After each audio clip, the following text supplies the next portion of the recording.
Okay, we got both wheels off now, ready for taking to the tire shop here. Once we get the tires on them, we'll go ahead and paint them black, and the sprocket as well. All right, we got Rich. Hey.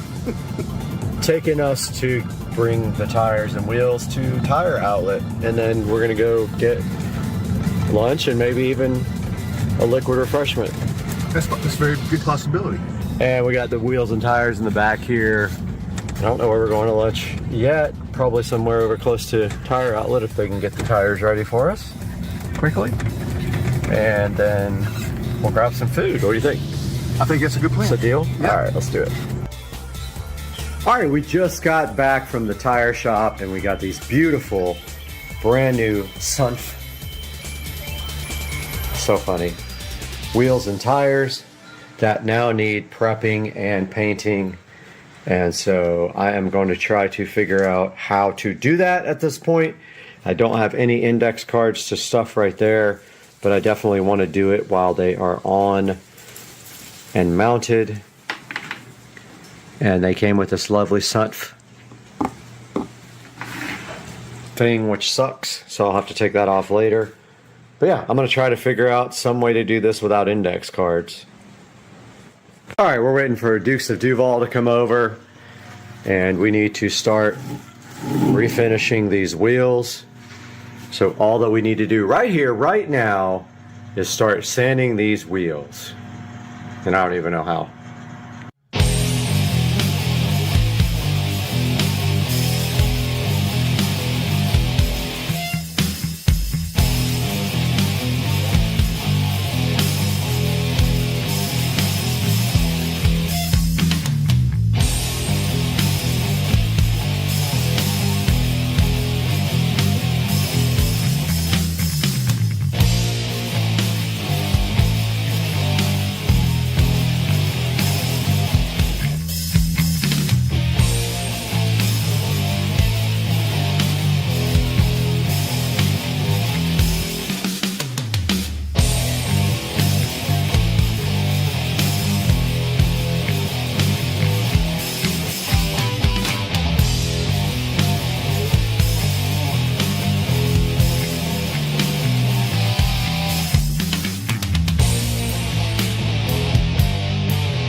All right, we're just waiting on index cards to come in, but we're going to do the first step of protecting the tires, and that is you do the tire protectant around the edges here, and that will wipe right off. The paint won't stick to it. So you use index cards and then the tire protectant for the whole entire protection.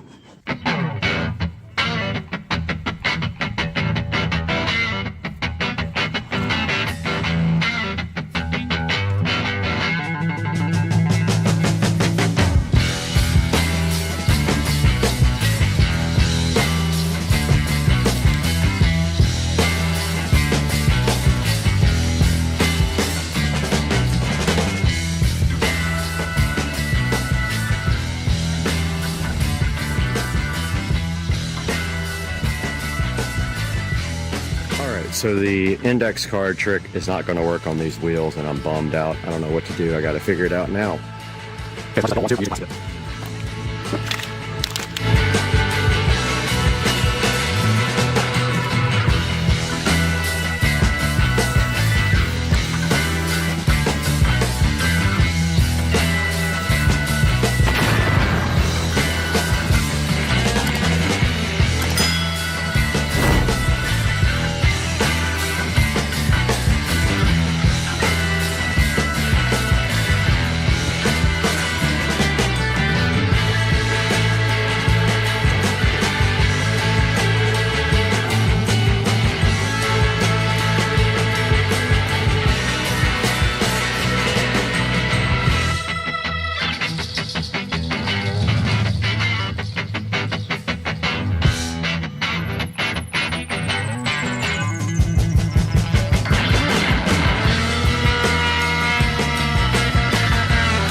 Alright, little update. The wheels are finished being Plastidip. I really did not want to do that because the first time you change the tires, it ruins the dip, but I could not figure a way to do it. I probably should have done it off of the rims, but then, even then, when they mount the tires, it messes up the wheels. So this is kind of the only way to get it done without buying black wheels. Oh man, Lynn's kicking. And the sprocket and the sprocket bolts are done. So I'm going to start putting this thing back together and get it on the front wheel now.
right, just got the bike back together, and that's how it looks on the new tires and the black wheels. Looks pretty sick. I almost painted the chain guard black too, but I kind of left it copper. I can always do that. I just need to touch up some of the bolts where the paint came off from tightening them up, but yeah, it looks awesome with these new tires. I love the way the street tires look compared to the other ones. So tight. Looks great. Hyped.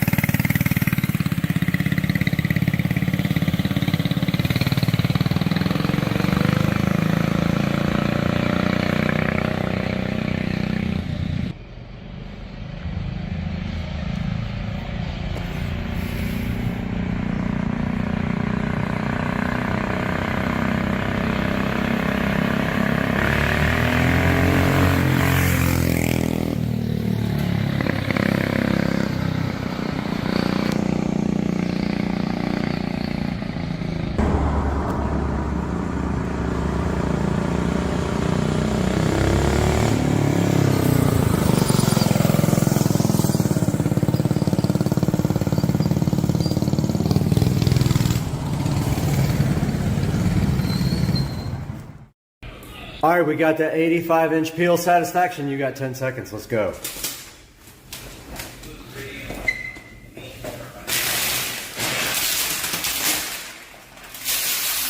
Oh, that peel.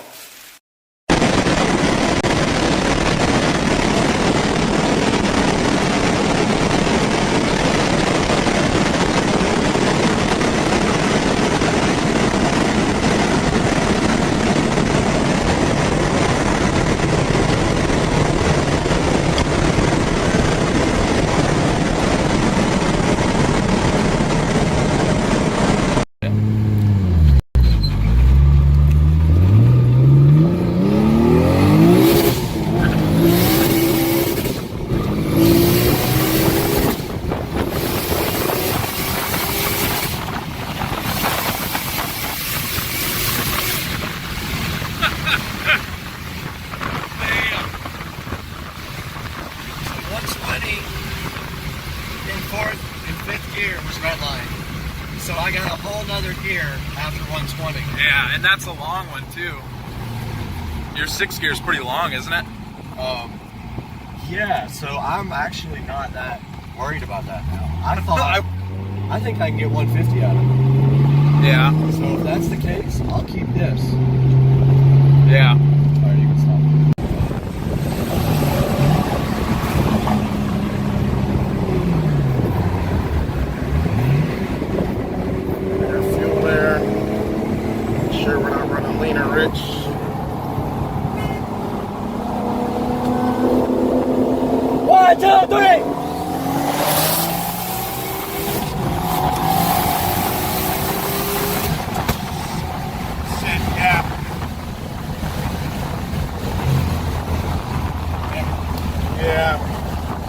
It's gearing a little. Yeah. Oh shit. Farmer did that too. Oh shit. Look at punch. Watch out. Oh shit. Hey, we gotta get off the road. We're on the shoulder right now. There you go. Alright, you're back on, brother. Well, it's not running.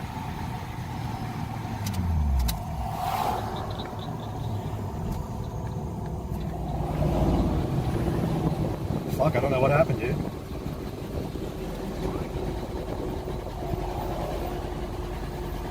Sounds like no fuel again.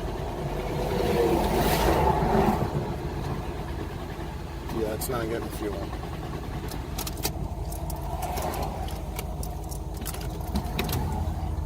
No fuel again. Okay, me and Patricia absolutely hate onions, so we're going to see if this alligator will eat them. Get it. Oh, here we go. Here we go. Here we go. Nope.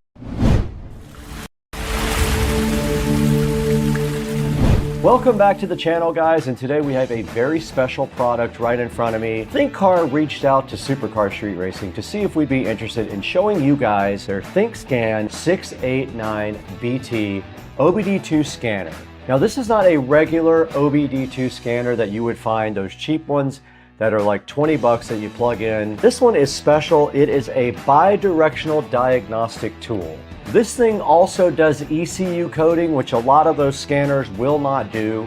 This thing does over 34 services. It also does FCA auto off. It also does CAN FD and do IP. Has things like wireless update. A lot of things you guys are going to find fascinating about this ThinkCar ThinkScan 689BT.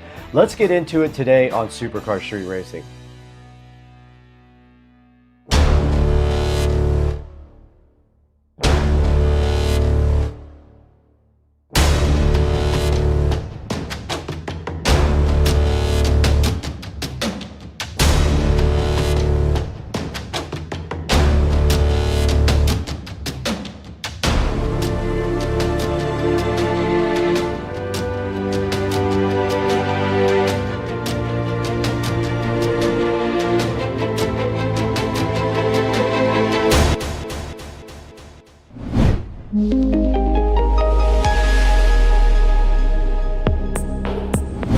We're back in the Supercar Street Racing abode today, and we have a very special product for you. Sitting directly in front of me right here is the ThinkCar ThinkScan 689BT. Now, ThinkCar thought it would be a good idea if you guys took a look at this, because this might be something that you can use for your own car to do diagnostics and programming when you don't want to take your car to an expensive dealership. Now, this thing does a lot of cool functions. It has a Bluetooth 5 connection. It does wireless updates with This is the best bang for your buck, period. It has fully bi-directional controls, 3,000 active tests for your vehicle, over 34 plus service resets if you have a problem, 100 plus special features. You can do advanced ECU coding with this thing also. Means you can change perimeters on your car if you don't like the way they act. If there's a perimeter to be changed, this thing might be able to change it for you.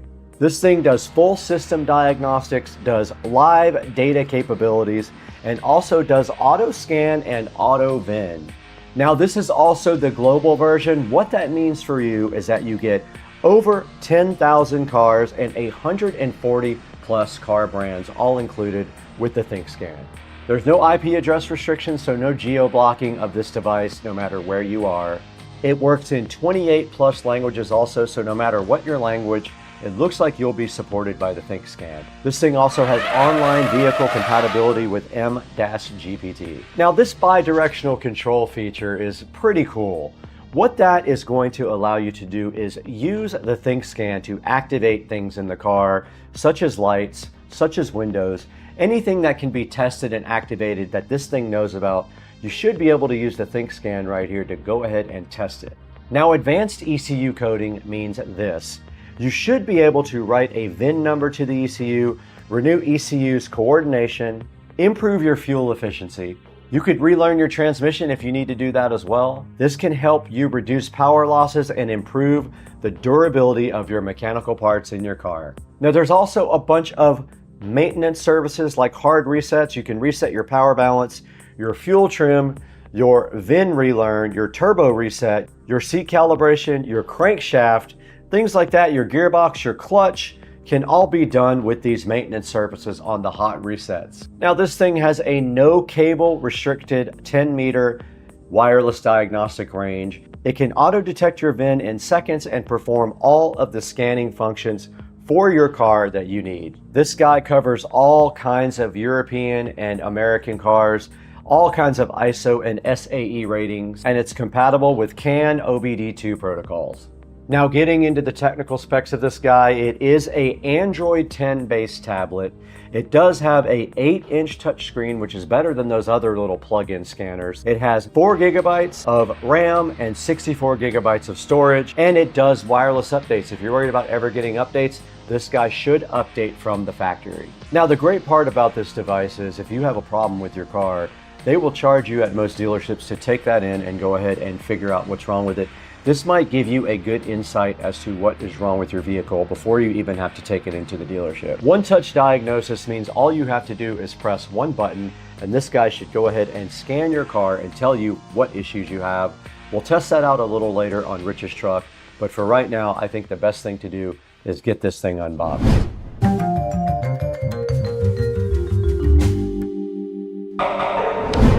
Now we just took a look at all the features of the ThinkScan 689BT.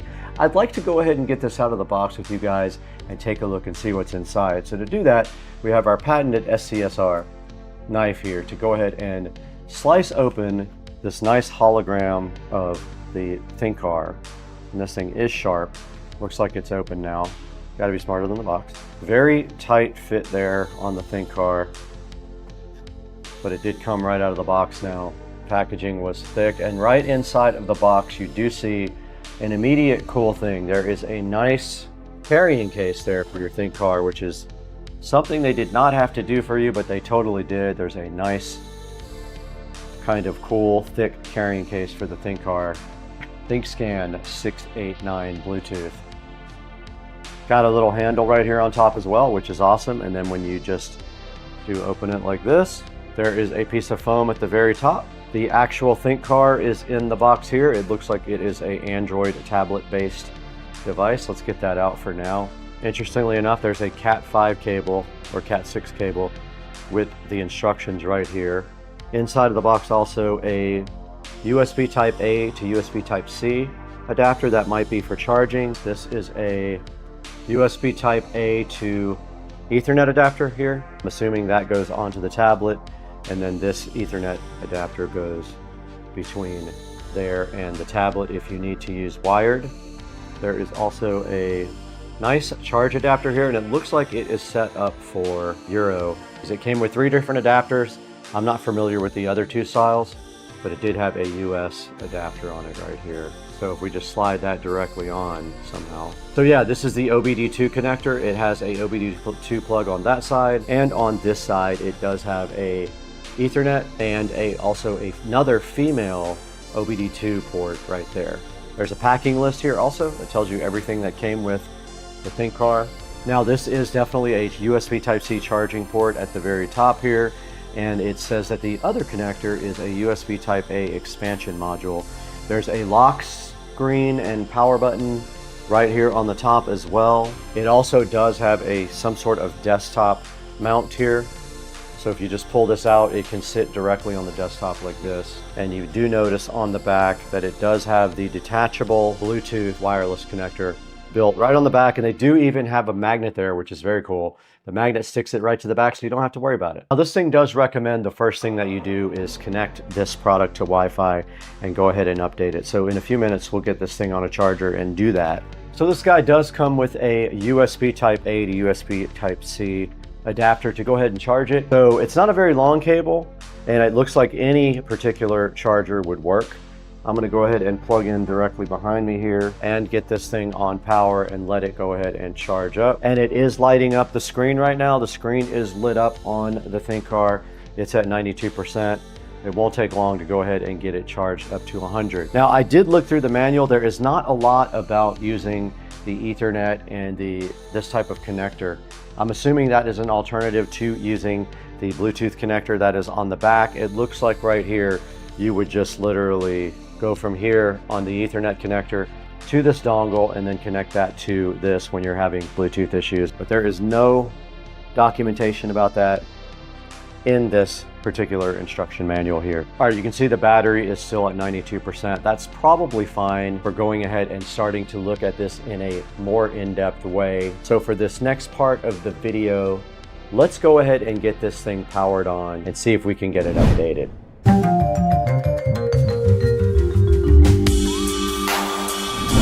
All right, the battery is at 92%. That is probably fine for going ahead and updating it. So let's go ahead and get this thing powered on and see if we can get it updated. We have the ThinkCar scanner directly in front of me. This is the ThinkScan 689BT. We already took a look at all the features. We took a look at what was included in the box, and now it's just time to go ahead and power this up.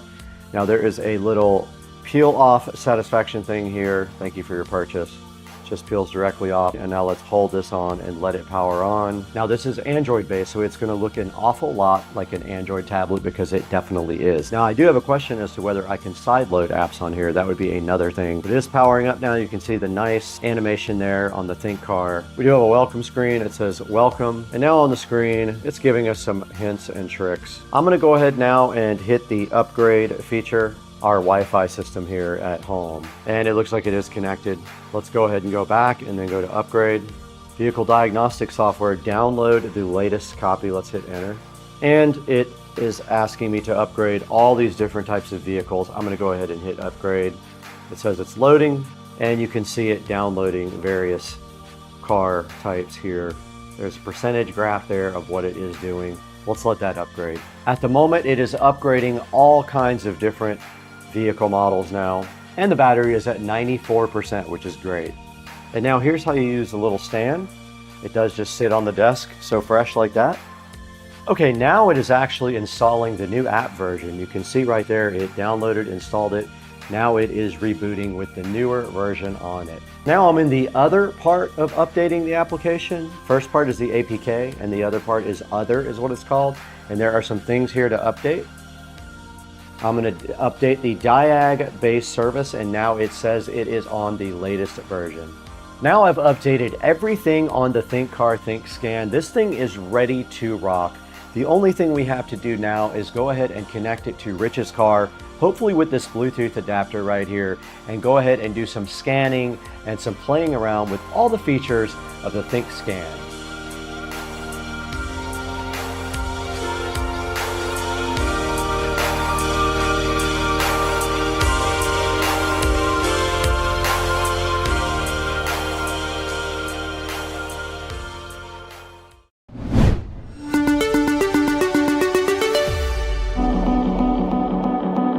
We're over here at Dukes of Duval's house with the Think Car. Now this guy, Joe, is a Bluetooth enabled scanner. It's also a two-way scanner, so it does more than just a scanner. It can also program your car, code features in and out that you may or may not want, or you don't have. You can maybe code them in. So it does a lot more than a regular scanner. It is also capable of doing wired connections as well, but we're going to try the Bluetooth out. We have it sitting right here in the center console, and we're using the handy little tabletop stand right there for it. So now why don't you get the Bluetooth adapter off the back, and then at the same time you can go ahead and power this guy on and it can start booting up, and then we'll let you put the Bluetooth adapter in the slot down there at the bottom. What do you think?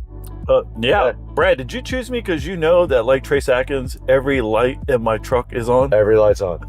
So let's see exactly what this thing. Right, it's pretty cool. Look at this. Yeah, man. the Bluetooth This magnet sticks to to the it. back, and then on top there's a charger port and a data port. So you just hold down the red button to power it on. We're gonna go ahead and power this guy on. Here. And while he does that, this is powering up now, and you can see the Think Car logo on the front. Oh, here it is, right here. There's the Bluetooth. I don't think we have to power that on. Tell me if it lights up. It lit up blue. And it Okay, made an cool. audible noise as well. It did. Okay, Yep. so it made a sound, right? Yep. Okay, cool. And then we're looking at the front of the Think Car here. This thing says auto search. So why don't you press enter and see if it can find your vehicle? Okay, so I'm just... Hit that. Okay, connecting to Bluetooth. It's scanning the VIN now. Pretty fancy looking. And if anyone can identify that car, Well, that's my truck. got your truck correct. Your make model? It made a noise. Now this thing also should recognize all of the modules in the truck. So it should recognize your, all your body control modules and anything else you have. All right, let's do automatically search. Okay, read the VIN. Manual transfer case. Radio, we have a Base radio. automatic or manual heating. I think we have auto. VSys Pro RPO. We don't know if it has this, so We'll say without. we'll just say without. Let's do a health report. That's cool. All right, scanning the ECM.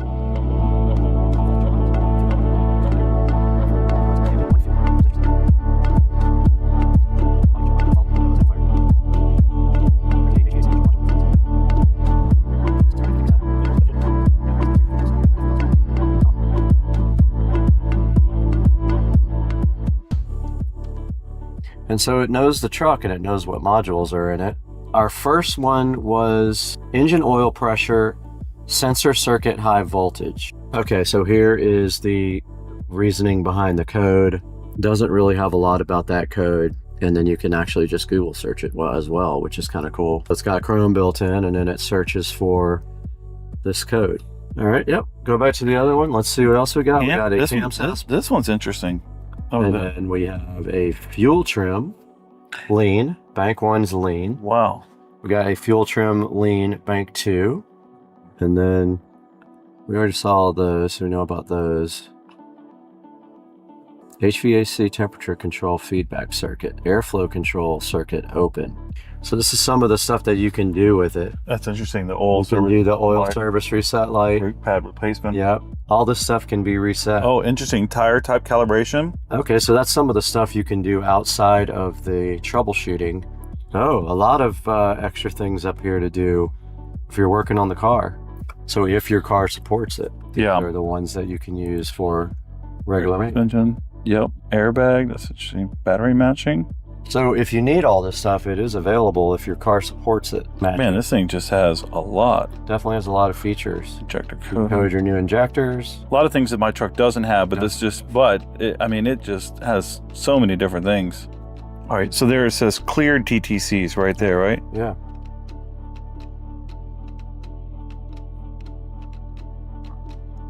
Boom, your check engine light went off. Mm-hmm. Definitely cleared that one. Huh. So what do you think about this cool scanner? Man, I tell you what, it's detailed for sure.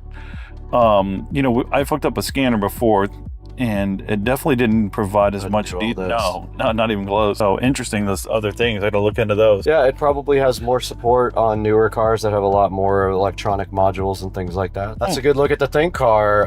Now we'll throw it back into the studio and look at this on Amazon and figure out how, if they want to buy one, they can pick one up from the link in the description. Nice.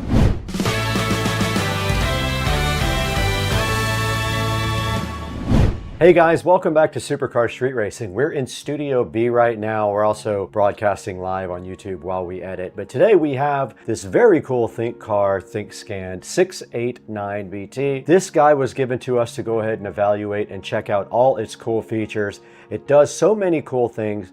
It does live updates over the air, so it updates all the cars and all the information on the cars whenever there's new information available, like new cars come out. It also is based on Android. It has 4 gigabytes of storage and a 64 gigabyte internal storage capacity. So 4 gigabytes for the operating system, 64 for storage of apps and other information there. Now this thing has the capability to save you a lot of money because the dealership will want to charge you an arm and a leg for doing the same things. This guy can not only look at all the codes on the vehicle, it can also diagnose them and even look it up online if it doesn't have the information about what that particular code is. It can action all your vehicle subsystems so you can test on the fly. Let's say you're having window problems, you can actuate it from the actual scanner and then you can test your windows or your headlights. You also have the capability, if your car supports it, to flash hidden functions on the ECU and code your car with the actual scanner. This thing does have 34 services for over 134 makes of vehicles.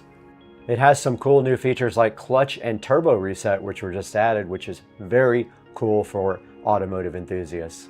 It can access a lot of your car's functions like your battery and your TPMS. For example, when you put a new battery in a BMW, sometimes you have to register it. This guy has the capability to do that. And it says it can access your TPMS sensors.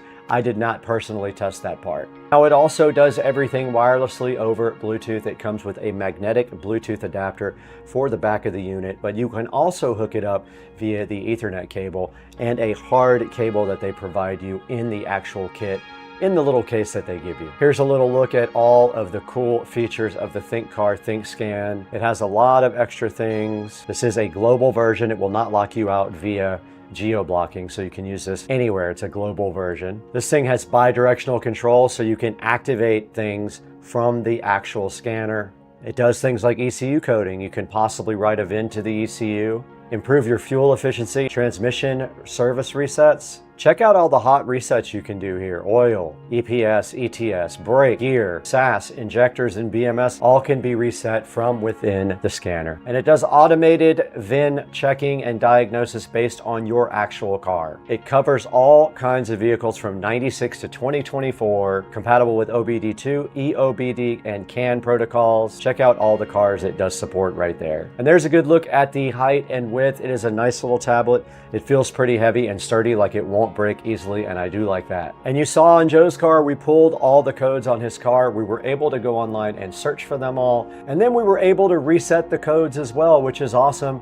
Joe can go from there to go ahead and further diagnose his vehicle and see if he can figure out what's wrong with it. Now, there's going to be a link in the description to go ahead and pick up the Think Car 689BT. Please use our official links to go ahead and order this device. Tell them Supercar Street Racing sent you. I might be giving this one away too. If you're interested, put a comment in the description. I'll take the best comment and go ahead and give this device away to one of you guys. Now here's a look at the Supercar Street Racing channel dashboard, and you can see 191,023 subscribers. We could not do that without support from the community and you guys. We really appreciate you liking and subscribing, and hit that bell icon. Buy all your Amazon products from any of our affiliate links. It does not have to be the one for this product in this video, but buy anything you want by clicking on this link in the video, and it helps us out just a little bit because we get no money from the channel, hardly nothing, to keep the channel afloat, and we're doing it just to do it. Guys, we're gonna have to get out of here though. It's almost dinner time or lunchtime, depending on how your family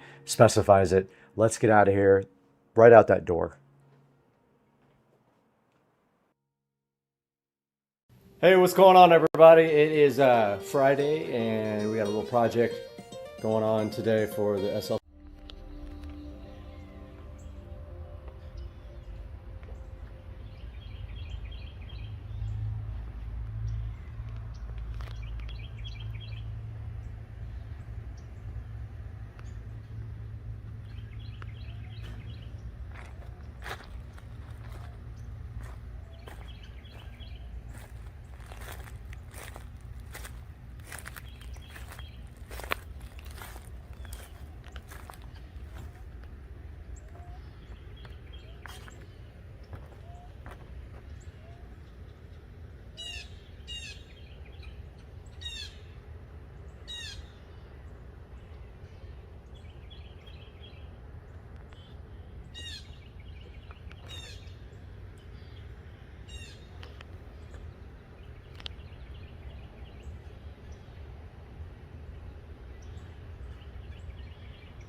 What's up, everybody? Supercar Street Racing Brad here. Little update, quick update on installing the battery tender junior. You can pick this up on Amazon, very cheap. I think it's like $25, and it comes with a end that has alligator clips like this. But what we are doing today is we're going to permanently install these, so that all I have to do is plug it in to charge the battery. I'll show you that here in a second. Got my socket wrench here. I'm going to pull this top connector off the negative. There's that one. Pull this one off the positive. That is very tight. Very tight.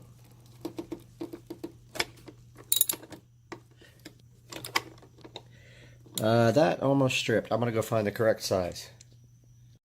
Got these battery posts off. Now mine are different from some because I have the top post. So I am going to take this battery tender junior connector right here. Comes with a permanent loop for it. I'm going to put I got the caps off of the posts, the top caps. Nuts, sorry, was looking for the correct word. And now the battery tender junior has these posts here that just go right on them, and you can pull this out if you need more width. I'm going to go ahead and connect those to the back there and run the wire on the side, and I'll be right back. I got the Battery Tender Junior installed here. All I have to do now is tighten these nuts up, and shouldn't be a big deal after that to run the wiring back behind there. I'm going to go ahead and tighten these two up, and then I'll show you guys how I am going to route the wiring. Alright, we got our Battery Tender Junior hooked up right here. So this is $25 on Amazon. I will leave a link in the description. You can see the red light on there. That means it is charging. It will flash green, I think, when it's 75% charged, and then solid green when it's charged. So that means this battery needs to be topped off. Right here we've got that permanently wired to the posts. It runs around the back of the battery and zip tied to the side there. Now all we have to do is just lightly close the hood, and this will keep our battery topped off because I don't drive the car very much, maybe once a week. So good mod for the IS300 from Supercar Street Racing. Guys, welcome to Supercar Street Racing, and today I'm going to show you how to add LED strip lights to any bed for a nice look of ambient lighting.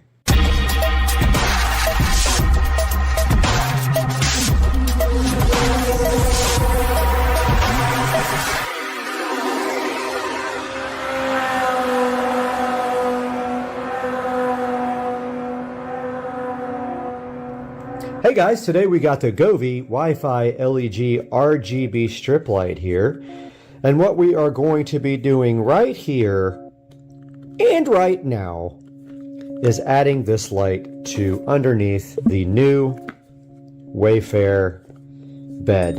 And what we're going to do is unbox this, and basically we're going to zip tie it all the way around the bed, and we're going to start doing that now.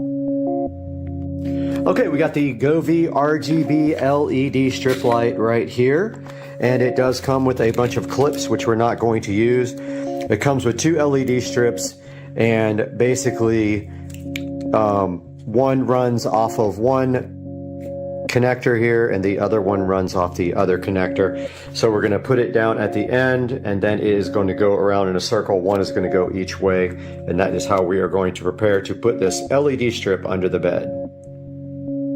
Okay, so we have one side of the Govee strip light here. It's going to go one way on the bed, the other side on the other way, and we are going to go ahead and get underneath the bed and start zip tying up, going that way first towards that side of the bed. I guess maybe we'll just start in the middle. Maybe makes the most sense. So we'll do that. I'll have to climb under the bed, so I won't be able to really get any video while I'm under there. I have no way to video it, so I will update you guys as I go.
All right, so I got the LED strip lights all tied up underneath. As you can see here, wherever I had to turn a corner, I did a gradual turn and took up extra slack because I had more than enough LED. I had the 32 feet worth. And I put zip ties every 2 or 3 feet and anywhere that I made a turn or had to go around something. And then back here, I just have to finish dressing up all the wiring, which I'm going to do now. I bought this USB / extension thing for this box. I'm going to see how it works out now. It's got USB-C, USB-B, and puts ports on the side for power. I'm going to go ahead and get that installed now and see if that's going to work. It's going to put the bed off the wall just slightly. Guys, I just finished up the wire management for the Govee underbed lights and basically got the wire management done for the side tables. And I did not plug the USB for the side tables into the top. I ran it down the back because it looks cleaner.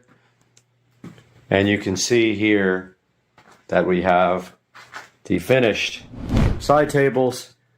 I don't really like how the wires have to come out to the receptacle over there, but that is no other choice unless I run it to the back of the bed and I'm all out of power back there.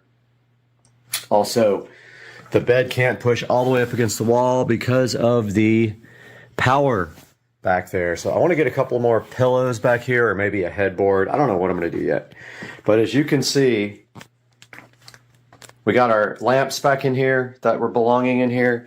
And we got the underbed done. And you can see how it works right there. I added it to the Govee app. And now it is smart controlled. Echo, turn off the master underbed lights. Echo, turn on the master underbed lights. These are also Govee bulbs. You could sync them if you want to, or leave them independent. They are currently independent. You can put them on scenes or routines so that when you say one thing, all these lights might do something, or do separate things, or do the same thing. And yeah, I am hating how this thing is bunching up. I don't understand that. This blanket is like bunching up on the inside. I don't know why it's doing that. But I'm going to take it off and remake the bed. And this project is done. Get a good look at the underbed lighting. We'll see you guys next time on the channel, guys. Why? That's corn. Somewhere in there are cows. And we are in Mississippi today. And I'm going to show you guys my sister's unique house and some of the cool features of this place on Supercar Street Racing. Come along and check this out.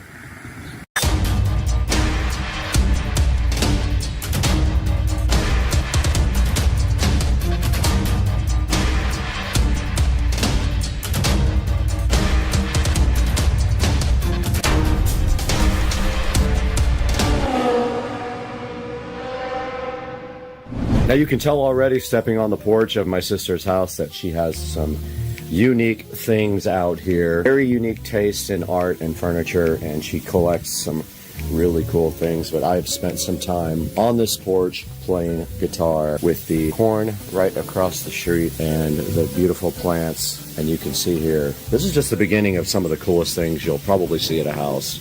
Now let's go inside. Hey dude, what are you doing, dude? All right, we step inside the house, and of course there's some really cool older vintage pictures here. I don't know exactly what they are. That says Guadalupe, so that's Mexico.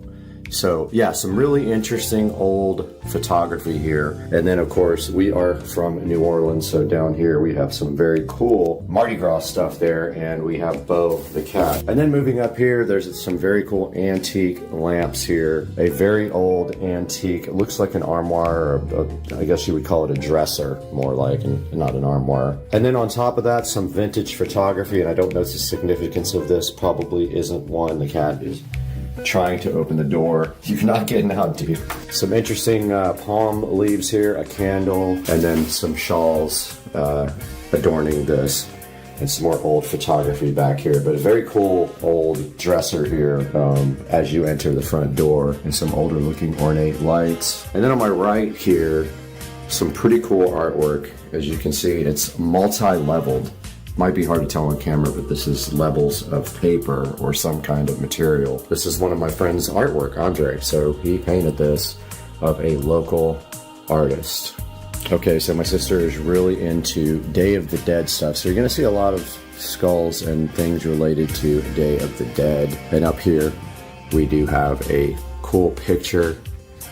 Looks like painted by Anthony Hart, and then a picture of my sis and her boyfriend there. And then down to some interesting artwork here. There's a diver's bell here.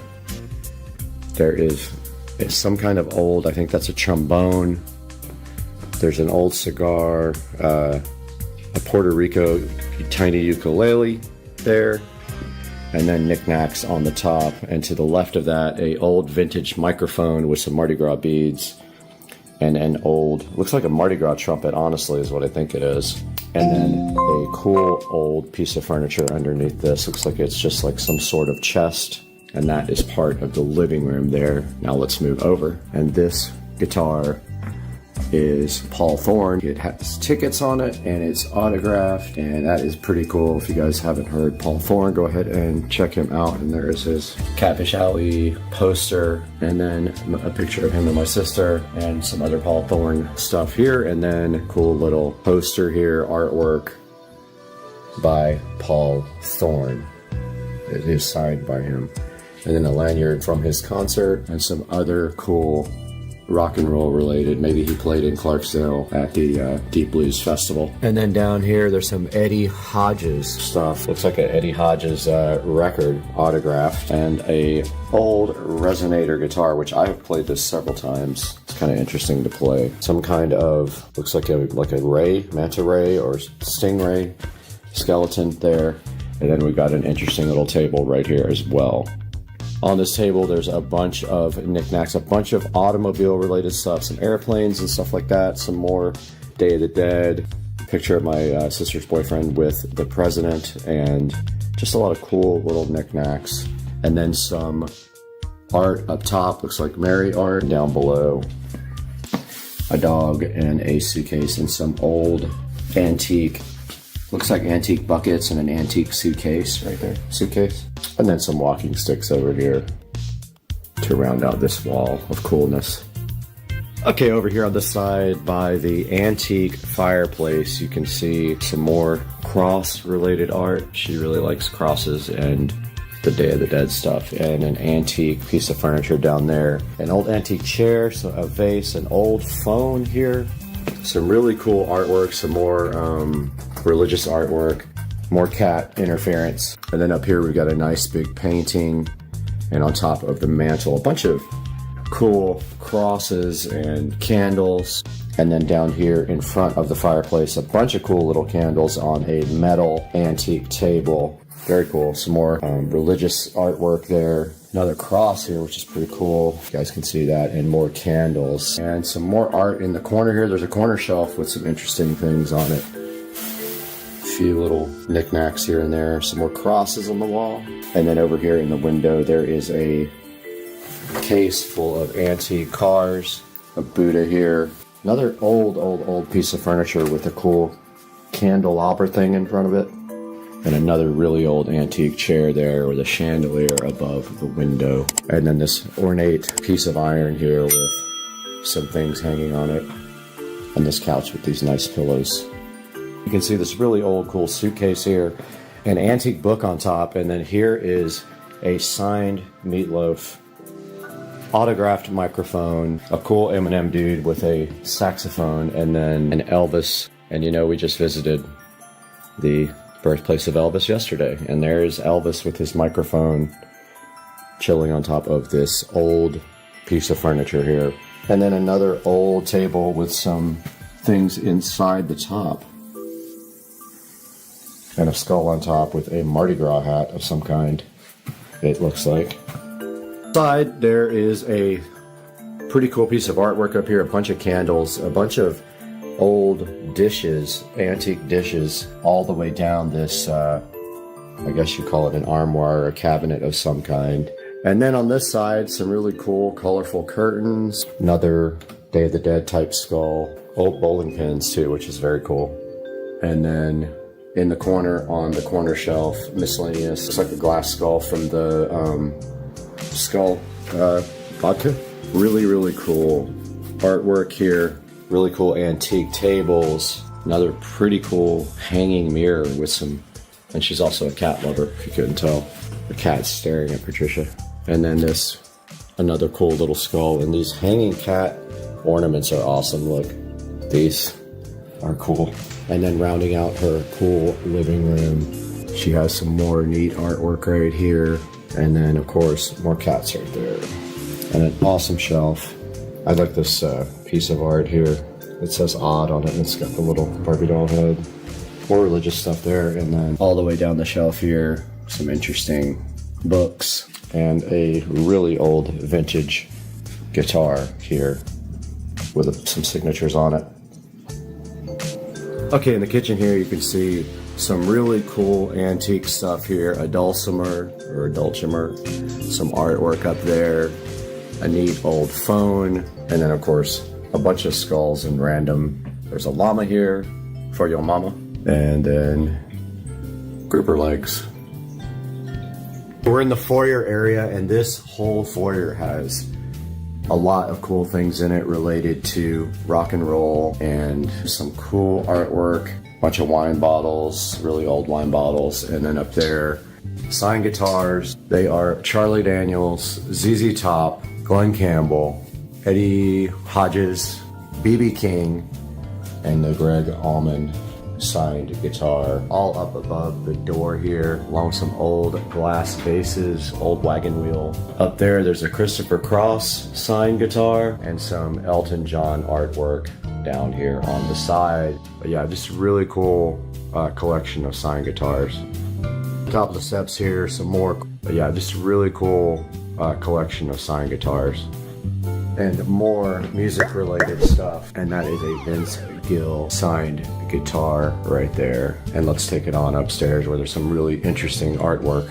A couple of signed guitars right here, along with a cool metal guitar guy and a bookshelf. And then an old music stand. Right here we got this rock and roll guy that used to be a suit of armor. Now he's all dressed up for Mardi Gras, and he's got his rock and roll record. Some old books over there, a really cool old guitar with a bunch of stickers on it, just some more random cross artwork, and then of course this cool doll, which is so fascinating. It's like a doll in a wheelchair. This is what happened to baby Jane. I like it. I think it's awesome. And then here in the chair, nice old metal chair with an old helmet in it and another skull. Really cool old door with a voodoo thing on it, and of course more cats. And I love the horse decoration here. This is 11 Spoonfuls signed guitar here. This one is Reba, James Taylor here, and then next to my mess over here, because we have taken over the upstairs. We love this thing. It's like a frog body with a doll head with a foot in the mouth. It's so cool. Over here, Star Wars memorabilia, drums over here, an alligator head, some cool books and dolls, Curious George stuff, Snoopy stuff. And again, I've taken over this area with my suitcase, but very cool mirrors and a shelf here with different types of kind of Day of the Dead stuff. Interesting artwork here. The top here, that reminds me of The Oldest View. If you don't watch Kane Pixels, you should watch The Oldest View. He is very talented. And then interesting baby head inside of a thing. And then again, we took over a lot of this area, so it isn't messy because we have a blow-up bed chilling in the back here. I thought this probably makes interesting lighting. And then below it, there's a candelabra here with some cool old candles with the fleur-de-lis, because we are from New Orleans. And some interesting artwork here, an old telephone, some art. Same over here, some art there. Some more art up here above on the wall with the disco ball making interesting light in the background. Okay, going out into the backyard of my sister's house is kind of where craziest backyard happens. This is one of the most tropical backyards I've ever seen. Take a look around here at my sister's backyard. She has this place all decked out with flowers and plants of all kind. Beautiful flower beds and the pool. Every square inch of the backyard has some kind of cool flower, plant, or art. And we actually are going to be installing some LED curtain lights out here today. Moving to what we came here for, she does have a pool here with plants all the way around it. You can see how beautiful it is. They take care of this with a lot of attention and care, and it's a lot of work to get these things taken care of and watered every day. It's an oasis back here. Check out this array of plants, flowers, trees. It even goes all the way back here. There's a big space back here, and they have the banana plants. Every flower you can think of, and then this beautiful pool here. Artwork, that one is missing its head, but still. And so, yeah, I just wanted to give you guys a little insight into one of the coolest places I've been to. One of the most beautiful backyards I've seen. And this is in Mississippi. Check out that, guys. Just amazing. And I hope you guys enjoyed this, enjoyed to look into this beautiful house, beautiful backyard. And we'll see you guys again soon. Thanks for joining us. Like, subscribe, please. Guys, welcome back to Supercar Street Racing. And once again, we have something to take a look at here. This is the Logitech Litra Glow. We bought 2 of these for the studio. And today we're going to be opening these up and taking a look at them on the channel. Hang out with us. It's going to be fun.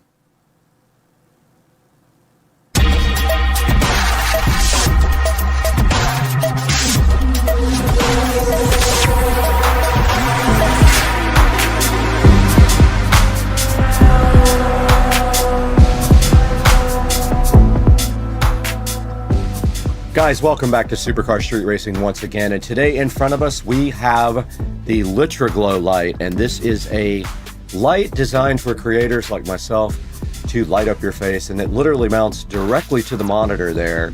So I did buy 2 of them for the studio because our ring light did go out and we needed something so we can do content from inside of the studio. Now, taking a look at this, we're going to unbox it today, actually set one up and use it and see how it performs. Welcome back to Supercar Street Racing once again. We're here in the 4K production studio, as you can see, and today we have this Logitech Litra Glow that we are going to be checking out on the channel. Now, this light is designed for creators like me because you need some sort of front lighting source when you do voiceovers, exactly what we're doing right now, and we are actually being lit by the Litra Glow right now. And to give you an idea of what that looks like, check this out. So right here in front of me, we have the Litra Glow, and we are recording in OBS Studio, and that is lighting us up from the front. And behind me, of course, we have some interesting LED lighting. Here's another view of what it looks like from inside the studio, but not really much there you can see on me because the camera is tilted down a little bit. This is kind of the environment that the studio has, so that's what we are dealing with. Now, the light that we were using before, the ring light, did die, so we went ahead and got the Litra Glow. We actually ordered 2 of these. We are currently being lit by one. There will be one on this other monitor here. If I go ahead and show you one more time, the view here. We're gonna put the other monitor the other light right on this monitor here, so we have 2 of them. We're back here again in the front camera, and we have the Litra Glow in front of me, and we have not opened this one yet, so I wanted to go ahead and open it with you guys. Let's do that now. Right in front of me, we have the Logitech Litra Glow, as you can see right here. We haven't opened this one. I wanted to do it on camera with you guys so you can get a look at the packaging and everything. And on the back of the packaging, it just says it has an adjustable mount, TrueSoft technology, and adjustable brightness and color temperature on the back as well. There are controls on the back for all of that. You can make it either warm or cool light by pressing buttons on the back of the actual Litra Glow by Logitech. This is how the packaging looks. This is how it comes right from the factory. There is the Litra Glow looking so fly inside the box. And when you pull it out right here, you can see that it does have a long stand to keep it pressed up against your monitor. And then this part is like draped over the top. It does have a USB Type-C connector here for power. So when you guys power this up, you can power it up with any 5-volt USB adapter, that as long as it has a USB Type-C. And they do give you a USB Type-C cable here in the package as well. And to use this, you simply do like you use any other USB device. You can plug it in any USB outlet that provides power.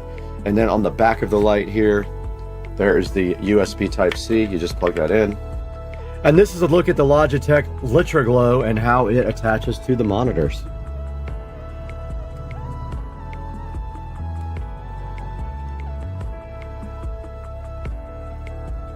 It will not stay on for some reason, and I'm gonna have to test this on another power outlet. It's not staying on. That's live video for you. So interestingly enough, my receiver's USB power would not power the light. It did fine on my old ring light. For whatever reason, it doesn't like this one, but here I have it plugged into the actual PC power source, and you can see there it is very bright. So I'm gonna lower the brightness on the back and show you that's lowering the brightness. And then this here is the color temperature. You can see it go cool there. And now what we're gonna do is put this up on the monitor stand and see how this looks with actual video. All right, guys, we do have both of our Logitech Litra Glow lights pointed right at me, one on the left monitor, one on the right monitor. Let me show you what that looks like from above. Now you can see how I'm lit on both sides, which will prevent shadows from happening on my face here. And they do just mount right to the monitor stand so easily and kind of rest on it like a webcam does. Right here in front of me, guys, we have the instruction manual for the Logitech Litra Glow light.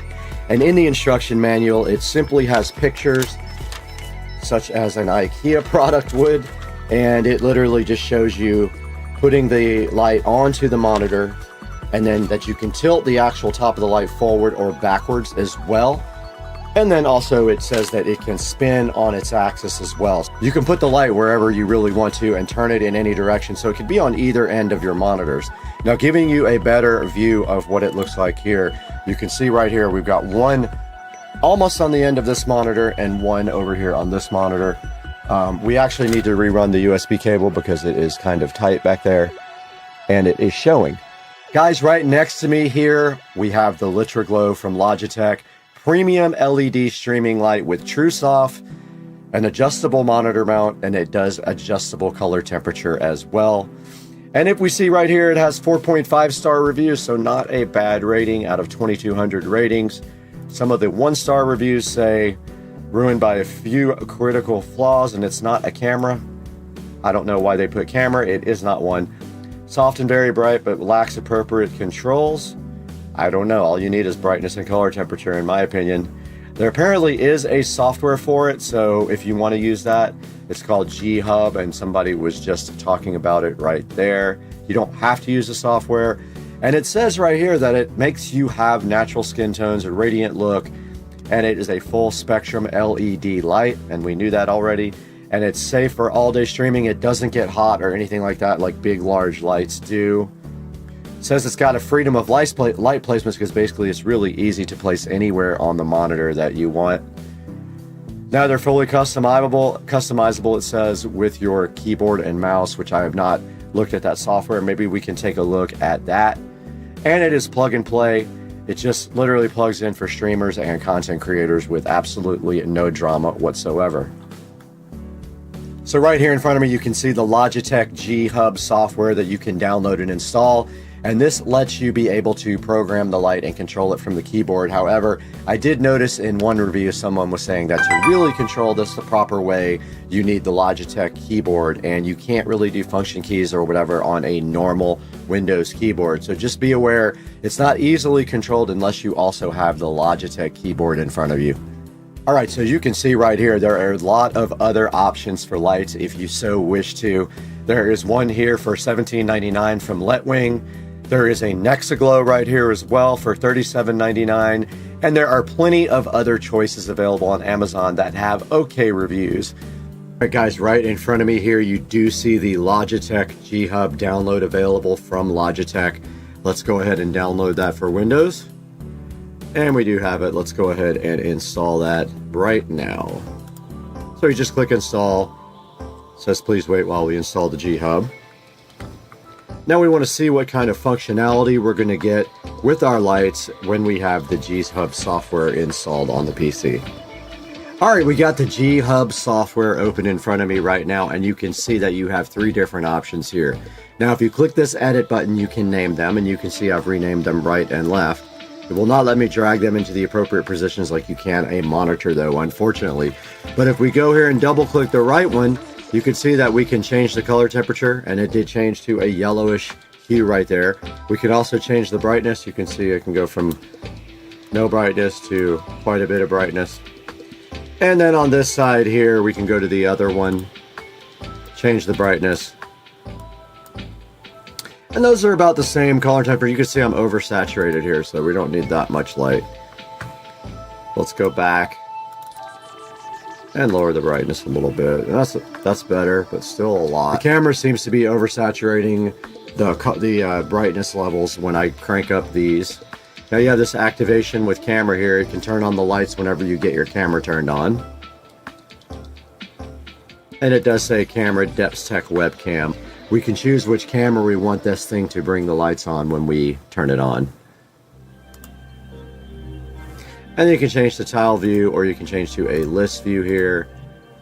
And then you can actually create an account with Logitech to go ahead and log in. So there's no way to set this up with a keyboard or anything like that. You can see if you double click it, there's some manual adjustment here where you can just pick your colors instead of using a slider. But you can see there's no way to associate this with a actual keyboard shortcut, so it just does it automatically. So yes, the camera is in use with another application, which is actually why we can't see it. So yes, the camera is in use with another application, which is actually why we can't see it. Guys, next to me right now, you can see the Supercar Street Racing channel, which is growing greatly, and I really appreciate all your help and your viewership. But I just want to ask you for one thing, if you could please like and subscribe and click the bell icon so you get notified when I put out a new video. I do try to do daily videos. It doesn't always happen. Sometimes there's not enough content, but I really strive to do daily videos. And do me a favor, when I give you an Amazon link, go ahead and click through it. Let's give you an example. So if we go into YouTube Studio here, and we just go to one of my videos, and inside of my video link here, there will be a link to something like these Hexaglow lights. Now you don't have to necessarily buy the Hexaglow lights. Buy anything through that link, and it does hook me up with just a tiny amount of money to keep the channel going and to keep bringing you guys great content from Supercar Street Racing. I'm really happy you guys joined us today, and we will see you next time. We got to get out of here and go find something to do on Christmas.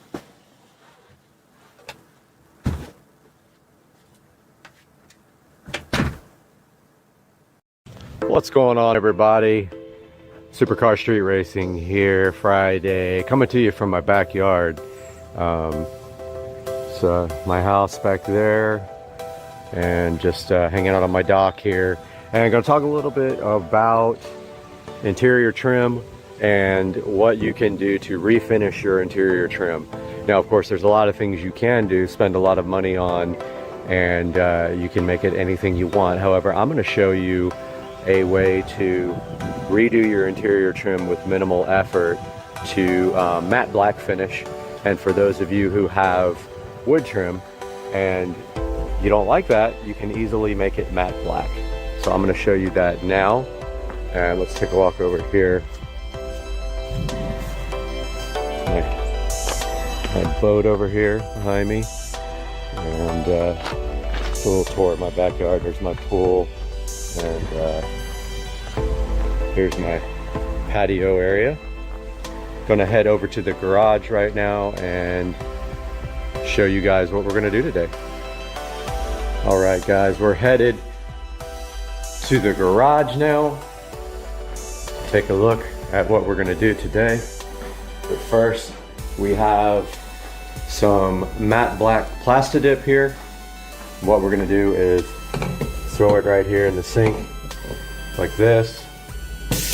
Throw that water on warm. Not too hot, just warm.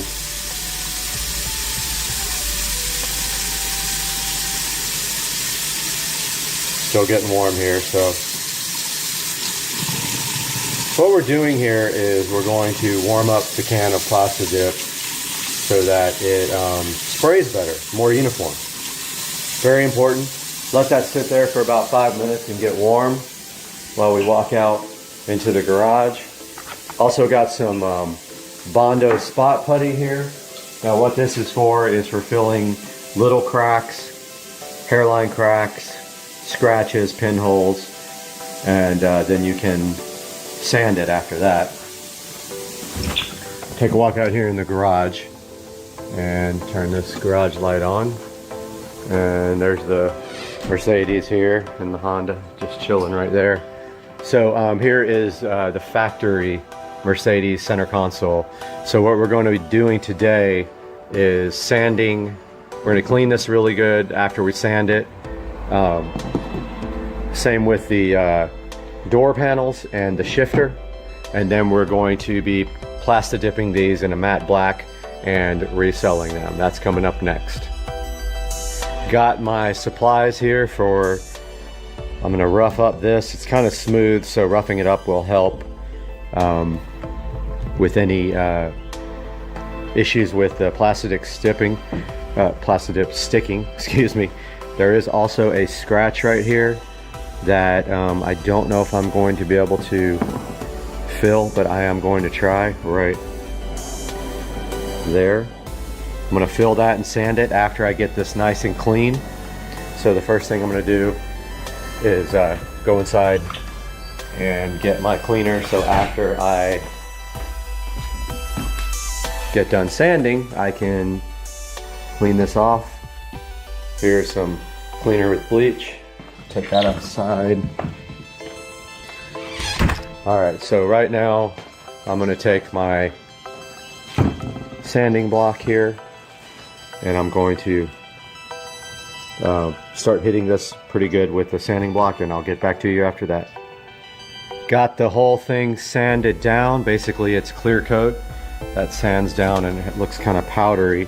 Now I'm cleaning the area that is going to need the Bondo glazing and spot putty, just like that.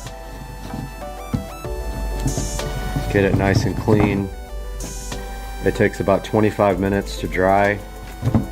I don't have any thing to kind of spread it with, so I'm just going to use my hands.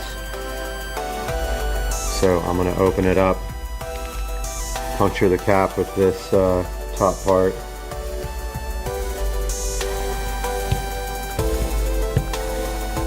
Should be good enough.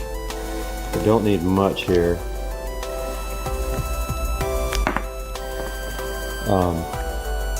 Try that. Put a little bit on there like this.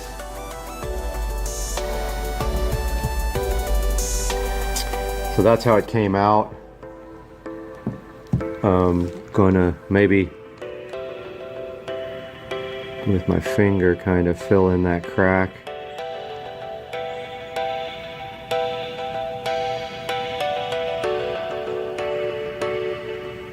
Really kind of needs to be more uniform than that. A flat spreader would be way better for this.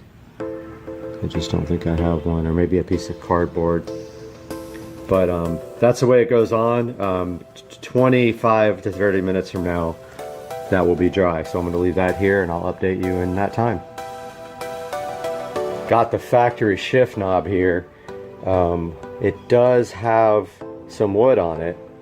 So I'm going to offer this with the whole setup. Unfortunately, if you have keyless go, you will not be able to buy this from me. But I'm going to go ahead and mask this off right now so that I can paint it. Kind of need to find something to put it on. But I'm going to go ahead and mask this off right now and I'll be back. Got the plasti dip warmed up, good and shaken. And start on the gear shift knob. So remember, on your first coat of plasti dip, you always want to do 50% coverage. And you always want to spray a little bit out to test. Make sure the can's warmed up, good and shaken. Spray a little test spray.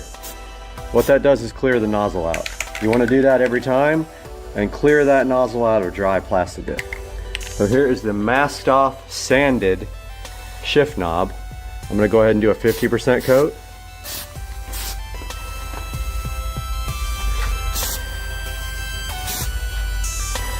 May not seem like much, but if you do any more, it will run. Make sure you get it from all angles. So that's 50%.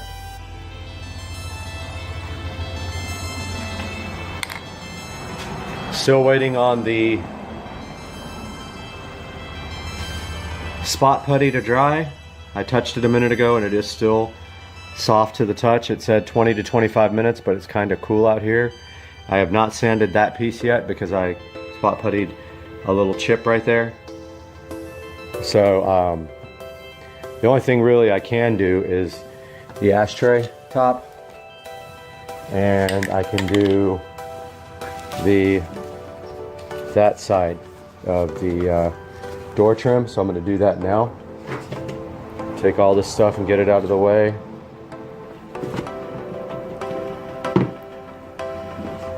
Get my sanding block out of the way.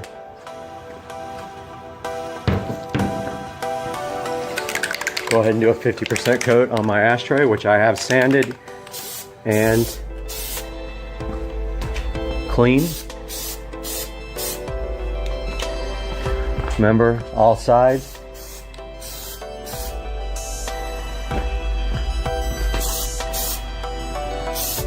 That's good enough. That's possibly a little bit too much, but I can live with that. Now the door panel.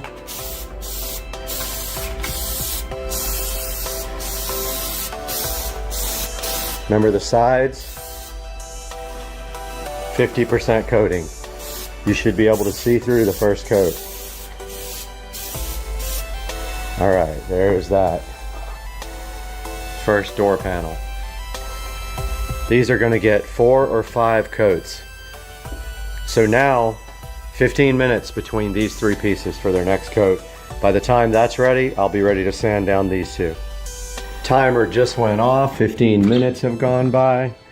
Gonna go out here and see how everything looks.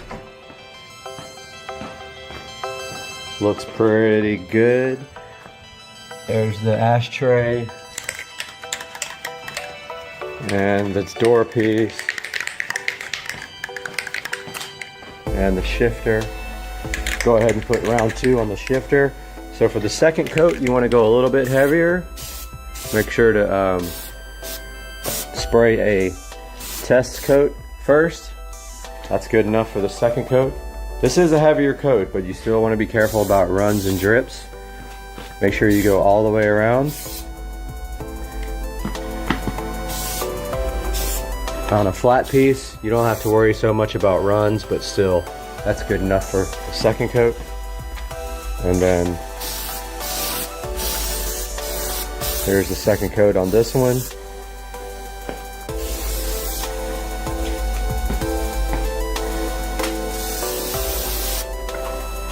Don't forget inside the crack there.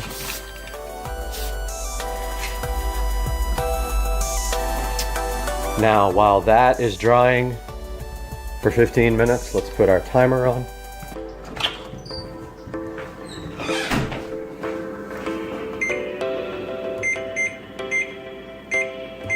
Got my 15-minute timer on. I'm gonna check the Bondo spot putty, see how that's drying, so I can start sanding that. Yep, that's the first area that I did there. It feels like that's dry. Yep, that's dry. I'm gonna go ahead and start sanding this, and I will give you an update when I'm done. Okay, I got done trying to sand this. It did not work. It did not fill this hairline crack. I'm not sure why. It's just the very surface that's cracked. Going to try to go ahead and paint Plastidip over this. I don't know how that's gonna go, but I'm gonna try that now. So I ended up sanding this down a lot more, and you can't feel the crack. You can still see it, but it's barely fingernail. I think this might fill with the Plastidip. I'm gonna go ahead and try that now. Got the first coat on the center console. The door panel that had the little chip, that did not come out good either. This stuff is just not working very well at all. I'm gonna try another coat and sand and then see what happens. Still having some difficulty with that other door panel, but it's time for the next coat on the pieces that are ready to be painted. So here's coat number 3 on the shifter.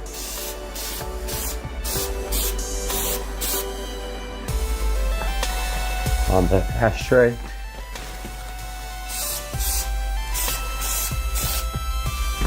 There is a little silver piece on this ashtray that pops out, so that will go back in.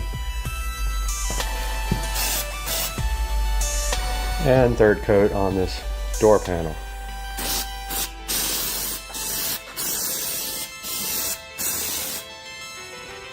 Make sure you get all sides.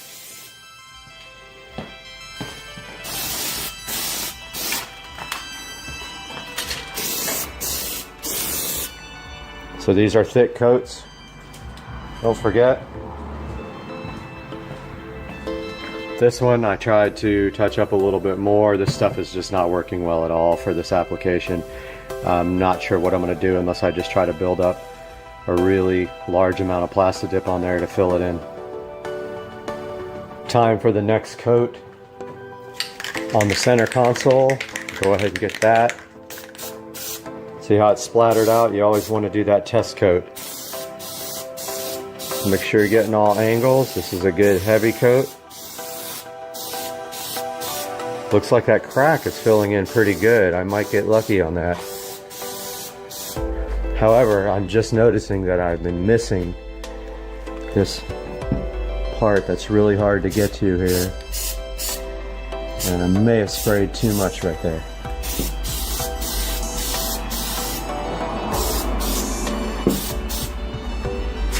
Be sure that you get all sides. Hopefully that doesn't drip right there. Go ahead and get another coat on these.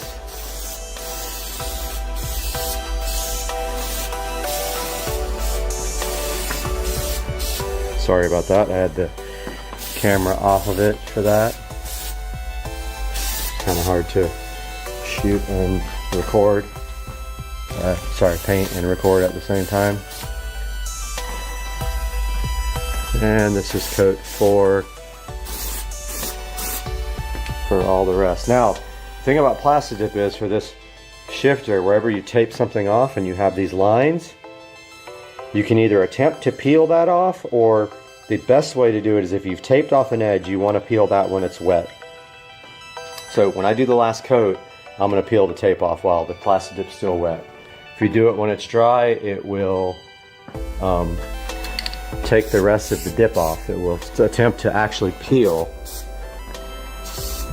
Just saw another spot that I completely missed, and then just another one just now. So I hit those spots right there. This has a lot of irregular areas in it that you got to make sure you're getting in case they're in view. We'll be back. Out here ready to put the last coat on these pieces. Don't forget to spray a sample. Now right after we put this coat on, I don't know how I'm going to do this, but I need to peel off this tape, or either I can try to do it later. I might just try to do it after. Supposed to peel that off now.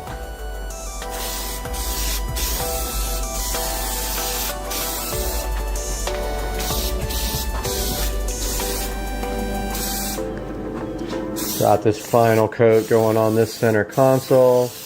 It's a heavy coat. Trying to get all the spaces that I missed last time.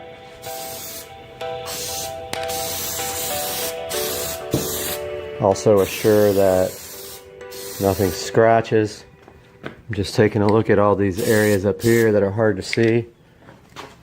And all the edges, like that edge that I missed. Which is covered, by the way. Most of this is covered.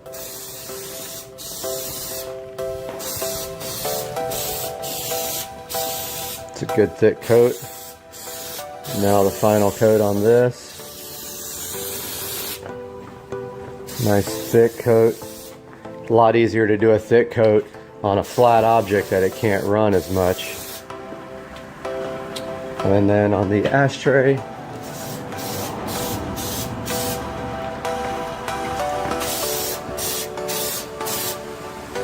got all that done. Still waiting for this putty to dry. I'm going to give it a while because I don't think it was dry last time before I can do that piece. So the shifter, I peeled the tape off too late. It has to be completely wet and I messed it up, so I peeled the tape completely. I'm gonna try the other way, just spraying it and peeling around the edge of that little edge right there. So I have to start over on the shifter.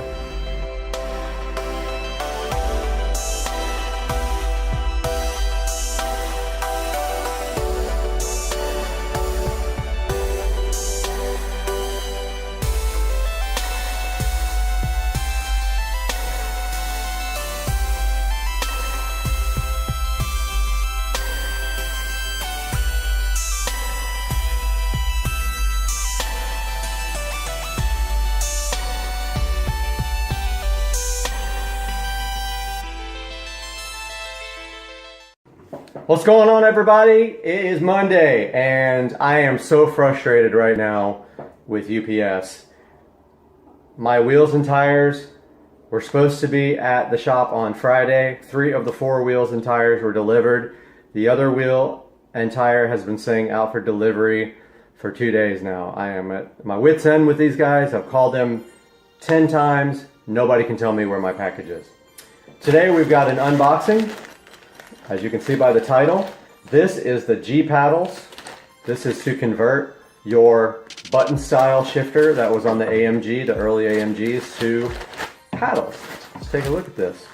Go ahead and open it up. This came from England. Just be aware if you order these that you will have to sign for the package. It kind of took me off guard and got to the post office today. There were 700 people in line for the holidays. But thank goodness that some lady walked out and said, is anyone just picking up? So first thing I notice is the package is almost open, but oh well, hopefully there's nothing wrong with it. It says that the G paddles are inside and that there's instructions here. Literally was hardly closed at all. Go ahead and get that rest of that open. See what's inside here. Looks like we got some instructions here about that they emailed me, the real instructions. And we've got this other page here.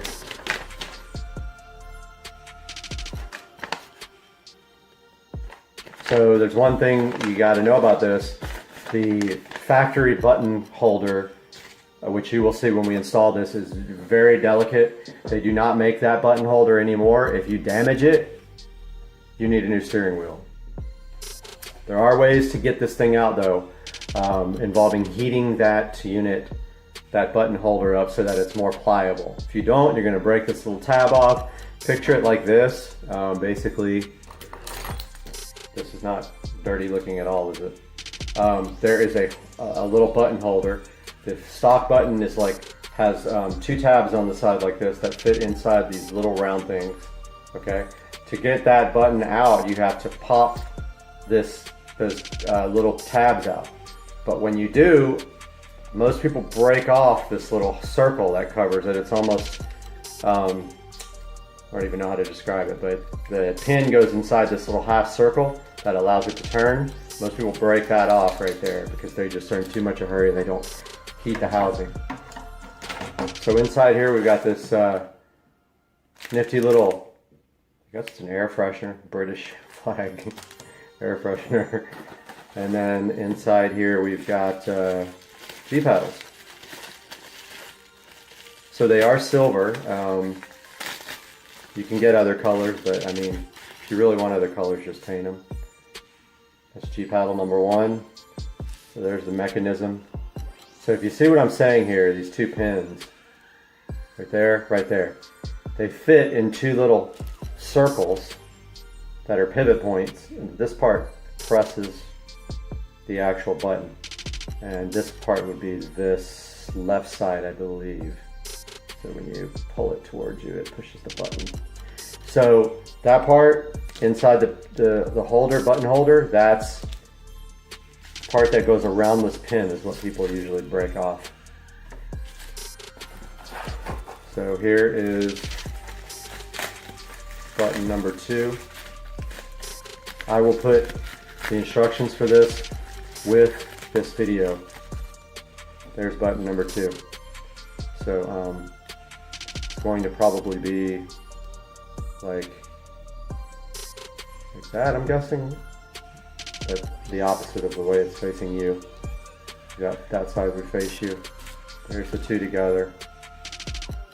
So look for video number 2 of this, which would be installing these beautiful G paddle button replacements. We'll throw these back in here right now.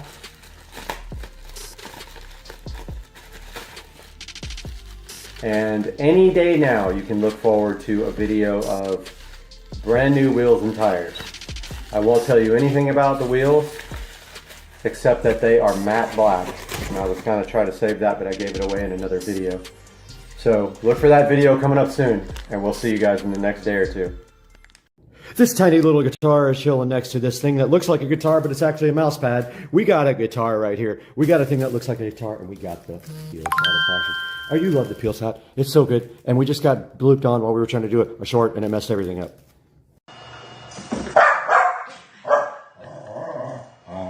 Bubba, it's got TV, Bubba. Good boy, you're so mad. Why are you so mad?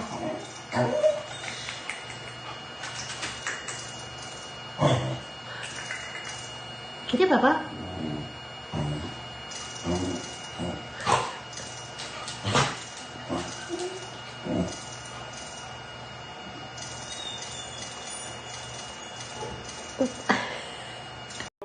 All right, we're over here at Joe's house, and he finally got modern and got a backlight for his TV, but he tried to order fluorescent, but they only had LEDs, so he was like, okay, I'll upgrade.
Hey everybody, Brad here. Just wanted to give a quick update on my home theater room.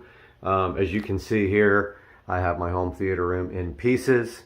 Wanted to let you guys know exactly what's going on here with this guy. So my projector died, my Epson projector, which is now sitting on the shelf up there. The bulb died finally after about 7 years. And I did buy another bulb. First I tried a generic bulb off of Amazon. Installed the bulb. It looked absolutely terrible. It was really cloudy. The picture was distorted. Thought it was probably the generic bulb. So I ordered a genuine Epson bulb, put that in, looked exactly the same. So I think that something in my 1040, my Epson 1040 projector right there died at the same time the bulb died, or that component caused the bulb to die. So I have ordered a 4K projector. Now, if you guys are familiar with projectors at all, you know that 4K projectors are very expensive.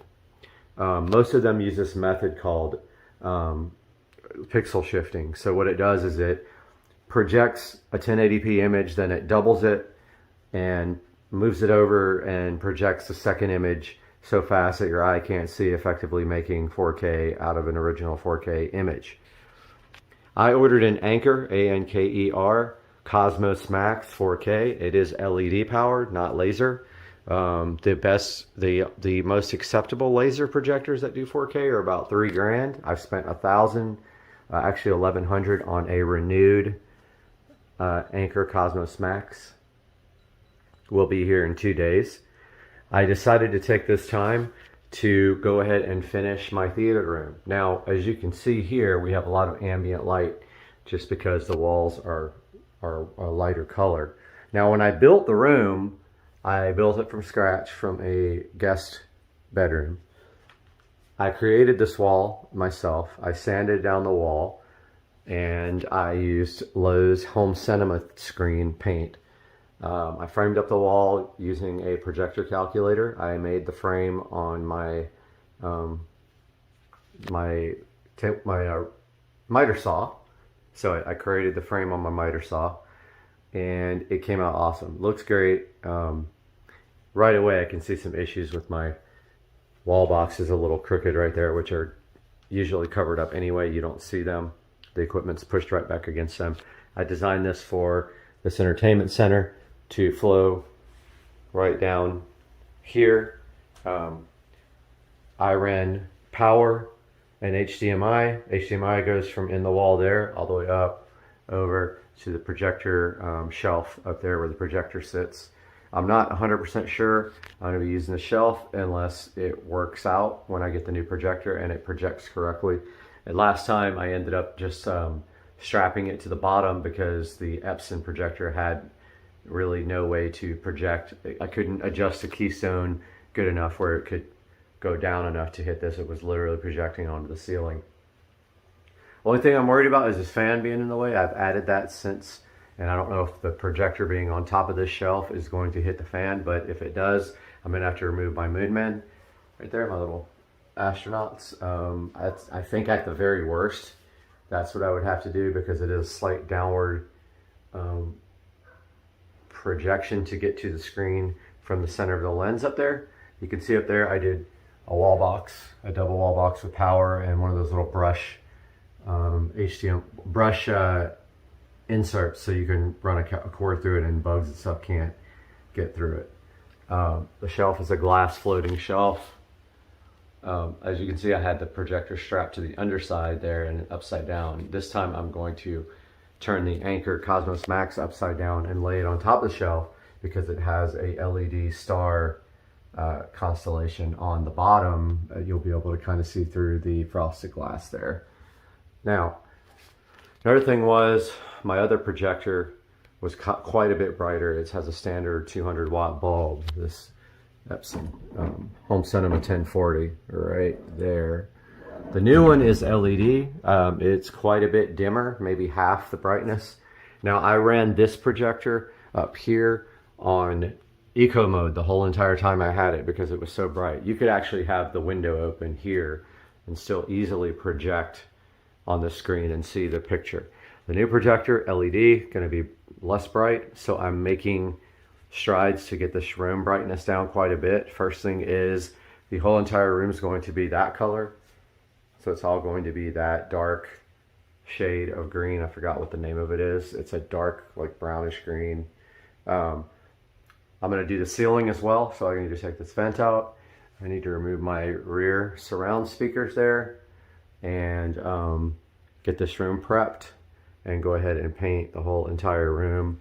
Now, if the shelf doesn't work or I have to lower it, then that's going to be a little bit of work, but I think I can manage to figure that out.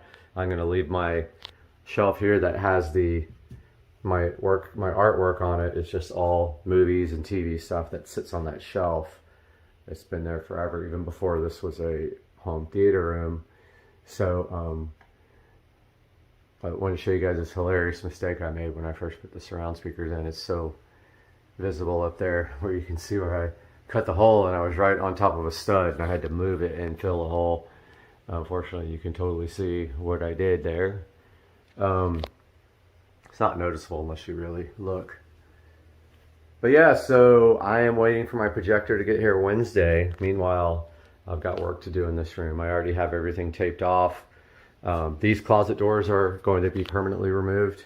They are going to be curtains here, and I'm pretty sure I'm going to get rid of that door as well and just do a curtain on the outside of the door. So I think what I'll do is a curtain rod up there with 2 curtains that hang straight down to the ground right there, black.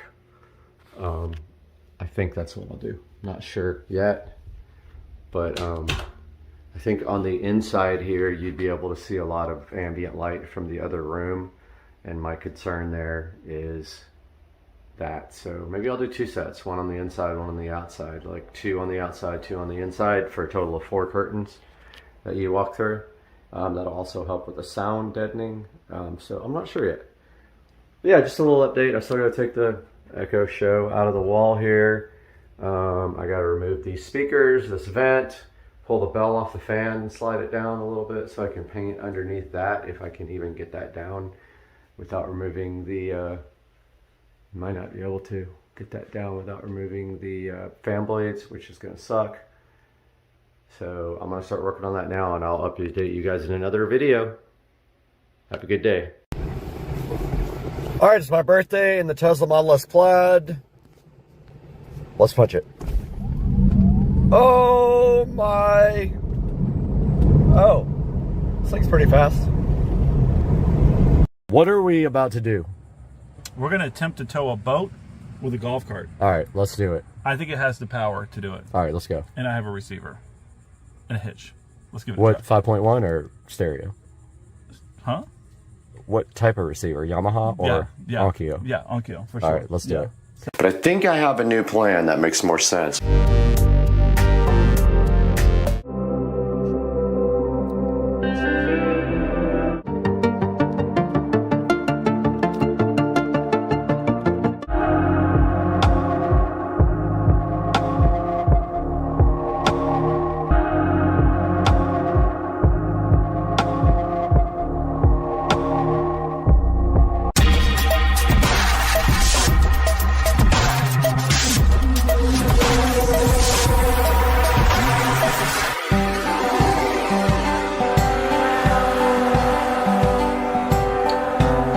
All right, guys, we are here in the bedroom with the brand new Bi-Cold smart mirror that we are about to unbox. And I'm looking for my scissors or the SCSR knife, but I can't find them. So let's use this drywall saw. So what we're doing today is we're gonna unbox this guy. We're gonna take a look at the back and the mounting, because I've already done 2 of these, so I kind of understand, but I've never done a wide one. And so we're gonna look and see what the mounting mechanism is, but it's usually like a metal bar. And then you put that on the wall, and then this just hangs from the metal bar, but we also have to do electric behind it. So let's see what's in this box now as it dirties up my nice white comforter. All right, first of all, it is boxed nice and secure. I almost have no energy left, man. Been a crazy couple of weeks. It's like people running over my stuff and stealing my stuff. So you guys don't know this, but my pavers all got stolen last night by some guy who thought he could just pull up and get my stuff. So all the pavers for the new mailbox are gone because somebody just thought it was cool to go ahead and steal something without pulling up and asking if it's actually junk or not. And they're brand new pavers sitting on the driveway, and they are gone. Gone. All right, here's the mailbox. Ha! Edit.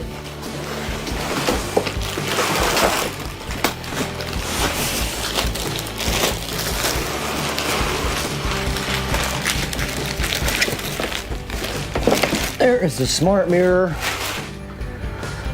So fresh on the bed. And as you can see right here and right now, it just mounts with 2 screws here and here. They give you inserts, but I have purchased some way better inserts that will be perfect for what we're doing. And then they give you this template. And so the confusing thing about the template is you have to know which device that you have. So you take this guy and you put it like this, and this device is going to be A and N. So it's going to be that hole and that hole. So we put this up on the wall, we level it, we put our drywall anchors in, and then we hang the mirror from our drywall anchors. But first, we have a whole process to do of putting LED strips on the back, and also we have to put a box in for electrical. So let's do that peel sat for our shorts. All right, we went ahead and did our short for the peel sat, for the peel satisfaction. We still have another one for the front, so that'll be awesome also. But back here is where we're doing the RGB IC LED strip. So we're gonna take that guy and we're gonna run it right around the edge there. And then we're gonna put that control box right here and Velcro that on or whatever, or 3M tape it, and then we're gonna mount this to the wall.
Before we mount this, I totally forgot that we honestly need to get this thing programmed and make sure that it's good. So we'll take our power supply right here, regular power brick. We're going to go ahead and plug that into the wall, open up the Govee app, and get this guy all set and tested before we actually mount this. The last thing we want to do is take the mirror down if we have problems. So let's get this thing powered up, powered on, discovered in the Govee app, named, hooked to Wi-Fi, and see what we have available. So let's do that now. We got the power cord here. It should come on when we do this. It did, so it does actually work. And it looks like it's set to audio, which they all kind of default to, but let's open up the Govee app. We got the Govee app open here, so we just have to discover new devices. So you hit the plus. It already knows it, so we add. It's probably going to want to update the firmware. Let's see.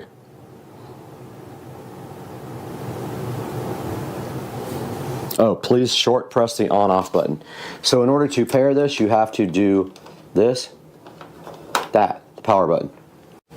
Finally, device is pairing after like 18 tries. Please press the off on. All right, we finally got the device to pair after I had a small heart attack, and it is the guest bathroom smart mirror. As you can see here, we'll hit done. It's looking for Wi-Fi. We're going to go ahead and connect to that Wi-Fi network. It might fail because I just rebooted the router. Let's see. It did connect. Let's see if it wants to update firmware. And here goes the upgrade, so we will come back when it's done. Now the whole thing is getting the mirror template lined up so we can cut the box for the power and then also get it lined up correctly and get it mounted to the wall. So let's go do that. Back in the bathroom here, and we have our template.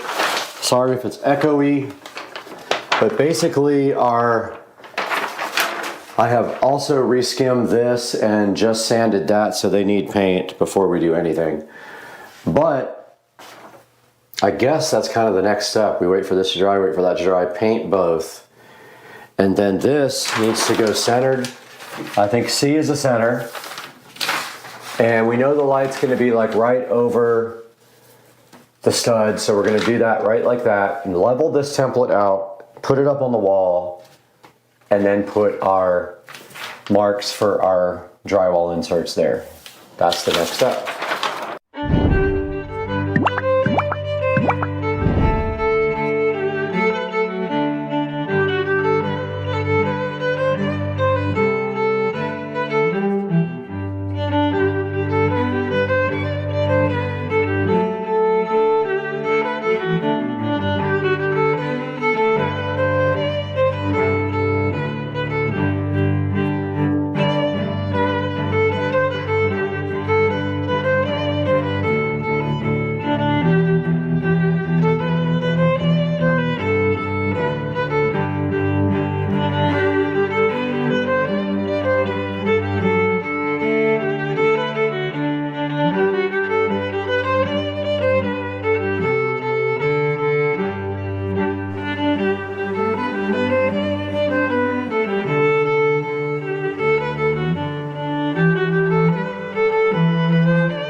Alright guys, we're back and we have the light here, and the goal right now is to just install this light. So keep in mind there's a lot of weight on this light, and they give you like pigtails here and wiring nuts.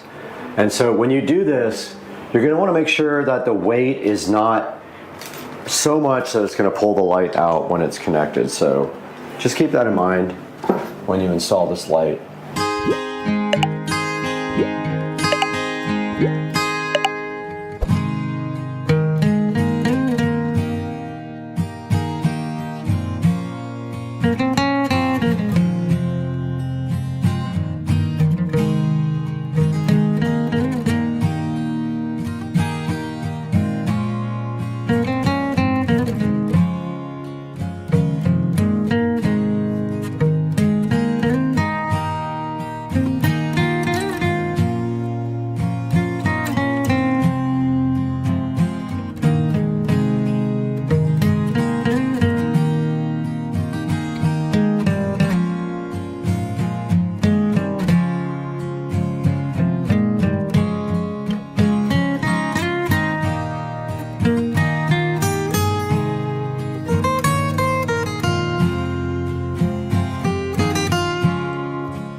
right, so it's kind of the same color as the top lights. No, it's perfect. No issues at all. I just got to fix that little screw hole. This other one's completely covered, but yet looks crappy because I can't ever do good patch. So we have our template up here, and what we did was center up the template with the sconce, or whatever it's called, the lighting. We leveled this guy right here very carefully. A little off. Level this guy very carefully. Yep. And now that's where the mirror is going to be, but this is 48, so it's going to come way out here. So we put 24 in the center. It's going to be way out there. Literally 24 on each side, so put 24 here. And then 48 there. That's where the mirror is going to sit. So now we know A and N are our mounting points, guys. Let's go! Hype train. Guys, welcome back, and we have the template up here, the center marked out like right between the lights. So 24 is right between the center of 48. This is 48 by 24 this way. The bottom of the mirror will hang here, which is great. We're going to put our marks right here and go ahead and put our drywall inserts in there so we can hang our mirror. But after we do this, we'll test that, then mount our electrical box somewhere in here. Let's go. We got our Hillman toggles, and we just have to put a hole right here.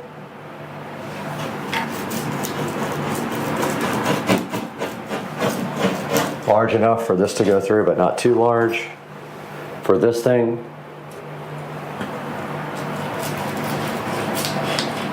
Let's go.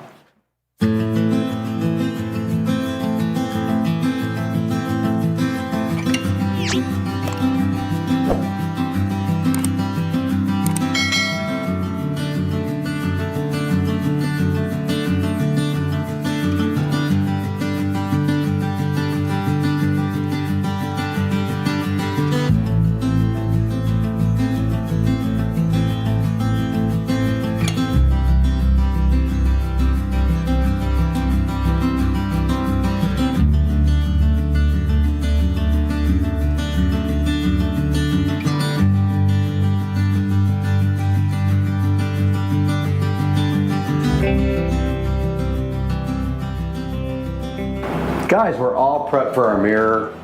We have our hangers here, our electrical hole here, our false positive here, and what we're going to do right here and right now is figure out electrical through this hole, and we'll tie it into the back side of the wall. But I need to figure that out now, so I got to make a little extension cord to go through to the wall and make a electrical box, guys. Let's go. All right, so I had a meltdown yesterday and threw the mirror after it was broken, and I kind of scratched up my floor, so I ordered a kit to kind of touch that up. But given a little update in here, my receiver microphone is dead, so I can't use the wireless mic, but I got everything painted in here. I got the new light put up yesterday, and I just repatched a couple of holes that were there because it looked terrible. So I'm going to try to do that better. That was my worst thing ever. I got the show mounted in the wall, and now I'm going to put these plates back on and work on this light here. All right, this is the new puck light to replace the one that is there. This one just literally will come right out probably. Yeah, I don't even remember how I got that thing in there, but this is the new one. It runs on 110 volts and it's LED, and this old one is incandescent. So this will be a upgrade for it, and here is the actual new puck light that is going right in its place, and it has a little, oh, that's interesting. It has an in and an out, I guess. I don't really know. I guess so you can chain them. And then it's got, on the bottom, it has a adjustable color temperature. Very cool.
All right, we are back out here today in the Supercar Street Racing driveway to get the second part of this garden done.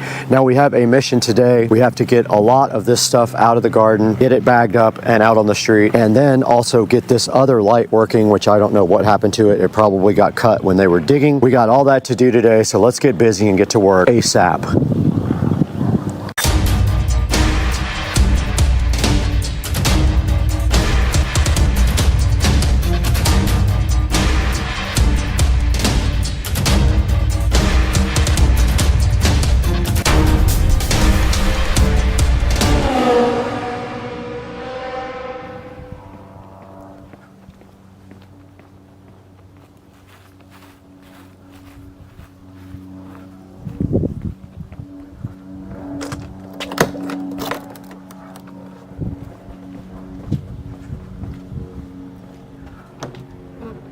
Oh, no key.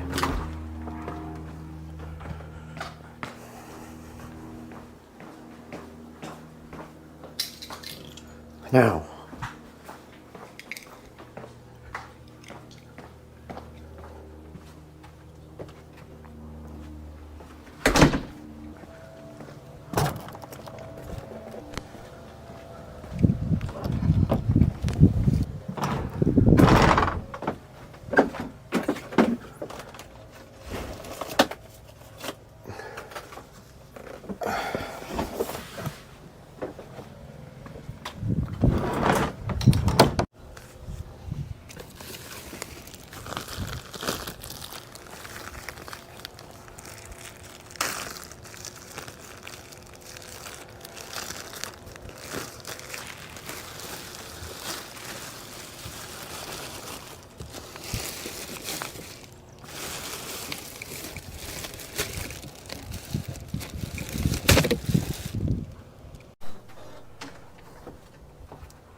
Brand new shears.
All right, guys, it is time to start laying the trim, and I am going to start up there, probably at that end, and work my way around, or maybe I'll start here. Not sure yet, but I need to go get my benders because I know I'm going to have to probably bend.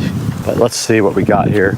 We don't have enough to finish this by any means, but I'm going to order some based on what I get done today. We have 1 cut piece and 3 long pieces, but I can use the cut piece on one of those edges.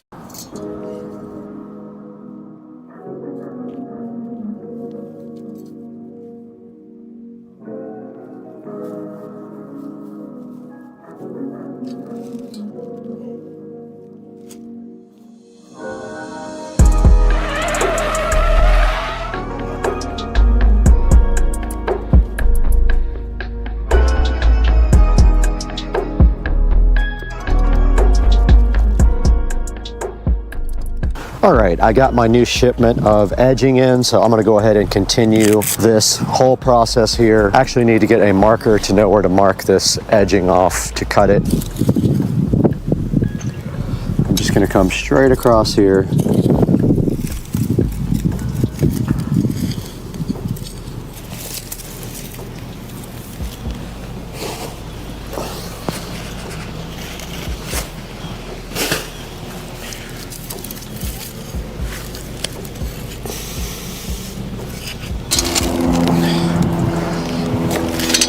We got our new trim edging.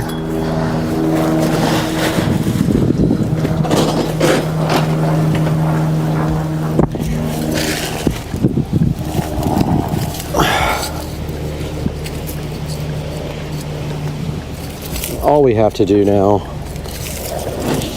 is get this in.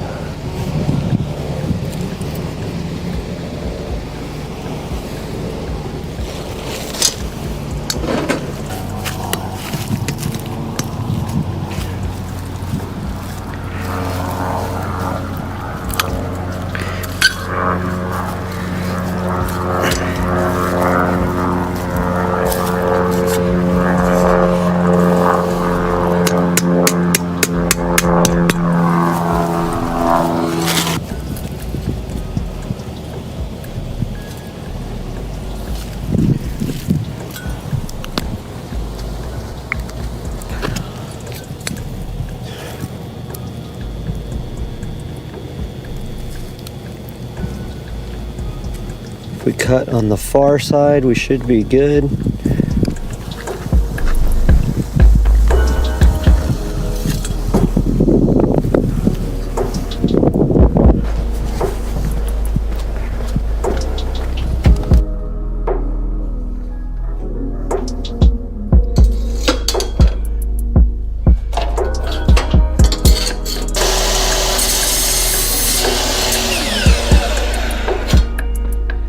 Test this.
Because I can't cut.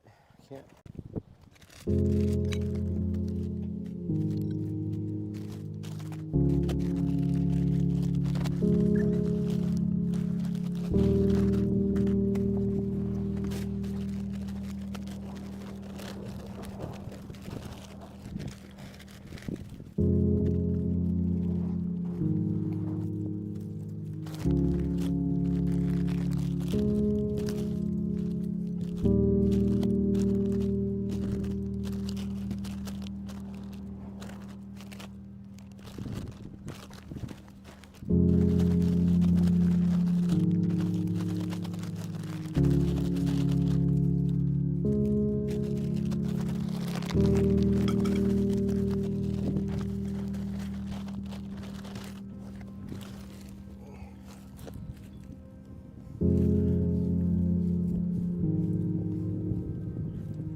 Okay guys, so this project is completely done.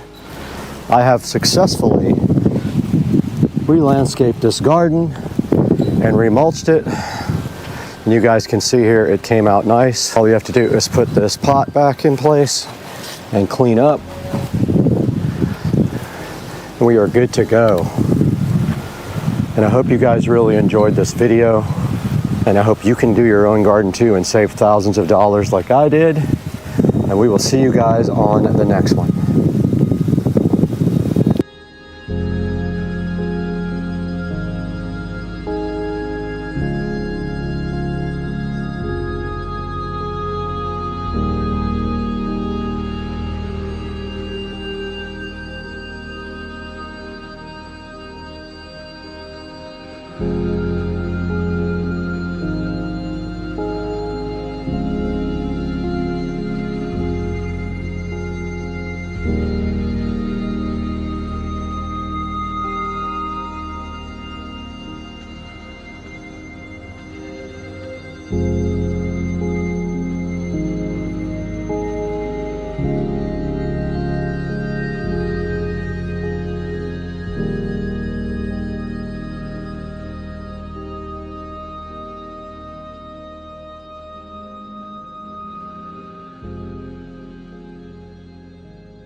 Hey everybody, quick update on the studio. This entire wall is tiled, as you can see. Let me turn some lights on here. This entire wall is tiled. I still have tiles falling off, so I am re-gluing them as they fall off. And I can see some right here that aren't exactly straight, but that's okay. You'll never get this stuff perfect. But this whole wall is done. There's me. Check it out, guys. All done. That's done. Completely done. I got the speaker wires pulled through for the surround sound.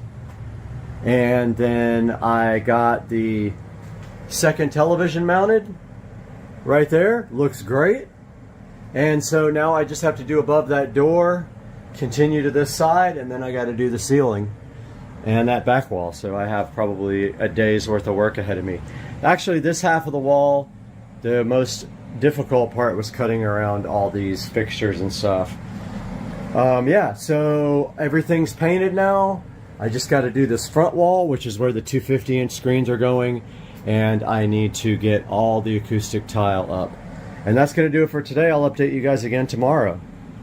I know you guys think you know how to cook air fried chicken, but you don't know how to make air fried chicken because you don't know how to make it like this. You know you want some of that air fried chicken. That air fried chicken is going to slap you right in your... Oh, I wish I would have made it higher now.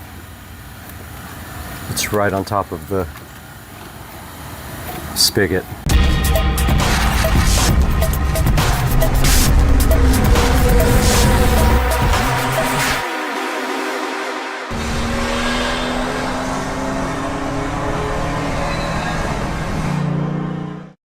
Welcome back to the channel, guys. Supercar Street Racing here with the Go For Wild decorative hose hanger here. And so this is going to go on both sides of my house. We have a hose outlet on both sides. I already got the hoses for it. They are the expandable hoses like I have been buying, and I enjoy those hoses, so I bought 2 more. So these are going to go on either side, and as you can see here, we have the decorative part of this, and I kind of like this star. I have 2 of these. There's another one in the box right there, and this is actually for the home theater, so that's a separate thing. But yeah, so this is the guy right here. Comes with 2 pieces. Here's the instruction manual for it. So it looks like it shows you how to put it in studs or in concrete. I actually have a set of concrete screws. So this should be pretty easy to install. They give you like huge, we're not going to use those. We're going to use my concrete drill bit and concrete screws to put them in the stucco. So here is something that needs to be removed. So we need to cut that right off. Let's grab our scissors right now and cut this off and take a look at how this thing goes together. Yep, that's just the installation screws, which we don't need. We're using the screws that are designed to go into stucco or concrete. You just drill out a small hole, and these are awesome screws. They go right in. They come with a little bit and everything. But it looks pretty simple here. It looks like basically you hang this part, you hang this on the wall first, level it out and everything. So it's easy to level these out because you do one side, put the level on it, mark the other side, and then drill the other side so it's level. So after this is hung up on the wall, it looks like let's see if they want you to. So they say to remove the bolts. Remove 2 pre-assembled bolts. Okay, yeah, they want you to actually put it together first.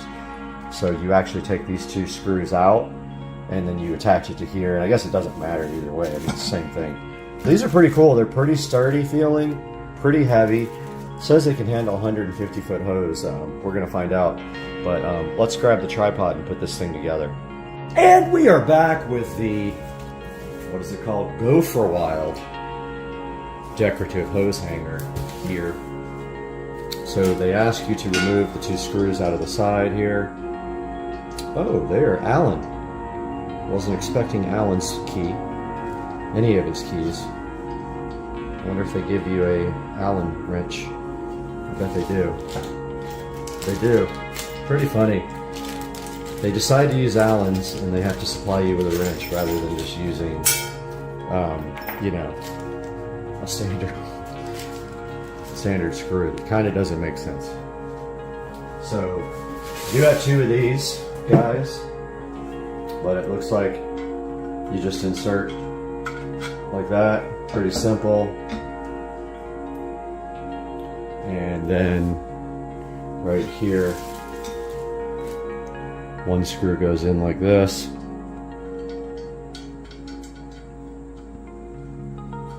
Really don't know how high to put these things on the wall. That's pretty much it. That side's in. They just come in 2 pieces, I bet, for shipping. And here is the second one of Allen's key. Pretty much this one's done, folks. Just remember, don't put it in backwards. Star's got to face forward when you're... So there it is, all assembled. Let's grab the other guy.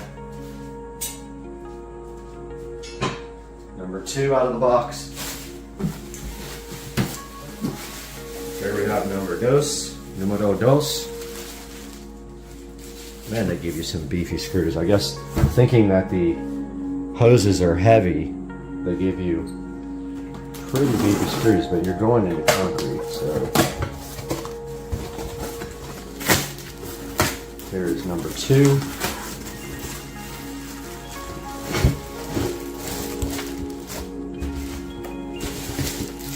I'm actually in an unboxing mood today, so I've got a bunch of stuff to unbox for this project.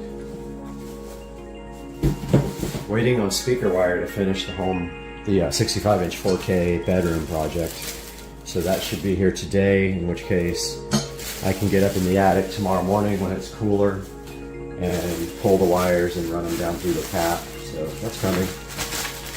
There's our second one.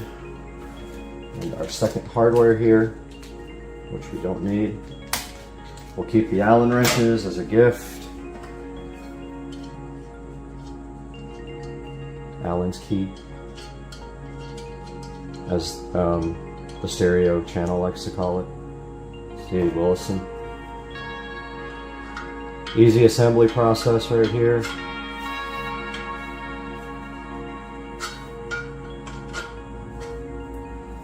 And yet, I'm fumbling with it. Then we take the Allen's key here. That one feels a little bit stripped, but it went right in. And number 2.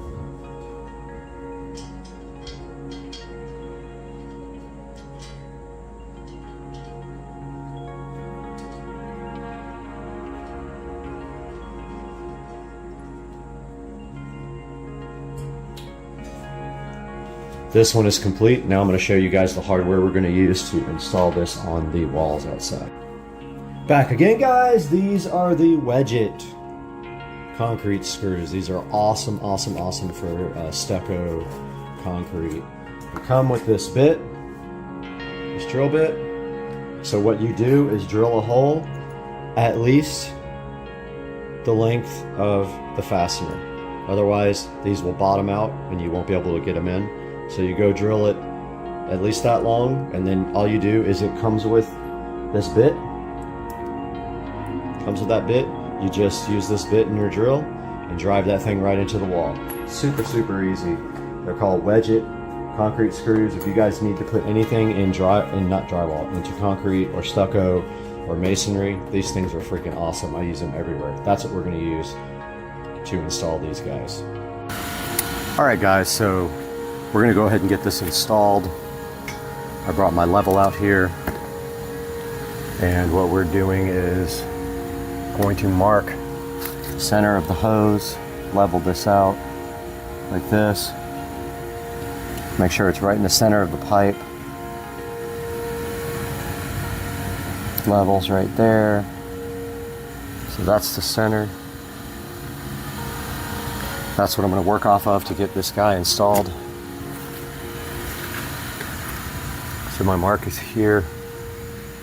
I'm going to go right there. Looks pretty centered. Yep. Just going to mark one side here.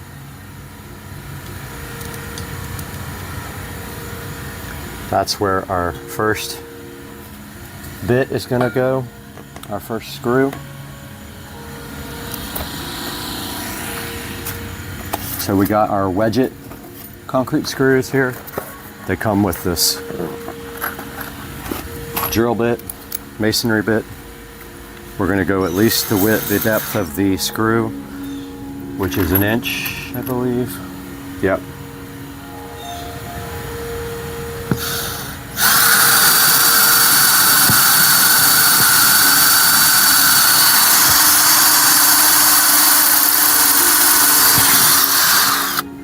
Okay, perfect. Now it came also with a hex driver that fits it. Put that on our drill.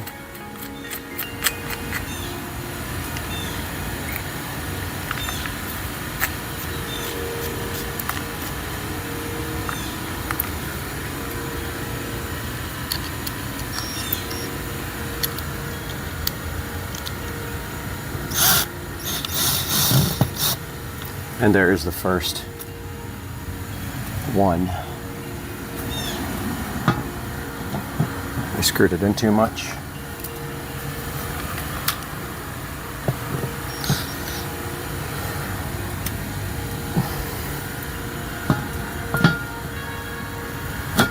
Just like that. Now we got to get it level and mark the other one.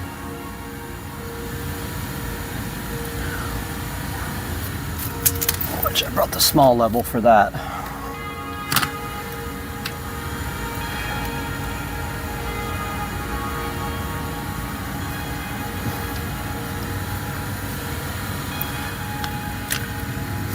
Right there.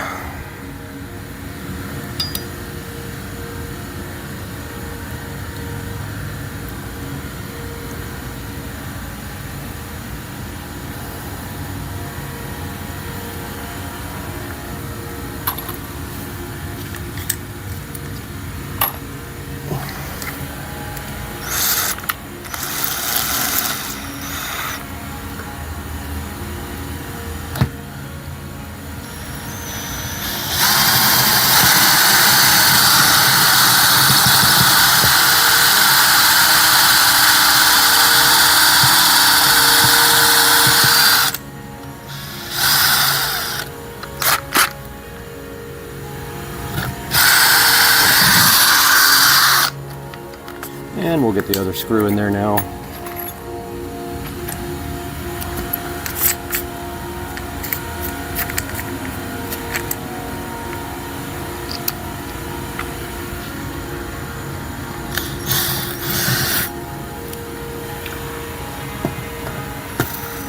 There we go.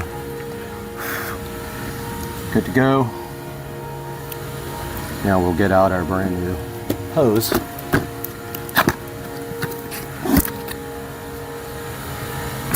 We really need a new spigot there. To do that, we have to turn off the water, and I bet you that won't come out. Here's our brand new expandable hose. 100 feet.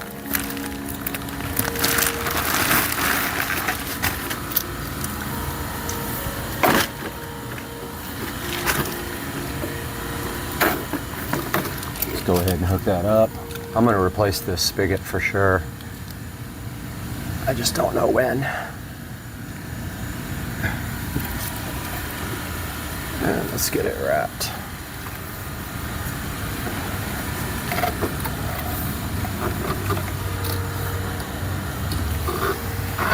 Oh, I wish I would have made it higher now. It's right on top of the spigot. I put this too low. I'm gonna leave it, but see how it's touching the spigot almost? That needs to be higher, not on the other side of the house. I'll end up moving this one eventually. Okay, so there's that. And here's the free sprayer that it comes with.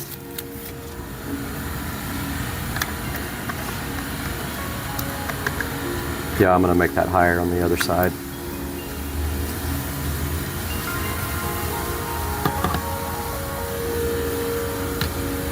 Almost wish I had a little hook.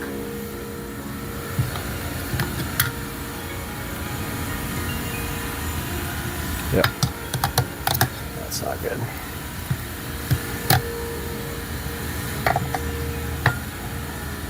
Perfect. And that's it, guys. It is installed. It should actually be up right around here. On the other side, I'm going to get it another 6 inches or so. Looks good though. Came out really nice. What do you guys think? Looks awesome to me. All right, over here on the other side, working on the other one, where I won't make that mistake twice. And I forgot my pen. Of course.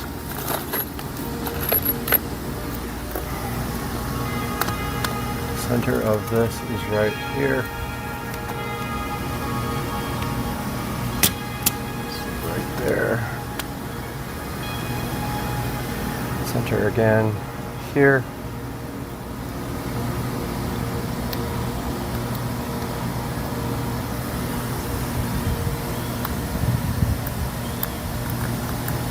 Right there.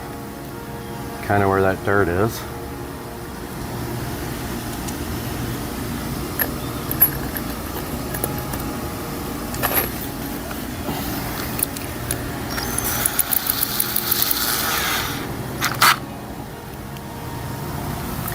Puts our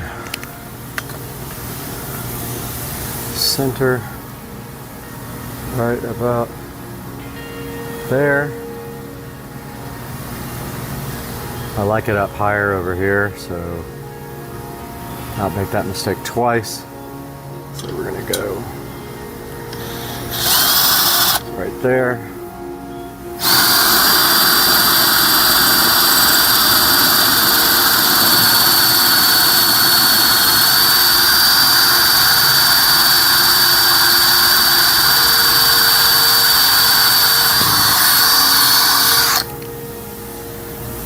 Just like that.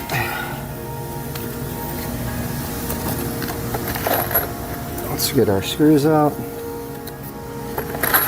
and our bit.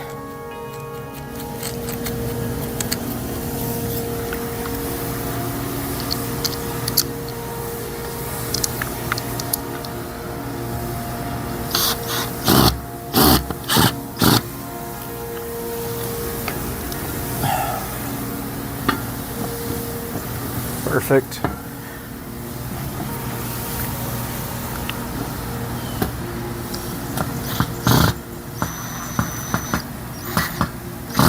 I know that's the right bit. Why is it not fit? It came with the thing.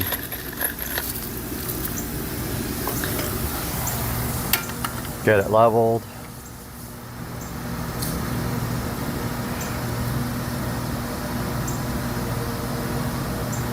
Right there.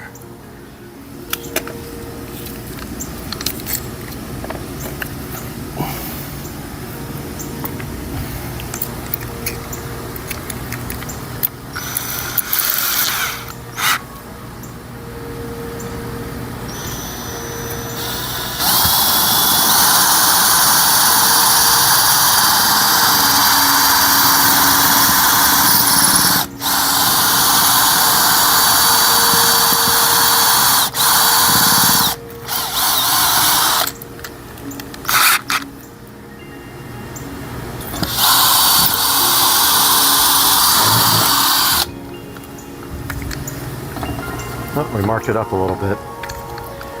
That sucks. Probably touch it up with something. Got a little bit of the drill on it.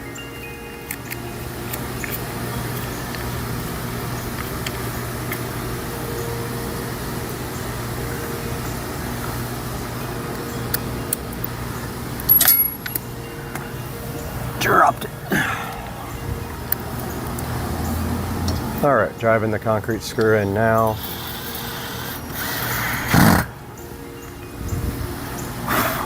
That is that. Thing is mounted. I guess if this thing leaks.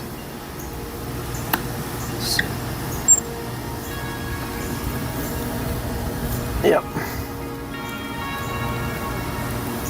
Yeah, this thing's leaking like crazy. I'm taking this thing off.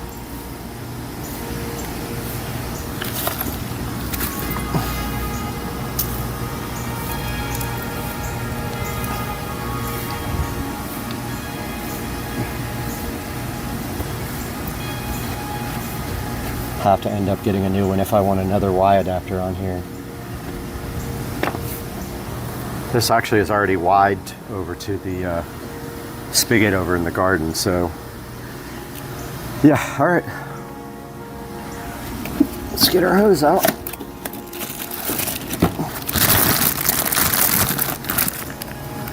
They give you an extra washer and a nice sprayer nozzle.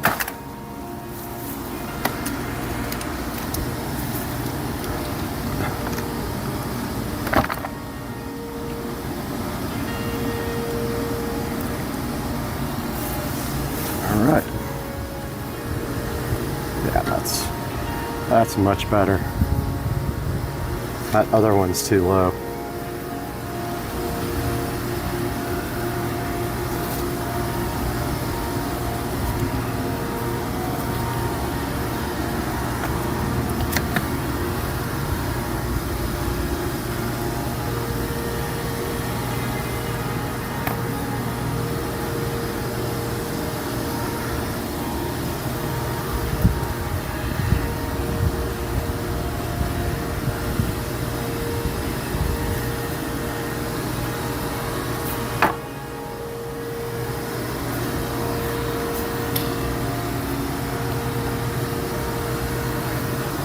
Looks pretty good. Let's get our sprayer nozzle. These all come with a free nozzle, which isn't actually free, you're paying for it, but they all come with one.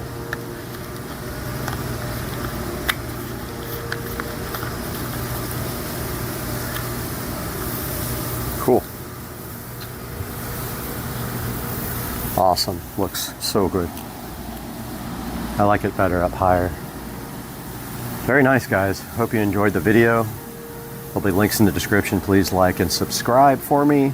Have a good day. Give the rabbit a massage, Bubba. It's Rabbit TV. That's so nice of you to pet your friend.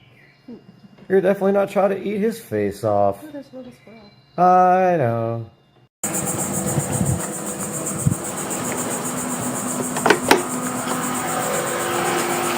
Oh, hey guys. I didn't even see you there.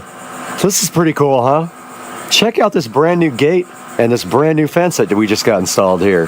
Pretty awesome. I'm gonna show you guys and take you along for the ride. Let's go.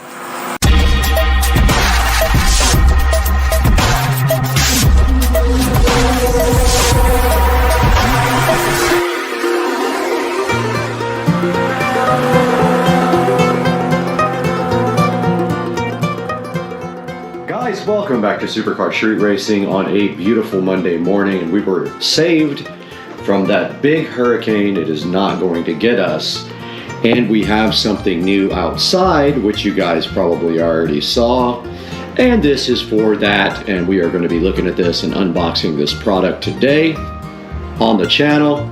Stick with us, man. I hope you guys are having a great day. You previously saw outside that beautiful new addition to the Supercar Street Racing compound in the backyard. And what is in this box today is a controversial product. You get a lot of different opinions about this online, and it's really hard to figure out which reviews are good, which are not. And at this time, I was not ready to do wired lighting to the top of the fence post caps. So what I did right here and right now is we bought these Dynaming LED post lights that have decent reviews. This is a 6-pack. We have 4, and we will have 2 left over to put on our fence, which is kind of cool. And if I like them, I'm going to order 2 more. But as you can see right here in the package, they do come with these fence post adapters if you have a smaller fence. So there are 6 adapters on top. There are some drywall inserts and screws. And then we have these plastic lights from Dynaming. Let's get them all out here and on the Supercar Street Racing bed. There should be 6 in here. And basically, we're going to look at the instructions, but you should just be able to pull off the battery. It's like a removal tab, and then that's it. They are 3000K, which is leaning towards the warmer spectrum. 2700 would be your typical incandescent warm white bulb. And it says right here, it just charges all day and then lights up all night. So basically, you can replace the batteries. It has AA rechargeable battery. So basically, you remove the tab at the bottom to turn the light on for the first time. It says if it's 4 to 6 inches, fix the base on the post by drilling the screws for the hole and then put light body on the base. So basically, yes, these adapters are for 4 to 6 inch posts, and we have a 5-inch post. So it will probably not sit all the way around flush, but we're gonna find out when we move outside and take a look at these Dynaming LED post lights in just a minute.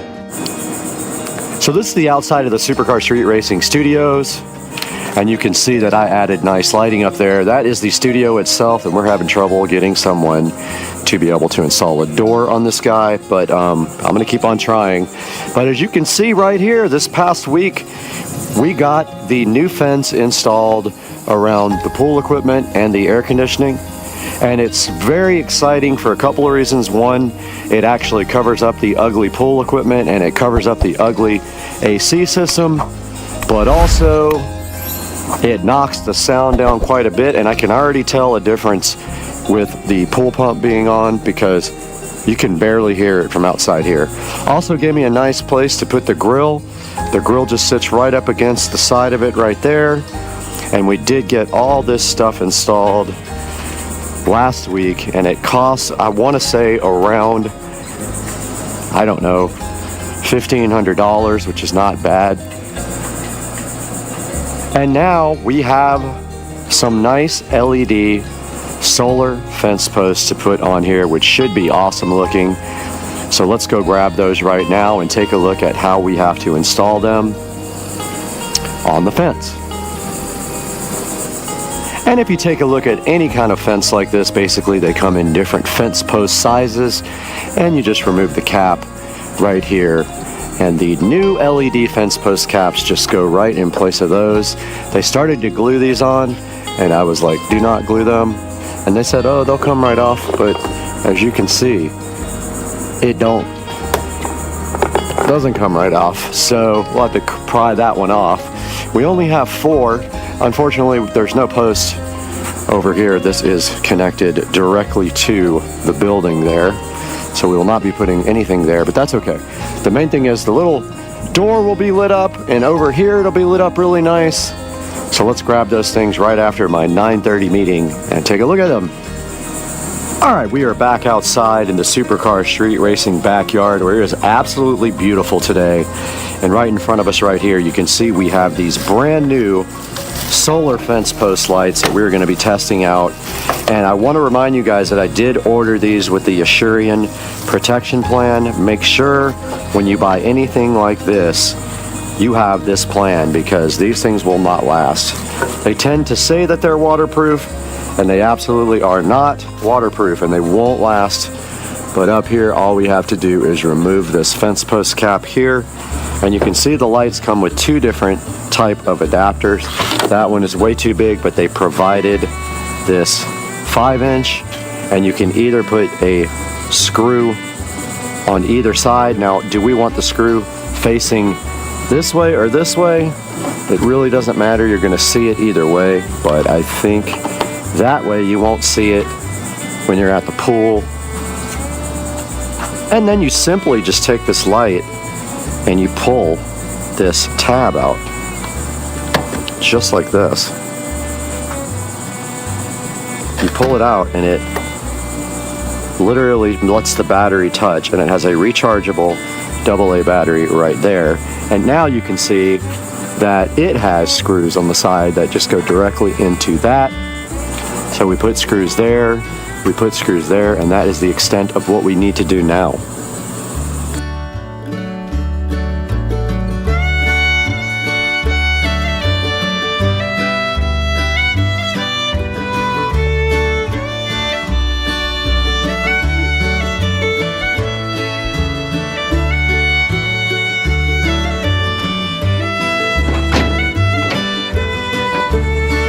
Okay, we are back up on the ladder here at the Supercar Street Racing compound. We have our solar fence post cap light right on top of the post there, where I'm opening these screws, and they gave us black and white screws, and actually silver, not black, not white. But the interesting thing is the silver screws are all really long. I guess it doesn't matter.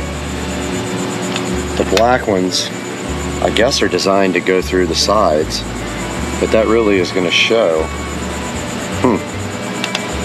Let me take a look at the instructions. Always fighting the batteries and GoPros that don't last, but we did go get some silver screws for the sides because I think that will blend in better than the black ones. There's nothing black on the entire fence, so I don't really understand the use of black screws instead of silver. And they don't give you any short silver screws. So I got something similar to mount both the light to the adapter. So I'm gonna go ahead and put first the screw there.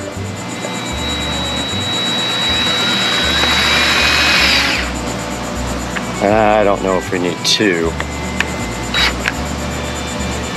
but I think one on each is fine. They're not going anywhere.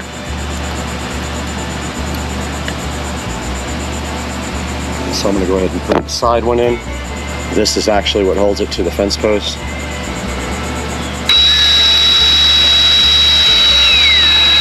That is the only negative, is that you have to put a hole in your fence post.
Okay, these posts don't have the, damn it.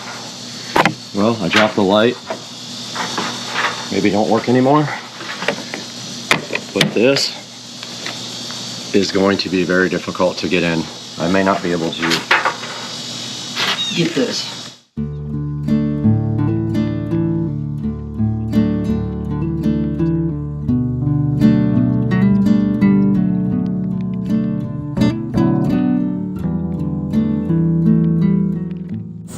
All right, if the camera doesn't overheat, here's my plan. I'm gonna snip off this back part.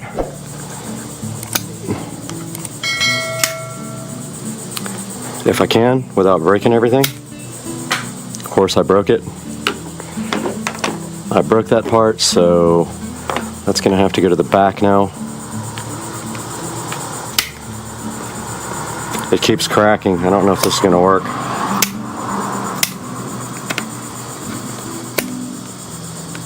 I'm just snipping off this back so it'll fit.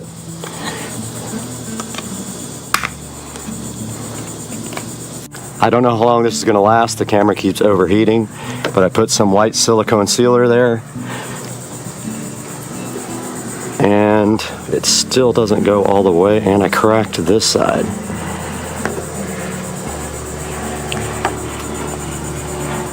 It still doesn't go down all the way. Oh, I guess I didn't cut enough. Alright, whatever GoPros are almost unusual, they overheat no matter what. I did take that to the grinder and got it knocked down. And now I'm going to put a screw in it. But my camera's going to overheat again, just FYI, so you guys are probably not going to see any of this by the time I get the screw in. That's for the base, and of course, all right, I got the camera in the shade. I'm just trying to record. I don't know if it's actually going to work or not. But we have our last one here to replace. Let's go ahead and get that done.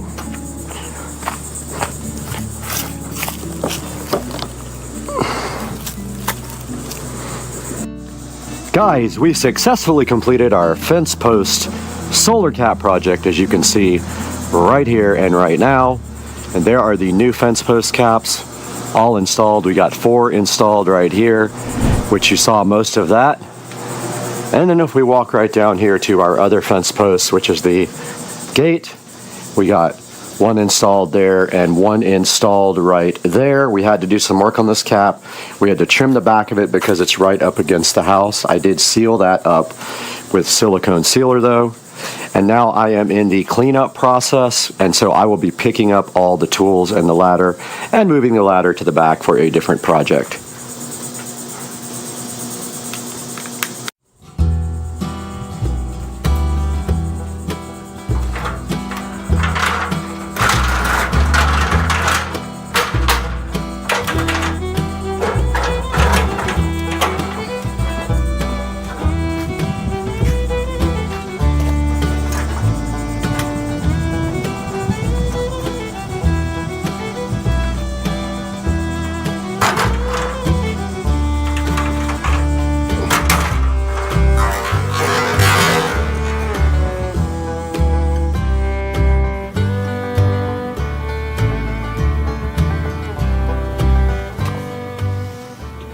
Guys, we're back in the 4K production studio here at Supercar Street Racing, and you guys just saw that we got a fence installed, and it would be right here on my left, and that fence is around my pool equipment and my AC unit right here to the left of the Supercar Street Racing 4K production studio.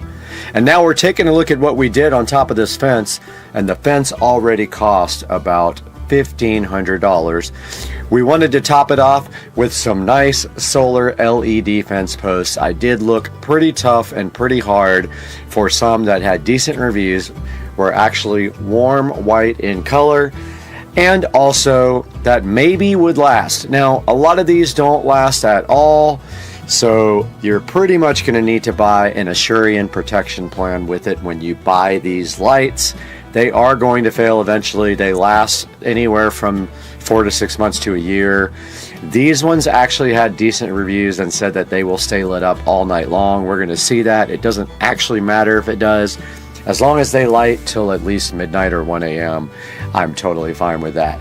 So this is 6 solar post cap lights, and they are $49. And there is also a promotion if you buy something else. It says, let's see, it says save up to 3% on Dynaming solar lights. So this company is Dynaming is the name of it, or Dynaming, however you want to call it. As you can see here, it has a 4.4 star review on Amazon. Not bad. All the solar lights go from anywhere from like 4.4 down to 3 point something. Now you could go ahead and get low voltage 12 volt powered lights for your fence post caps. In that case, you probably would have had to run wire underneath, and I did not do that. You might still be able to add it and hide the wire, but at this point I'm going to go ahead and go with the solar because I've got a bunch of wired lights in the backyard already. So that is a look at the Dynaming 6-pack of solar fence post lights. And after this, when it gets dark outside, we're going to go take a look at these in the dark and see how it came out, and we'll let you guys know that in just a second.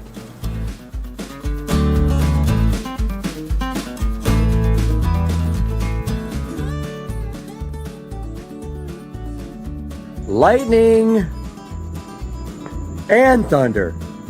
Oh, that's epic. Look at this, guys.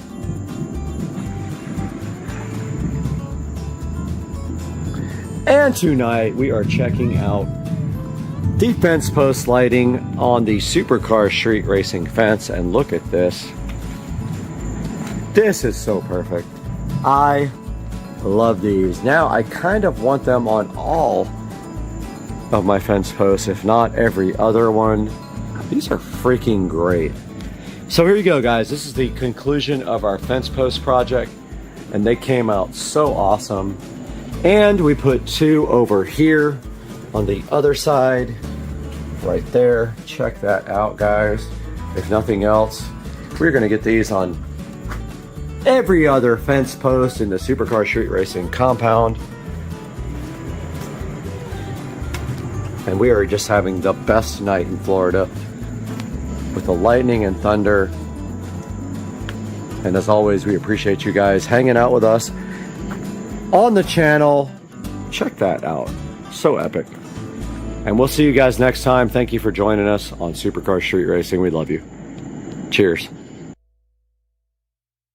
All right, guys, we are out here in front of the 4K production studio, and today we're taking a look at my 99% finished 4K production studio on Supercar Street Racing.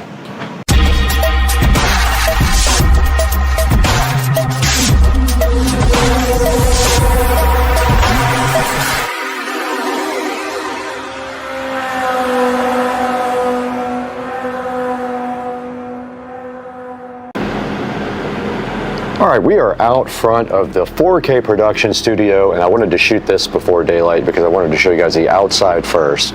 But taking a look back here, we have a very limited crop angle at 8K. But taking a look at the outside here of the studio, you can clearly see I have done lighting on the outside here all the way around the edge. And so the lighting carries all the way this way and around the front of the studio. That would be the front of the house there. And then right here and right now, this is the side of the studio, and you can see I lit it up nicely with some cool outdoor lighting, and that is how it looks from the outside. Moving on to the front of the studio, you see that we have this nice door that was just put in about 2 weeks ago, and it also is lit up nicely. And it does light up the Supercar Street Racing sign. And then moving down towards the bottom, we do have the Eufy video doorbell here that will alert you when it sees a person. In fact, it just did when we walked by, and just now again on the video. And there is the Supercar Street Racing sign that we had custom made. And that is the front of the 4K production studio. and all of the beautiful lighting that we put in that I'm so glad I took the time to get done. We also installed gutters afterwards so that the rain would not come into the front area here. There was some water getting in towards the bottom down here, so we put those gutters in, and ever since then sealed the door properly, and now no water gets in. Now let's move on into the inside. All right guys, welcome to the inside of the Supercar Street Racing 4K production studio, actually being shot in 8K right now. Kind of difficult to shoot in 8K because it's very cropped, so the angle, the zoom amount is very close up, but you can see right here and right now is the inside of the 4K production studio, and I will throw some pictures up as well that give kind of a better idea of what this looks like. But when you walk in the front door, you are greeted with this desk area here, and in the desk here is where all of the main equipment is located, directly across from the front door, and we will go over all that equipment one by one just here momentarily. All right, this is a good view of the inside of the 4K production studio, and we are shooting this in 8K. Now, as you walk in the front door of the studio over there, and don't forget, this is 8K, it's cropped pretty hard, so it's difficult to get a wide angle shot. But as you walk in the front door of the studio, you are greeted right next to the door. We'll take a look at this in a minute with an Alexa, and it's actually an Echo Show 15 right up there. And then on the wall over there, we do have a 32-inch television. And then on the front wall, directly across from the door, was where we have our main equipment for the studio, and you can see starting at the end over there, and we'll go over this stuff one at a time when we get a little bit closer, but starting at the very far end right here, we have our HP thrift store refurb PC. Actually, it was a gift from a friend. I call it a thrift store, but yeah, you can see me right here right now on the screen right there, and this guy right here is used to do live streaming. It just has a single webcam, and that shows this area right here. It is all located up on the top of the desk, since it is a one-piece device, and that is the HP computer. It is not very powerful. Matter of fact, I could barely find video drivers for it. It's so old for Windows 11. So it does use hardware acceleration, but it barely works, and every time I go into OBS, I have to change it to hardware acceleration because it loses its settings. Nevertheless, the computer does work pretty good for what it is for, and it is for live streaming only. And then up above that, you can see we have our Harbinger powered speakers. I chose those because I already had them, and they were easy enough to put in, and I actually picked a receiver that has preamp outputs just to feed these Harbinger powered speakers. What you don't see underneath that is the subwoofer chilling so fresh down here, and that is the Polk Audio sub. It's I think a PSW10 is what the brand is, or the model number. And then right by that, we have a fan I need to take out of here. It was for when the carpet got wet. But yeah, there's the audio system there. And if you move up above that, you will see the Netgear switch. Now that is fed out through the wall and up into the house to the main cable modem / router. And that supplies Ethernet to the whole entire place. Everything in here except a few things is hardwired. These lights up here, these Govee RGB lights, are Wi-Fi, and one of the televisions is Wi-Fi, this 32-inch right here, because it's using a Fire Stick. It is not a smart TV, but I want to get that replaced pretty soon. But anyway, yeah, moving down the bench now, right next to that, you would see my old editing PC. Now this is what I started the channel with before. This is a home-built PC that I built way back in the day. Does have an NVIDIA graphics card in it, Quadro, so not very powerful. It has 16 gigs of RAM, I think a 4-core processor, I can't remember. I think it's a 4-core Intel, and it has an NVIDIA Quadro processor, barely enough to get by and do editing, but I also do Photoshop on this as well. So that is the next computer. I use this one also for doing live streams from the outside. So if we go to OBS Studio here, it'll pop up and we can do live streams from all the Wise cams in the house. I do have BlueStacks set up in order to open up the Wise Cam application and do live streams on this guy. And here is a look at the actual PC. I've had this one for years and I built it. And it is a quad core processor.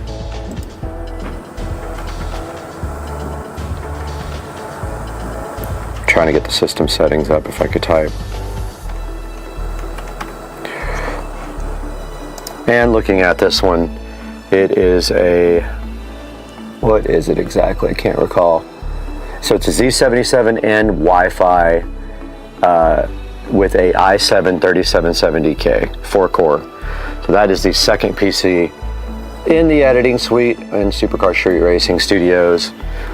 And then moving down here to our main area is where we have our full-blown editing suite. We have our tower PC there with 64 gigs of RAM, the 12-core AMD processor, and a GeForce 3080 Tough Asus is what's inside that. So pretty powerful machine. I'm about ready to upgrade it to a 4090. I'm just looking for one at the current time, so I'll either do that or buy a whole nother editing PC that has a 4090. Sometimes you can get a good deal on a whole PC because they are selling the entire PC with a 4090, and sometimes you spend like maybe $1,000 more than you would with the video card and you can get a whole system. But yeah, so that's the editing PC. I am using DaVinci Resolve. You can see it up here on the screen right now. On top of the desk here, we have the Marantz NR1711. Pretty high-end receiver. I bought it because it has preamp outputs to drive the front Harbinger speakers over here. And then moving up on top of that, we've got the Kingston HyperX microphone that I use to shoot voiceovers here in the studio with this 4K webcam up there. And then we've got another little switch down here. We ran out of Ethernet, so I just went ahead and put a 10-port switch in right there to feed a few of the devices. Just don't forget, everything here is fed with Ethernet, not Wi-Fi, including this. All these PCs here and this receiver are all fed with Ethernet. And then moving up here to the very top, we have our 4K monitors. They are Amazon 4K monitors, and behind them they have the Govee immersive RGB LED lighting on the back of them. And then of course, moving up to the ceiling, these are all Govee RGB LED recessed lighting, and they're all individually connected to Wi-Fi. And you can see that the ones behind the TV are actually colored different than the ones up here because I have them on a different program.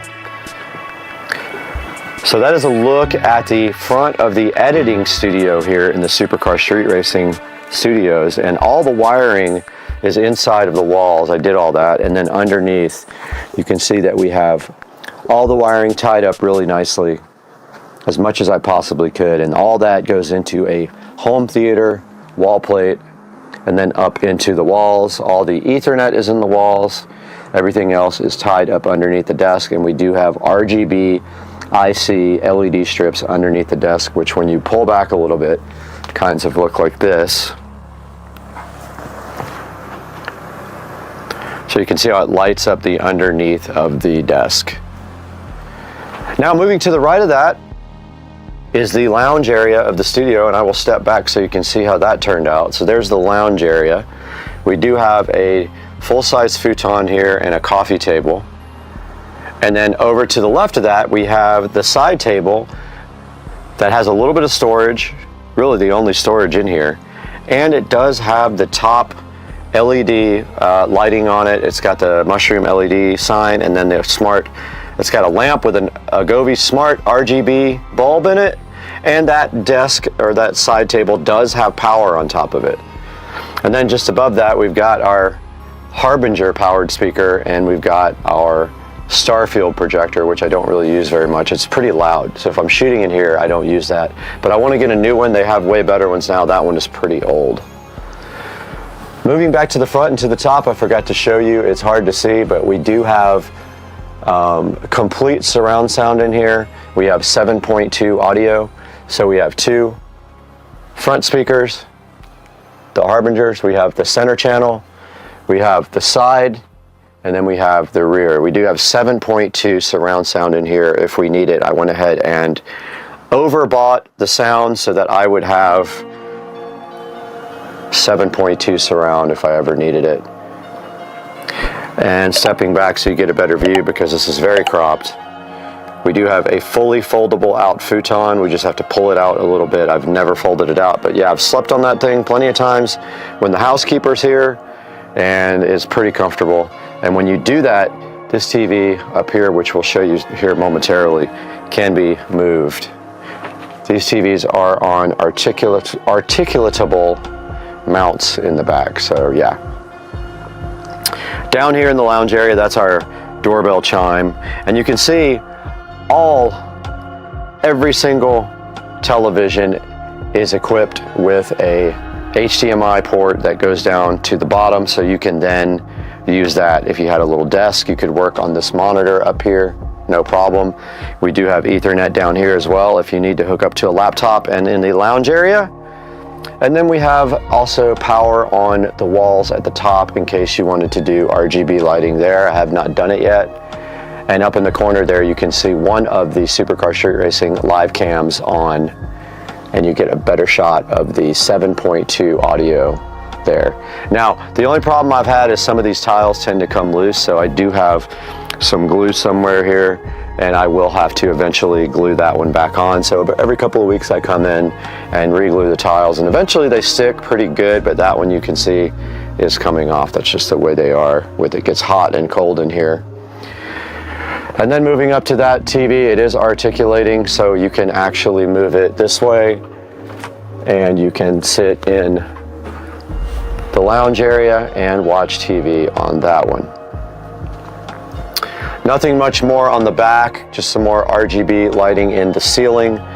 And then down here in one of the Ethernet jacks, I am feeding the Supercar Street Racing Wi-Fi extender, and that is what everything in here that uses Wi-Fi connects to. So that includes the lighting above that is connected to Wi-Fi. These are connected to this jack here. And then up on here on the wall, you can see more power, and behind the TV, you can see that there is a nice wall plate that has USB, Ethernet, and HDMI available for this TV, and this TV can just articulate this way for when we're editing. And then this way on the wall, we have the Echo Show 15, which I did flush mount. I was able to create a bracket inside the wall with wood, like a cross member, and I was able to perfectly flush mount it and then surround it with the foam tiles. And then under that, this is a smart switch for the outdoor lighting, the lighting that I showed you at the very beginning. And then on this wall here, if we step back so we get a better view, on this wall we have that 32-inch television, which also has a wall plate behind it, and we do have this LG air conditioner, which is the best, absolute best air conditioner made, window unit made. Very quiet, super quiet, hardly makes noise. It does make a little bit of noise, but not like all the other ones. When it kicks off and on, it barely makes any noise. So that's why we got that one. It does keep it cool in here. The only time I ever had issues is when it was 95 degrees out and I tried to turn it on in the middle of the day. It was barely keeping up. So on a very hot day, you just turn it on in the morning and it has no problems keeping this place in the 60s.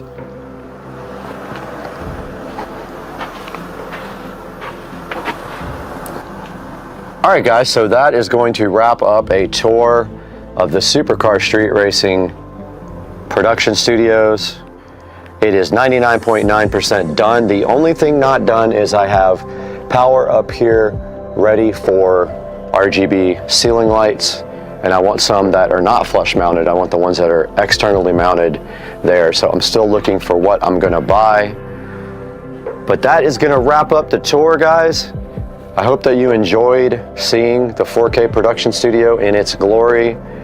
And I hope you like and subscribe to the videos and watch our live streams when we do editing. They're pretty cool, and you can learn DaVinci Resolve by watching me edit. All right, guys, have a good one. We'll see you on the next one, Supercar Street Racing.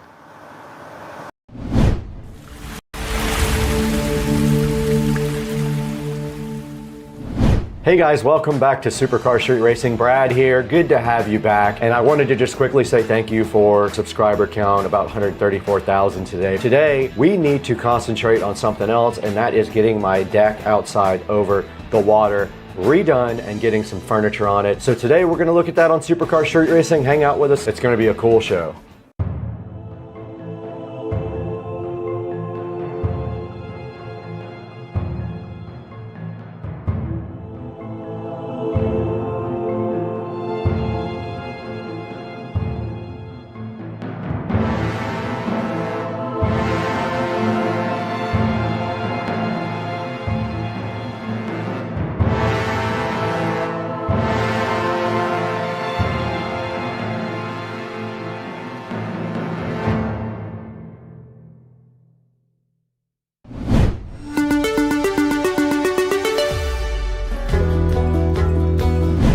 Guys, welcome back to Supercar Street Racing. Today we have a few things to talk about. One of them being getting my deck outside over the water, my dock, redone completely, because I noticed in the last couple of months some of the boards were getting kind of soft on it. So what I did was I went ahead and found someone to do the work. I was not wanting to actually go do it, and since I don't have a truck, it's difficult for me to get wood from the store. So what I did was I used the same guy who did my gates. His name is Ray. Him and his buddy went and checked out the dock. They measured it out, and at the same time, one of my big goals was to see if I could get this enlarged at the same time. Now they were able to do that, so you're gonna see here when we take a look outside what exactly they did to replace all the wood on the dock and then also expand it. Let's go take a look.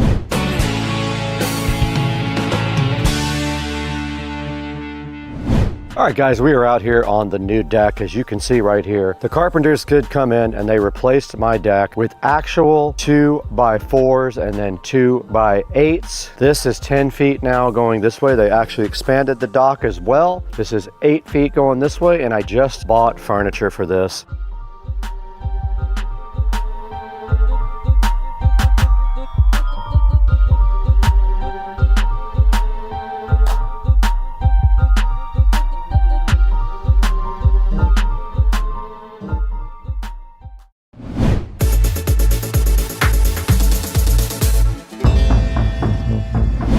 All right, guys, you just saw my new dock outside. Now, basically, when those guys came to replace my dock, they took all the boards off the top. Those were just deck boards originally. They took them all off. They looked at all the stringers underneath. They inspected the posts. They did find that the stringers all needed to be replaced. They went ahead and replaced those. And so that means everything underneath the deck boards, the long 2x6 boards that connect the posts all the way back to the bulkhead, were all replaced underneath there. And a few things were added on each side also so that it could be expanded. Now, they did expand the dock by 1 foot on each side. That's pretty good. Like, I needed a lot more room out there. So now the next step is to show you guys what we have to do to go ahead and protect that deck from the sun, the water, and the wind in Florida. Let's take it outside and show you what we used on the wood to protect it.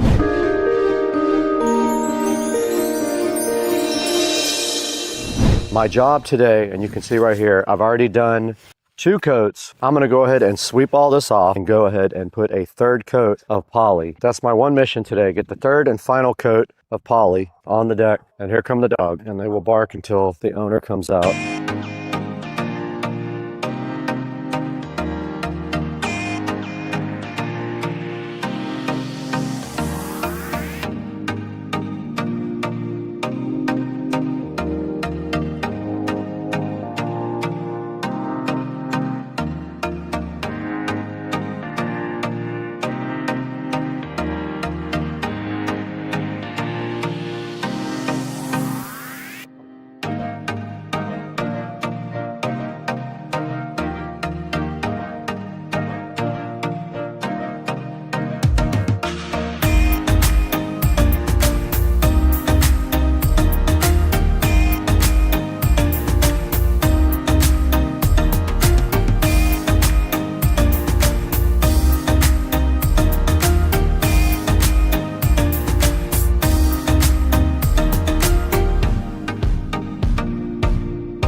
guys, you just saw what we used on the dock to go ahead and protect it from the sun. We used the Bare polyurethane. It is a water-based finish design, and we did put 3 coats on it, our rug and our furniture out on the dock. Now let's take a look at what furniture we decided. We did go out to Florida Backyard to look at furniture. It is a higher quality store, so you know the furniture will last longer. They do set up everything for you as well, and I like that. We did go to Florida Backyard to look at furniture, and we purchased a furniture set for the dock. They still have to come and deliver it and put it together, so we're waiting on that. But in the meantime, let's show you what the rug looks like that we purchased for the dock.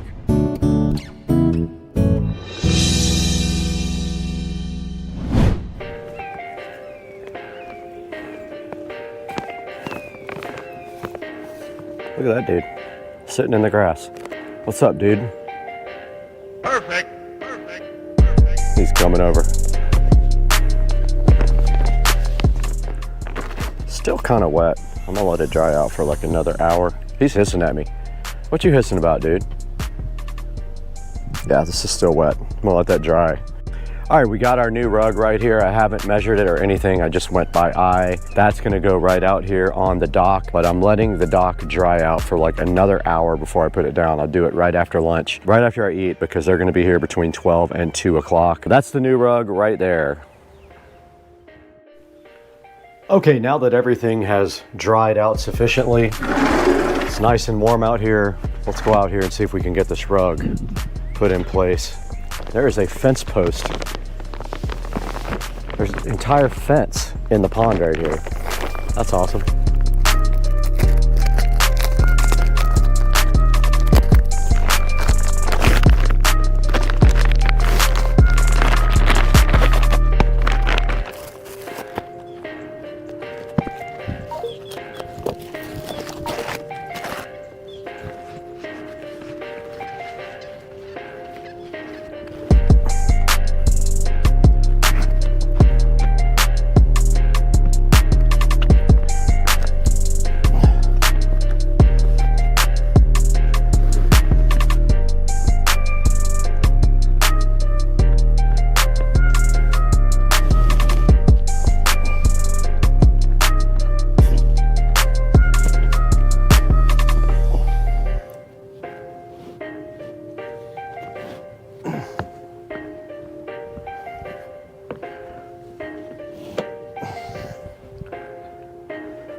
All right, guys, welcome back to the channel.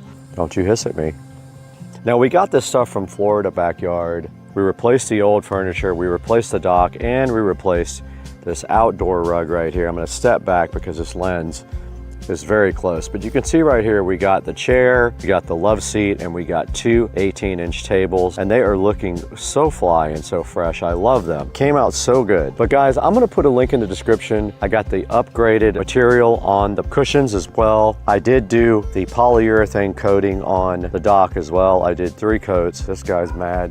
And there's a good look at the pond, guys. We had 3 different things done. We made the deck bigger, much wider, so we could put bigger furniture on it. We extended it by 6 inches, and we also redid most of the entire thing and got new furniture.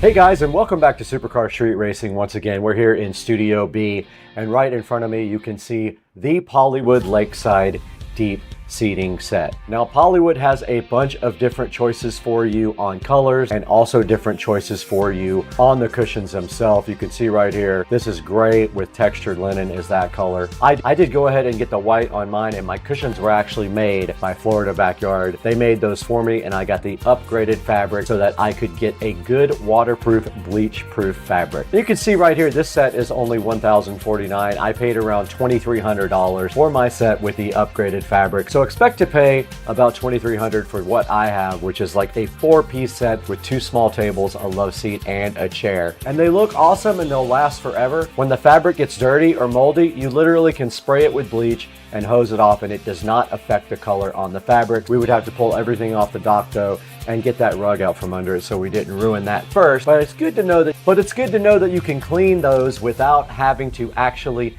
take them off the dock and store them inside during times when you're not using them. A lot of people will take their stuff and just store it inside to keep it from getting ruined. I'll put a link in the description to at least one of these types of polywood furniture. You can go from there and find your own and buy it and use our affiliate links, and it does help us out greatly at Supercar Street Race. Now, we did get these at Florida Backyard. If you are in Florida, go take a look at Florida Backyard. I'll put the address and phone number in the description. They did set everything up for us as well. Now, at the time of this recording, we have 150,897 subscribers. We thank you so much for your support. If you're new here, go ahead and click subscribe and like the video. It helps us out tremendously. Buy everything through our Amazon affiliate links, and we'll see you guys on the next one. We got to get out of here.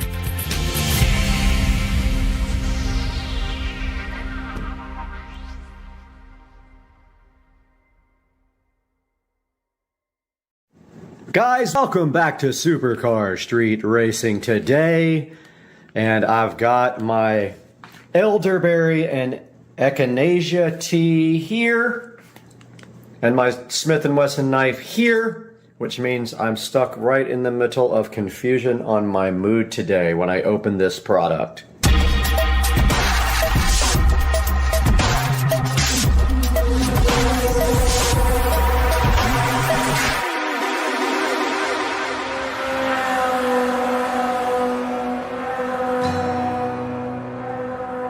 Guys, Supercar Street Racing here with Brad. I've got my delicious, I'm addicted to tea, so I have my tea here. And right behind my awesome tea, we see this box from Walmart, and we are going to be using this lovely Smith & Wesson knife to enjoy opening this cardboard condom on this Walmart box so that we can take a look into what's inside. This came from Walmart.com, free shipping, and I think it was $11 a piece. Very controversial product, and I will tell you why, and why I'm stuck with these for now while I'm researching. But inside of this box, we have a bunch of protection, which we can get some enjoyment out of popping. Satisfaction guaranteed. And then we have these mainstays, 35 count LED Edison string lights. These are the Walmart brand mainstays, and there is a lot of controversy over these lights because they have incredibly bad reviews online. And I am going to look into that with you shortly. But inside of this box, you can see here, we have 3 of these. Each one of these is 31 feet long. They are LED, and they ran me $11 a piece. They have been as cheap as $8 each, but they, of course, have gone up just like everything else. Wow, this tea is absolutely fantastic. Love it. It's like Pukka tea, P-U-K-K-A, just awesome, and it was buy one get one free. I should have bought a bunch of them. Couldn't even think about it. So yeah, so the mainstays. I have 3 boxes here. The reason I have 3 boxes is because these things fail monumentally all the time, and I am stuck with them until I can find a better replacement. Because if you start replacing one on the string, they don't match all the other ones. So for now, we have 3 of these Edison things, which we will unbox one and take a look inside the box and see what is in there and how it is packaged. Okay, when you open the box, you see that this is a confusion of tangleness. That looks like a 5-year-old packaged, and it is super fun to untangle because they literally just throw it all in the box like that, and that is what you're left with. So all the lights are just in this cardboard thing, and if you just kind of take this part out and then unthread these parts out of the cardboard, it tends to work out. And maybe if you're lucky, a few little bulbs fall off here and there. But yeah, that is the inside of the packaging on the mainstays 35 count Edison string light bulb. And now we will take a look online and see why these are so unpopular. All right, guys, we are in front of the Supercar Street Racing editing rig now with you, and we are broadcasting on our brand new HyperX mic here, hoping that the audio is sounding good. There's a little bit of an echo in this room, so you might hear that on the microphone because it's quite sensitive. But right in front of us here, we have the Mainstays 35 count LED Edison bulb outdoor string lights for you to check out. Now these guys are $11.72, and here's a look at the picture, and they are warm white. So if you were wondering, a lot of people ask that question online, and yes, they are warm white. They actually look pretty good. The dome things, the little globe things right there, are plastic. They are not glass. They just got a standard little candle looking LED bulb inside. And here's how they kind of look strung across your fence there. Pretty easy to set up and string. They are kind of tangled when you get them though. And as it says down here, it says that they have a black wire. They have 35 warm, steady burning lights. Says they're 20% brighter than whatever was before and flicker free. They definitely don't flicker. And it says it has a rectifier plug. Not sure what that is or means, but you can connect a bunch of sets of these together. I have about 10 sets connected together outside on the fence, which I'll show you later. Once it gets dark, we're actually going to go outside and we're going to show you why these things have such a bad review on Walmart.com. But they are the cheapest possible lights for this length, and so let's get into that in a minute. It says that they'll last forever, which they're definitely lying. It says that maximum 216 watts or 1.8 amps, and that would be, I guess, with all the lights connected together.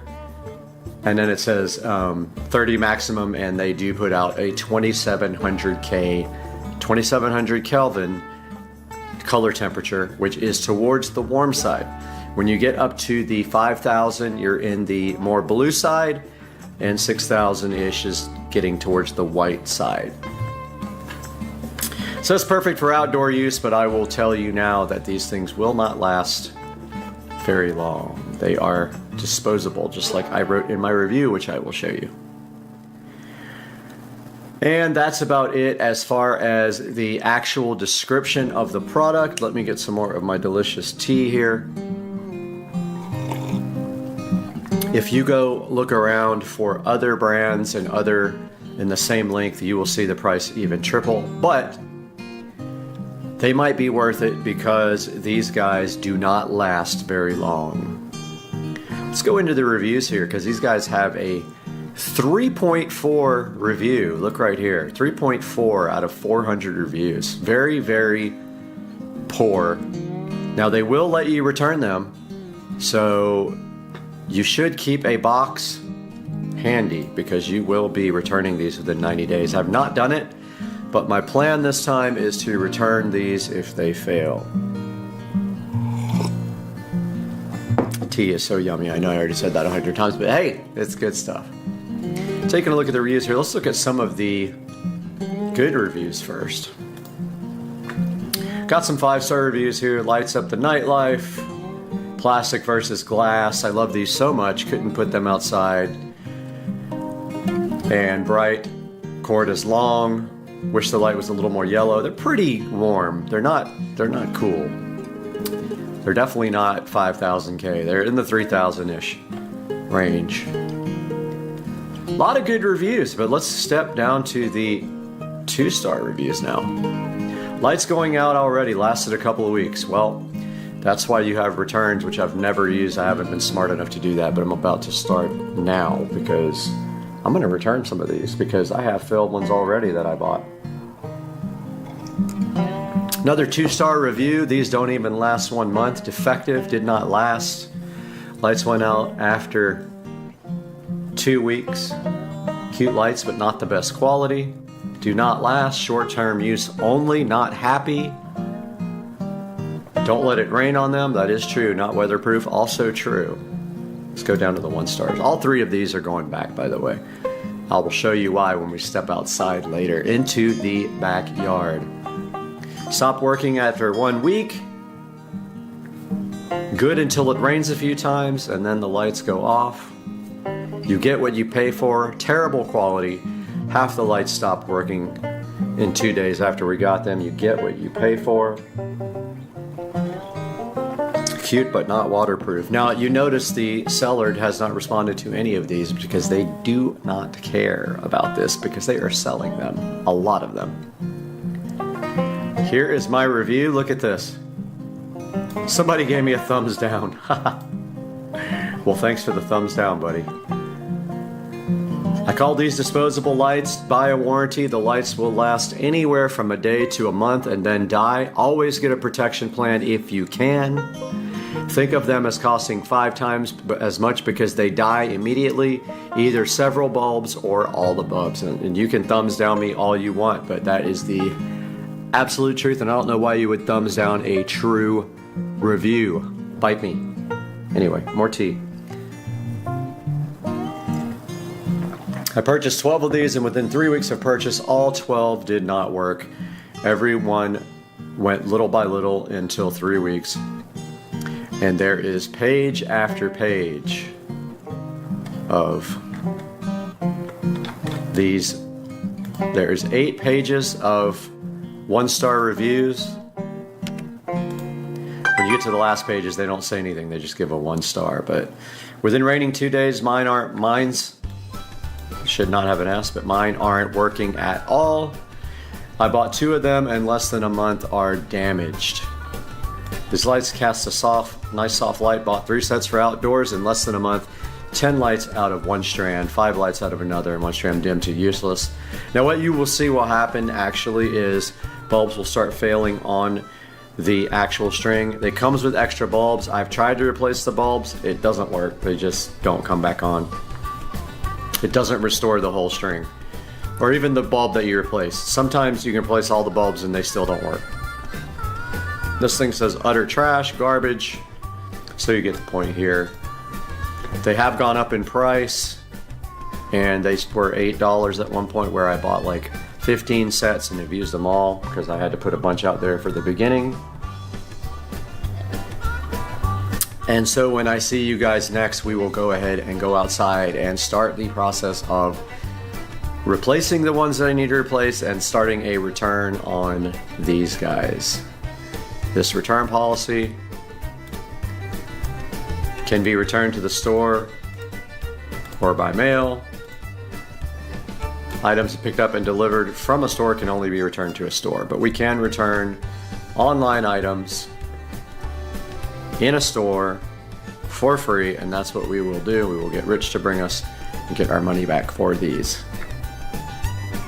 And next we'll go outside to the yard. All right, we are out in the backyard now, and we are going to walk the property and take a look at the state of these lights, which I have not done in a while. And over here we see we have a bulb out there, which maybe we can replace. There's one out there. These come with spare bulbs, supposedly. We'll see what's in the package. There's one out there, there. That's already what, 5, 6, there, 7. And this entire string is out. So first things first, we'll replace this string that's out. So let's get moving with that.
Okay, I just got done doing bulb replacements on as many as I could. It looks like I'm going to have to replace a whole section over there that's bad because I tried 3 different bulbs and they would not work.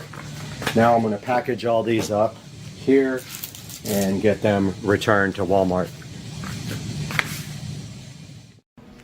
What's up, everybody? Supercar Street Racing with a little update. I wasn't able to get a lot of video of the wheels being done, but take a look at the black, satin black powder coated wheels. And is my camera dirty? Satin black powder coated wheels, new brake rotors and powder coated calipers. That's the rear and that's the front in satin black. Calipers are powder coated red. Out here we've got the DEI high temp paint on the old calipers. These will be going up for sale if you need any for your 335i. These have been cleaned and they are painted with DEI high temp silicone paint. Those will be going out. And the next thing I want to do is paint this ugly gray, I don't know what it's called. Is it a rear splitter? I'm not sure, but look how it's fading. Why is it gray too? I mean, come on. I kind of want to paint it matte black or plastic dip it, so I'm going to work on that now. I'll be back with an update. All right, we got the back taped off now. I learned to tape off a lot better than I used to because the stuff gets everywhere. But take a look at where that's fading. Is my main purpose here. And I don't like that this is gray and the rest of the car is black. I think it'll look good matte black. So I'm going to get my plastic dip here and put the first coat on of plastic dip. Got the first coat of plastic dip on. Remember to point the plastic dip can away from what you're painting. Oh, look at this pollen like falling everywhere. Point the plastic dip can away from what you're painting to clear the nozzle out and put a very light coat on for the first coat. Wait 10 minutes and then do a second coat. We'll be back for that. Here is the stock brake calipers with the DEI high temp coating. I'm going to let that cure for maybe 30 more minutes before I flip everything over and do the sides that I couldn't get here. I don't have any really way to hang these things up to paint them. But this is matte black, which looks pretty cool. I think that's enough of a coating on the top, but we'll be back with an update. All right, it's been about 10 minutes. I went ahead and polished the windows, but that's a good look at the first coat. You see it's a very light coat. So again, shake the can up good, make sure it's up to temperature. If it's not, put it in some warm water for about 20 minutes. So always spray away. It's gonna splatter like after it's been sitting for a little bit, so spray it away to clear the nozzle. Second coat can be a little bit more thick. Make sure you put on uniform coats and get all the areas even underneath. And notice how I'm keeping it a certain distance away. Just keep it about, 6 inches away. You can see already where that was all faded out. That looks much better. So that's the second coat. I'm going to wait 10 minutes and come back and put the third coat. Putting the second coat of the DEI high temp spray on. Just either tape up your rubber parts or just don't spray them directly. Like for instance where this rubber boot is. Just try to avoid that part. Spray around it. Don't directly spray it, if that makes any sense at all. Trying to put 3 or 4 coats on this because it just covers a lot better when you do that. But here's a good look at stock calipers completely cleaned, wire brushed and painted with high temp paint.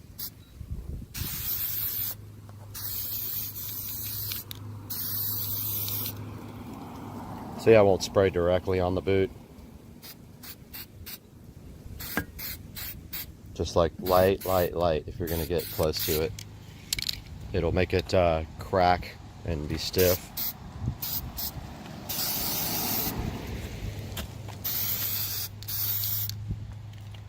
yeah, so that's the second coat of DEI high temp spray. Same stuff that's on my exhaust tips, and you can see my video for that. Check it out when you have a chance. All right, time to put the third coat on, Plastidip. Remember, spray away, clear that nozzle. Every time you do the, second, third, fourth, they can be heavier. Keep a uniform distance from the vehicle. Otherwise, you will get kind of, you have the can too far away or too close. It can make a difference in how, sorry about that, I'm not even pointing at it. It can make a difference on how the end product looks. It might be like bed liner if you don't put it on correctly. So I actually did that on my grill, and I don't even know how I made it so bad, but I did. The grill's real rough. You can't see it, but you can feel it when you try to clean the car. I think this might be my last coat. This is, what was it, 4? But that looks awesome. That looks so much better. I'm gonna let that dry, and that might be my last coat. All right, so we're going out here for the final coat, because what I forgot to tell you guys is, when you do Plastidip, if you tape off trim, so it's easy with logos, like your emblems on your car, because you just tape around them, pull the tape off, and then pull the extra Plastidip off.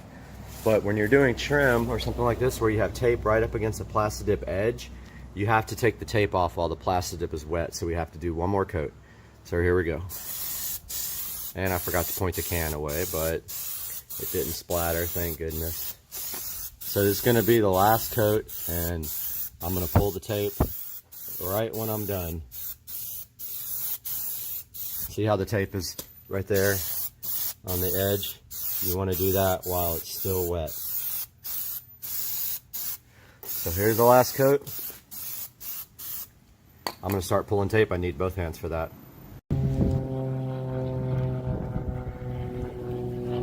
These are all done, good to go. Anybody needs any 335 iStock calipers painted black with high temp coating, let me know. Check this out. This came out absolutely awesome. It looks so good. No more faded paint. Hope you guys enjoyed this video.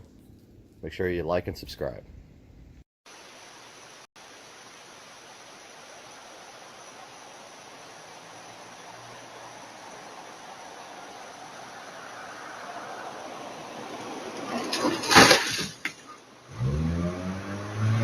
Guys, welcome back to Supercar Street Racing, and today on the channel for that guy right there, there is something sitting on the table, and we're going to open that up right now and take a look.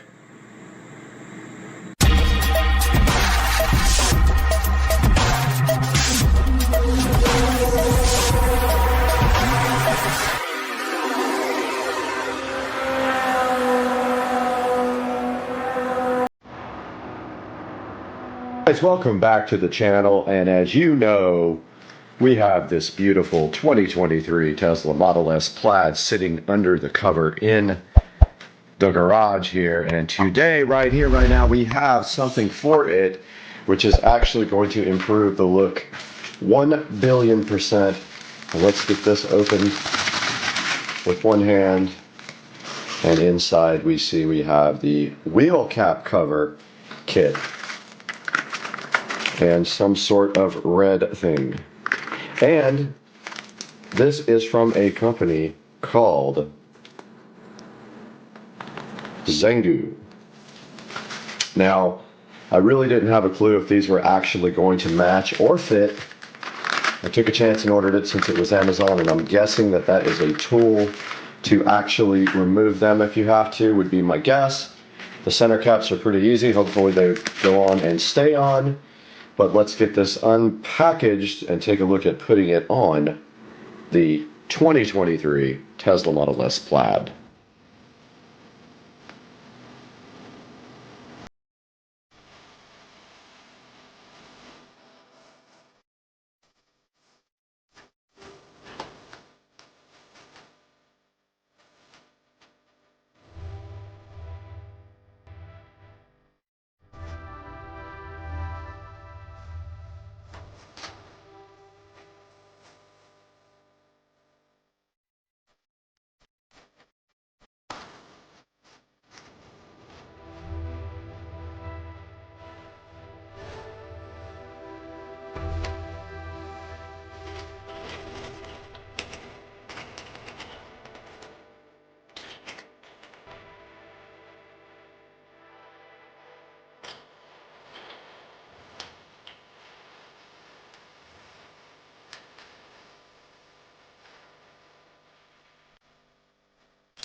on.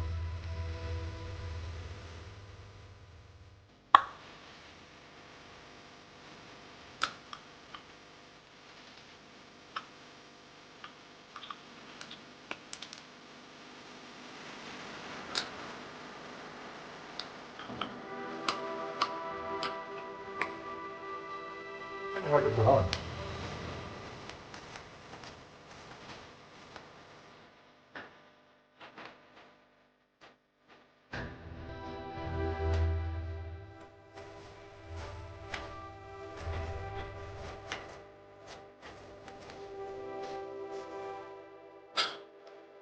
Okay.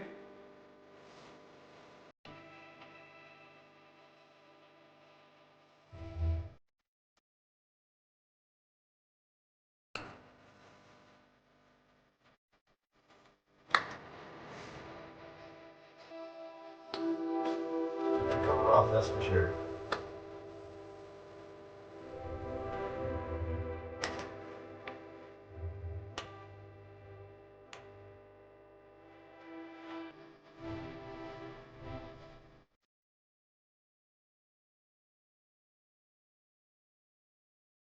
Oh.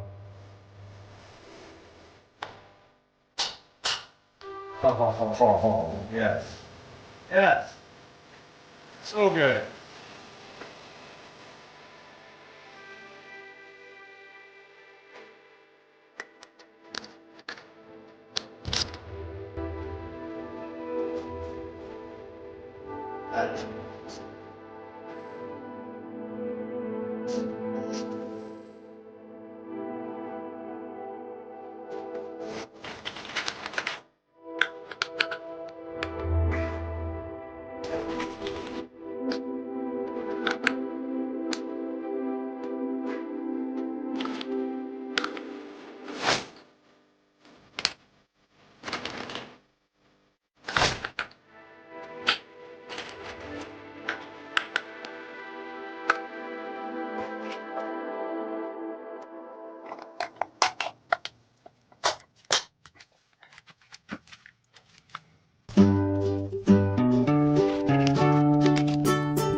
Guys, we got done installing the Tesla wheel cap cover for the Model S, and it does fit on all the other vehicles.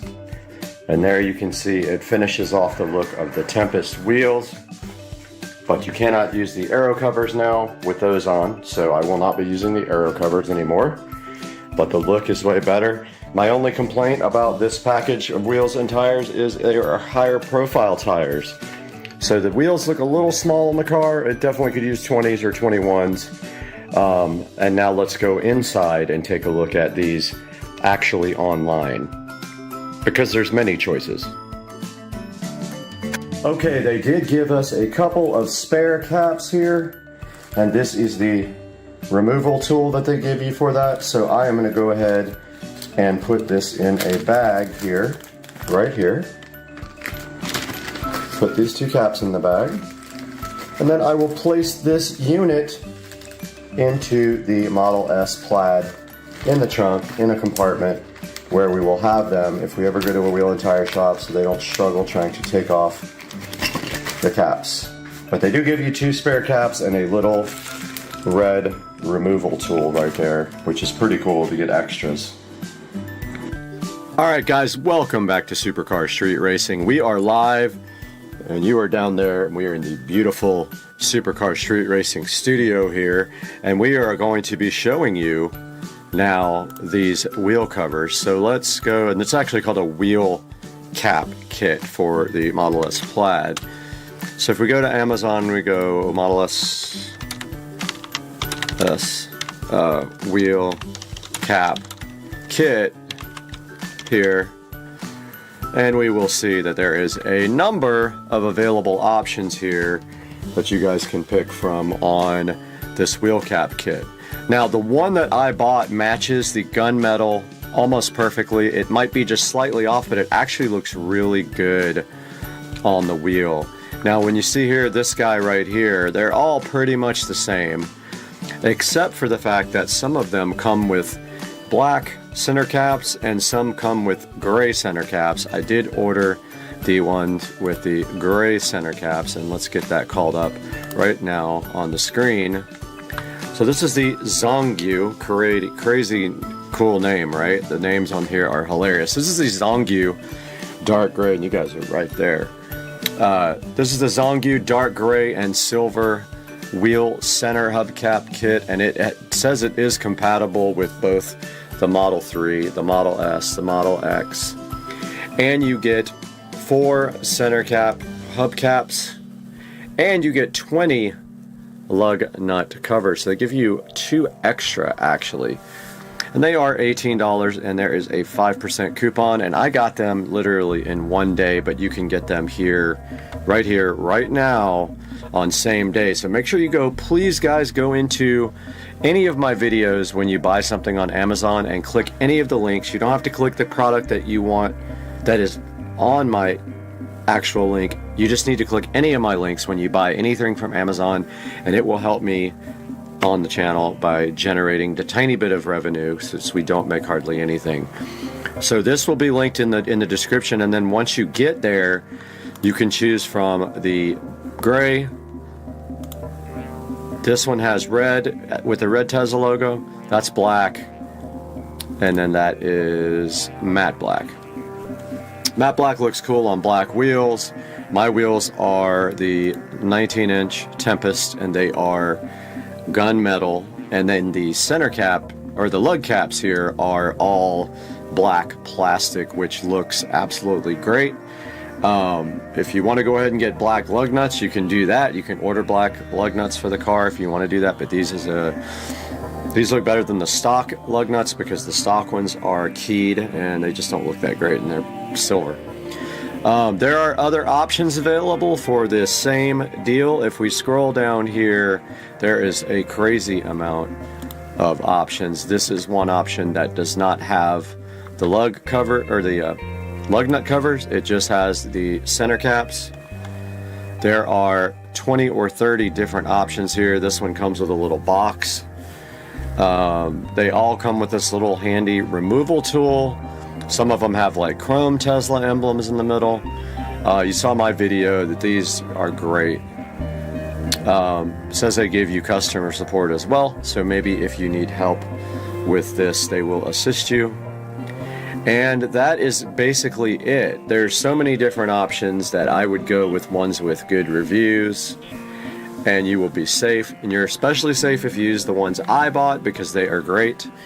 They went right on with no problem. I did start using some needle nose pliers for it, but actually could have done it without. I just used the needle nose to kind of push the lug nuts in once I had them on the kind of lined up and ready to go. So guys, thanks so much for watching, and thank you for supporting the channel. And always remember that when I edit, I usually am live streaming, so please watch the editing sessions. It's a pretty cool creative process. And we'll see you guys again real soon on Supercar Street Racing.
Good morning, everybody. Hope you guys slept well last night. Had a crazy night out last night down in St. Augustine. I went to a cool restaurant with my friend Sarah, and then we went to hear some live music and went to Sangria's. It was really fun. But today we've got some important stuff going on.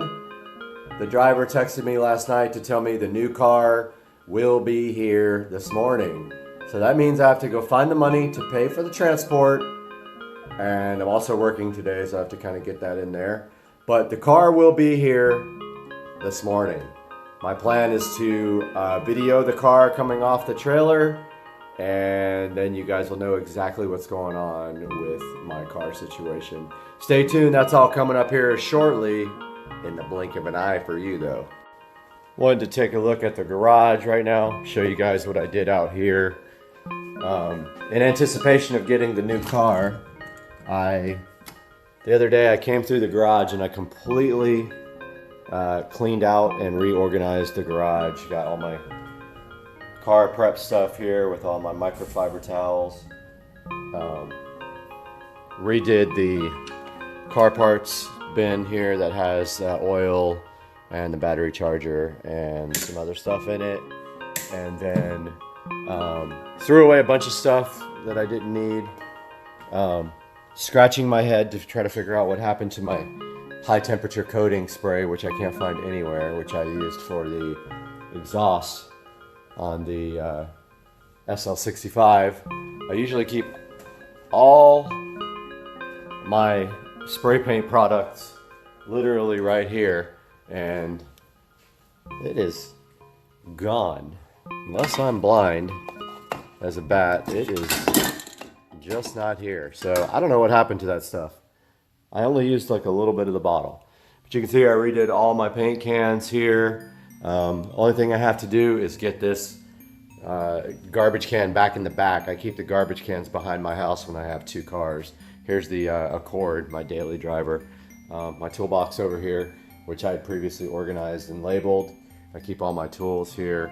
And here is my workbench and my power tools down here for woodwork and such, and my oil changing.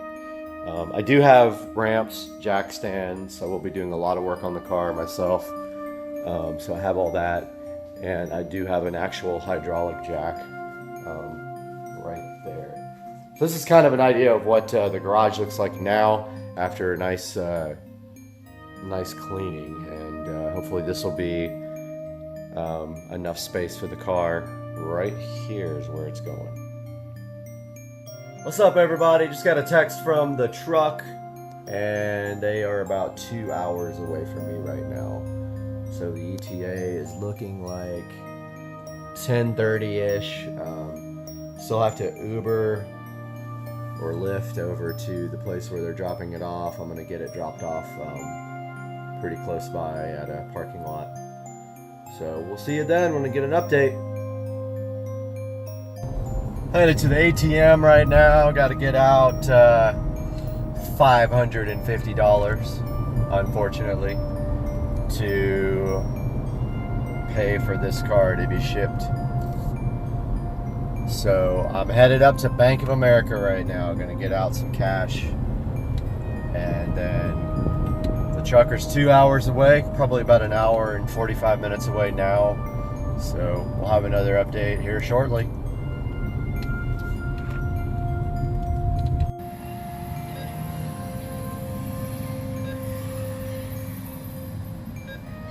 Let's see what happens.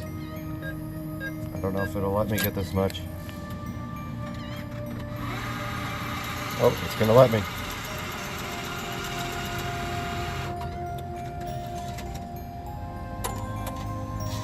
Yep.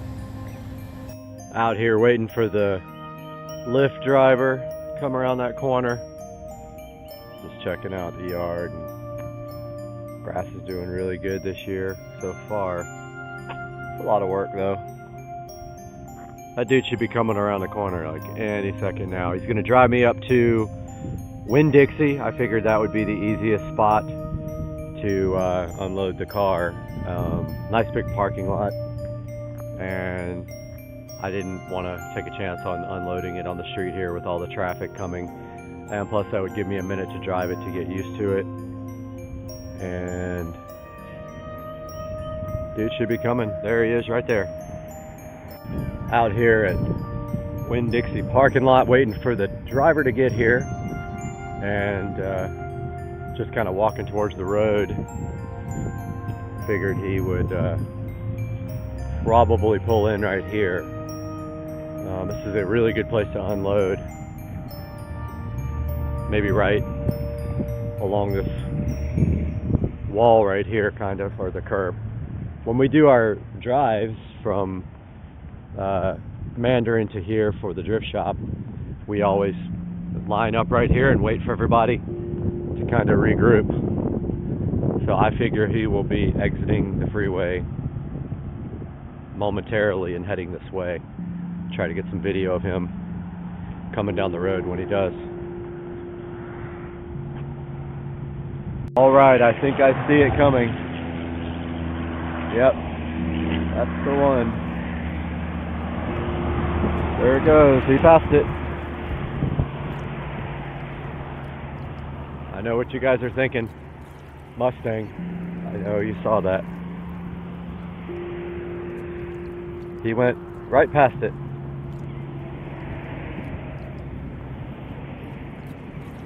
Let's see if he decides to turn in.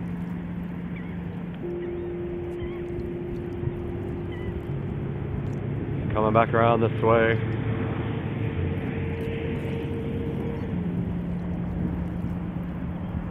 Looks like he's about to turn in. I don't know if you guys can even tell yet what was on that car trailer.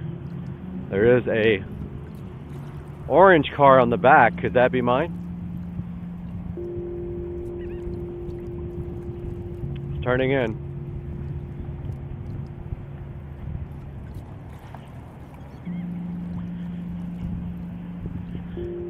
And here it comes, guys.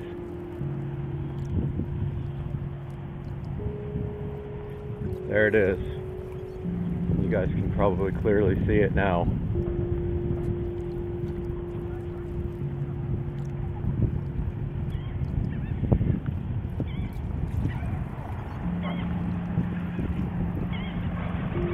There it is.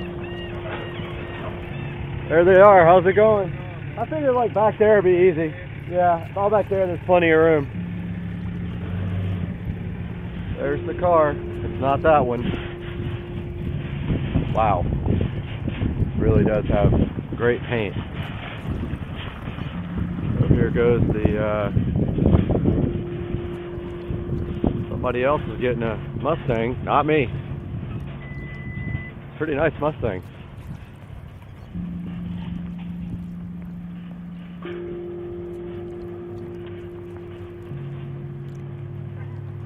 Gonna pause this for now so we can get this thing loaded up.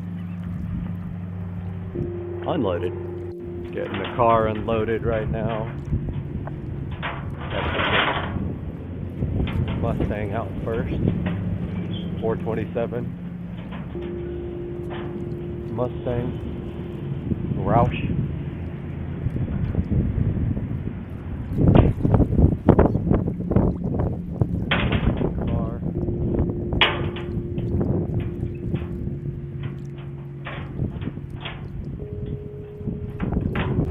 Getting the Roush Mustang off the trailer here. This is the easy one to drive.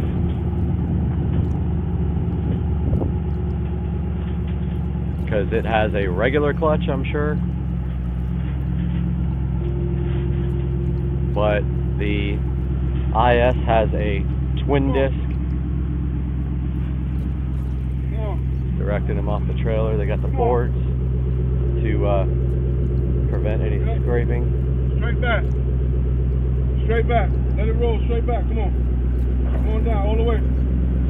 Keep going, bro. Straight back. He's got it off the trailer. Good. Woo, that front is so low. Good. Damn. Good. Wow. So close. Front air dam. Very close on this Roush. So we're gonna see if you can drive a twin disc clutch. I think you should come up and try. You want me to do it? Yeah. All right, I'll come. I kind of wanted to get video of it coming off though. I'll video you. Okay. All right. All right. Take It's your already time, on. walk up. Yep. There he goes. Alright. New owner of his new toy. Yep. Gonna see if I can even drive it. Awesome. Yep. Really pretty inside. Look at that. Yep. Short boy.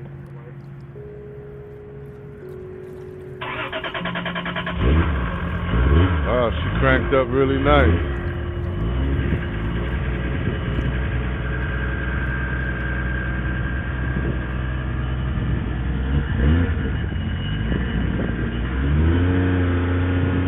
Warm up for a second. Gotta watch this. You got it?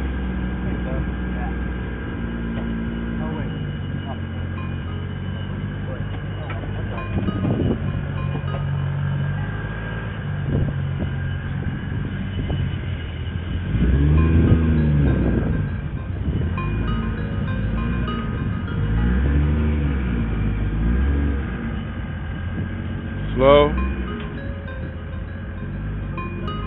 so hard to punch it. Super tricky. Yeah.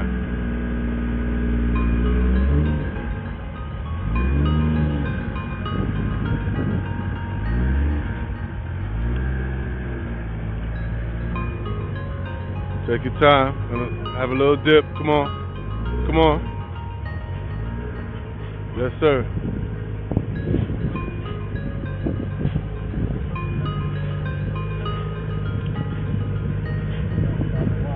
Come on.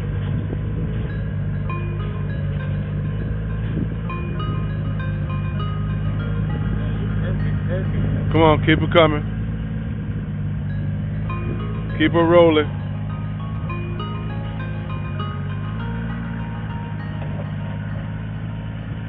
Yep.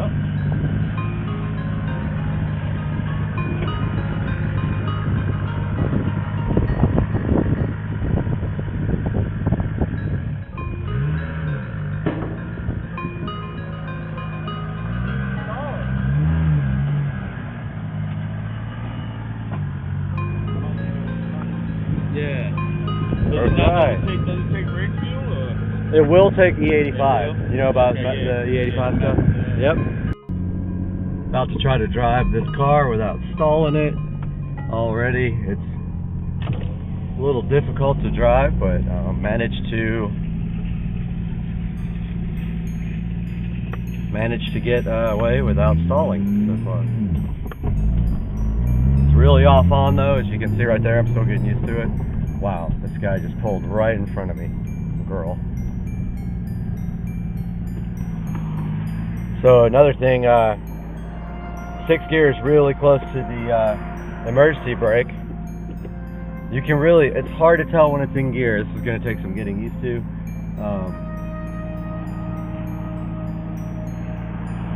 Really feels like a, wow. I did not do a good job slipping it just then. It feels like a really lightweight Supra. It's pretty crazy to drive this after having a single turbo Supra that made, you know, excess of 800 at the wheels.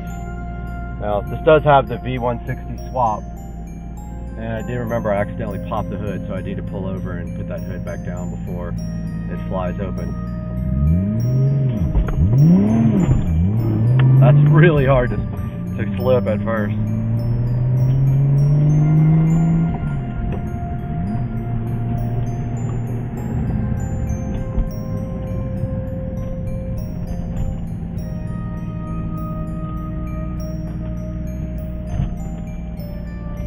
Pull over here and fix the hood because I accidentally popped it a little while ago. It's really awkward driving for the first time.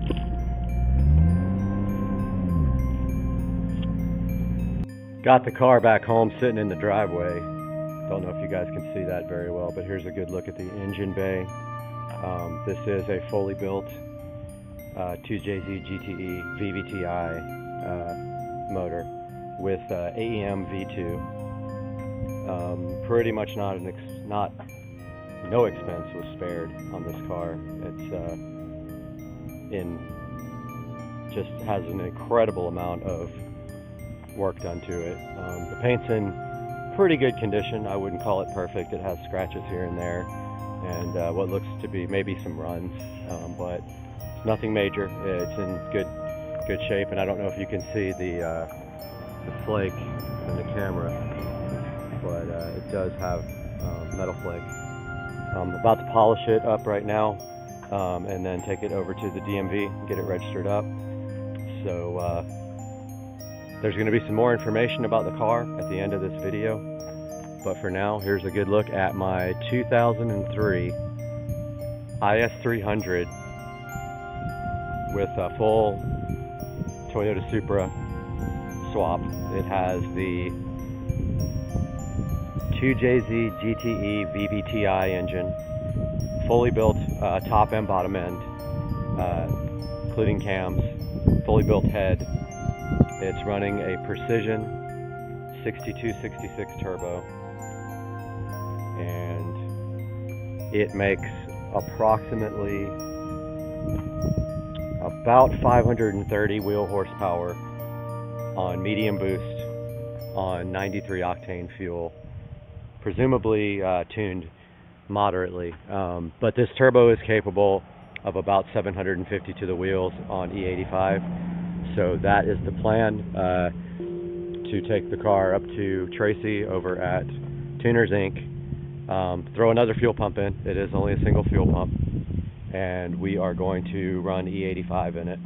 The clutch is very, very difficult. It's a twin disc clutch masters with an aluminum flywheel. It'll take some getting used to. The V160 is pretty noisy, right underneath the transmission well right there, but it is definitely a throwback to my old Supra days, and it's going to be fun to take to the shows and drive around.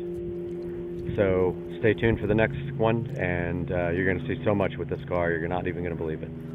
See you guys.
Oh my God, this came out so good.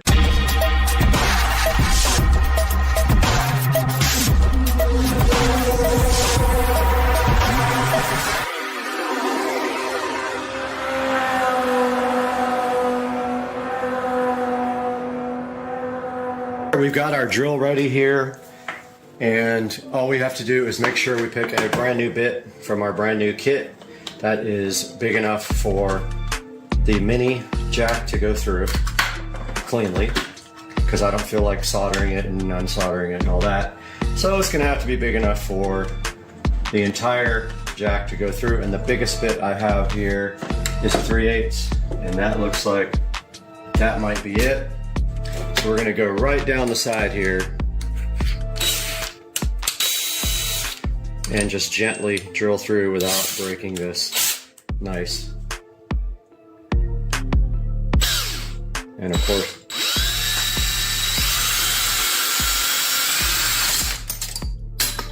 okay, well, it didn't break the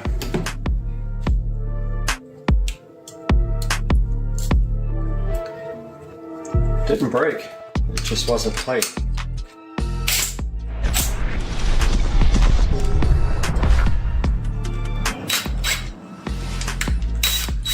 Okay. So it didn't get through the second plate.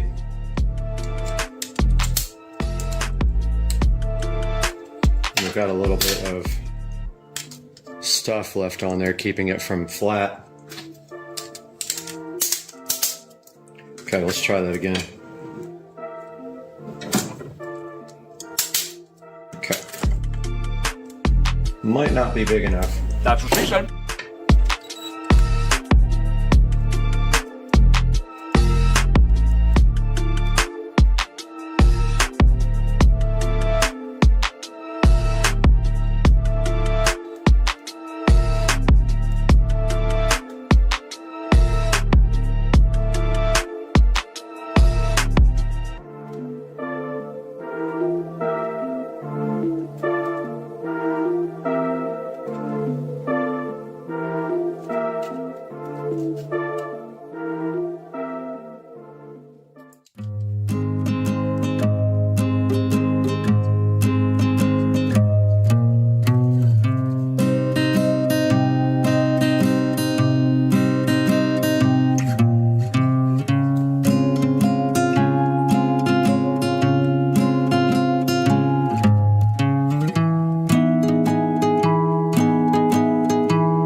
Let's get this thing installed.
All right, we have everything powered up. Now we are just testing the ability of the built-in USB on the outlet to actually provide enough power. So when we go to system update, it will probably give us a warning if it's not good enough. So far, so good. I might just ignore it anyway in case, and then if it gives problems, look at it after that. Fire TV, about, okay, no warnings about low power. So we are good to go with the built-in USB on the back.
Hey guys, welcome back to the big reveal. And here we have the finished garage entertainment system, which consists of this Sharp Aquos 42-inch television. It is a 1080p television, rather old, does the job great. Behind the very nice Sharp, I can't even talk this morning, Sharp Aquos television, we have a Govee LED smart strip right there, chilling like a villain. We have some in-ceiling speakers here, which were already here and are contributing to the wonderful copyright-free audio being played right now. We have a vintage Onkyo receiver right there providing power to these speakers.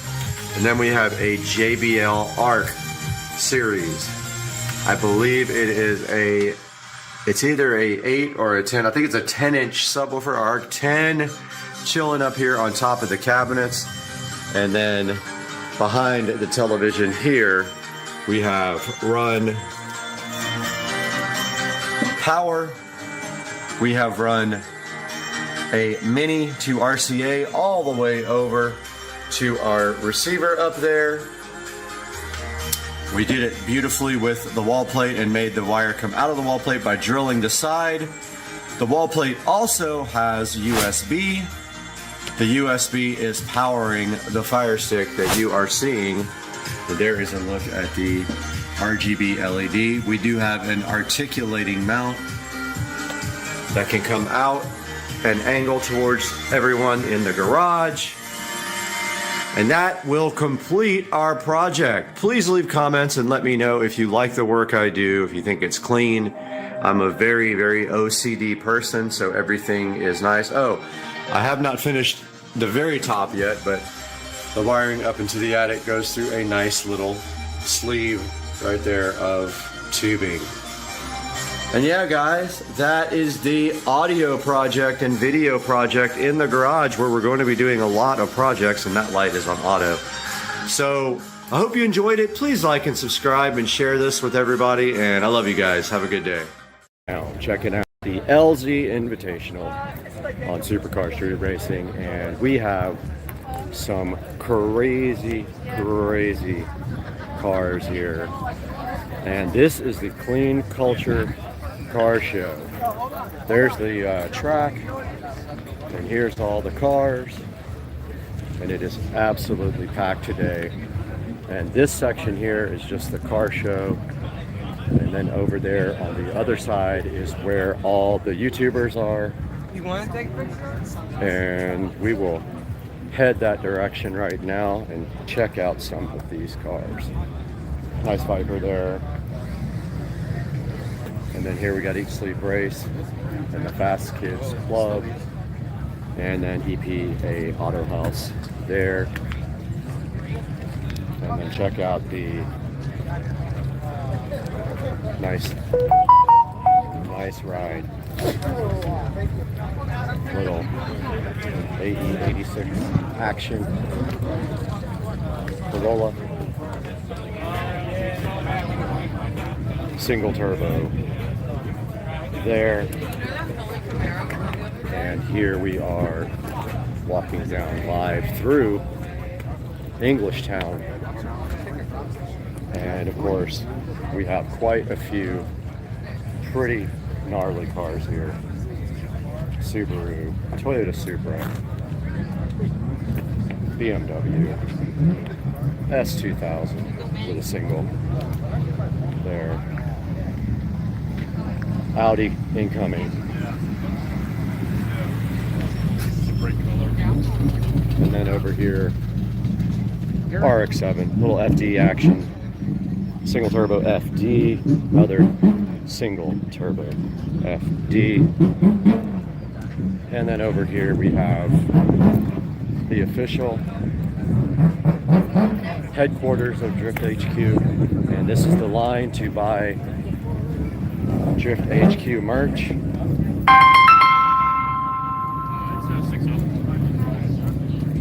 And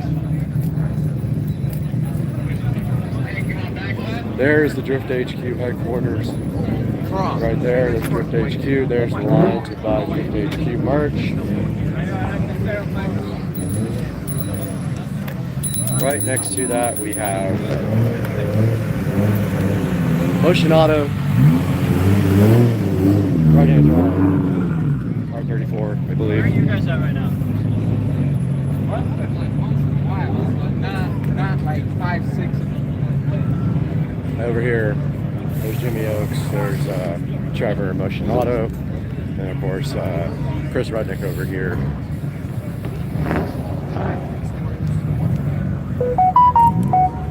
At Ruddy's Junk Shop. Somebody's texting me, so we will go live again here briefly.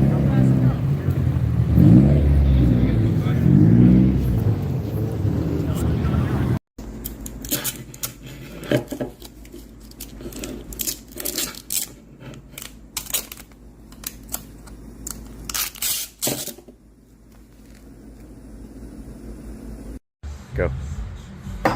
Oh, let's go. You guys think you know about Rich's ribs, but you don't got a clue. And there's the chef right here making his ribs.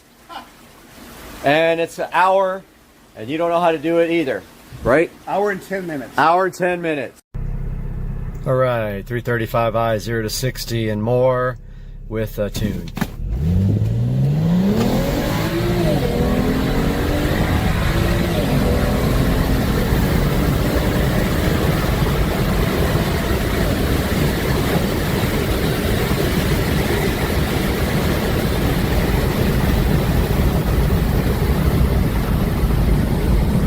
So that's transmission XHP flashed, stage 2, E85 30% mix with just downpipes and a tune.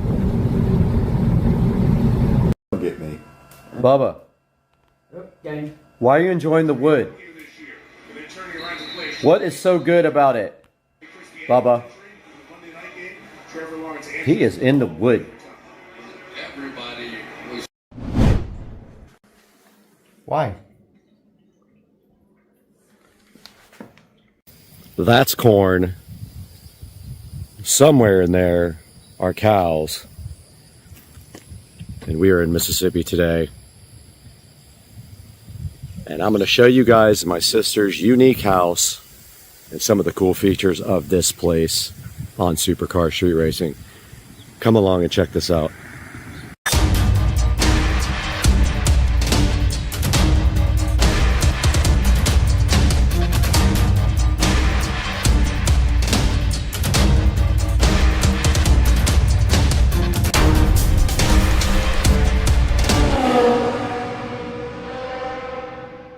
Now you can tell already stepping on the porch of my sister's house that she has some unique things out here. Very unique taste in art and furniture, and she collects some really cool things. But I've spent some time on this porch playing guitar with the corn right across the street and the beautiful plants. And you can see here, this is just the beginning of some of the coolest things you'll probably see at a house. Now let's go inside. Hey dude! What are you doing, dude? All right, we step inside the house, and of course, there's some really cool, older, vintage pictures here. I don't know exactly what they are. That says Guadalupe, so that's Mexico. So yeah, some really interesting old photography here. And then of course, we are from New Orleans, so down here we have some very cool Mardi Gras stuff there, and we have Bo the cat. And then moving up here, there's some very cool antique lamps here. A very old antique, it looks like an armoire, or I guess you would call it a dresser, more like, and not an armoire. And then on top of that, some vintage photography, and I don't know the significance of this, probably isn't one. The cat is trying to open the door. You're not getting out, dude. Some interesting palm leaves here, a candle, and then some shawls adorning this, and some more old photography back here. But a very cool old dresser here as you enter the front door, and some older looking ornate lights. And then on my right here, some pretty cool artwork. As you can see, it's multi-leveled. Might be hard to tell on camera, but this is levels of paper or some kind of material. This is one of my friend's artwork, Andre. So he painted this of a local artist.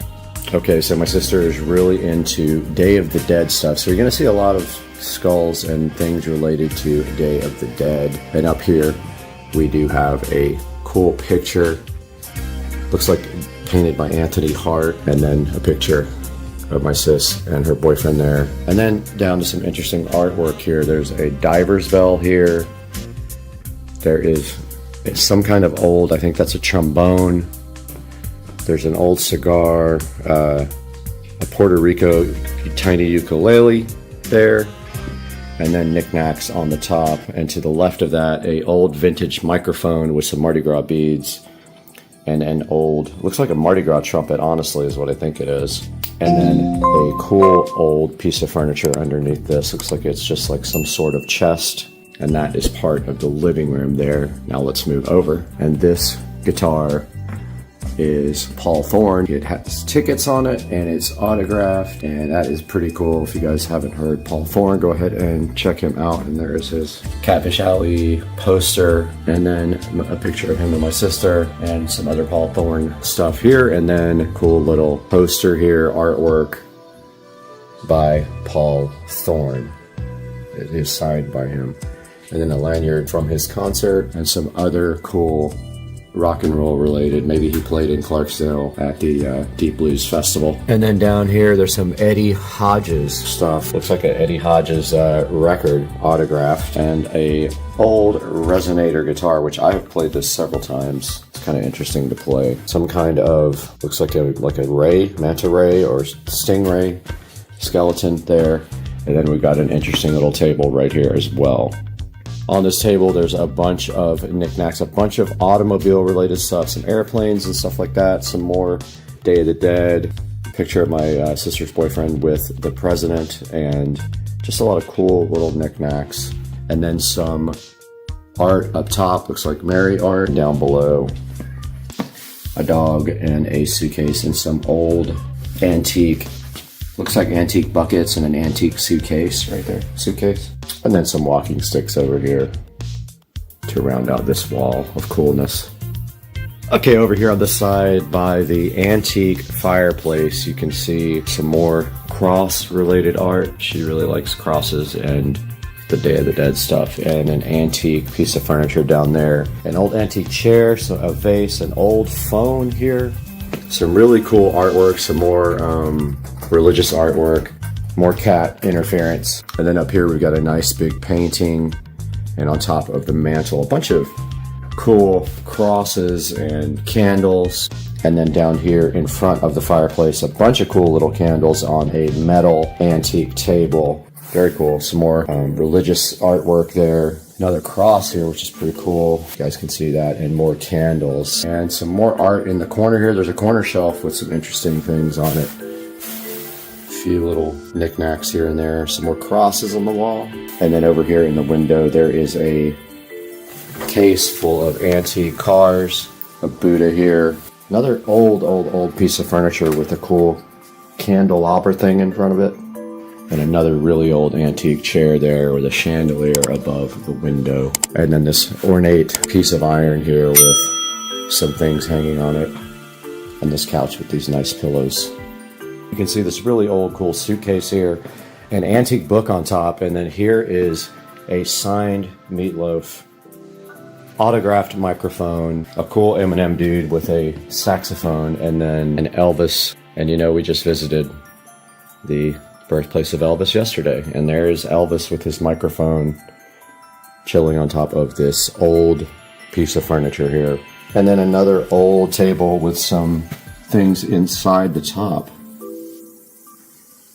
and a skull on top with a Mardi Gras hat of some kind, it looks like. Side, there is a pretty cool piece of artwork up here, a bunch of candles, a bunch of old dishes, antique dishes, all the way down this, I guess you call it an armoire or a cabinet of some kind. And then on this side, some really cool, colorful curtains, another Day of the Dead type skull, old bowling pins too, which is very cool. And then in the corner, on the corner shelf, miscellaneous. Looks like a glass skull from the Skull vodka. Really, really cool artwork here. really cool antique tables. Another pretty cool hanging mirror with some, and she's also a cat lover, if you couldn't tell. The cat's staring at Patricia. And then this, another cool little skull. And these hanging cat ornaments are awesome. Look, these are cool. And then rounding out her cool living room, she has some more neat artwork right here. And then, of course, more cats right there. And an awesome shelf. I like this piece of art here. It says odd on it, and it's got the little Barbie doll head. More religious stuff there, and then all the way down the shelf here, some interesting books, and a really old vintage guitar here with some signatures on it. Okay, in the kitchen here you can see some really cool antique stuff here, a dulcimer, some artwork up there, a neat old phone, and then of course a bunch of skulls and random. There's a llama here for your mama, and then grouper legs. We're in the foyer area, and this whole foyer has a lot of cool things in it related to rock and roll and some cool artwork, bunch of wine bottles, really old wine bottles, and then up there, signed guitars. They are Charlie Daniels, ZZ Top, Glenn Campbell, Eddie Hodges, B.B. King, and the Greg Allman signed guitar, all up above the door here, along with some old glass bases, old wagon wheel. Up there, there's a Christopher Cross signed guitar and some Elton John artwork down here on the side. But yeah, just a really cool collection of signed guitars. Top of the steps here, some more, but yeah, just a really cool collection of signed guitars. And more music related stuff. And that is a Vince Gill signed guitar right there. And let's take it on upstairs where there's some really interesting artwork. A couple of signed guitars right here, along with a cool metal guitar guy and a bookshelf. And then an old music stand. Right here we got this rock and roll guy that used to be a suit of armor. Now he's all dressed up for Mardi Gras, and he's got his rock and roll record. Some old books over there, a really cool old guitar with a bunch of stickers on it, just some more random cross artwork, and then of course this cool doll, which is so fascinating. It's like a doll in a wheelchair. This is what happened to baby Jane. I like it. I think it's awesome. And then here in the chair, nice old metal chair with an old helmet in it and another skull. Really cool old door with a voodoo thing on it, and of course more cats. And I love the horse decoration here. This is 11 Spoonfuls signed guitar here. This one is Reba, James Taylor here, and then next to my mess over here, because we have taken over the upstairs. We love this thing. It's like a frog body with a doll head with a foot in the mouth. It's so cool. Over here, Star Wars memorabilia, drums over here, an alligator head, some cool books and dolls, Curious George stuff, Snoopy stuff. And again, I've taken over this area with my suitcase, but very cool mirrors and a shelf here with different types of kind of Day of the Dead stuff. Interesting artwork here. The top here, that reminds me of The Oldest View. If you don't watch Kane Pixels, you should watch The Oldest View. He is very talented. And then interesting baby head inside of a thing. And then again, we took over a lot of this area, so it is messy because we have a blow-up bed chilling in the back here. I thought this probably makes interesting lighting. And then below it, there's a candelabra here with some cool old candles with the fleur-de-lis, because we are from New Orleans. And some interesting artwork here, an old telephone, some art. Same over here, some art there. Some more art up here above on the wall with the disco ball making interesting light in the background.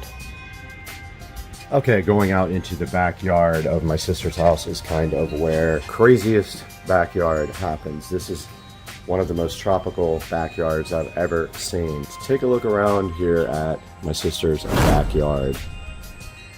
She has this place all decked out with flowers and plants of all kind. Beautiful flower beds and the pool. Every square inch of the backyard has some kind cool flower, plant, or art.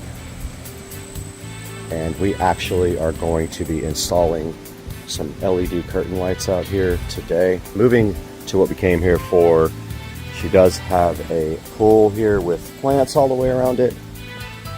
You can see how beautiful it is. They take care of this with a lot of attention and care, and it's a lot of work to get these things taken care of and watered every day. It's an oasis back here. Check out this array of plants, flowers, trees. It even goes all the way back here. There's a big space back here, and they have the banana plants. Every flower you can think of, and then this beautiful pool here. Artwork, that one is missing its head, but still. And so yeah, I just wanted to give you guys a little insight into one of the coolest places I've been to. One of the most beautiful backyards I've seen, and this is in Mississippi. Check out that, guys. Just amazing. And I hope you guys enjoyed this, enjoyed a look into this beautiful house, beautiful backyard. And we'll see you guys again soon. Thanks for joining us. Like, subscribe, please. All right. Oh, yes! This is you if you break in! Yes! All right. Check out this dude. Oh man. Dude ruined my short hawkage. Hey guys, Brad here. And I've been wanting to do a video like this for a while. So if you look online, there's a lot of reaction videos to music, and there's different types of people who actually do these reaction videos. A lot of them sometimes are professional musicians. Sometimes they're nobody, just a normal person. I'm kind of in between. I'm an amateur musician. I play acoustic guitar, electric guitar, drums, a little bit of keyboard, mandolin, ukulele. Quite a few instruments, but I'm not amazing at any of them. I'm just a guy who likes to have fun playing guitar. Today we have my Martin here. I will use various of guitars here in some of these reaction videos, but today we got my Martin, which is a solid little $1,000 guitar. You could find them on sale sometimes for in the 800s, but that was rare. But yeah, good little guitar. It's a great guitar for beginners. It has been restrung with Elixir strings, and it has been set up so it actually plays very nicely. Makes a good sound. Fits pretty good on my lap here. But yeah, today we're going to take a look at one that's really popular online because of, I think, a few things, and I haven't quite nailed down whether this video was post-produced and mixed or if it is actually this good directly off of the stage. It's so good that it almost sounds produced in a studio. Now you have to understand, back at this time, Queensryche was at their peak, and they were all in their prime. And so you can kind of understand why the video sounds as good as it does if you can just remember that when these bands are touring, they are at their absolute peak, and they are practicing every day, and they are able to keep that timing good, and that's why. If you don't play every day, it's kind of hard to keep your timing and keep your ears trained for the chords. And so let's read a little bit about Queensryche together before we take a look at Take Hold of the Flame. So Queensryche is an American heavy metal band formed in 1980 in Washington, which I did not know that. Used to be a fan of them back in the day when I was in high school and college. And they came from this band called Mob. And they have 15 studio albums. And if you know Queensryche, they are really theatrical, and their albums have themes that carry out through the whole album. They sold over 20 million albums, and that's absolutely amazing. And of course, You've got the incredible vocals of Jeff Tate, even to this day, although there are several versions of this song online, and you will see that his vocals have deteriorated. Now, I heard that was because he was a classically trained singer. He took lessons, and voice coaches helped him develop that range. And I did hear that that could be the type of singing that he does could be detrimental to his long-term voice, so to speak. But when you hear him sing, you know that he's classically trained, and he almost has an operatic type of voice, and his range is absolutely insane. Like it's probably one of the best of any rock vocalist ever. I mean, you have Jeff Tate, you've got Rob Halford, who can also do that range. You've got the guy from Boston, I forgot his name, the guy who is no longer alive. He had a pretty crazy range, and then you've got a couple of other guys that are up there. But no, Jeff Tate, man, his vocals are on point. He's one of the most incredible rock singers ever. So Take Hold of the Flame. I've got the chords up here on Ultimate Guitar. I don't know if it's going to be in the right key.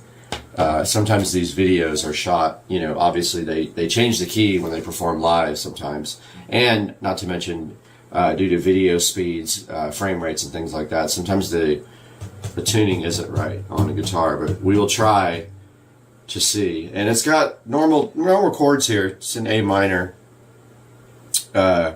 Chords are A suspended 2, A minor, F7, G/E, F7, G/E, A minor. That's for the intro of the song. So it's calling for an A suspended 2, which is just basically 2nd fret, and it's your 3rd and 4th string up. So it really is just this. And that does sound correct for the song.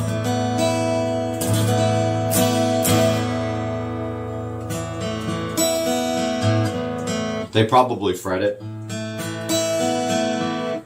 I probably like finger style it, but with a pick, an electric guitar. So intro is just A sus 2, A suspended 2, A minor, which is just very close, almost the same chord. A suspended 2, A minor. And then your following chord is an F7, which is a kind of a difficult chord to play. There's a bunch of ways to play it, but Ultimate Guitar says that you basically bar the 1st fret. So you got that's a tough one to bar. And then your 2nd fret, it's calling for the 3rd string from the bottom. So that would be finger 2. And then your 3rd fret is 2nd string from the top. So they're saying an F7 looks like this. Beautiful chord, but very hard to play. Because barring that 1st fret is honestly very difficult because of the pressure of the strings at the very top, even though this guitar is set up perfectly. There's an F7. And then from that point we go to G/E, which again is not a normal chord, but it really is just 2 fingers. You can play it with your 1st finger and your 3rd finger. So it's 2nd fret, 2 strings from the top, 3rd fret, bottom string. Very interesting chord. It's used in some other songs that I remember. And then we go back to the F7, back to the GE, and then back to the A minor.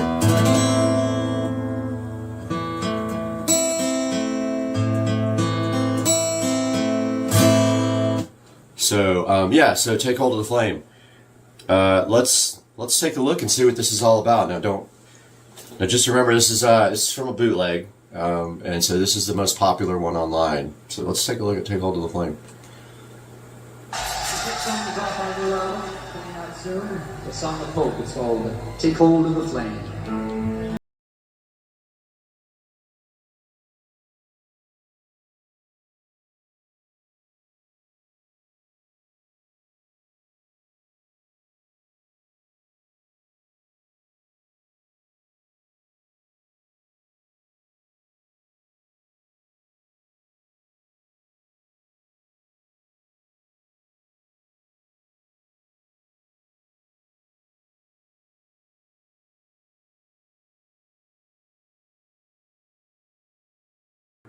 So right away, I'm noticing that his tone is better in this version than I've seen him lately. There's a concert of just Jeff Tate who left Queensryche a while back. They had disputes, and his ability to stay on the notes is gone now. It is good, but it's not this. It's definitely deteriorated, and you can see that in his newest video from 2021 where he was playing live with his new band. So, lyrics. We see the light of those who find. A world has passed them by. Too late to save a dream that's growing cold. What does that even mean? So he's watching somebody. He calls it light.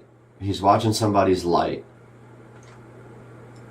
And someone who has, I guess, wasted time because it says the world passed them by.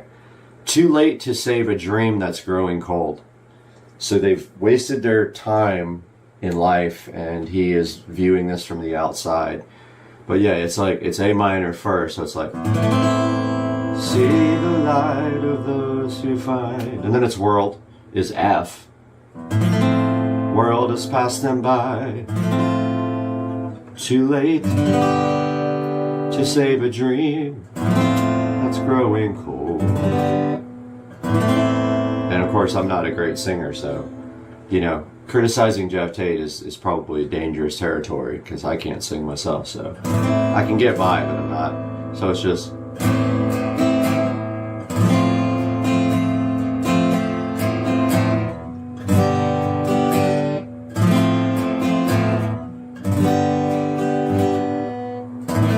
something like that.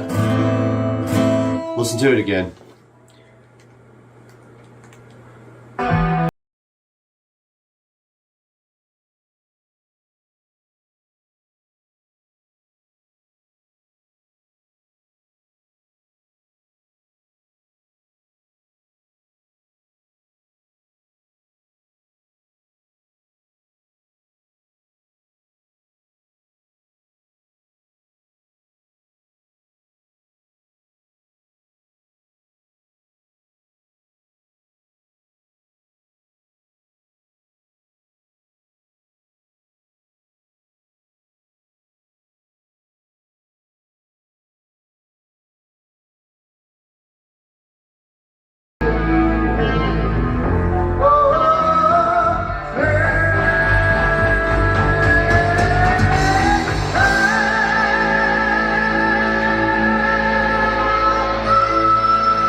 All right, so I think that is Jeff's highest note that he can hit, and that is, I don't know, it's called an F here on the actual chords, so, you know.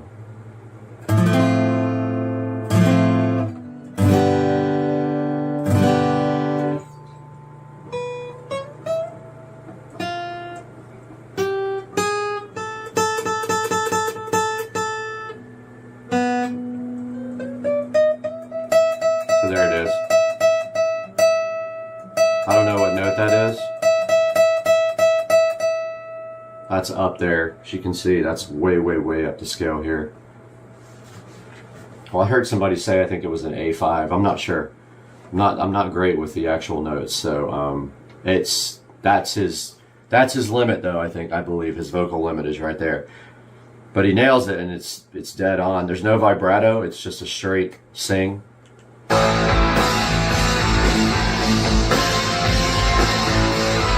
Then it goes back to G. After this little guitar part. Right here.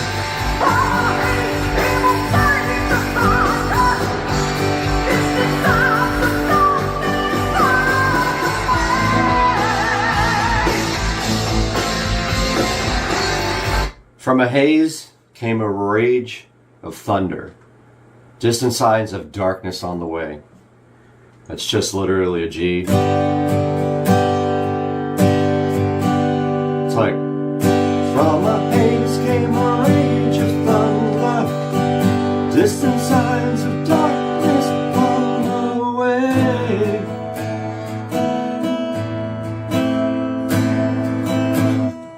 Just a G to A minor.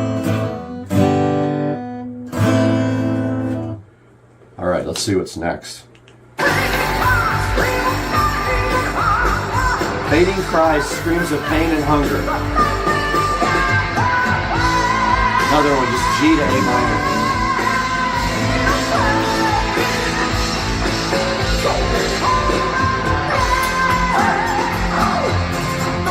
So there he did the G to A minor again, so just a straight up G to A minor. When he says,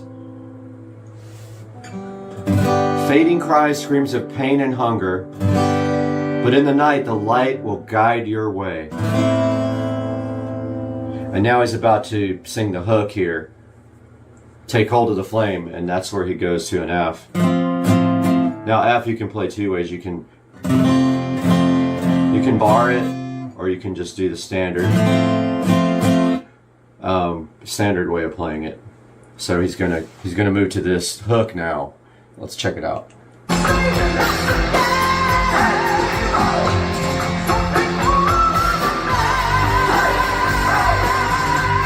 Back to the G, to the F, G, A minor. So he's saying, take hold of the flame. Don't you see life's a game? Take hold of the flame. You got nothing to lose but everything to gain. So kind of a positive, go get it kind of message there, that you're letting life pass you by. And then the next verse, he goes back to the A minor and the F, and then back to the A minor. Let's take a listen to that.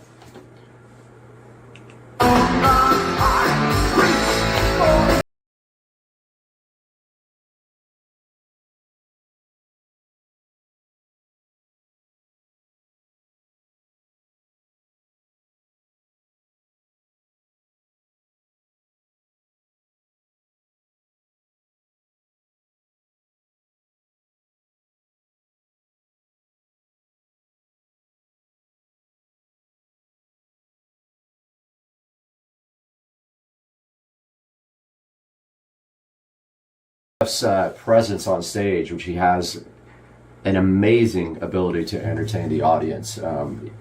He has the moves down. He's got the voice down. He's a good-looking dude, so he always had that going for him as well, which is important. And so that's that piece there. Ride to a place beyond our time. Reach for the edges of your mind, and you're there. And so that whole piece is just A minor. Ride to a place beyond our time. Reach for the edges of your mind. So yeah, obviously I'm not a great singer, so Jeff nails it. And then, see that the light will find its way back to a place where it will stay. Make it stay. Another positive vibe there. And again, so he starts on A minor, so C. See that the light will find its way back to a place where it will stay. And then he's like, and then he says, make it stay. And then when he does that, they go to an F, they go to an E major, and then back to A minor. So it's like, make it stay. And then there's a big solo after that with the amazing guitarist here.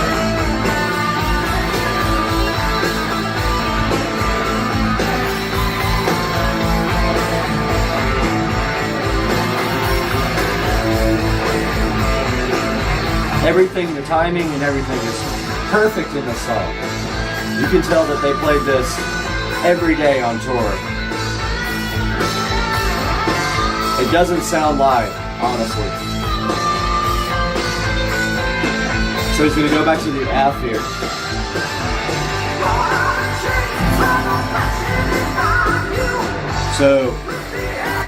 So the chord is wrong, I believe, on Ultimate Guitar. It says F, but I don't think it is. I think it's a G. Yeah, it's a G on the, in reality, he's got F on the actual app. Throw down the chains of oppression that bind you with the air of freedom, the flame. So it's just G, A minor with my terrible voice. Throw down the chains of oppression that bind you. With the air of freedom, the flame burns bright. Let's take a listen to that again.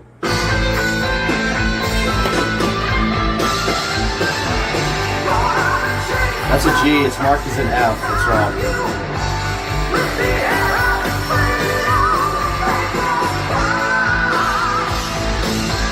It's wrong again, it says F. It's a G.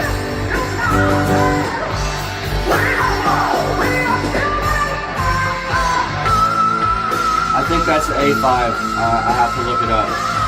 But there's that note again. Now we're back to F. That's an F. Back to G here.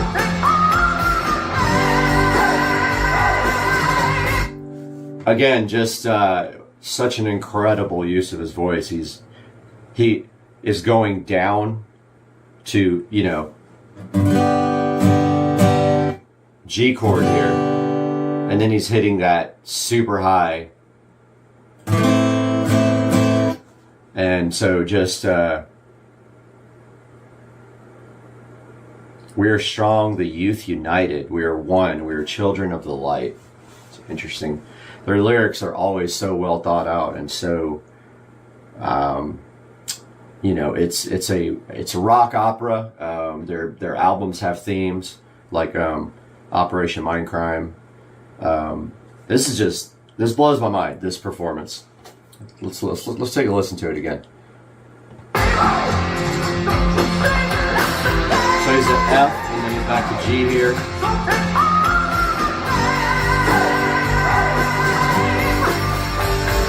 Now to F.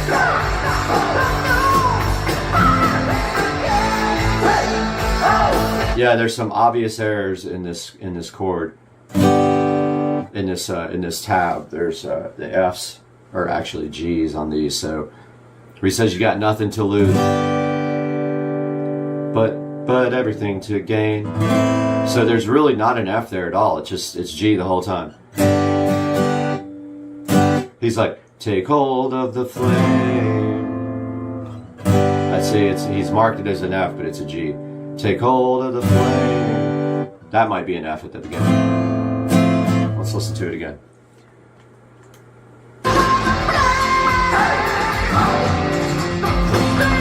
That's an F at the top of that one.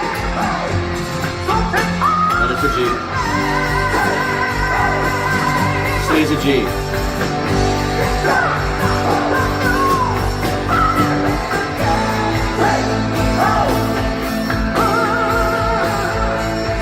Yeah, so there's only one version of this tab on Ultimate Guitar, and it has some errors in it.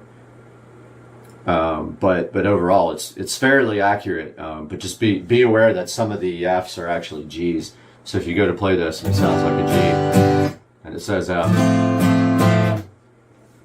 you'll know. He's like, come on.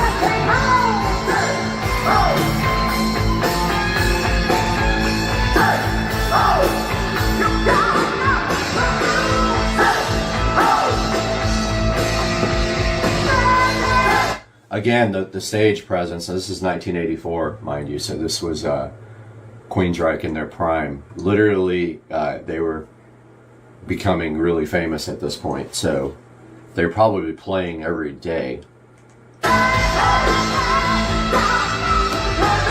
again with a positive message. You've got nothing to lose.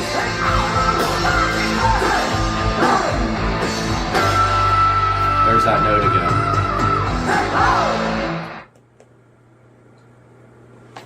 There's that note again, so it's up here.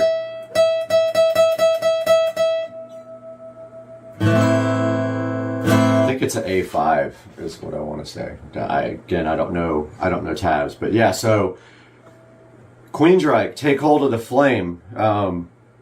Pretty easy. I'll show you the chords here as we go. I will put those up on the screen while he's while he's actually singing them. So hope you guys enjoyed this reaction video. I want to do more of these, but wow. Take Hold of the Flame, probably one of the best live performances that I've ever seen from a band. Now, the question still remains, is this live, mixed live, or is it, or did they isolate the channels, take it to a studio, mix it, and then create the video afterwards? That I'm not sure of, and there's not a lot of information online about it.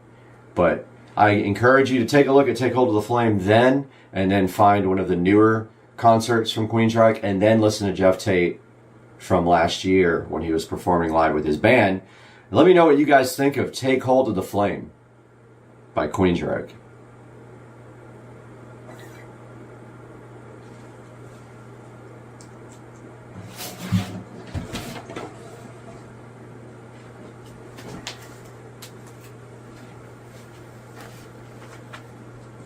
Guys, welcome back to Supercar Street Racing, and we have a studio update for you today.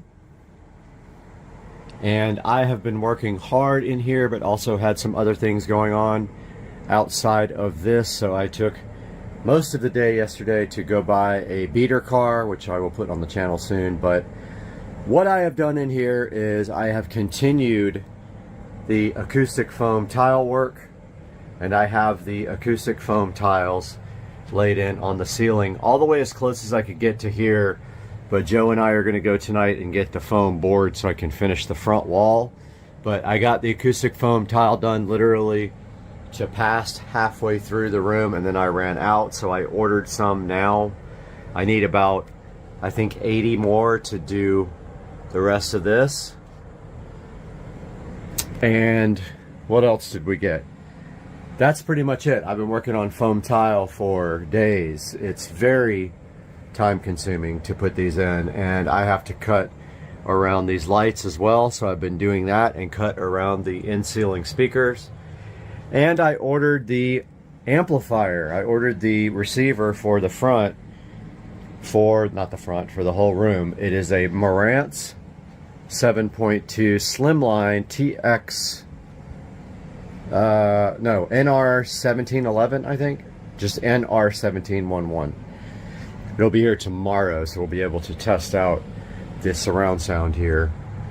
So that is a little update. The studio is looking awesome. AC is kicking. And the tiles are going in, and all that is really left to do is this front wall, which is going to take me a while. I have a lot of electrical and wiring to do in this front wall.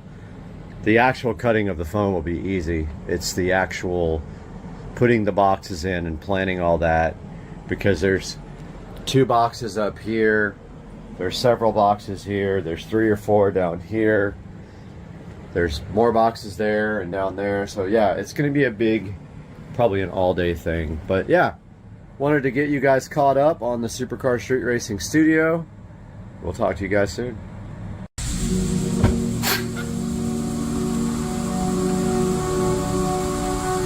Guys, we got to do something about this old sprinkler controller here. Check this thing out, the old technology, the Rainbird.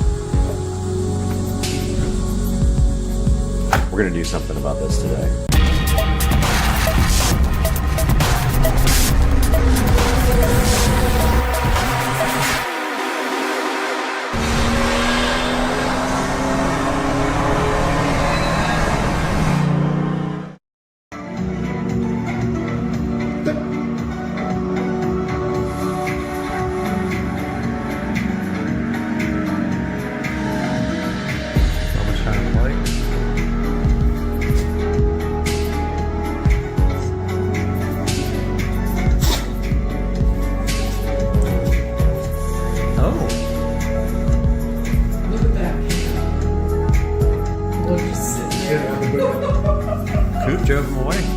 Guys, welcome back to the channel, Supercar Street Racing, and today we are taking a look at the Wise Smart Sprinkler Controller. I've been wanting to get this for a while, and it finally went on a payment plan, and I was figured, why not? I'll just go ahead and pick it up because I've been putting it off. So this guy right here comes, I think, with a year of free, like, Wise service, so that it actually works with the forecast and all that. I'm not too concerned about having it know when it rains and that kind of stuff, because I have a well, so it's not like I'm wasting city water. But let's get this thing opened up and see what's actually inside. And here's a good look at the box. So that's the front of the box. Shows you kind of the zone layout here. Shows you the app here. So this uses the regular Wise app, which I have a lot of the Wise cameras. Water Anywhere from the Wise app, edit schedules from the Wise app, DIY, which we're going to go through that as well, sunrise, sunset settings, offline schedules, and customizable zone details. Good look at the back with the terminals here that we're going to be checking out. Look at where the apps are for both Apple and Android. And yeah, that's about it. We're going to go ahead and open this guy up now. See what's inside. Get both of these sides opened up. It looks like it slides out from the center of the box here.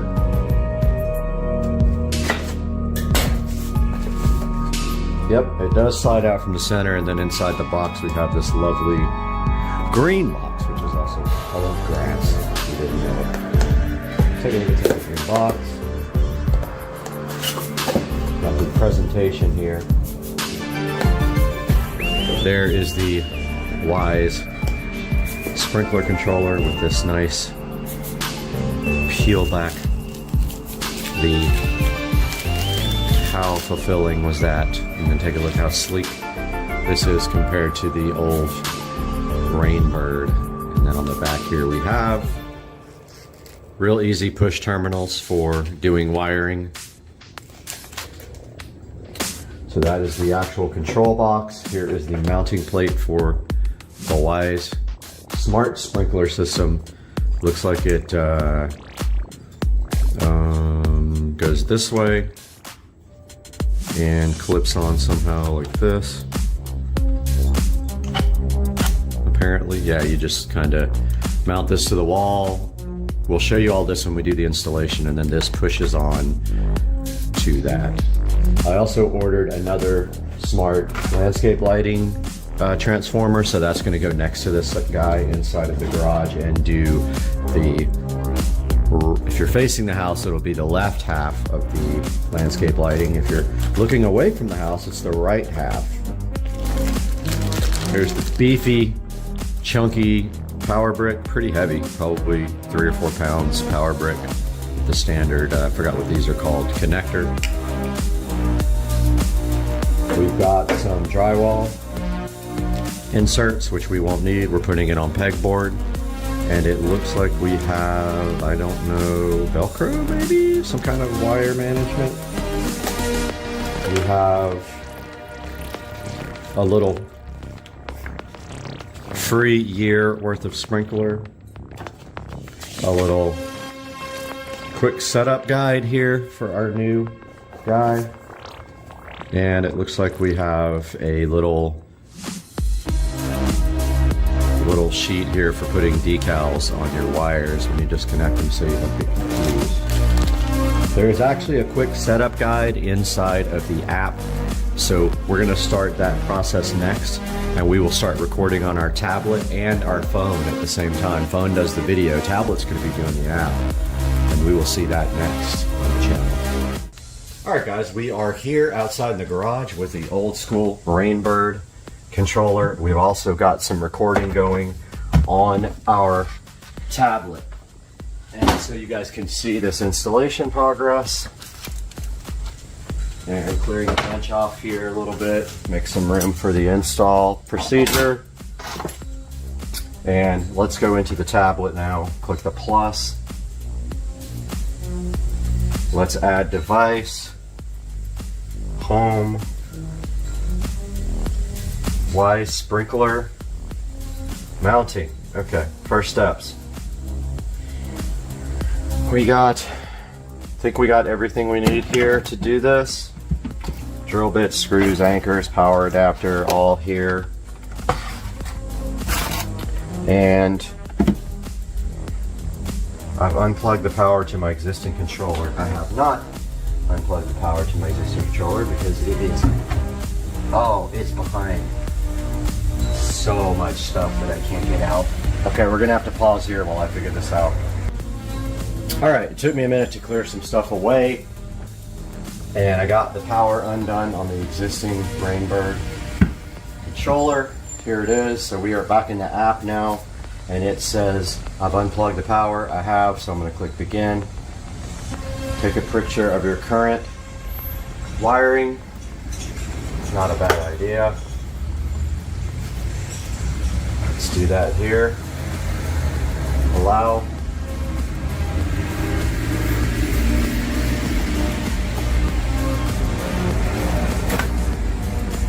Allow.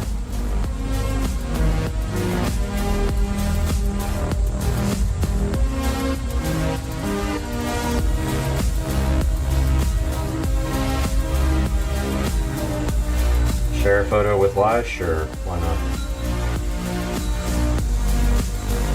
Select the terminal wire, terminals with wires connected. Okay. COM. I'm trying to understand how you do this. Common.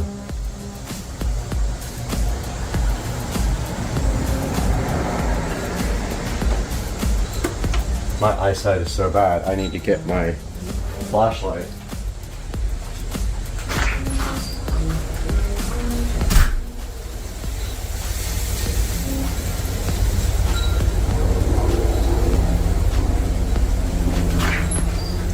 Got the flashlight. Okay, it looks like we have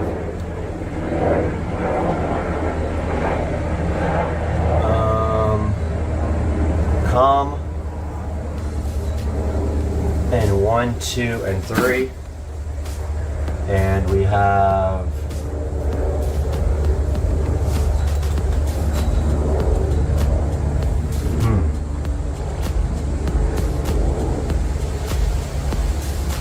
all right, well, obviously this is power.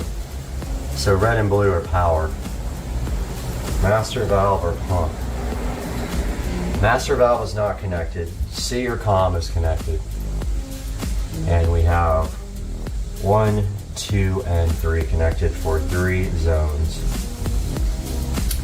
I don't know what. Let's see. Ground. S. It looks like S, N, E, S. Sense.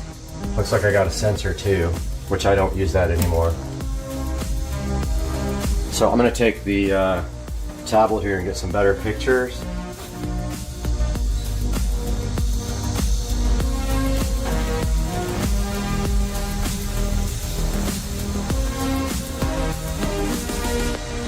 No, I don't want. Tablet's trying to do video.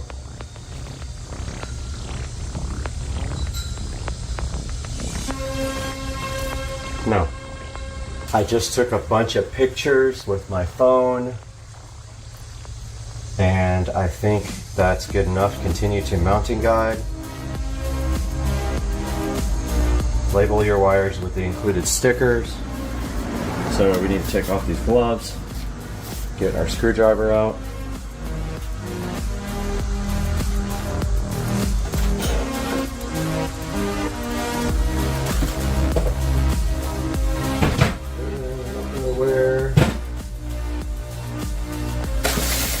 Don't know where the screwdriver adapter is. Guys, I'm sorry that I am not prepared here. I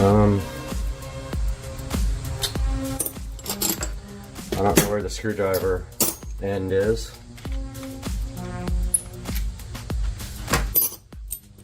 I know, this is ridiculous, dude. Whoa, almost knocked the camera down. That makes for good video though.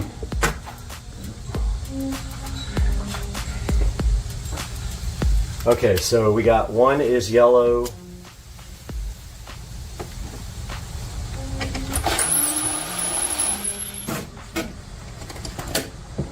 And we need the label. So basically one is probably zone 1.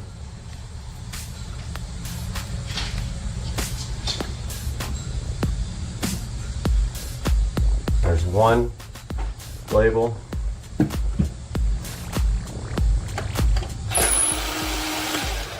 Blue is 2. These are the zones, so these are the valves.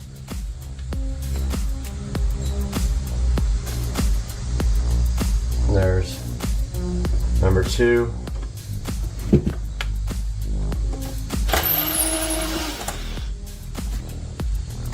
These are all the positives for the valves, and then the white is the common, which would be the negative. Ground, common ground.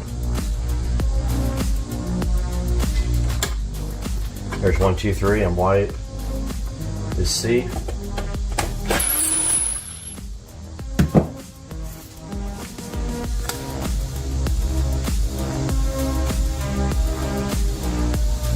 Probably all standard colors like the standard one.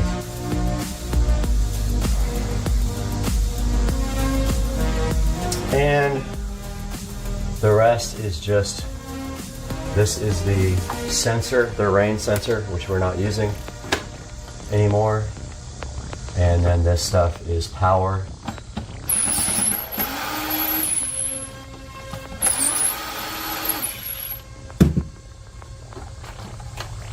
And ground. Actual wall power and ground are right here. They run down here and down over the wall. This is all coming out. I'm going to run the new wire down the back of the pipe to hide it. So it says click next. Disconnect and remove your own controller. All we have here is 2 screws holding this up to the wall.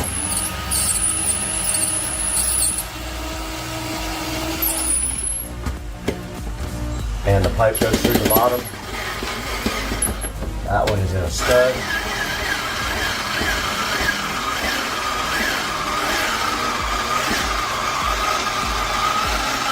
This screwdriver is so good. We won't use the same screw going back in because I believe I just stripped it out. And that is fine. Ah, we got some other. There it goes.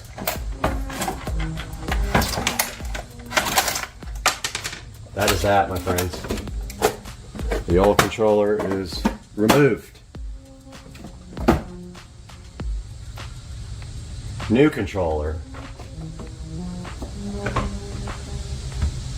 Next thing in the instructions says, hold the mounting plate to the wall and mount the hole. So I'm going to line it up with these existing holes. So that's how I'm going to get it straight, and then I'll use the level. So it looks like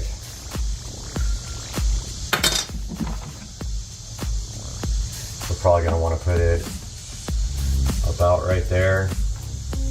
Man, I really wish we didn't have this. I wonder if there's a way to run the wires through the wall. Don't know if I can do that. Really don't want this pipe sticking up anymore. I think that's going to take a lot more than I can do today. I think that's a project for another time, but we kind of want it right there. With the wires running behind it. So we want this controller to sit about right there, level. So this is the row.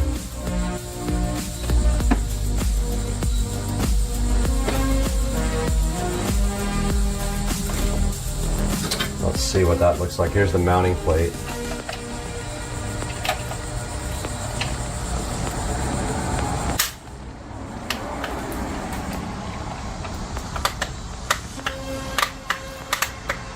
Man, how does that thing go in? Oh, it was upside down.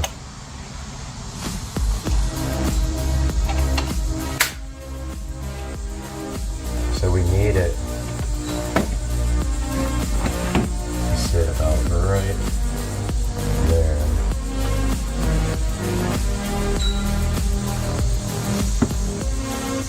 So it hides the wires. So I have to get something to mark this with. I really want to get this away from, I want to get this, I have to disassemble that whole pipe if I'm going to get rid of that thing. It's just not for today. It's not for today. It's for another day. I really want it to go inside, but the wires are outside. Okay.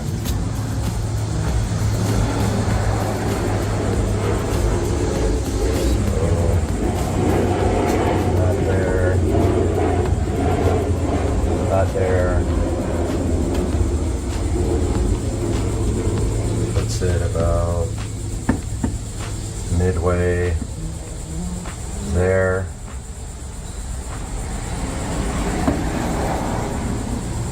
Is that even close to being level?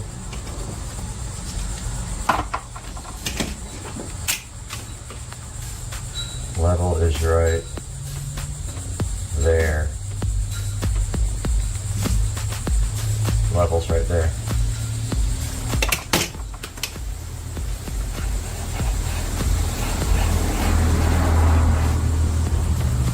Okay, so top of the mounting plate needs to go there, and then hopefully I can get the screws in.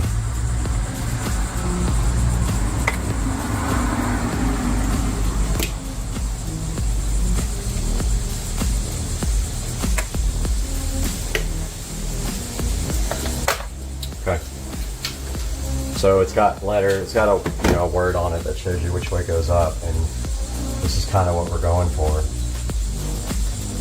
Right there. And hopefully that, well, neither one of those are in.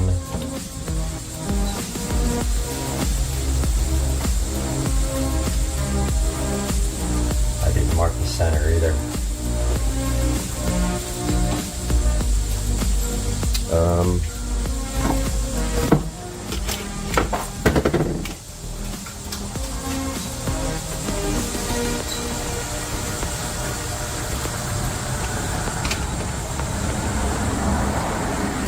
That's actually level right there, which means the pipe looks crooked. Center's going to be right here. I don't know how we're going to figure this out. I'm just going to shoot for it.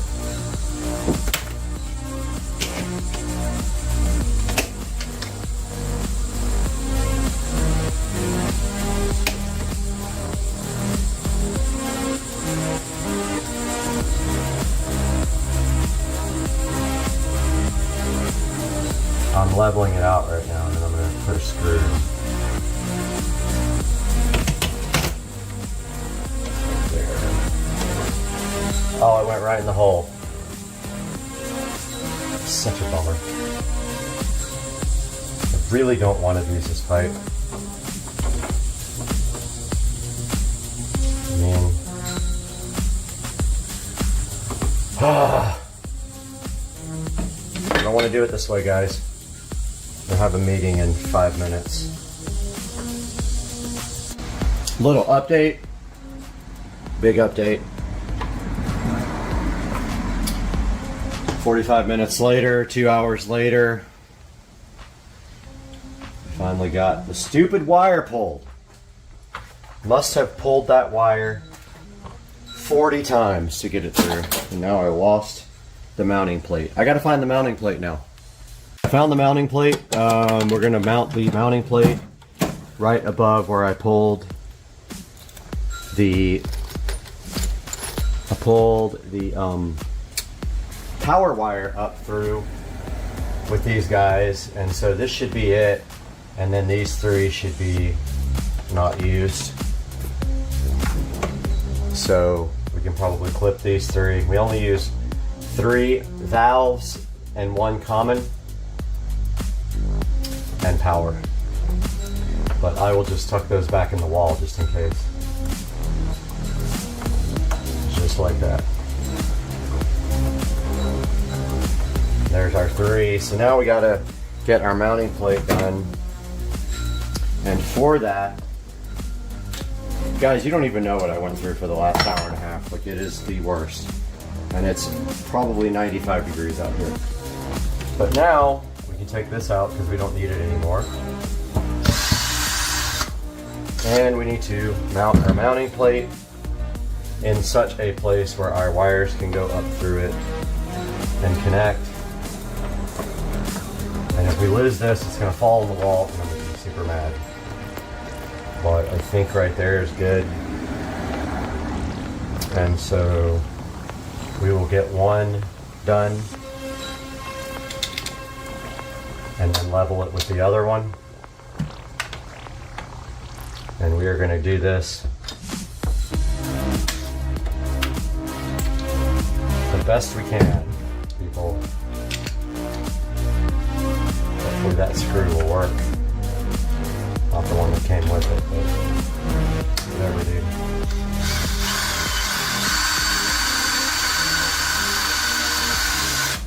Okay. So now what we're going to do is level this guy off. Then put the other screw in. Way off.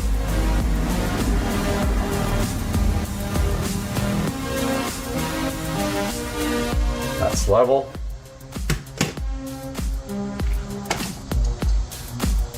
Let's get our other screw.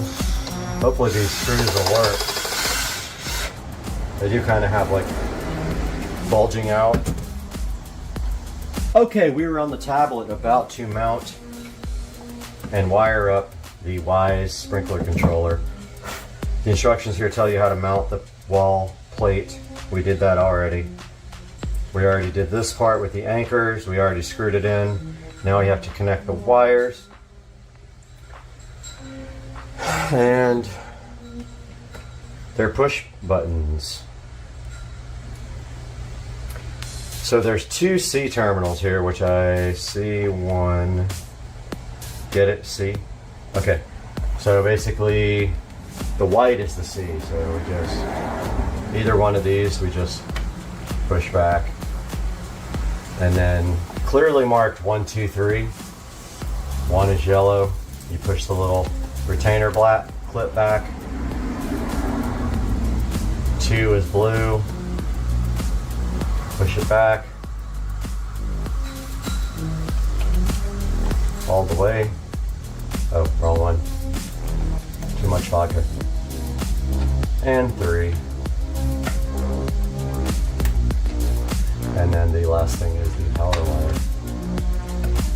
Now let's hope, actually let's run that back around this way. Let's hope that this thing goes mounting without having to do anything else weird. But we do need to get these wires back in the wall. Okay, so it just kind of sits on this back plate and then pushes up.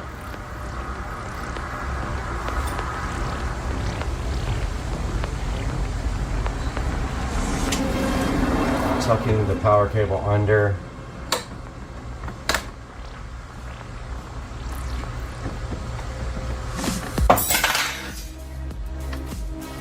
So there's a catch on the top of it up here that has to catch. So it goes underneath the whole unit and then you rotate it up. It just doesn't like to catch as good as it is when it isn't on the wall. But yeah, there's tabs that catch.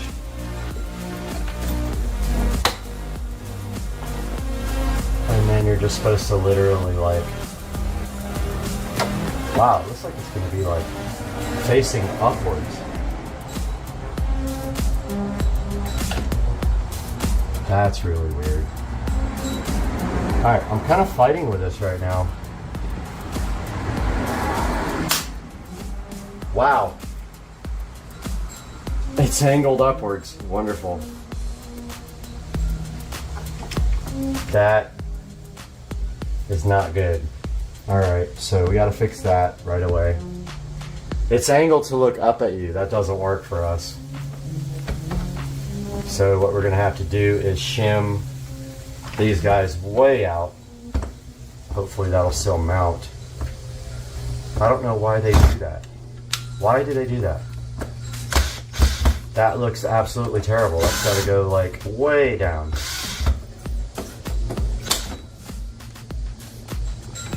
Why on earth do they have it facing upwards like that? That just makes no sense at all.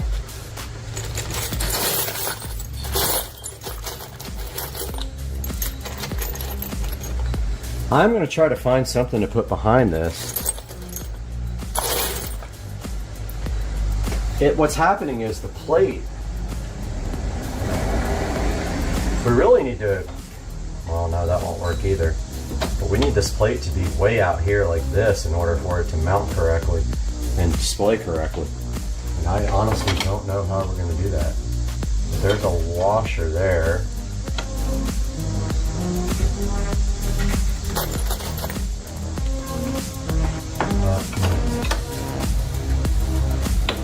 Well, that's too thick.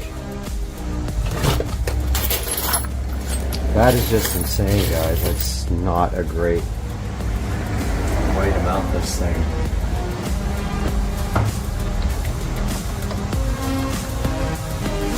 It needs to be shimmed way forward.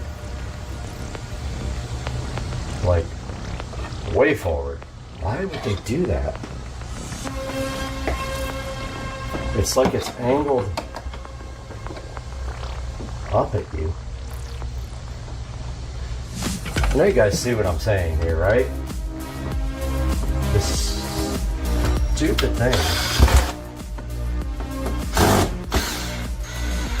is angled so far up. When you mount it, it's like it catches the top of this thing and it's like, why would you want it facing upwards? Seriously, stupid. This has to be fixed. I'm looking for shims.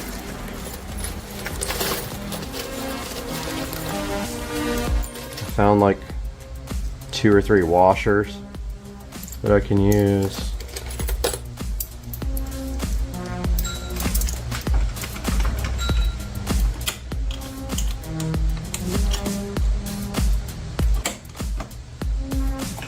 I mean, it's got to be way up there.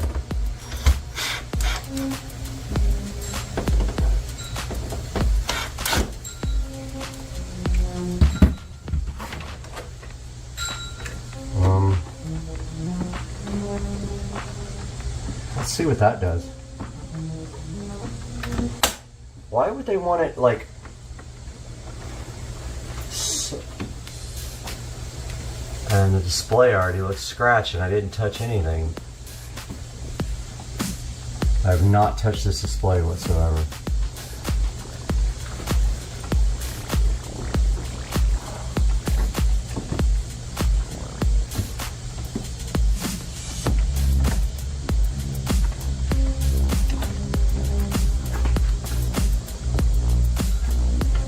That won't even go.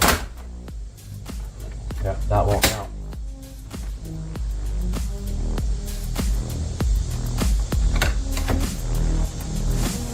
It doesn't like the angle. What is the deal with this mounting plate, man? Alright guys, I settled for it facing the ceiling because fuck it. At this point I'm fed up with this crap and I don't want to mess with it anymore.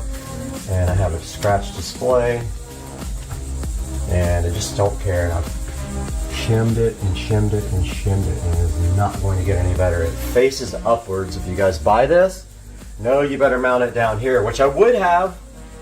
Now I got a hole in my pegboard. So here we are on the tablet. I've connected everything. I plugged the sprinkler in. Now we have to provide power for it. I'm doing that now. Power. And as you can see, it lit up. It's blinking. It's on the mounting plate. It's in Perry mode, as the app says. It wants us to begin and turn on location. It is on. It is on.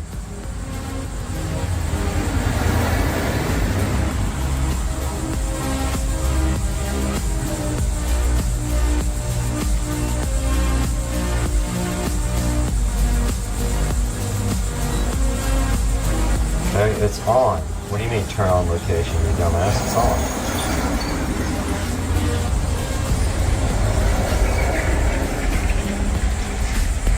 Do we have to have Bluetooth? I think we do.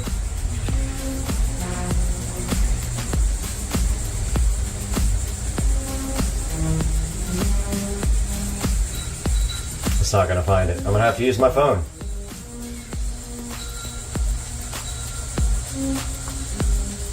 Dude, this is stupid. Alright, still struggling with this thing. It just says place the bottom of the device. It does say in the video it's supposed to be angled up, but I think that that's stupid.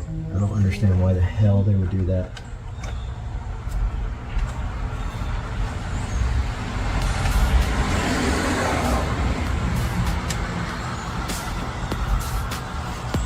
This thing is just...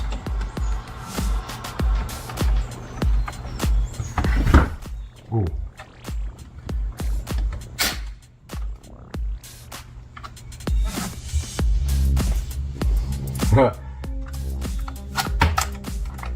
That's worse than it was before.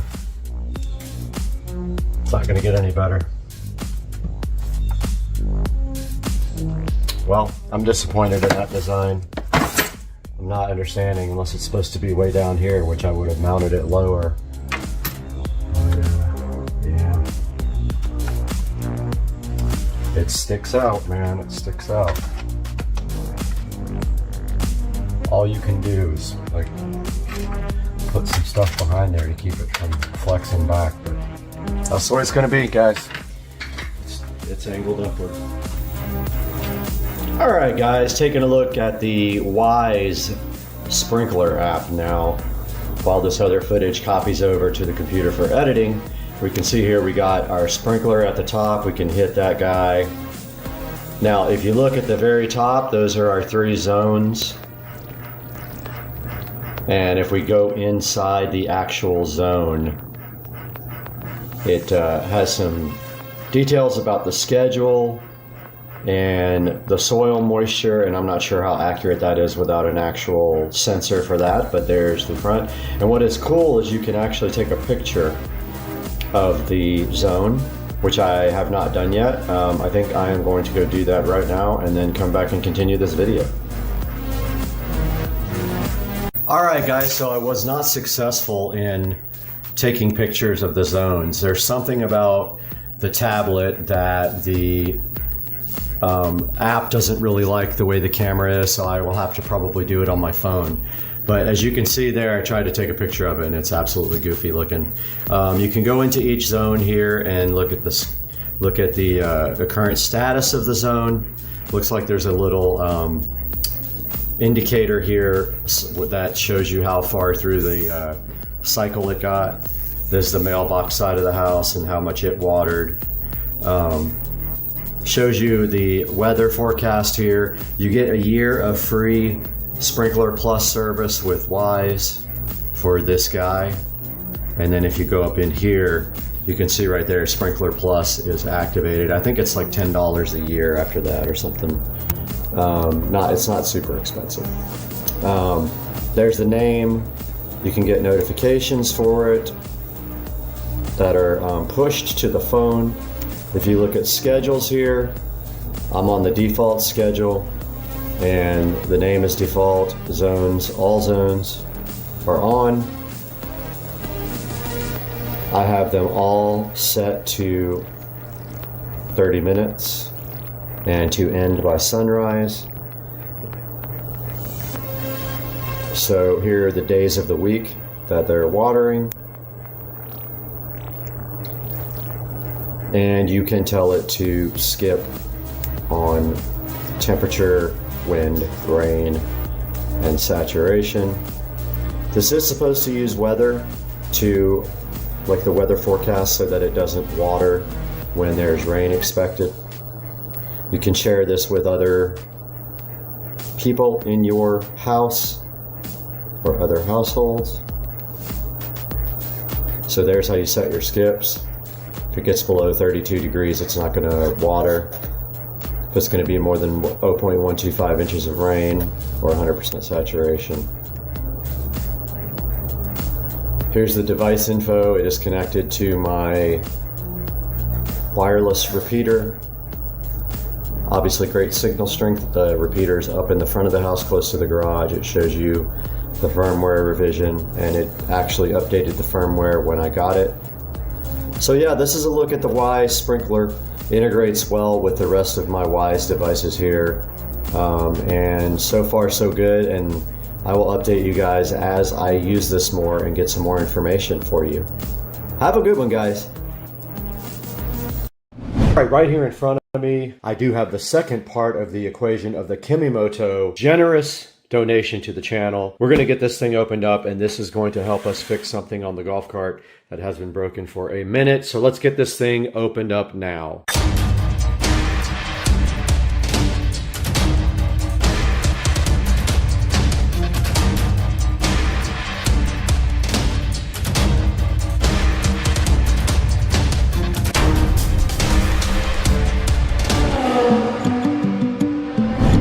And of course, inside of one box, there will be another box that you have to open. So let's get this unboxed now. Directly in front of us right now, we have the Kimimoto Ultimate Light Kit for the Club Car Precedent. And we already have a kit on the cart right now, but it is not working properly. So we are going to go ahead and install this kit instead and see if we can get this working the whole entire way.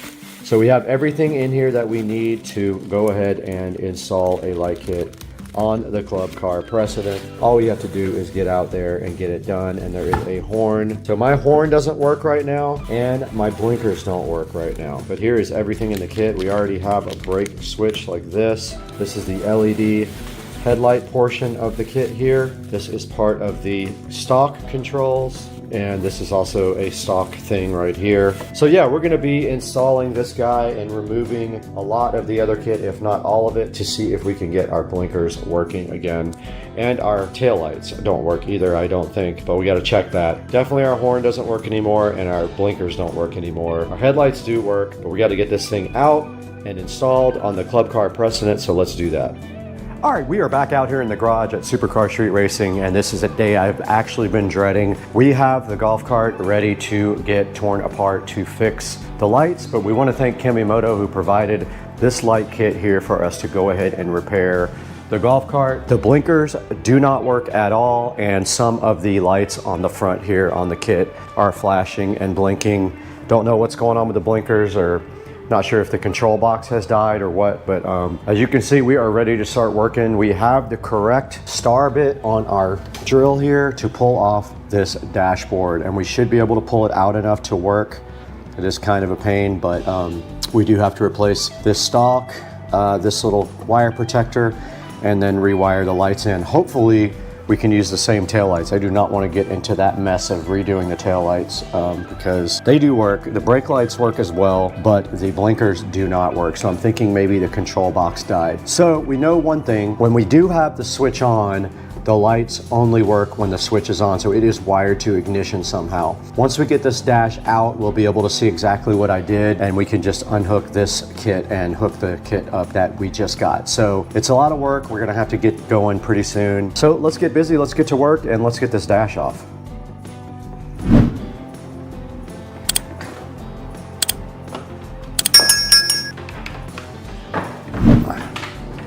Okay. There are 4 bolts here.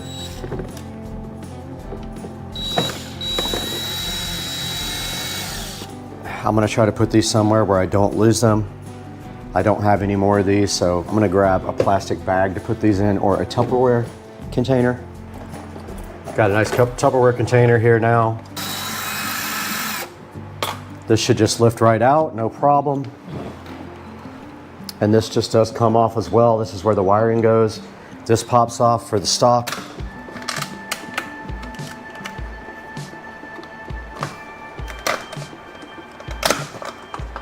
Just like that.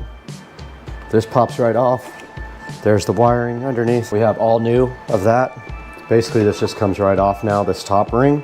And now this thing is kind of hard to get off. It kind of sucks. This is why I didn't want to do this. It fits up underneath this lip and over the carpet. Getting out is not fun. I always think it's gonna break.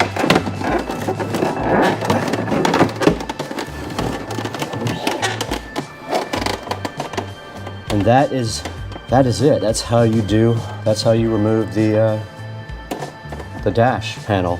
Now you guys can see inside the dash, I did do a nice wiring terminal right there for anything 12 volts. If we needed to add anything, all we have to do is just basically go right to that double terminal set right there. I got ground and hot.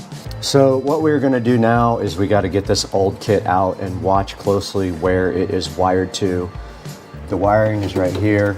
Yeah, okay, so I didn't use the flat emergency flashers. Okay, I just tested everything using the new switch. It all works fine. We are going to attempt to remove this headlight. Looks like 2 bolts and 2 nuts on the bottom holding it on.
Okay, on this side, all we have to do now is get this dash back together and then go ahead and build the stock.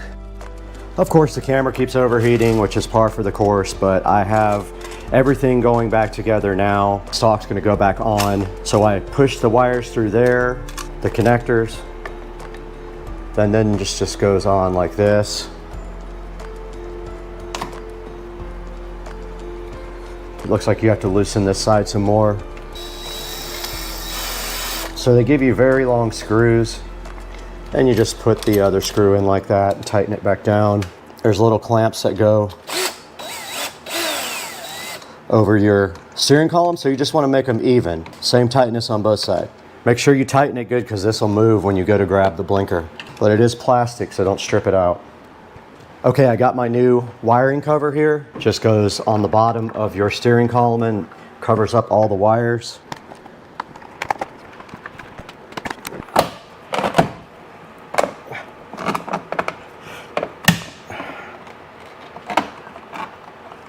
There.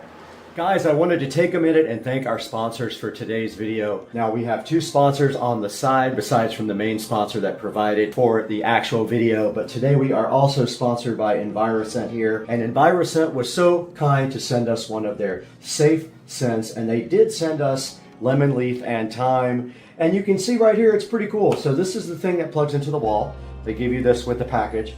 You take the scent out of this thing. They give you a little can for it.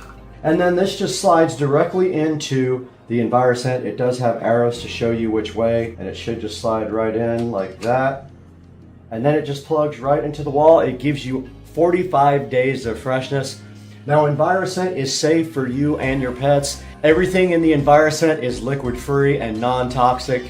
And this is made for medium-sized spaces and guaranteed not to overwhelm your home with scent. So if you're planet conscious, this is perfect for you because that is the approach that Enviroscent does take with all their products. Right here on the front page, you can see they have 5 different scents available, and this one is the lemon, leaf, and thyme. We're gonna go ahead and plug that in Supercar Street Racing Compound and see how it smells. Now, they did include a card, and it does have 6 different scents that you can choose from: pineapple coconut, sea salt aloe, lavender tea and honey, spring water lotus, rainwater bamboo, lemon leaf and thyme, and pineapple and coconut. And please be sure to buy from the link in the description and leave them a nice review on Amazon. Tell them Supercar Street Racing sent you. We'd also like to welcome The Good Stuff Rug Tape to the channel as a sponsor. Now, this stuff is double-sided, heavy duty, and it is completely residue free when you use it. This roll here is 2 inches wide by 10 yards. And checking out here on the Amazon page, you can get 10 yards, 30 yards, or 100 yards, all by 2 inches. So it's a well-known fact that a lot of people are injured every year because their rugs do slip out from underneath them. It says right here, over 40,000 people are injured because of that. So this stuff is super easy to install and reposition. It's got an easy tear backing and a no-slip rug gripper tape. You can effortlessly tear it to any desired length. And on any type of carpet or rug, this stuff is designed to last. This stuff is highly rated and highly trusted by all the customers, so you can trust it too. I'm gonna leave a link down in the description for the Extreme Strength Rug Tape. Please support our sponsor by going down in the description and buying yours there. This little cover just goes right on top of here. It's got 4 screws.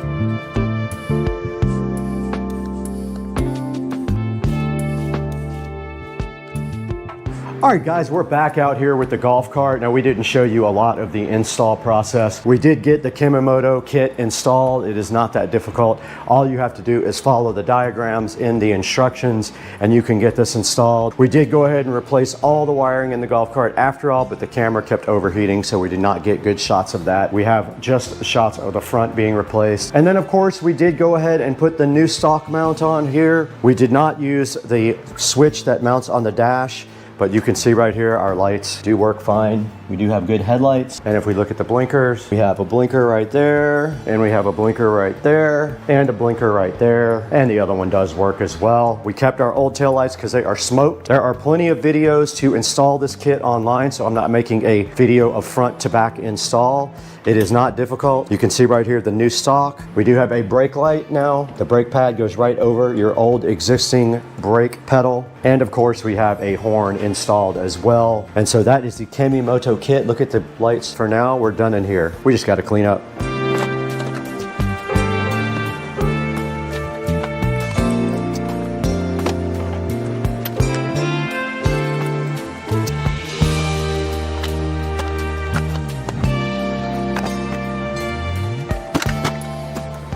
All right, guys, we are out here on the golf cart. Give you a little bit of a sense of what the lights are like. So that's what they look like at night.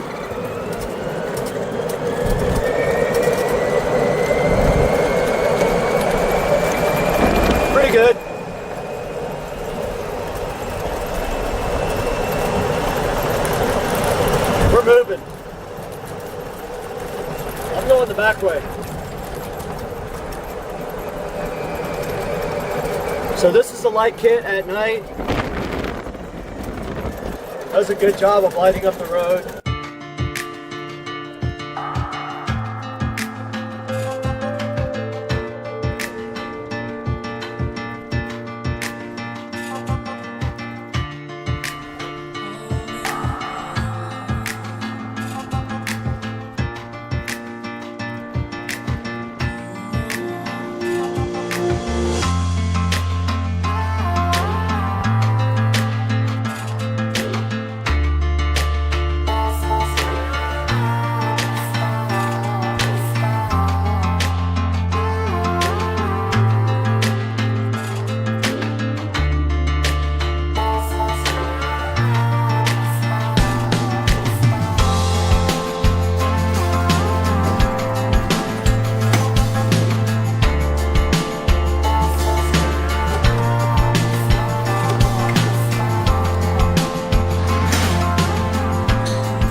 Alright guys, we made it back into the Supercar Street Racing compound, and we did test the lights out. They are probably about the same as what I've had before. They're not super bright, but they're not dim.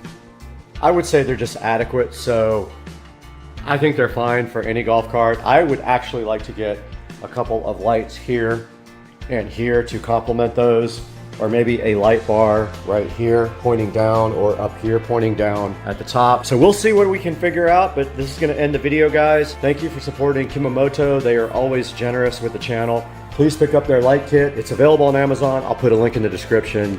As always, thank you guys for the support. We'll see you next time. Hurry up, we'll slow down. Oh my goodness, look at this, guys. Whoa! Oh, it's melting. I wish it would explode right now. What? That was insane. So we are live, guys, in Isla Mirada. We're in the Florida Keys here. And take a look at this view. Let's see if it'll let me. So there is the live view. There is the cabin and the ocean here in Isla Mirada.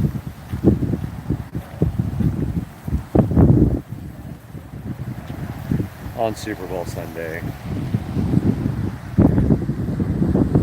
That is what it looks like. And the Keys right now, a little overcast. But making the best of it, and it's supposed to be very nice tomorrow. We will likely be out here on the beach most of the day. Right now we're headed to get some seafood. I'm craving some oysters maybe or something like that, so we're gonna see. Yeah, this is awesome. I'm so hyped for the little cabin here. We'll talk to you guys later. Jesus help me. Alright, so to drive it, Where do I need to hold on? you're not gonna hold on right now. I'll tell you when. Actually, hold on. Okay, you ready?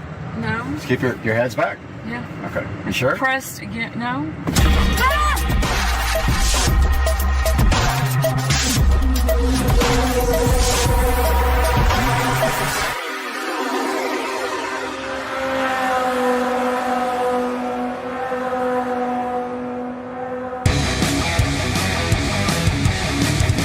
Just leave it recording, I'll edit it down. Jesus help me.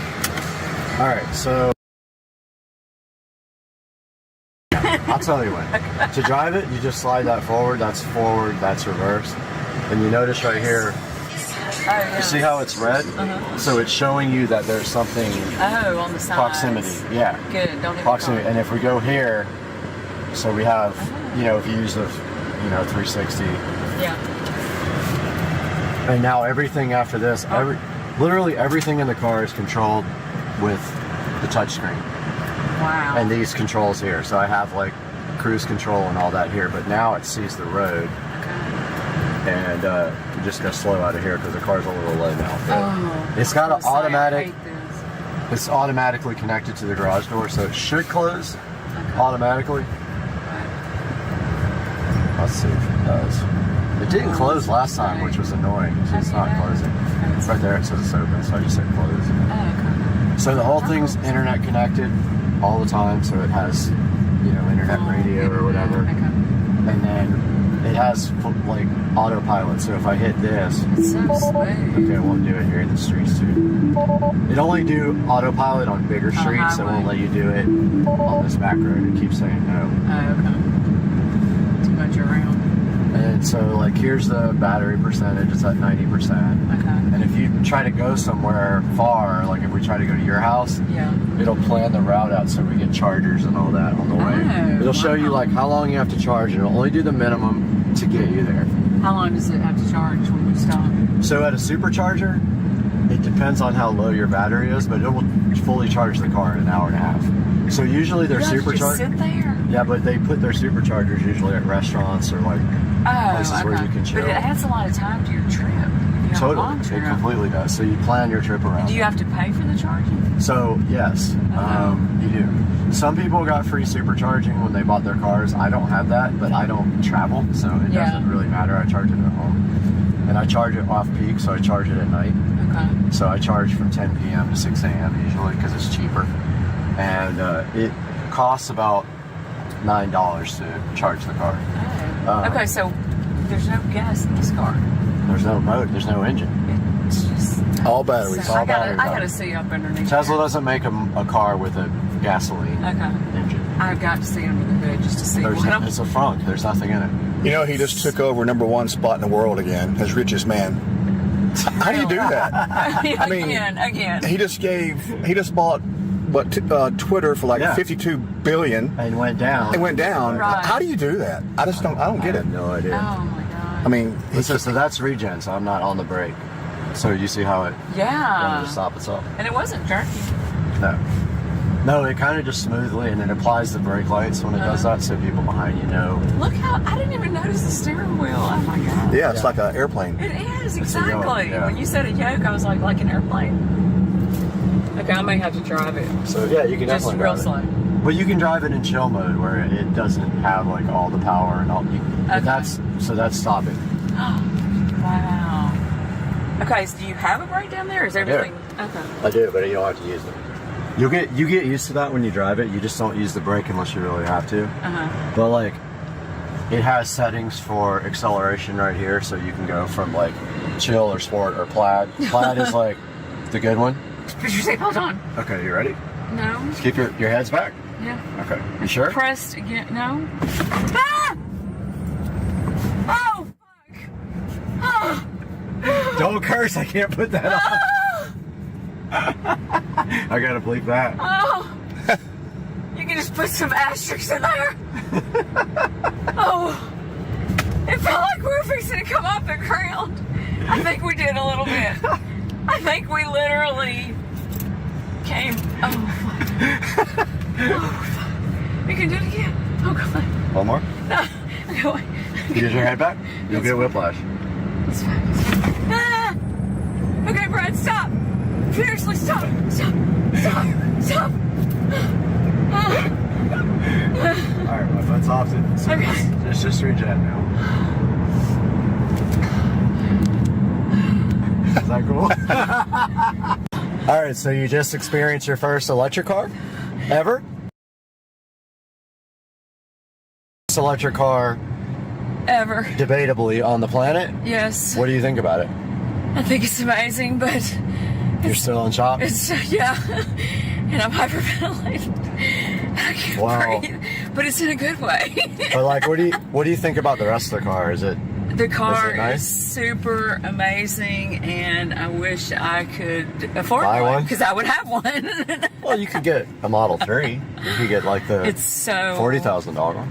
freaking cool, like amazing. Put a little charger in at your house on your dryer thing. But and I'm then- still like in shock, and my stomach is in a big knot That's right now. Literally, you react just like every single other person And it reacts might to take this. a while to get over it. Rich, the first time he was like, I he need said another that, shot. like, Do we have any shots in here? yes, we do. Where's the bar? It's got to have a bar somewhere. Roll again. And we were just talking also about our careers and what we do. This Final Boss Sour Gummy VIP kit. This guy had, basically, I'll put a link to the video down in the description here, but he had AI running on 2 phones and he made them date.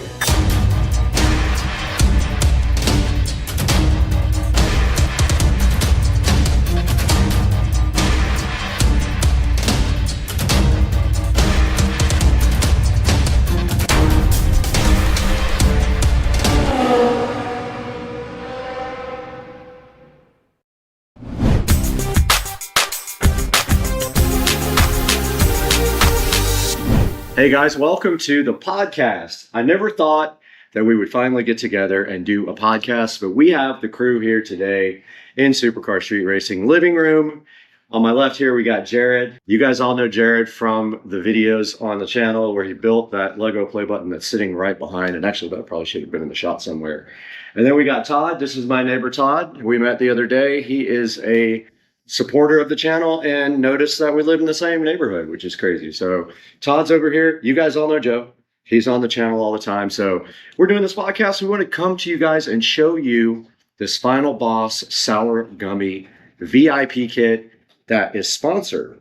So Final Boss sent us this VIP sponsored sour candy kit to check out. And I just thought it would be cool. We could get together and kind of talk about things and then try each one. What do you guys think? Yeah, I like it. A little sampling.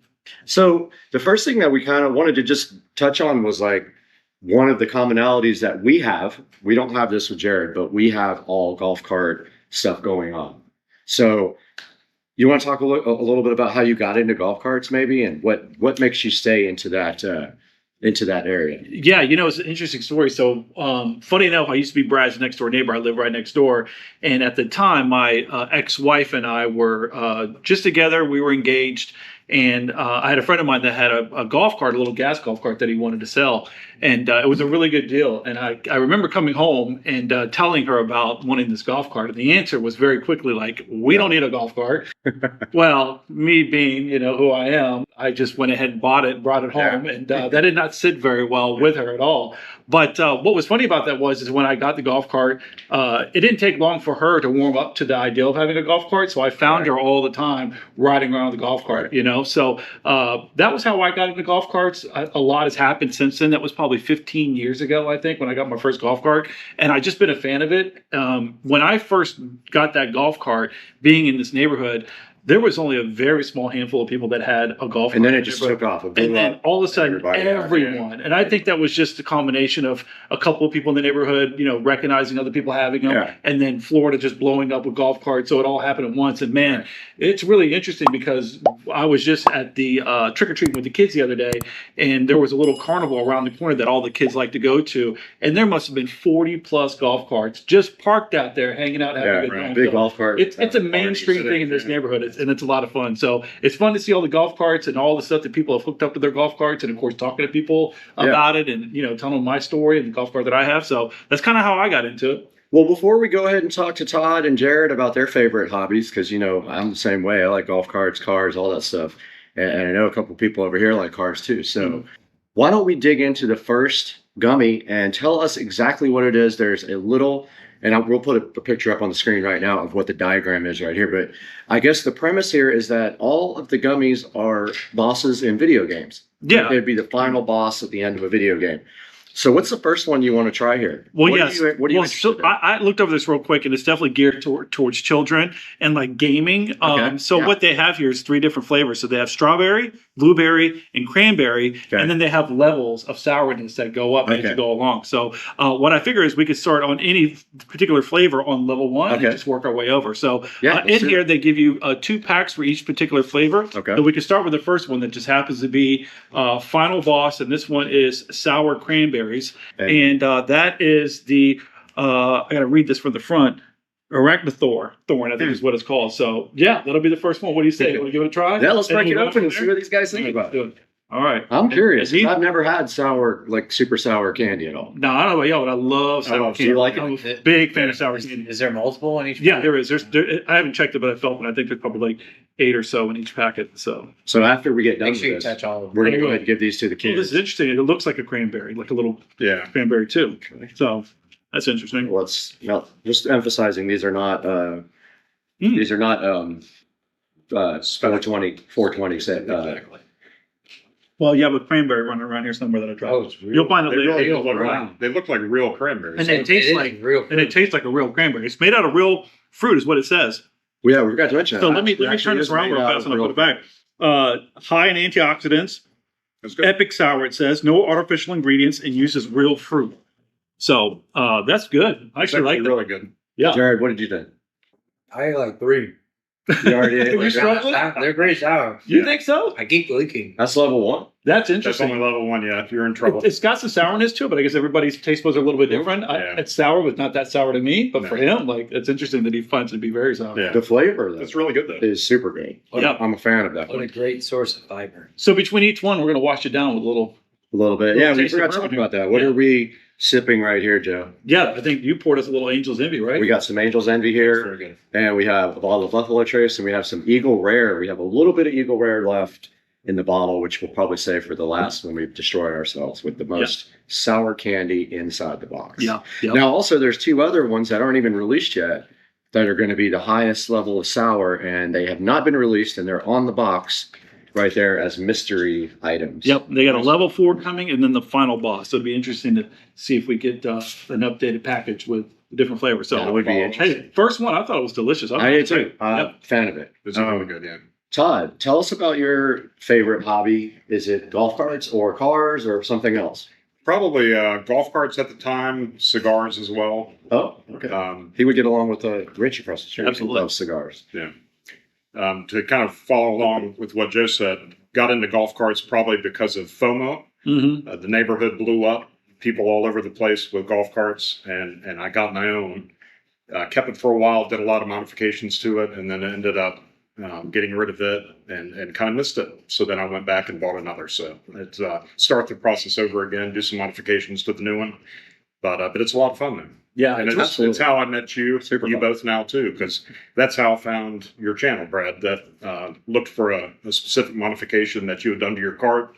Had not found any other videos on it anywhere else. And when I found you, saw you riding through the neighborhood and realized, wow, that's my neighborhood. So You know what's interesting Yeah. about that, Todd, is that I looked for a video and I came across this guy, and you might have seen him before. He was actually on a farm.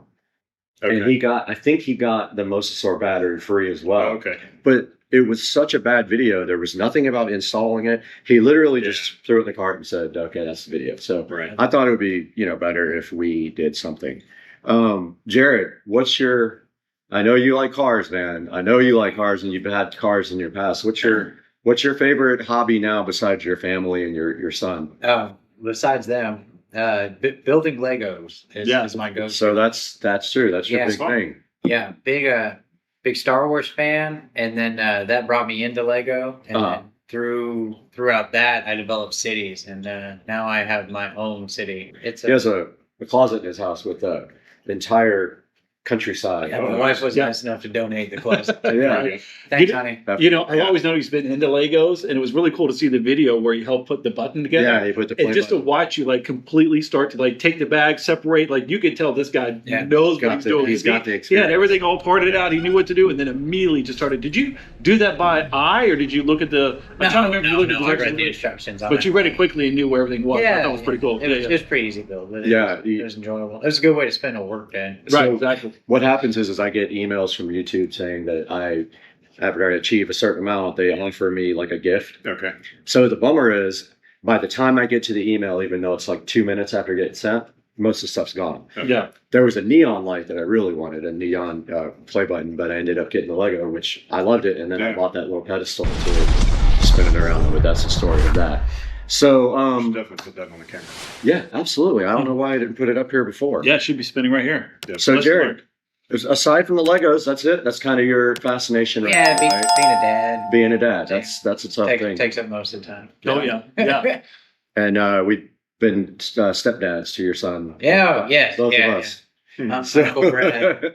All right, so let's try another one Let's of go. these gummies. So what's next on the list? All right, so same level, and we're going to try the blueberry one. Oh, I'm excited about this. And it doesn't have the name on the front, so I got to look on here. But it looks like I'm going to turn this a little bit so I can see this a little bit better.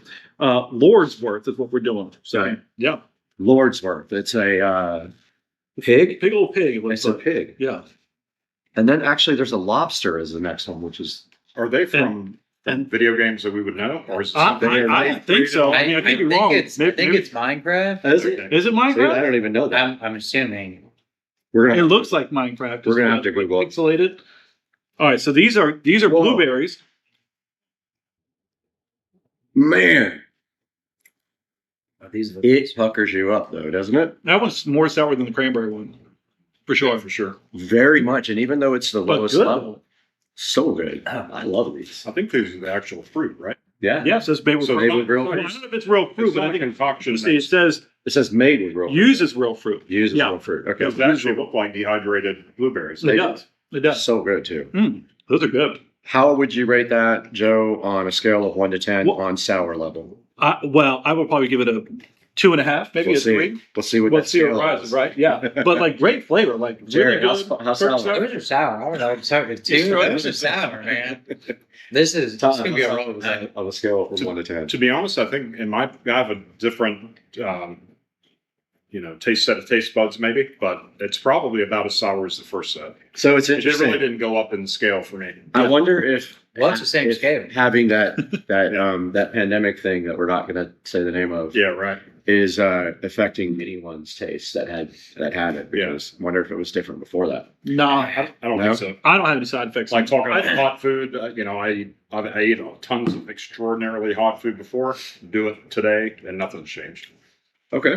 Well, that was actually pretty good. Yeah, I like that one. So I kind of just want to introduce everybody and what they do in their regular life. We won't get too specific and give out job locations or anything, but Jared, what do you do every day? I bartend for a living. You bartend. Yeah. I guess we are your biggest customers. Yeah. We're there. That's a great question. Favorite. Favorite? Maybe not the best. There's a group. There's a good group. Yeah.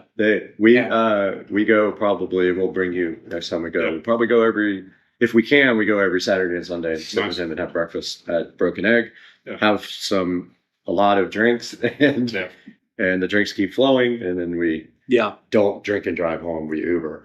Yeah. So we met Jared. How long ago now has it been? A little over a it's been- year. A little over a year. A Little year. over a year? Yeah. Yeah. Yeah, I've been at my same spot for going on 4 years now, and I've been in the industry for 15. Mhm. Yeah. So all the fun stuff from food running to where I am now. I got tricked into managing. Mm-hmm. So- Yeah. Don't do that. Over that. But it's a great gig for you, right? It's done very well for you Oh. financially. It's from what I understand, right? Yeah. And just like anything, it takes time. Yeah. Developing relationships is number one, Mhm. and also like just being consistent. Yeah. Yeah. So you got a pretty good regular base of people that come. Yeah. It's A lot of regulars.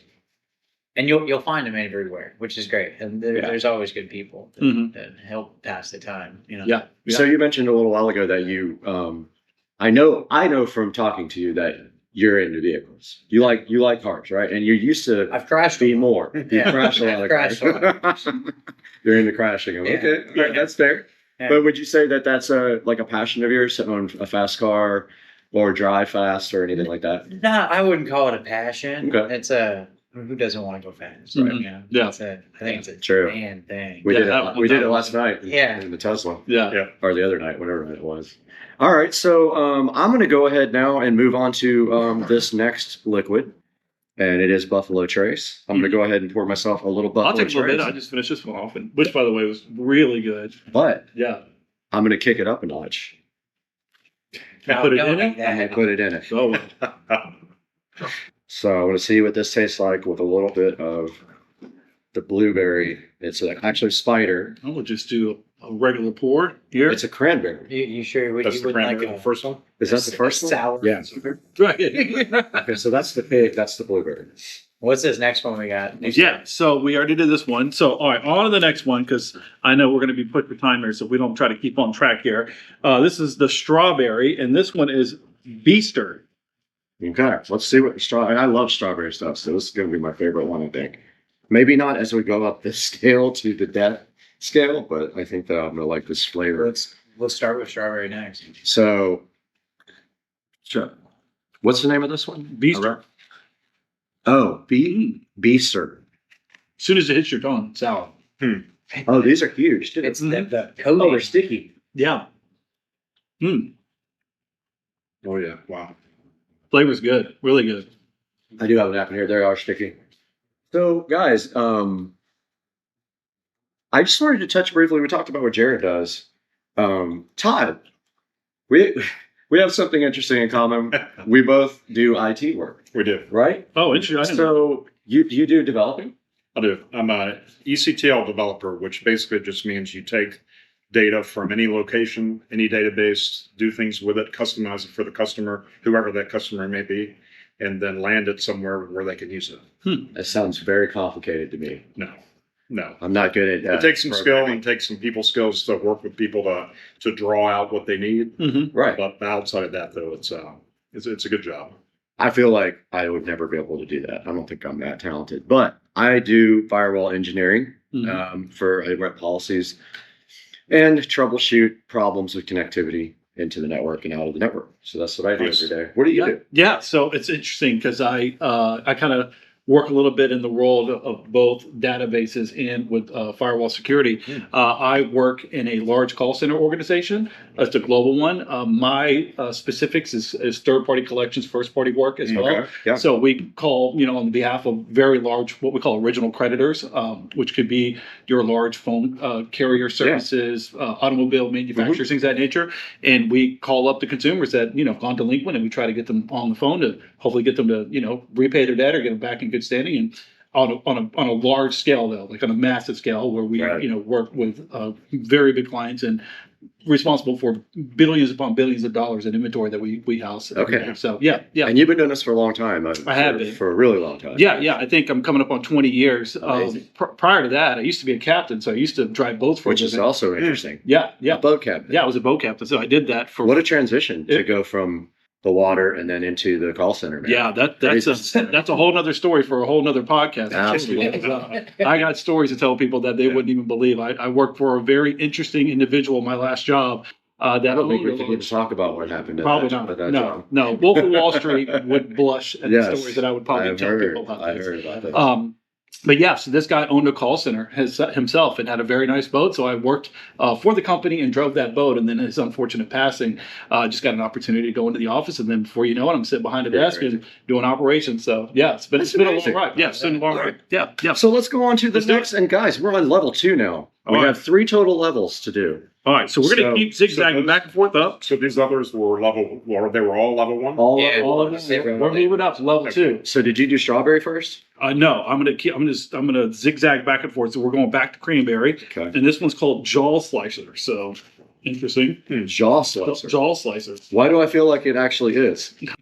I can't wait to see if level 1 had him drooling. What is level 2 jaw slicer? Just wanted to mention when we took the strawberry out, it was kind of sticky. It was, yeah. It says on the box to put it in the freezer for a few minutes if it gets sticky, and it'll go right back to. Oh well, okay. I didn't mind it at all.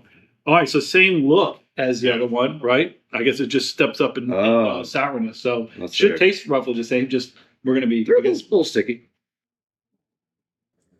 What's your go-to candy? Like for a movie? My go-to candy? Reese's peanut butter cups is my favorite candy. So that's the only thing I really like. Unfortunately, it's another thing we have in common. A weekness for that I have. So we just had trick-or-treating. So my kids today came home after being gone for a couple of days, and they spread out all their stuff and over the table. And they're separating them all now. And they know, because I put a side little bucket just for me. Yeah. And they know Reese's peanut butter cups go right in there for me. It's my favorite. Put it in the fridge and then let them get a little cool. Yeah. Love that. Awesome. All right, so that one was a little more sour, but I'd say it stepped up for sure. But I want more sour. I like sour. I can't wait for level 3, but that's good. It's still good. Yeah, it was good. It lingered longer than the one. Same sourness, but for a longer amount of time. Yeah, definitely. All right, guys, we're back with an unfortunate mishap, but we are going to recap what we've already done here. So we already tried all the level 1s. So we tried the strawberry, the blueberry, and the cranberry all in level 1. And then we just did the first level 2. Yep. And what was that called? Jaw slicer. We did jaw slicer. What did you think about jaw slicer? It was sour. It was I thought it was the Was. same level of sour, but the sour lingered for much longer. It did. So maybe that's the level. Level 1. And we were just talking also about our careers and what we do. Joe works at a call center. I work in IT. Todd works in IT. And Jared is a bartender at one of our favorite places. Liquid in glasses. Yes, absolutely. Yeah. So, guys, we just elected a new president Yeah. a couple of days ago, right? What are your thoughts about what? That's who I voted for. Who drove for? Yeah. Look directly at the camera. Oppenheimer? Yeah. I'm not going to go there, but what do you think think's going to happen next now that we elected a new president? Oh, I don't know. Is it just something that you just think it's up in the air for the country now, or do you think that this is a positive thing? Or I live a pretty simple life. Okay. The market looks great the last 2 days. That's so true. I agree. like I do want to retire one day. So as long as that keeps happening, like that'd be cool. Right. But, Yeah. I live a simple life. right, Tom, Jared, about you go. I think that I think it will probably keep rolling. I hope that they allow him to get in and do what he promised he would do. right? Because if you look at the first term that he served, I think before he was even inaugurated, there was someone in the opposite party that had come out and said something to the effect of "Let the impeachment proceedings begin." I'm paraphrasing, of course, but so maybe the results could have been maybe a lot better had he had the opportunity to just roll with it and do whatever he felt. And that way, at the end of 4 years, we all do what we were supposed to do and do our civic duty and vote. I just hope he gets the chance to do what he says he's going to do. I agree. Joe, what do you think? Yeah, I think I'd piggyback off that. I mean, he definitely had a lot of headwind against him, going into his first 4 years. I think in this particular situation, we still have to see whether or not he gets control of the House. But the fact that, obviously he's president, he's got the Senate, that's already been secured. If he does get the House, and it really gives him a lot of control. So I don't think that he's going to have a lot of headwind. If anything, he's going to have a lot of tailwind, which should be good for him to be able to push along the things that he wants to get done. Because I think like any president, whether you're on the Democratic side or the Republican side, I hate when there's a lot of opposition because, they go in there and they want to do good things. That's what you hope for. But there's just too much fighting. Yes. And I think that it just causes too much turmoil and we can't be effective as a country. So I'm always behind my president, no matter what side you lean on. I think you should get behind your president, good, bad, or ugly. And I just really hope that people can kind of see that, hey, those first 4 years, they were, tumultuous. They were a little bit on the wild side. But I think that, for the most part, we manage as a country. Wars were not out of control. And I really think that this 4 years, hopefully people can kind of take a step back, realize that, we need to give him the reins that he needs to run this country. And let's hope that we make good strides. Economy, number one. I mean, this thing has been going through, the market has been going through the roof. So We're going to talk about that a little bit too. Yeah, that's been pretty good to see the last couple of days. Before we go to the next gummy, we're going to take just a short break here for anybody that needs to go to the restroom or whatever. And we're going to make sure we have no technical issues like we just did.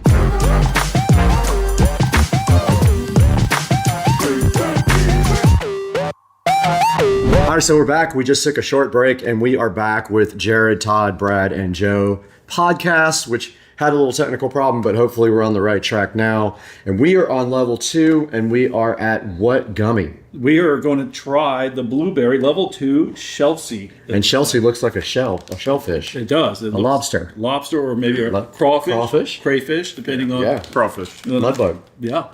All right. All right, let's see. Blueberry. I did feel like the blueberry one was the most sour the first Same time. look. Okay. Or maybe it's not mine. You almost feel the sourness on the actual fruit. Woo! That one had some more sour. Whoa! That was good. Yo! That's sour. Yeah. That one's super He's sour. struggling with it. All right, well, Scale of 1 to 10, the sour level. Yeah, more sour, definitely. I think it's kicking up a notch. That's probably a 5 in my opinion. book. Yeah, it's probably the first one was like a 2.5 to me. This was probably like a 4.5 maybe. Jared, Yeah, what do you sour. think about the sour level? That's probably not great. Pucker factor, Todd. Definitely has a kick. More of Yeah. a kick than Wow. the first, for sure. Definitely. And the interesting thing is these have melted into my bourbon, Oh, and now it's sour blueberry bourbon. Very good. Oh, okay. The stuff off the surface Yeah. melted. Okay, gotcha. The powdery Yep. goodness. So let's talk a little bit about sports, man, because our home team has been having some problems here lately. well, it depends on if you're talking college or Let's talk NFL. about professional sports. Okay, first. yeah. So how are the Jaguars doing? They're this year? terrible. They're Not awful. doing that great, are they, guys? I mean, I'm born and raised in Jacksonville, Florida, multiple generations, and we were really excited to get the Jaguars. But man, it has just been a long road to be a Jaguars fan. We've had some ups and downs. We've made it pretty far, in the playoffs. But Not this year. here we are, with one of the second most expensive player in the NFL. Yeah, our and we quarterback can't- Trevor we Lawrence, can't win a game. and we can't get nothing going. It's just Jared- amazing to me. Jared is a Texas fan, Yeah. so he can't comment on the Jaguars. Well, he knows the struggle Can- too. Then. Oh yeah, we're living it this season. I took our bye week as a win week for me. Oh. It's been a rough year. Yeah. Yeah. Todd, what about you? Are you watching any football? I'm not a sports fan. Not a sports fan at all. Stay Okay. away from it. Well, Drive you Rather nuts. it not even come on my TV in my house. There's Yeah. a lot of smart reasons not to be a sports fan, man. It takes up a lot Brad, of your time. how about you, man? What's your team? I've been watching the Jaguars, and I've watched pretty much every game. But I also been watching Canadian football because our neighbor's neighbor's nephew plays in the CFL. So we watched a little bit of that. He's out. The season's over, and now we're focused on Jaguars this Sunday. I forget who we play. The Jags. You'd have to be interested in the Jags right now to know who I we're playing don't next, and remember I who we're have playing. 0 inches right now. but it's bad. It's going to be bad for us this Yeah, Sunday I too. believe that. I believe So let's move on to the next level 2. We have one more level 2, Yep, we do. And this one is the Bilton. and this is going to be my favorite. Strawberry. Bill, as in bill of a duck. So Okay. Yep. So he's a bill. He's a duck. Yep. All right. Another big strawberry. I'm gonna take 2. Oh, Are they? They're messy huge? again? same thing. Yeah. Are they sticky? A little sticky. Yep.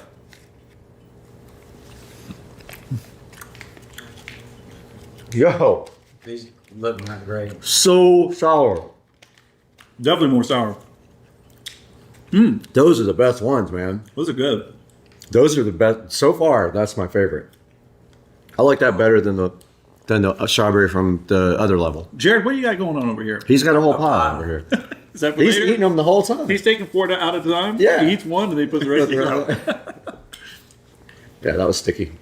That definitely has a little more kick. That's good. Dude, that's But again, probably a 7 on Probably the the best scale. flavor though. I don't know. I think So they got the good. best flavor of strawberry. It's So really, good. really good. Jared, what do you think? You like it? Darn chew. it's, feel it right here. That's it. Yeah. Oh yeah, Yeah. for sure. That's intense. Mm-hmm. That's a That's a good lot. stuff. Yeah. That's about a 7 on my I'll bunker. say the one thing that I like is like the flavors are really good. Flavors They are awesome. taste exactly like the real fruit. Like, Kids are it's gonna good. love these. Yeah, I agree They're gonna completely. love it big time for sure. Guys, did you know that we caught a rocket out of midair a couple of weeks ago? Yeah. They did that. So, Pretty impressive. did you get to see this rocket catch? SpaceX, yeah. the replay. Yeah. I wasn't there. Yeah. I was watching it live. It was kind of the craziest thing I've ever seen. Todd, did you see this? No, I normally stay on top of that stuff, but no, I didn't. So basically, I don't know how much you know about Starship, but it's the next generation fully reusable rocket. They're going to reuse the upper stage and the lower stage. And part of that reusability was originally going to be landing both stages. And they decided that why would they land it when they can catch it with the tower that they launched it with? So they have these two things called chopsticks. They look like arms. Oh, wow. That's what they use to stack the rocket when they take the upper stage and stick it on the bottom stage. They caught the ship with the chopsticks out of midair. So they didn't expect to do it, and they had a plan. If they didn't, they were going to crash it right next to the tower, and everything was going to be fine. But they caught this rocket out of midair. It's taller than a 26-story building. So I'll have to go. Yeah, I was going to say that find was the video. That's the most impressive thing is how tall it was, right? So the second stage wasn't the whole rocket was 26 stories, but I think that was like 18. the booster's stories. pretty tall, Well, it's 300 meters. It's huge, and it's just amazing to watch that thing just come floating back in, and then the technology to get that thing to square up with that. Oh man, it was so impressive. Absolutely I can crazy. imagine being there, hearing that thing. First of all, re-entering, and then the rockets kick off to like, get it to like square. impressive. So one of the problems with the space industry right now is the regulation. That's why they're talking about making Elon Musk the efficiency control person in the government and appointing him to handle government spending. The point being that if you're spending people's money, you should be fired if you're not doing it the right way. So Elon wants to change that, and if people are spending our money crazy with buying $10,000 parts that are $5 parts, they're going to be fired. But that's something that we have to look forward to.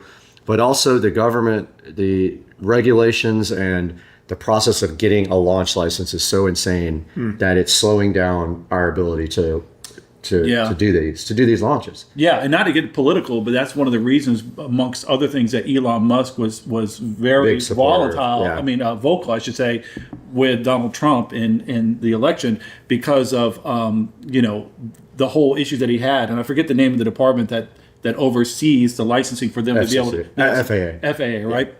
And I know that they were giving him a pretty hard time. So there was a lot of things that he was upset about, but it'll be interesting to see. I mean, this cabinet that Donald Trump potentially is going to build out is got some really interesting characters in it, from JFK Jr. to Robert Kennedy, I should say, I think, Elon Musk, and a few other people. So it's a diverse crowd. I mean, of all different parties, all different backgrounds. So pretty interesting to see what'll happen. And Elon has proven he can drive costs down on everything. And one of the things about the Starship that the government doesn't understand and know how to do is they reiterate and then they fly again, and then they reiterate and they fly again. They don't have to wait for approval from anybody to make changes to the rocket and fly again and test. And if they fail, they make changes and they fly as fast as they can again. And that's kind of what is driving the success of SpaceX. Well, it's private, right? It's not NASA. It's private. The biggest thing. Exactly. Yeah. And the biggest NASA contract. And not surprising that they've had some major steps in this process, because nobody's there to tell them what they can and can't do. Yeah. All right, let's move on. We got to go to level 3. Yeah, exactly. All right, we're on the highest level. All right, so this one is Clarissa. Clarissa. And we're going back to the cranberry again. It's a cat. Scary. The bags look scary. Yeah. This is getting darker, more scary, right? Yeah. All right, here we go. Hopefully the camera's still working. Okay, it's a cat. No, it's a fox, I think. Yeah, it looks like a fox. Fox.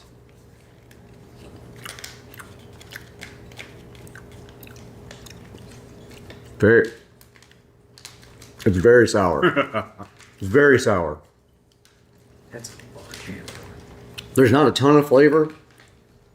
I guess it's not sweet, The strawberry one's kind of sweet when you... Well, cranberry is naturally a little bit sour. A little bit sour. So there's not a ton of flavor. It's good. Very, very sour. By far, I think that's the most sour one. Yeah, I agree. Is this acid reflux inducing? I'm hoping so. Todd, what did you think about the cranberry, the Clarissa? It's funny to hit the point where the acidic flavors have probably surpassed the sweet stuff. So now it's just like you get a big blast of the sour. Yes, it's kind of good. I mean, it's different, but it's good. Jared, are you still chewing it? Or are you working on it? Yep. I think he's having trouble with this one. That's awful. I didn't think it was bad.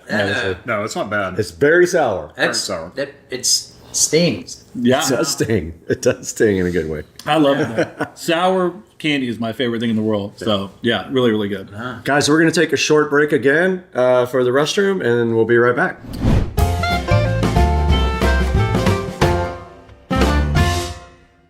All right, we're back on the podcast. We got Joe, Brad, Todd, and Jared.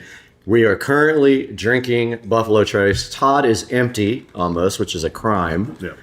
And we have some Angel's Envy that I bought for all of us, and Todd brought some Eagle Rare. Yep. Over. Some Buffalo Trace. And some Buffalo Trace. So, what would you like to sample next, or is that going to do Buffalo it? Trace. You want the Buffalo Trace? All right. Yeah, I got to tell you, I'll let you do it. I think they're both great. I like the Angel's Envy. That's true. Yeah, What what's are you going doing? for? We have a pro here. Great Yeah. pour. Great Did you see that pour? Would you believe that pays for an entire mortgage? Nice job, man.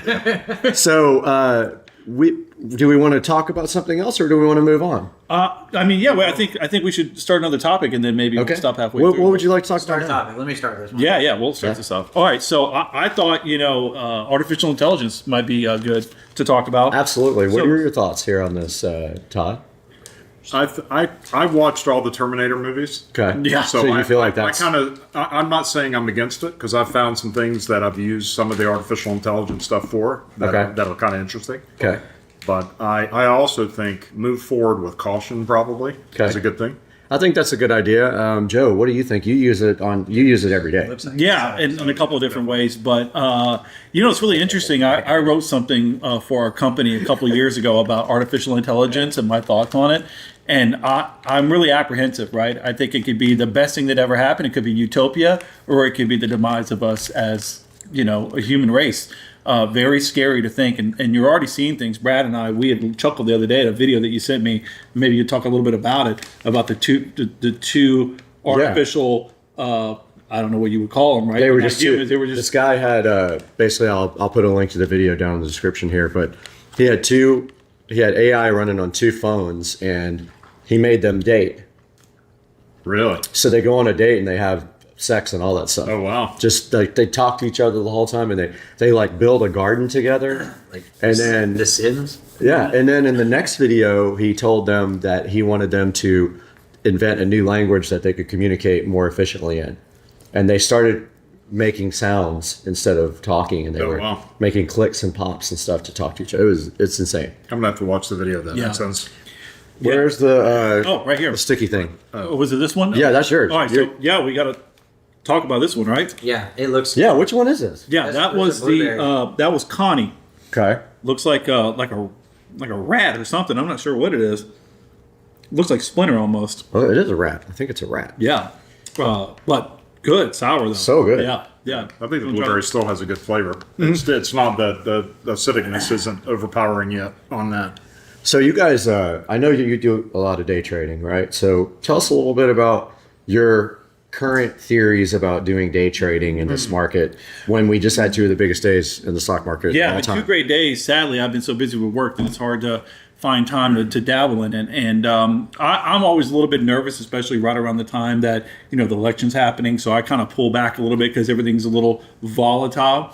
But one of the things that's really interesting now is that all these videos that I watch, there is no doubt in my mind that we are not competing against one another for day trades. Against people that are just like-minded or, establishments that might do this on a grander scale. We're competing against AI, which is really funny because I think that when you look at this AI is taking things into consideration that we would never, right? Emotional parts of it that we don't really deal with. And I have to be very careful because I truly think that they probably can do things or understand things that can drive you to make decisions about your stock that isn't beneficial for you. And I fear that the days of being able to go in as an individual and just have fun in doing it might be over. I don't know. I get more nervous by the day that I have no control over it, and that I can try to have control, but there's just things that if you're day trading, it's a little dangerous. It's one thing to hold on to it. You got a good company, makes money, it grows, long-term conservative. But like if you're trying to do stuff like, Jared and I do, and you're getting in and out and having fun with it, it's a little scary, Yeah. Do you do any stock trading at all? I do a lot of trading, not day trading. Yeah. Okay. I do a Right. lot. I'm in my investment app probably an hour to 2 hours a day. Oh, nice. Watch it very closely. Have some companies that I read everything I can read about, but Nice. Okay. haven't got into the single day buy it and sell it yet. Well, these guys have a constant day trading text stream going, so I know that they're already doing it. But Jared, tell us a little bit about your thoughts about day trading now compared to 2 days ago for the election. I like working really hard to break even. Yeah, right. Sometimes that's the way it is. Yeah, that's pretty much where I'm at. It's definitely a hobby. I'm in it for the long haul too, but I don't know. I catch myself trading on emotion Right now, and I don't Can mean be to, dangerous. but it just happens. But I'm a big option guy, and I take really, really short term options. Like I said, I work really hard to break even. Yeah. Yeah. So, I find him and mine our conversations a lot like gambling. Like I'm always 100%. I'm always quick to tell him about all the stuff that I won, but I'm pretty quiet about the times that I get pretty hard. Right. You know? All right. Guys, we have one more left. One more. This Yeah, is the last one in the pack, although the first 2 or 3 maybe didn't get on video. We hope we got a good backup copy over here, though. Okay. It may be pronounced Mo or Moo. I'm not really sure, but it's MOO. So I think it's what is it? It's a gorilla. it's a gorilla. Huh. Yeah. Okay, and this is a strawberry. You guys go first. I've been. Todd, you go This first. is the messy one. Yep, this is strawberry, and this is probably going to be amazing. Is anybody else to the point where their mouth is salivating before they even get to it? In excitement to eat it. I Yeah, me. don't know if that's the term. There's an emotion, but I don't think that's it. I think they're amazing. Look, Whoa, It's got a little kick to it. Okay. let's get a little bit of a kick. Okay, was that the most sour one out of the bunch? I don't know. I feel You like love the it? strawberries were the best from the standpoint you can get a good taste of strawberry, and I feel like the most sour, in my opinion. I think they're great. I love the Do strawberry. you like that one? I like it a lot. Yeah. I did too. I liked it. I know Jared hated it already by the look on his face. Yeah. Right. At a certain point, this is actually starts burning your mouth at some point, like causing acid, whatever. Yeah. So, yeah. So, let's just talk about a little bit since we're done with the Final Boss VIP kit and we went through all the flavors, most of them on camera. We missed a couple maybe. What are your future plans looking like now for your own self? What are you going to be doing here in the next couple months? Yeah, it's interesting. So one of the things that I deal with a lot is that I've got 2 kids that obviously are very active. One's in cheerleading, the other one's in baseball. Yeah. Carter's baseball keeps me very busy, so we're kind of in prime time for our fall season. So a lot of what I do is just running around and doing travel with them. Sometimes we go out of state, sometimes we stay close by. But it's a lot of baseball is what I deal with right now. And I love it. I was very athletic when I was a kid. I wasn't in a position financially, my parents allowed me to play a lot of sports, so I live vicariously through my son, and it's a lot of fun to watch him grow up. But now it's costing me all the money because I have to pay for everything, right? Yeah, it's expensive. Yeah. Jared, what are you going to be doing here for the next couple of months? Just the same thing you're doing now, or you have any plans? Any exciting plans? You just went on vacation though, so Yeah. So it's Christmas, big. yeah, true. we're You're gonna have to be not a big family, but a close family. right. Yeah, absolutely. Hang out around the house. No, it's not good. Todd, We're what about such homebodies. you got any big plans? Your wife's gone, so you're Probably looking for. Oh, I love that. Looking You're on your for hall pass. house shopping a little bit. But, Yeah. Outside of that, though, probably just some home improvements that constantly try to do a little something here or there to improve it. That's awesome, man. Well, we're going to be doing some projects, and hopefully you're going to be around for them, and we can get you involved. Yeah. And we kind of want to do this on a regular basis, and we want to find other people that want to sponsor us. And Final Boss sour gummy candies was, in my opinion, amazing. I'll put a link in the description to these for you guys. These are getting donated to the kids now, so the kids are going to get to try them, and they'll let us know later on what they thought about it. Absolutely. Yeah. All right, we're going to wrap this up, guys. Thanks for watching, and thank you guys for coming around and doing this cool podcast. And Glad to be here. let's all get drunk. Yeah. Love it. Yeah. Awesome. Perfect. Here we are today, taking a look at the Venstar Color Touch thermostat. So this is the T7900. I believe this one does have humidity control in it. It is Wi-Fi. And here's a good look at the box there. So let's take a look at what's in the box.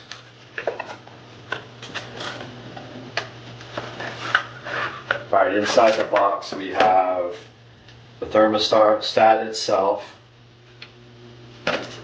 Comes with some mounting screws and an instruction manual.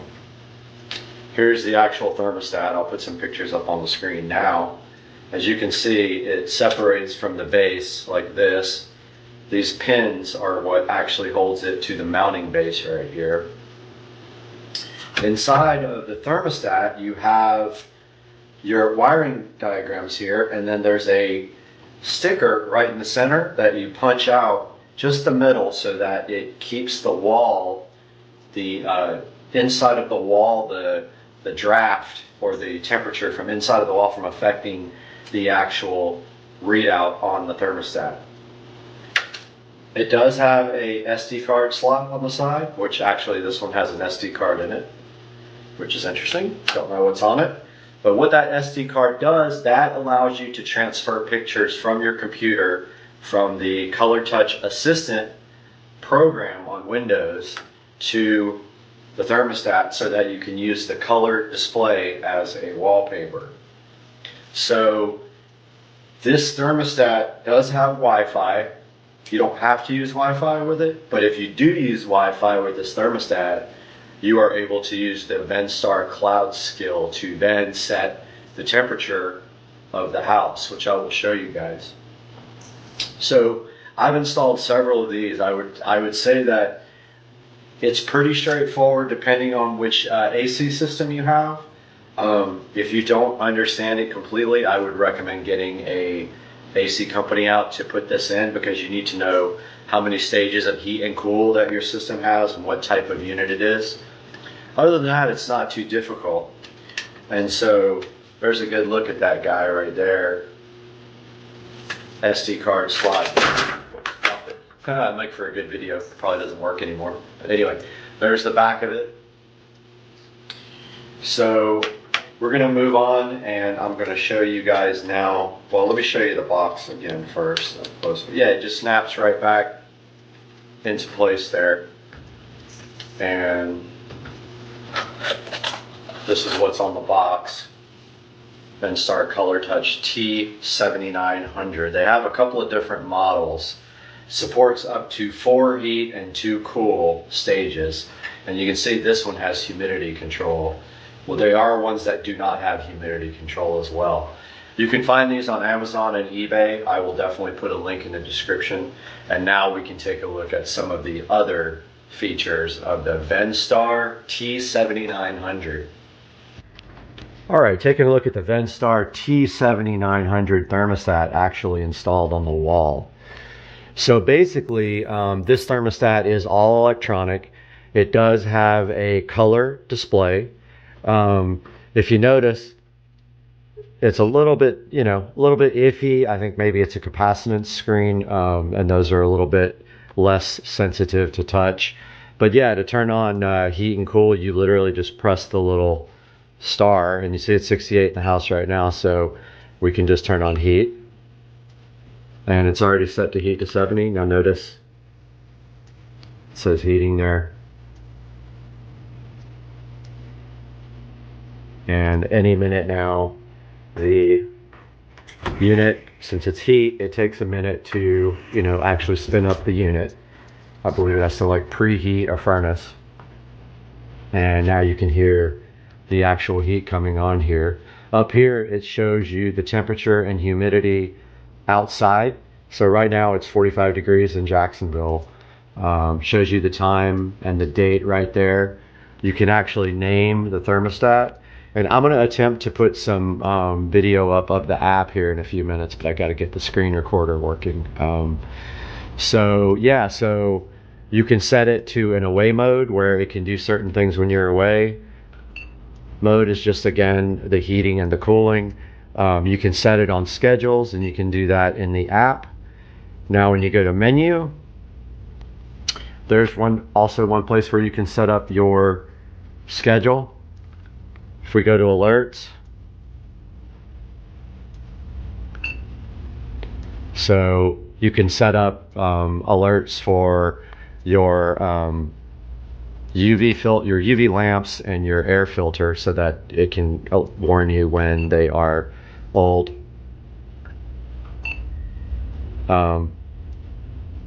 Just to make sure that doesn't show. Okay, so information, you can actually see this in your app too, which is really helpful.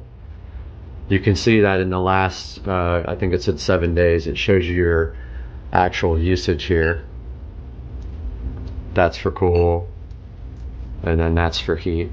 So that can be helpful to show you like how long your system is running every day. Display. So you can set the brightness and the night dimmer. So right now the brightness is on 80%. It'll dim down to 30% when it's not in use, and you can set it up to dim at night. If you go into maintenance mode, you can do clean screen, and you can also you can set up the calibration of the touch display, which is useful. Go back again. Now, screensaver is where you can set up an actual screensaver, and that can be photo display or other. Preferences. So you can set up a theme here. You can do custom wallpapers, and you would use the SD card and import your own pictures into this device. You can change the heat cool indicator.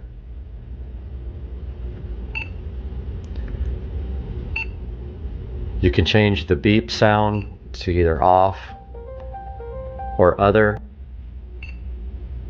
Now let's see what it did when I changed the heat cool. It didn't really do anything. The heat cool indicator, I'm not sure what that does. So let's go back to menu. So this is where you can set up the humidity controls and the dehumidify function. It says it's off now to dehumidify. This is where you can set up to be on vacation and set up your away times. Your date and time gets set here. Settings is where you set up the thermostat name. You can import and export your settings to an SD card, so if something happens, you don't have to figure out how to set this up all over again. General setup is where you set up your units, your language, and your simple thermostat and smart recovery.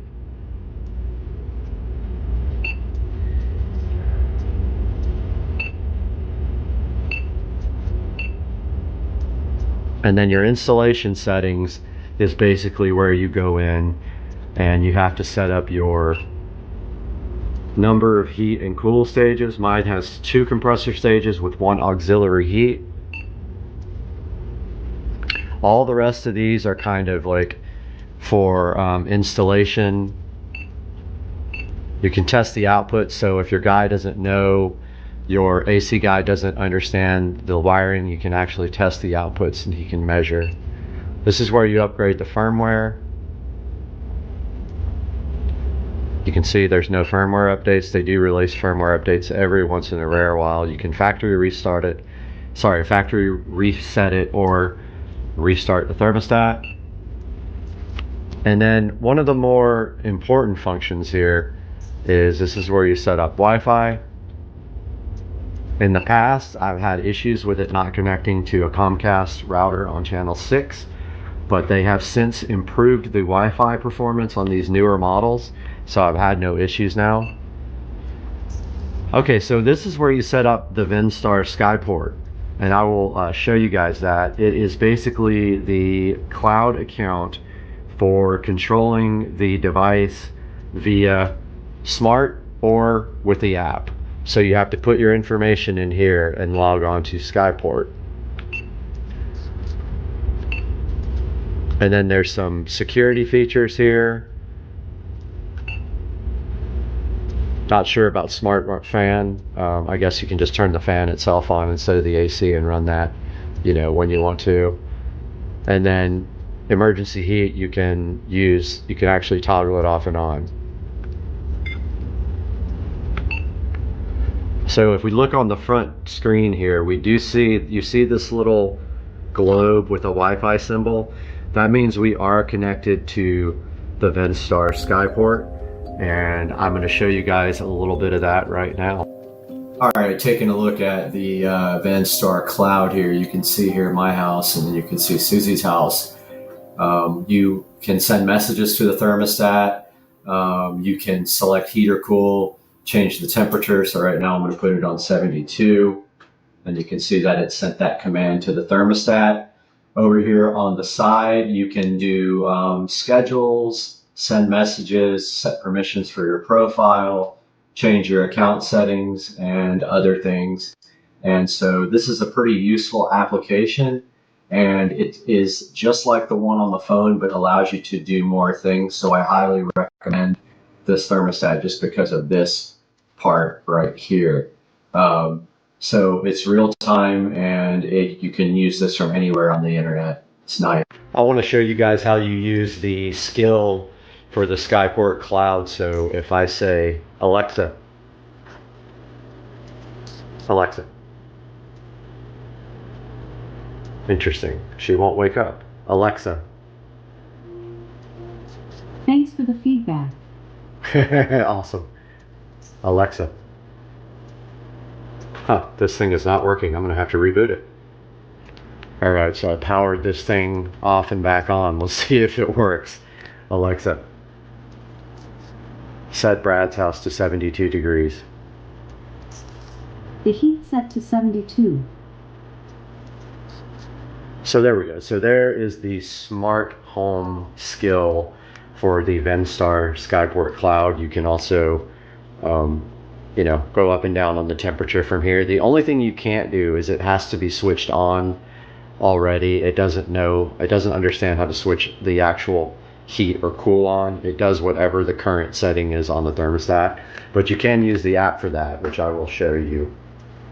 All right, everybody. Good morning. It's a new day. I just wanted to do a quick little outro to this video. That was a look at the Venstar Color Touch thermostat, which I highly recommend. I have purchased over 10 of these in my life. I really love them. They do a great job. They are smart, capable. You can access them from the internet. I'm going to pop up a picture right now of the skill that goes into the ecosystem for Amazon. And then I am going to also pop up a quick screenshot of what the app looks like for your phone. So if you have a chance to check out the Venstar Color Touch thermostat, go ahead and grab one for your house and let me know your thoughts on it. And this is Supercar Street Racing. Have a good day. So this is part 2 of the Avon review and install video. So yeah, so once again, recapping, the wiring nightmare, getting the wires back in here is ridiculous. I did not get the camera working, the rear view camera working, because I ran out of time and I didn't know whether I wanted to use the wireless receiver that I bought or just go for the wired unit.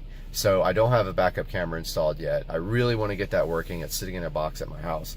I paid extra for that, and I paid extra for the wireless backup camera. So it's got a transmitter that goes in the back and a receiver that goes here. But the cool thing is it fits in your factory BMW hood latch, so it looks just like your factory latch, and it's got a camera in it. So it's very, very cool. All right, now let's talk about how this unit works by shutting off the car. So let's turn the car off. So the car is completely off now, and the way this unit is supposed to work is that when you power your car on, it should power up the Android nav, or you can set it to power up the factory BMW nav. Well, mine does whatever it wants. So mine will power up the Android nav. At some point, it will power up the factory nav when it wants to. So let's see what it does now. So we turn on the power.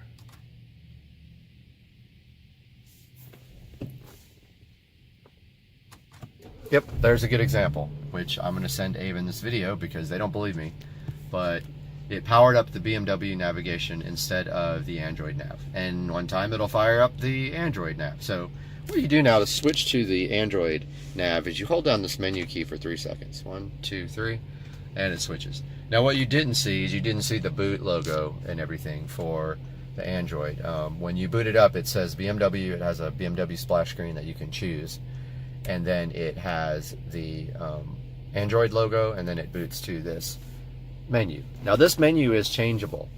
You can change it to look like the brand new BMW NBT, and I believe the one right after NBT. I don't personally like that look. I like this screen. I don't care if it looks like BMW. I think the BMW one is very ugly. So as you can see here on the top level, and turn this light out so we get a better view, we have get that focus. We have our splash screen here, and we are in the Android nav. Now, this is what's interesting, is the iDrive control works. See how I can go through the menu? Now let's talk about a little bit of the things that we have here. We've got the music player, which is basically an MP3 player. We have Bluetooth, which is a Bluetooth interface for your phone. Now, the one thing is that the Bluetooth interface does not work with Torque, and that is one of my biggest complaints about this unit, is that you have to use Wi-Fi. I've tried a USB cable, it does not work. I've got the USB adapter for OBD2, it does not work with Torque. It will not connect. So here's my issue with this. Why would you have to use Wi-Fi when you want to connect this to a Wi-Fi hotspot and have internet all the time? It makes no sense. So they really need to get that fixed. It's my biggest complaint about this unit, besides the bugs, is that Bluetooth does not work with Torque. You have to use their Wi-Fi OBD2 adapter.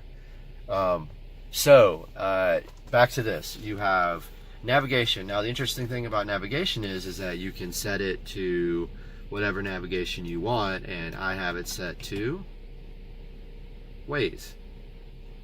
So Waze is awesome, just the best app ever.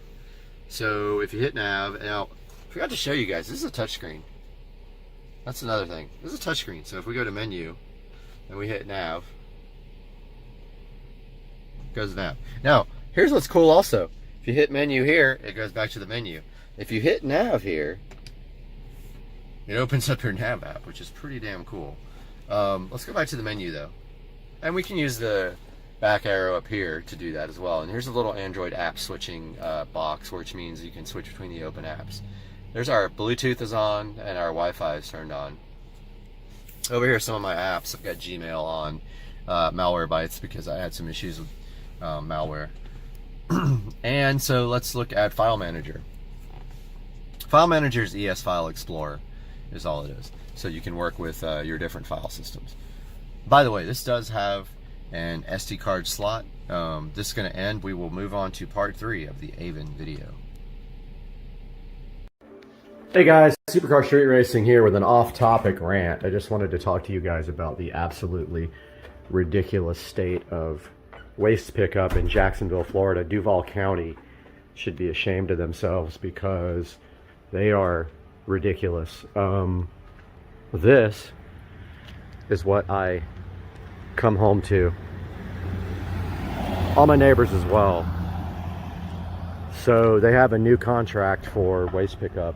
They don't pick up recycling anymore, which is bad enough, but now they have this new company that a person actually does it. There's no truck. But do you see here, look at my neighbors. They don't even close the lids on the cans, and they leave them literally out in the street. It's annoying, and it's ridiculous, and I don't know why we have to deal with this stuff. Oh, there's actually still garbage in there too, so that's another thing. They don't even pick up everything. So Jacksonville, Florida, Duval County takes your tax money, and they decided to stop doing recycles. That's why this is painted blue. You know why? Because I ordered a new trash can months ago and they never brought it. And that's another thing. That trash can has been ordered for probably 4 months now, and the lid is broken and everything else. But look at the neighbors. Theirs is all in the street, like opened, and Duval County does not care. They're not doing anything about this. It's only getting worse. We got this new company, I forgot the name of it. I wish I knew off the top of my head. They're absolutely terrible. Look at this. That's how you get your trash cans. They're out in the street, they throw them on the ground, they break them, and then they never bring you another trash can. But hey, that's my rant. Poor neighbor here, Chris. I mean, look at this. It's just literally out in the street. Somebody's gonna run over it. But hey, guys, call the city if you're in Jacksonville. Call Duval County, whoever it is. It's Duval. Let them know you don't like the way that they are handling your tax money.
Hey, what's going on, guys? It is Wednesday evening, about 7:50, and I wanted to talk to you guys a little bit about some of the things I've been checking out today. I've been pretty much on the phone and on Instagram with Chris Rudnick, Ricer Miata, helping him with his 135i tune.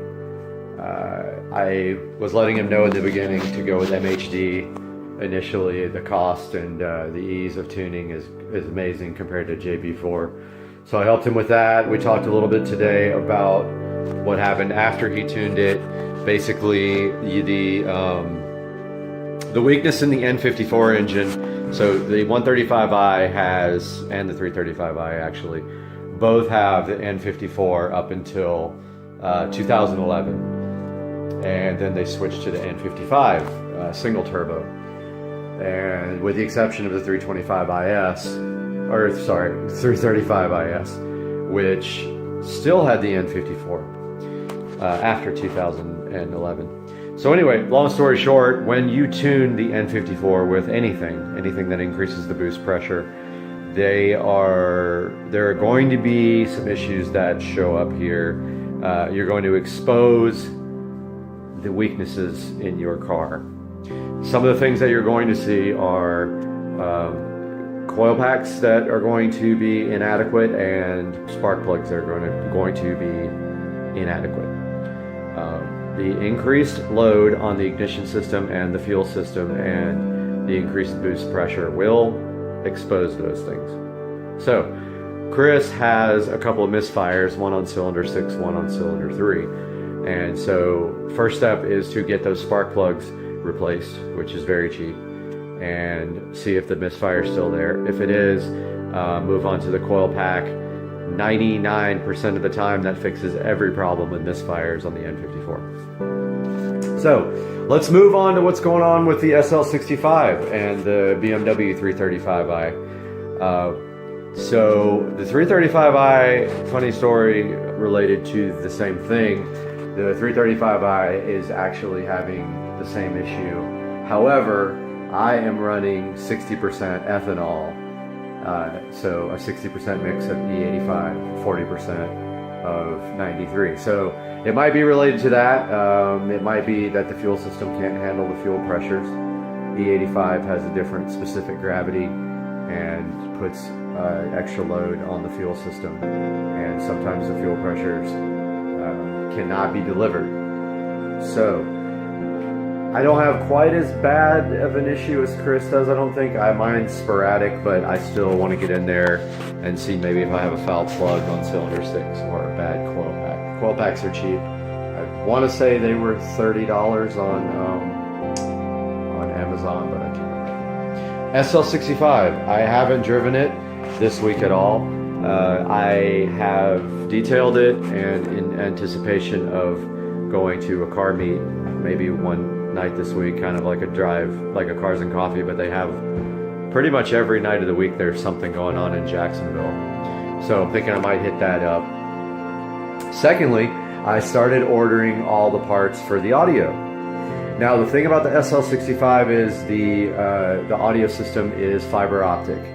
It uses this thing called MOST in Mercedes, and it is the entire system's fiber optic, so you can forget about taking out the head unit and replacing the head unit and using the factory amp unless you want to spend $500 on a MOST fiber optic converter.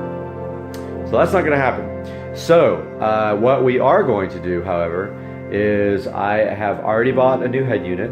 You're going to love it. And I will be purchasing an aftermarket 5-channel amplifier. And initially we will be using the factory Bose speakers, but that will be removed within the next month or so. What did I get? You're gonna find out right now, because it's amazing. Party people, so ignore this battery charger in the background. That's actually my power supply. So this is the Joying, Joying, Joying JYUL 135N2 head unit. Probably the most amazing head unit that I have seen. And I did a lot of research on this, and basically this head unit here is the tits. This is a Android 5.1 head unit. You're not going to find a 6.0 head unit. If you do, it's going to be junk. This is the best thing out there. This is a 2 gigabyte unit, meaning it has, I believe it has, I want to say it has 16 gigs of RAM, and then the 2 gigabytes for everything else. Basically, this unit will do everything that your phone will do or an Android tablet. And the best thing about it is you've got, to me, for a car guy, you've got this torque application. And so the way this works is when you press this button, you have a Bluetooth adapter that you can purchase on eBay for $3, and this will read your engine in real time. Now, this is configurable, so you can move these around. You can do statistics, you can do measurement, you can add and remove gauges, you can do different kinds of gauges simply by pressing them and moving them and changing them out.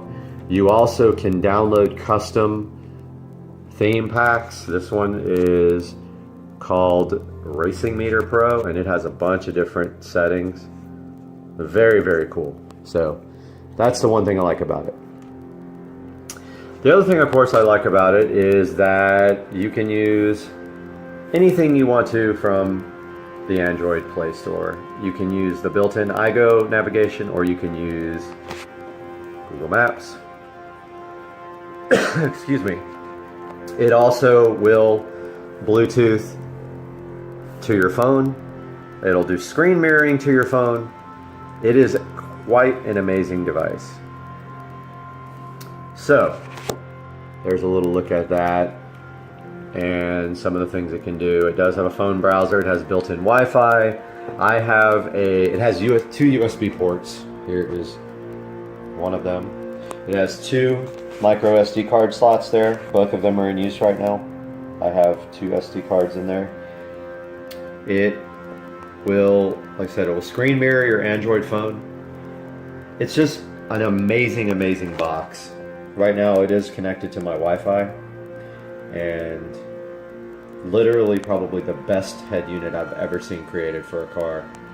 That is the Joying JYUL 135N2. We'll get it. You can get that for about $280, and it is a deal of a lifetime. So that goes with the double DIN unit kit that I received yesterday from Scosh, and it has all kinds of nice outputs, front, rear, subwoofer. It's got a input for a backup camera. It has you can use a digital radio via USB. I have confirmed that a USB hub works with it, and I have a 120 gigabyte SSD that is going to go in there with it to store all my videos on, all my concert videos or anything else that I want to put on there. So make sure you check this out. I got this off of eBay directly from Joying, and you will absolutely love this. All right, be cool. See you next time. Make sure you subscribe, all right? And then, as Rudnick would say, give it the thumbs up or subscribe. Back in the Supercar Street Racing closet today, we got to do something with this guy. So this JBL Venue Sub 10 was bought in a thrift store. Back when I could get good things in the thrift store, I can no longer find stuff like this anymore, and I don't know why. This thing was in the closet in the hallway. It did eventually die. I'm assuming the amp was bad, so I have a replacement amp for this, and all we have to do today at Supercar Street Racing is go ahead, get this subwoofer out. It is heavy, it's a 10. Get it out of the closet, and then bring it into the office and fix it. So let's get busy today. We got to get this subwoofer working again so we can have 1,000 subwoofers in my house.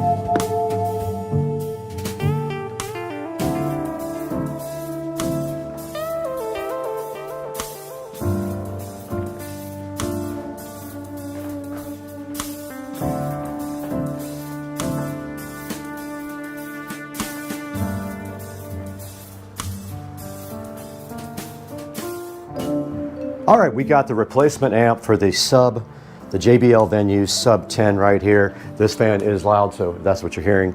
We're gonna go ahead and get this sub taken apart now and replace this amplifier. You can see right here, don't know when this was actually manufactured. I would say this thing's probably 10 years old or more, but let's go ahead and get this done real quick.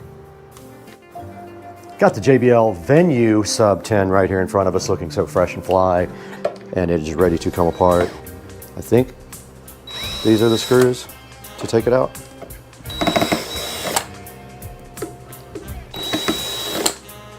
Pretty sure this amplifier is completely fried. If not, we spent $30 for nothing.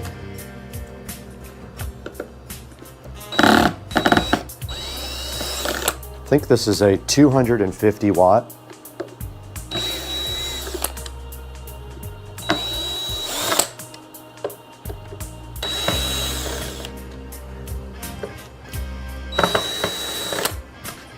Okay, it's just sealed really well. There's a gasket. Yep. There's a gasket around it. Keep it airtight. Wow. That is a short, very difficult to get the wires off the sub. Now looking inside of the Venue, there is the sub. The wire is extremely short. And there's the new pigtail wire. Positive was on the right side. That was the one that was really hard to get off. It is so short. How in the world are you supposed to get that on there? I mean, I guess it will go. I can't get the black one to stay in. It's loose. It's broken. Got him! Got him! It broke. Oh! Whoa! And I have to repair it. Whoa! All right, well, the wire broke, the clip. Okay, I have to cut and splice because the clip broke. So I'm gonna take the black off of this one, and in the meanwhile, give myself a little bit more room.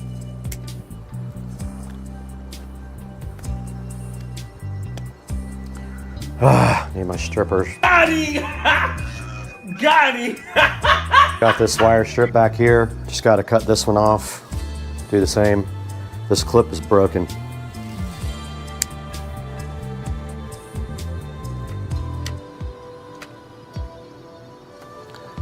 Okay, got it stripped back. Just gonna splice them together like that and zip some electrical tape around them.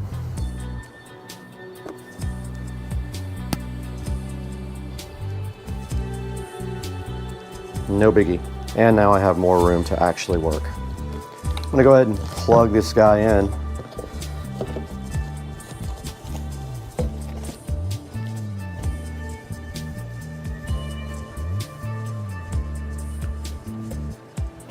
It's not exactly easy. All right, that was much easier. And then all we have to do is put our gasket back. return our amplifier to working condition.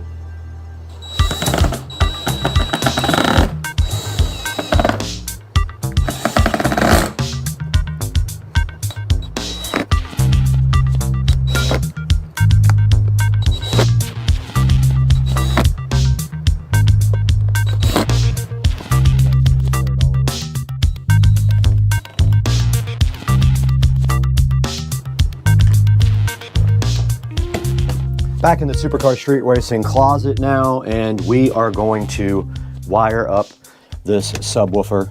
We don't need much wire, actually, because we're just gonna bridge off the other one so that we can get 1 million comments about the ohm load.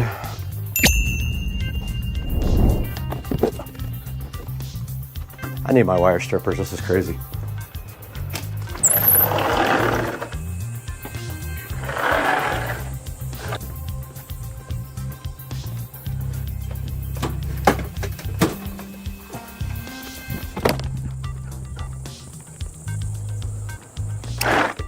It is so hot outside.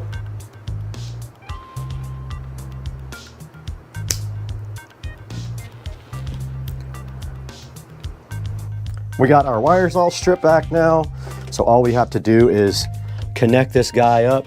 Should not be difficult, unless the wire won't fit inside of the terminals, but let's see. And we're gonna do positive is going to be the side with the writing on it. Okay, this might be harder than I thought. Got him! Got him!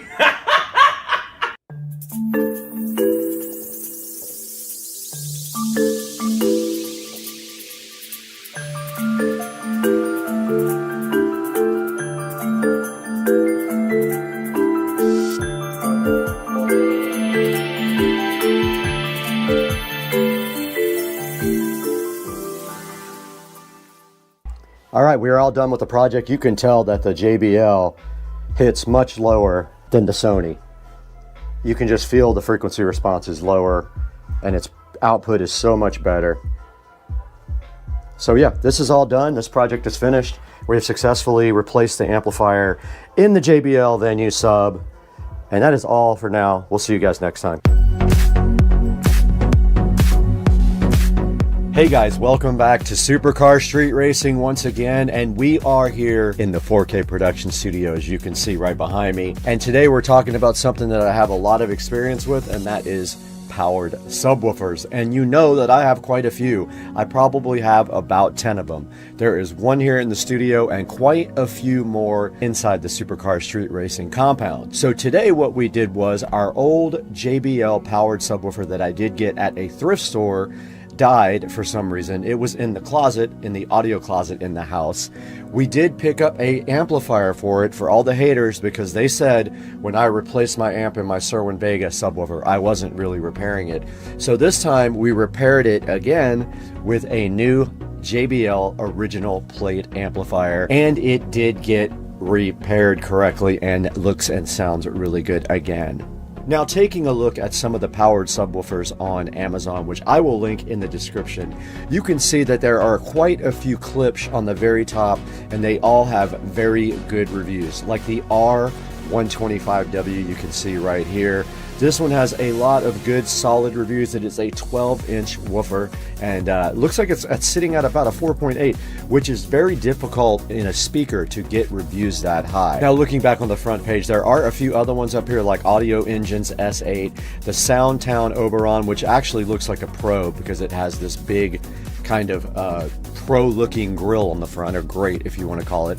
And then if we scroll down some more, there's a couple of other Klipsch's. There's a 10-inch Klipsch there as well for $179. And if we get even further down, you'll find one of my favorite subwoofers, and that is the PSW10 by Polk. It is a good value. It has gone up in price lately. Used to be able to get it for $159. I can't believe that, but now it's sitting up at about $249. Also has a lot of good reviews, over 15,000 reviews, and it is sitting at over 4.5 stars. So that would be another good option for you if you are looking for a powered subwoofer. Now, like I said, I'll put 3 options down in the description for you to pick out a good powered subwoofer for your home.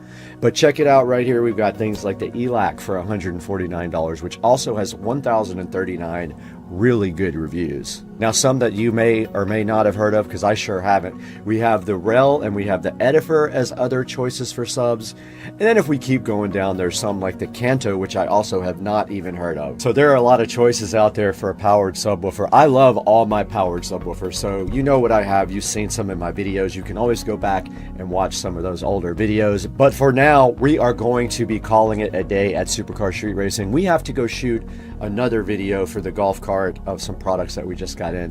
Please like and subscribe, and always order your Amazon products through any of my product links. If you click on a link in the description and then order anything, doesn't have to be that product, it helps out Supercar Street Racing so much, because you know we don't make any money on the channel, we actually lose money. Now we got to get out of here. We got to go shoot and edit another video today.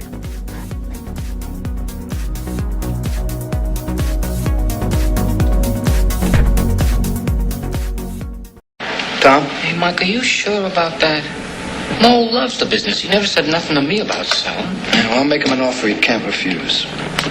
What happened out there? Well, you know, it was a team effort, and I guess it took every player working together to lose this one.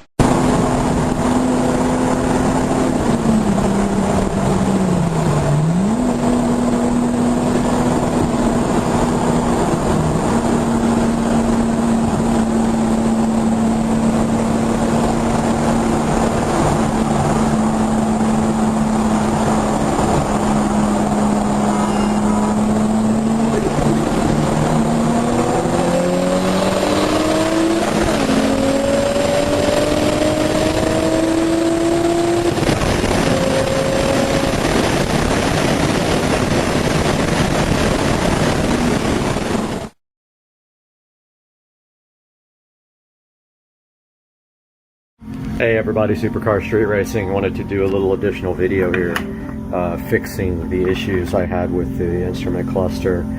And the first thing I'm going to do is probably destroy my trim piece, but I'm going to attempt to mount my USB connector right here on the trim piece. There's a little bit of a spot up and down right here. So I'm going to attempt to drill the middle out and then Dremel out just enough to get this USB to pop like right through the hole there. So I'll get you guys updated as soon as I start that. Alright guys, so I'm modifying my trim plate here. You can see I made a little mistake right here, but I am painting all these trim pieces black, so it's not a big deal. But the key here that you have to understand is this wire, this USB wire, has to go through the front of this and then connect to the back of the gauge cluster. So this needs to be done now before the gauge cluster gets put in. So what I'm doing is I'm dremeling out the front here, and then I'm making the hole big enough for this insert. You see how that insert has to fit? So it has to be bigger than their USB cable, and then these little things clamp in. So I'm working on that right now. I got it back in, believe it or not, and it's perfect. And also got the USB cable.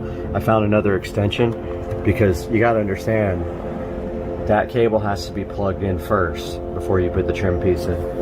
I also got the USB done. This is what it's going to look like. So we got the USB here. Now I'm going to go ahead and go get some plastic paint, and I'm going to paint these matte black. So I'm going to sand this down and paint it, then push the cable back through and put a little glue on the back to hold that in. So far so good. Headed to Home Depot, got the top down because perfect weather last couple of days in Jacksonville. It's supposed to be 74 to 76 today. Gonna go see if they have plastic paint. I looked at the auto parts store, they didn't have it. If they don't have it, I'm gonna hit AutoZone, which is close by there. So somebody's gonna have it.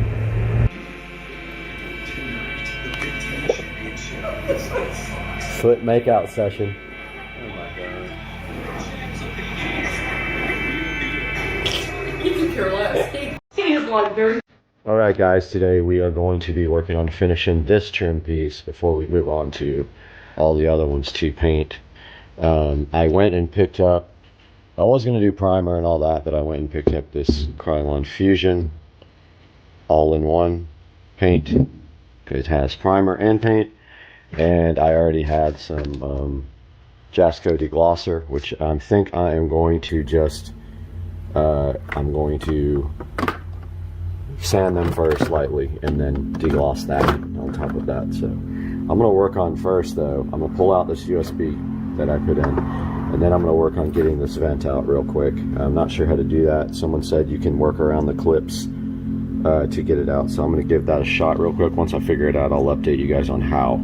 Okay guys, so what I did was stuck my screwdriver in the back of these vents and just pop that off. Now I've got to work on the rest of them here, but that's how you do it. So I'm going to go ahead and get these off of here. Went ahead and got the vent out, which is going to make this piece way easier to sand. And so I'm going to work on that now. I've got the sanding block right here. You could use pretty much anything you want as long as it's fine grit. You don't want to scratch it too hard while you're doing this, but just rough off the top of it. Get that gloss off the top, and then I'll show you what it looks like after that. Alright guys, got this lightly sanded with a sanding block. Didn't do much. I went to a rougher piece of paper. That also didn't work out because it was putting too many scratches in it. So now that this is lightly sanded, I'm going to go ahead and use some sander deglosser on it. Alright guys, this piece is almost ready to be painted. The deglosser is drying right now. It really just takes one rub down with the deglosser. Then we're going to go ahead and, of course, don't do like what you see online. We're going to go ahead and move these this car outside because the overspray would get all over the car. Wanted to show you guys what this looks like after it's deglossed, which it's just about dry now. So I'm doing this piece first because, you know, obviously this has to be done now because I cut the trim. But also just to see how it turns out with this paint. If this paint is not good, I'm going to sand it down again and use the Sim paint. But this says any surface 5 times stronger adhesion, paint plus primer. So I'm going to use this. This is just about dry. I'm going to go ahead and put the first coat on. I think that's dry. Yeah, that's dry enough to start, I believe. I think so. Well, it's still kind of wet. We'll go ahead and wipe it down one more time. Just a dry cloth. Okay, this is ready for the first coat. Remember, your first coat is light. You don't want any drips, and this thing is kind of tilted a little bit. So, this is the bottom of the vent here. I'm just going to start like this. Light coat. And really hope that this sticks.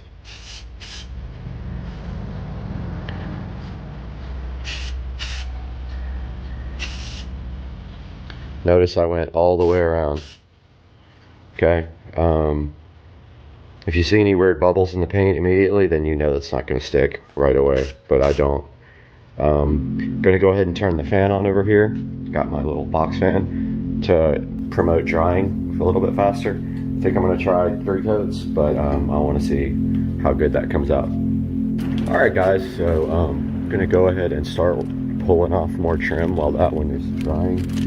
I've never pulled off the door trim before, but I think it's fairly easy.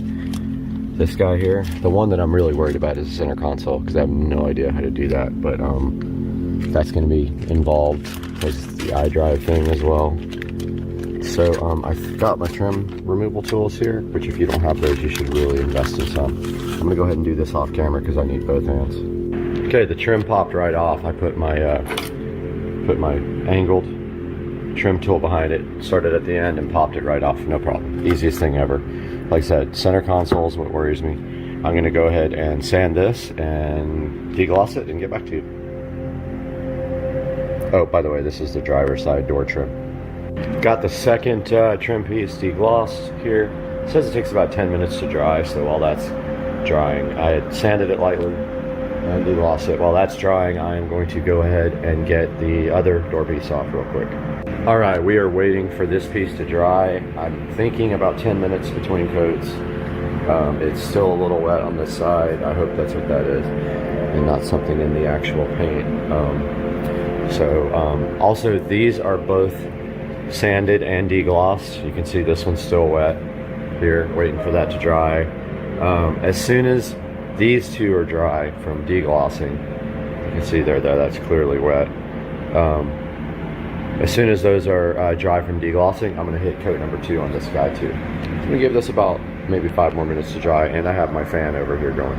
So I just saw on the instructions for the paint, it says to only wait 1 minute between coats. So I'm going to go ahead and get the second coat on this guy now.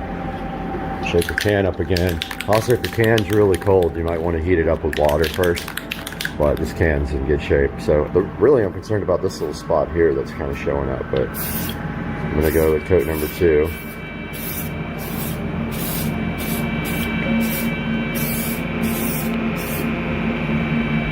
Remember, no drips, no runs. Alright, so coat number 2 is done there.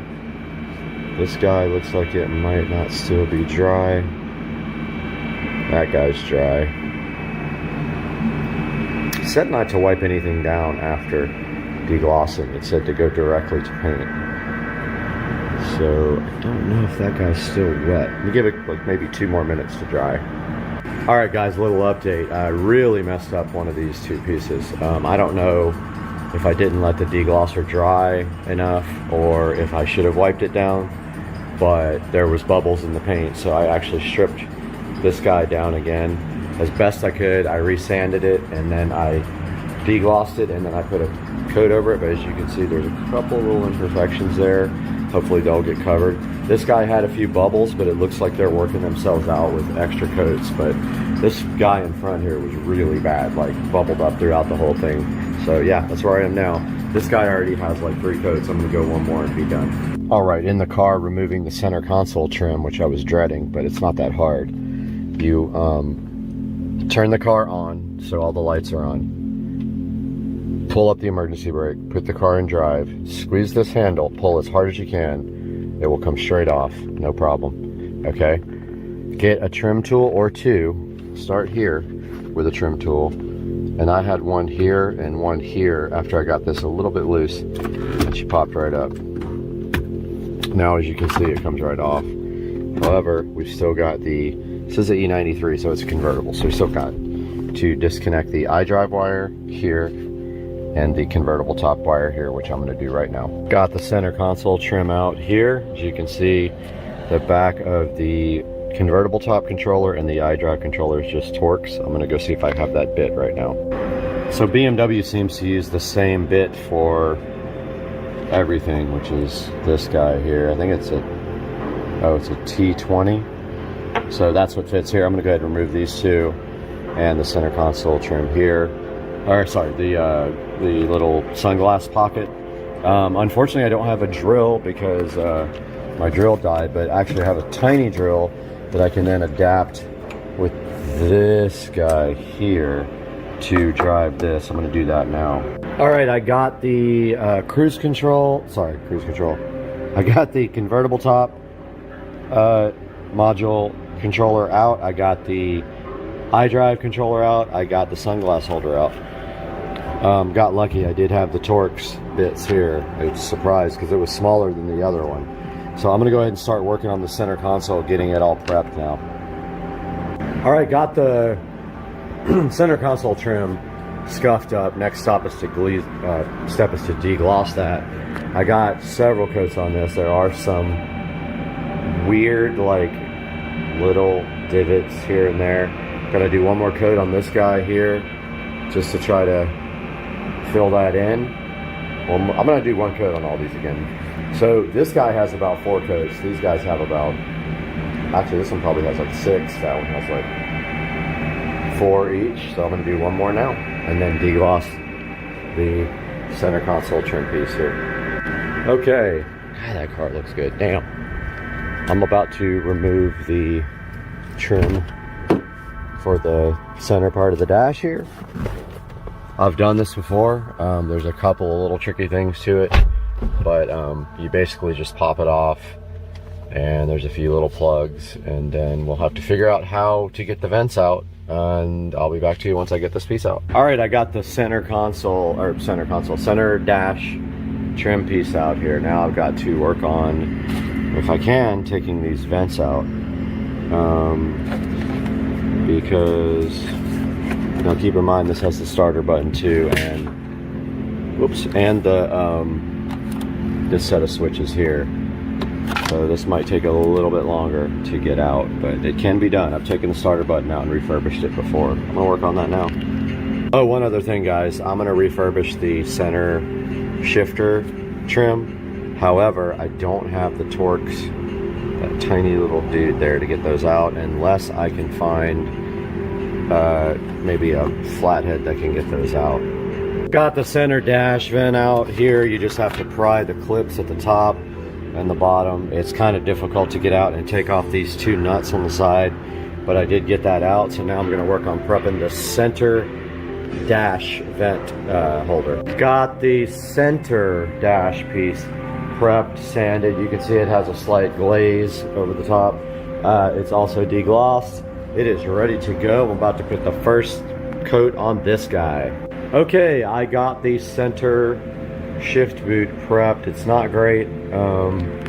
It's really hard to make it stick. I deglossed it, but I'm gonna go straight up on it instead of from the side. Hopefully I don't ruin my shift boot. If I do, I'll buy the whole new piece and reuse the electronics. I got the electronics taped up because I don't have the Torx, but I'm gonna grab my spray can and I'm gonna do a coat from the very top so I don't get my shift boot. Okay, I'm already having issues with this because I think of the rubberized coating that's on top of it. I think I'm gonna try a couple more coats, and if that doesn't work, I'll end up having to buy a new piece because this thing's just shot, and this rubberized coating is really hard to get off. It's kind of like a nightmare and messy and all that. The weird part is it was okay kind of over there, but over here it's so much, like, see the bubbling? Yeah, it's not good. Okay, so the shift console came out terrible. I ended up wiping it off. I'm letting it dry. I'm gonna sand it down as best as possible and try it again. If that doesn't work, I'm gonna buy a whole new one. And these guys are all pretty much done and drying. I'm gonna let them actually dry overnight. So there's a good 24-hour bonding because, you know, this paint never works. So hopefully it sticks after 24 hours. Then I'm going to take my USB cable over here, push it back through that hole, and it doesn't actually clip on because it's too, like, the material's too thick for it. So I'm going to epoxy that to the back of the vent holder and then start reassembling. But yeah, these guys need at least, they need a good 24 hours to really dry completely properly. So I'm not gonna fuck with them. I don't have, I'm not in a hurry at all. But this shift boot, I'm gonna let dry for a little bit. When that's completely dry, I'm gonna sand it, try it again. Look how bad I wiped all the paint off as much as I could. But it's the rubberized coating, which is terrible. That stuff flakes off over time, and I think the only way to get rid of it, really completely get rid of it, is like alcohol or like Goo Gone or something, and just sit there, scrub it till it comes off, then sand it and paint it. But I'm going for let the paint dry, sand that down, try again. If it doesn't adhere, I'm getting a new one. I'm over it. All right, so this has been drying for a few hours. You can see what happened when I tried to paint it. I'm gonna go ahead and sand this down now and try again and see if I can correct this issue of this paint not sticking.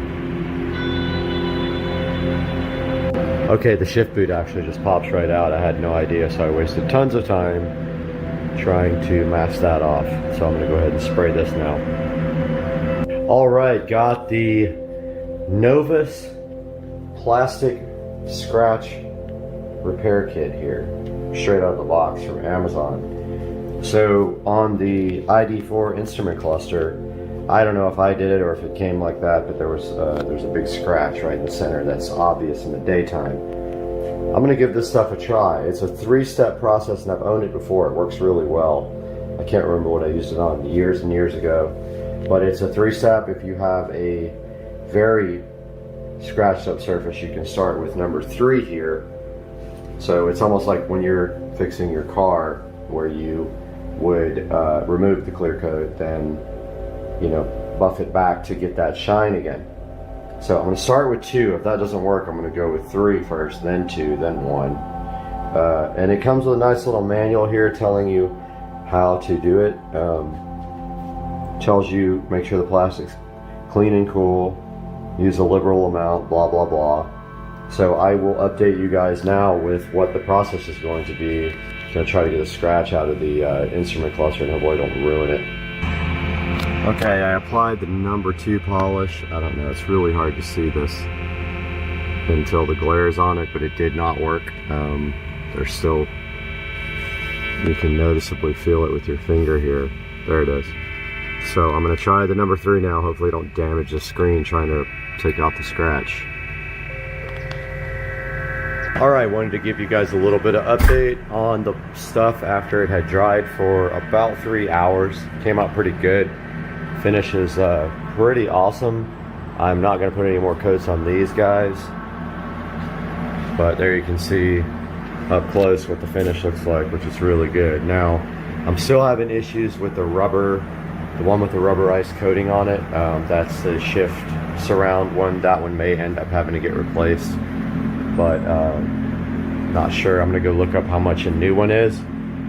But so yeah, this is after about 5 or 6 coats of Fusion. Came out good. There's no, this one has a little bit of waves and stuff in it, and I don't know if that's, this one's perfectly smooth. Yeah, so one side came out better than the other one on the door trim. This is the one that gave me issues with the bubbles in the paint because I didn't wipe it down after the degloss. So yeah, that one's still got some little bit of problems that you probably won't be able to see in the car, but kind of a bummer because this one over here is pretty much perfect. No kinds of issues. This one has little divots in it, right there. There's a good, see how this one has some issues. Can probably just sand this and then put another coat, but I'm not sure at this point if I want to do that or need to do that. Once it's in the car, I think it'll be unnoticeable. If this really bothers me, I might pop it back off and do it again. Strip it down completely and redo it. It really needs to be sandblasted, I would think, to get all the stuff off. And if I had a sandblaster, I would have done that in the very beginning to all these pieces to get the surface ready. But yeah, it came out pretty good. I hope you guys liked this video and give this a shot yourself, because the wood trim looks ridiculous, and getting other trim off of like eBay or another place is pretty expensive. I know they make carbon fiber for around $800. It's true carbon. But I hope you guys have a great day. It's been Supercar Street Racing. I'm gonna put another clip up after I get everything reinstalled, so there's more coming. All right, was working on the shift boot here also. There's the shift boot that popped out. Got the mother's VLR, which is absolutely the best for cleaning any kind of surface in your car. This stuff is great. That and a magic eraser, dude, you can't go wrong. But here, I treated the shift boot with VLR.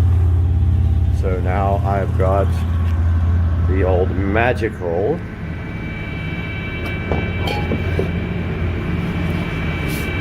OGX coconut milk shampoo,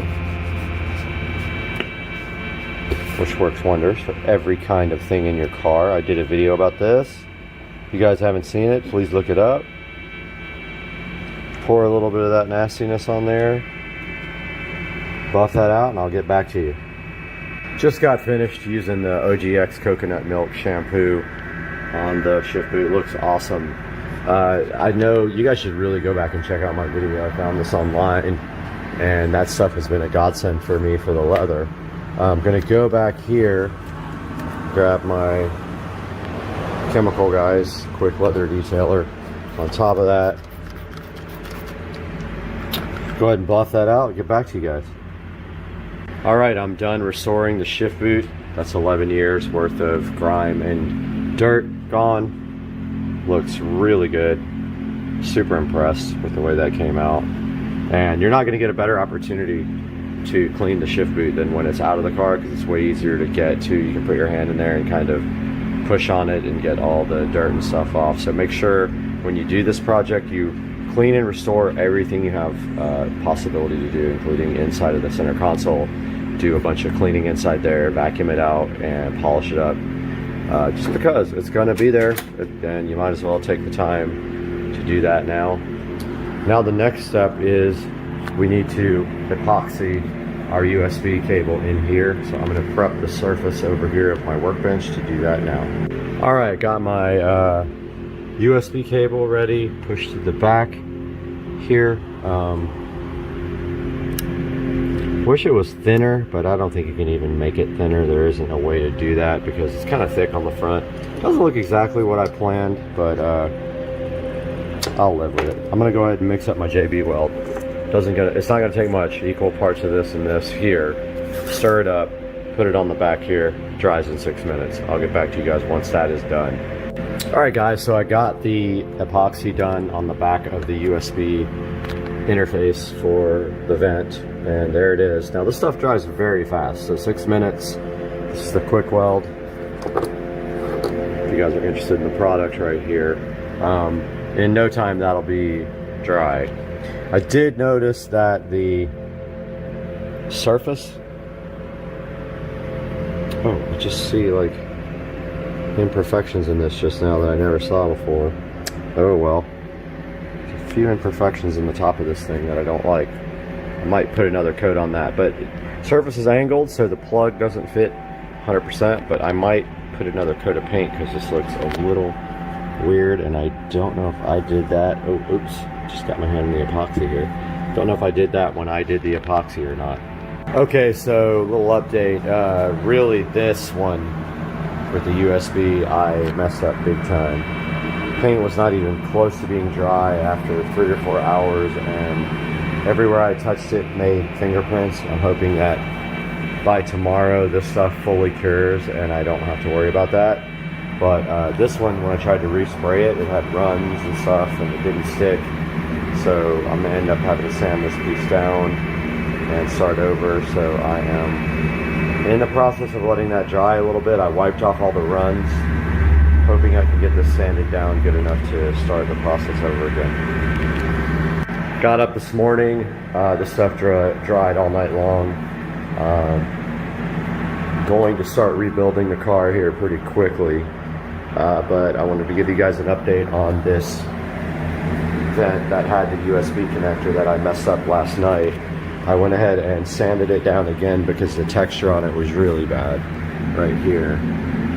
It was all ripply and stuff because it had a run, and I tried to wipe it off and it just did not look good. So I'm gonna hopefully put another coat on it now that I sanded it, and a couple of coats, and see if that fixes it or not. If not, I'm gonna have to sand it all the way down. All right, guys, so I've got the center console piece here. I'm going to try to reassemble it now. This is how the finish came out. Looks pretty good. It's got a few little issues, but I really don't feel like sanding everything down and repainting it again. Just tiny little issues, not anything big. So I'm going to start the reassembly process on this. Here is my iDrive, which I wish I had a new one. This one is totally kind of, you know, got issues. The things are wearing off of it, and I looked for a new one, and they're hundreds and hundreds of dollars, of course, because, you know, everything's got to be expensive these days. But I'm going to go ahead and put this in because I need 2 hands, and I'll be right back. Alright guys, so I got every piece finished except for the piece with the USB connector. Also, this vent is missing the little push-on thing that you can adjust it with, so not sure about that, if I'm going to order a new one or if I need to get the whole vent. But I wanted to show you guys how it came out. So here's the door panels. If I actually were on them. There's the door panel. Again, missing this vent because it's drying for 24 hours anyway. I want to make sure, 100% sure that it's dry before it goes in, but here's the way the dash looks. It's got a few little fingerprints on it, but I think those will come out. Hopefully, yeah. Most of that wipes out, it's just, yeah, it buffs right off. Well, I say that. It's got a little bit of weirdness right there. It's not 100% great. You can see a little bit of scuff marks right there, and I don't know why. And it's not buffing out, so I don't know if maybe wax will take that out or what. But anyway, that's the way the dash looks. There's the center console. So yeah, pretty good. So I'm gonna end the video right there. That'll be fixed tomorrow. And unfortunately, I scratched my ID4 screen putting it in, and I don't know if that's gonna be able to be repaired. And it's a lot more obvious in the daylight than it is at night. As you can see there, when the glare hits it, you can really see it. But yeah, that's that. Thanks, guys. Yo, this is crazy. We're driving down the street. Look at this. And we're inside of a river. How does this happen? Oh, hold on. Is it cold? Is it cold? Yeah, oh, and it's so cold. And deep too. So cold. And deep. Lithium golf cart, 72 volt. Let's kick it.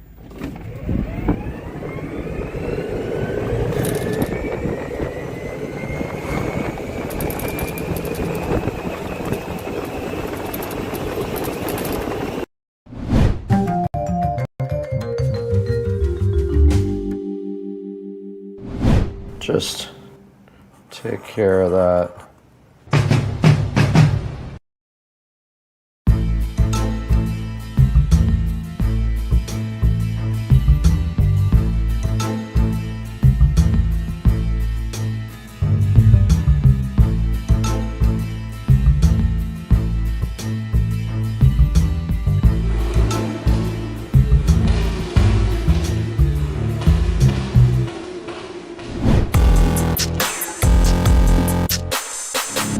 Right below me in this big cardboard box, there is a Bestmo Titan 100 robotic lawnmower. Bestmo reached out to me and asked me if I would be interested in showing you guys the Bestmo. And I know there's a lot of interest about this online. Now they make some bold claims about this Bestmo T100. Supposedly it's perimeter wire free, can mow up to 1.5 acres per day, has 1 to 4 inch adjustable cutting height, should not run into objects in your yard. It has smart obstacle avoidance. Say the battery is pretty powerful and auto recharges also. There's also a feature called no-go zones. We're gonna check into that as well. And it is all controlled by an app. So let's dig into this T100 from Bestmo on Supercar Street Racing.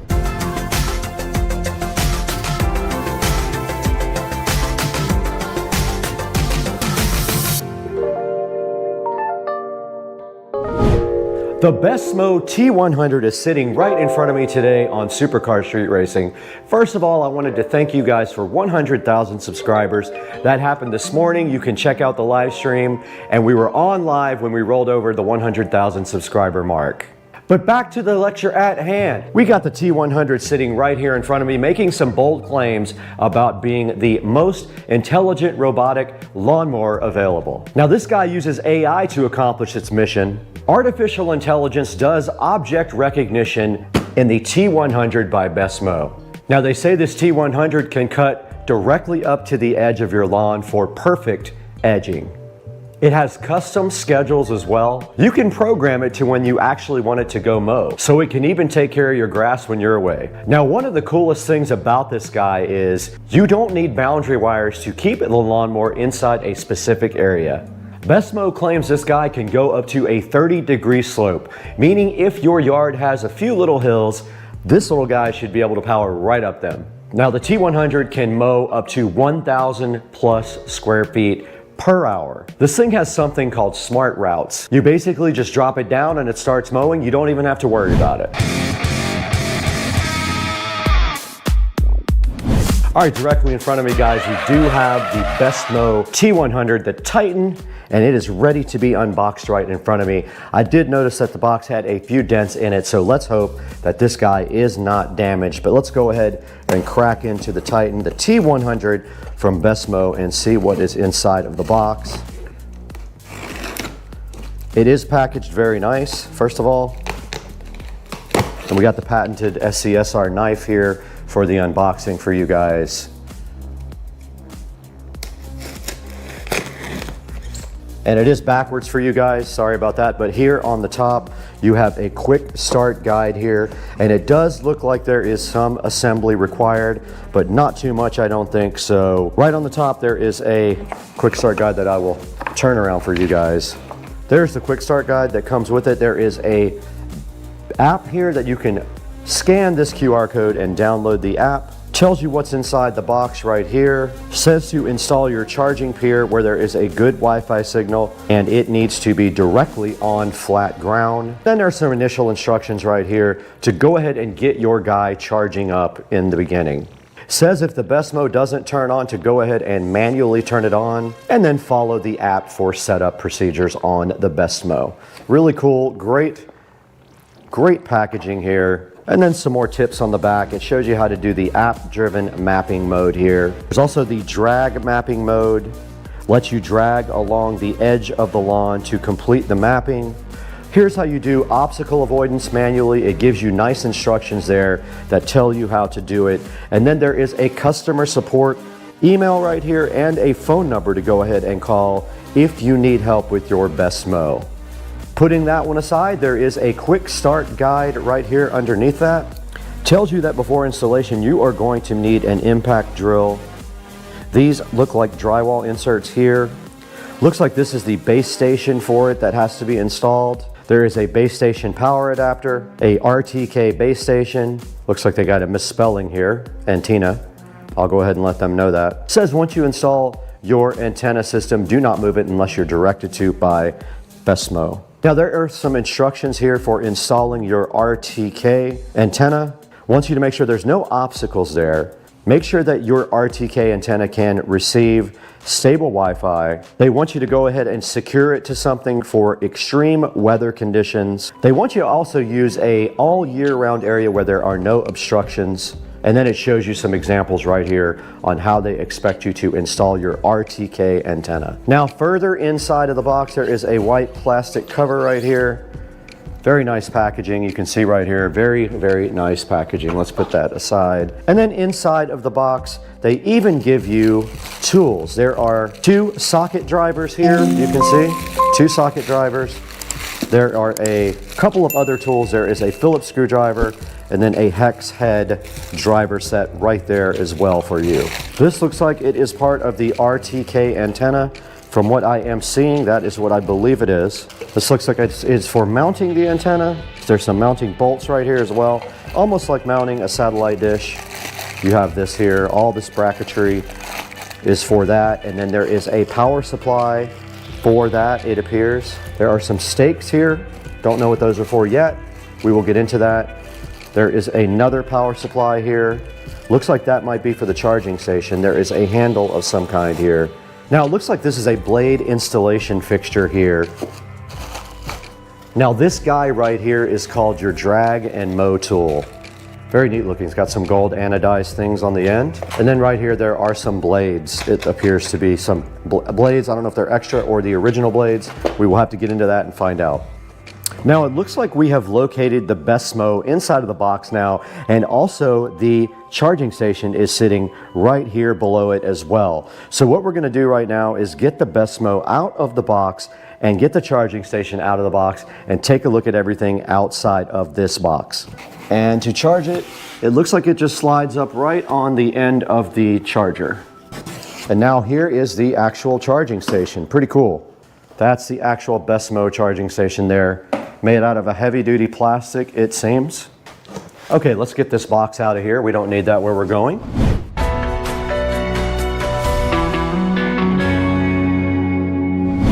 All right, guys, right here in front of me, you can see the Bestmo sitting so fly and so fresh. And it does say right on top, do not lift or carry this guy from the camera casing. This is the camera right here on the front. So when you're lifting this guy up, do not lift it from this guy right here. It does have a large red stop button on the back. That way, if you want to stop it, you can just go ahead and hit that button. Now right here on the quick start guide, it says it does not want you to put their charging station any more than 4 feet from the actual house, and it has to be at least 7 feet away from the nearest obstacle. And it says it right here on the quick start guide right there. Now it wants us to go ahead and power up the charging plate. Let's move the Bestmo. Now you can see here there is quite a long cable on the charging plate. If that is something that concerned you, you have plenty of cable here for running power to your charging station. All right, we did go ahead and get the Bestmo all plugged into its charging station. I have not powered up the charging plate yet. This is the second half of the equation to getting the charging station working. It is a power supply.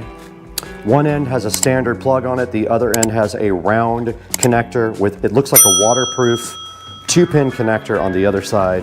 So the back of the Bestmo charging station just has this round plug here. Yeah, so when you place the Bestmo on the charging station, there are 2 holes in the front of it. It just literally slides right here onto the front of the charging station. Okay, we went ahead and applied power, and green LEDs on top of the Bestmo did light up. Now the next part of the setup is app-based. So we're gonna go ahead and set up the mower in the app.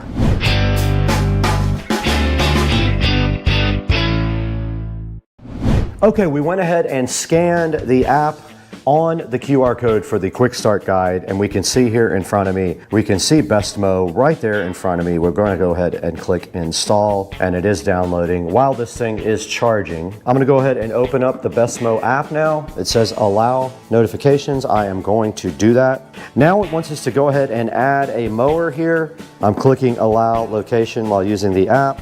It says Bluetooth connection successful, start configuring Wi-Fi. Now it says it is connecting, it is 10%. Successfully paired with the charging station is what it just said with a heavy accent. Now I don't have the antenna plugged in yet. This is the RTK base station. I am inside also, so that might affect GPS. All right, that is not going to work because we have to be outside. Let's go ahead and leave this guy on the charger overnight.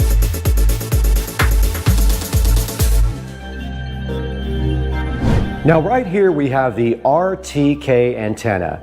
Now RTK stands for real-time kinematics. These RTK antennas transmit data from here to the lawnmower, providing satellite GPS signals. Now the RTK antenna uses a network of satellites and a fixed base station to obtain almost centimeter level accuracy. This guy mounts right to the side of your house. They do give you all of the mounting equipment. It's almost just like mounting a satellite back in the old days when you were mounting your dish network or your DirecTV antenna. You have a small pole right here that mounts to your house, and then you have a plate right here as well. That plate does just go on the end of this rod like that, and then you tighten it down, and on this side you actually screw this to a plate mounted to your house. For example, right here you see the mounting plate. This guy would be on the side of your house. You can screw this directly into, just like that. This will be flat on the side of your house. Now your RTK antenna just simply mounts to this plate here. It does fit right inside of there, and you put the screws back in, and then your RTK antenna simply mounts directly to the top of this plate, just like that. And you can do that part first. So you remove this here, it will sit on the end of your rod just like that, and that mounts to your house. This is what provides the real-time GPS data for the Bestmo.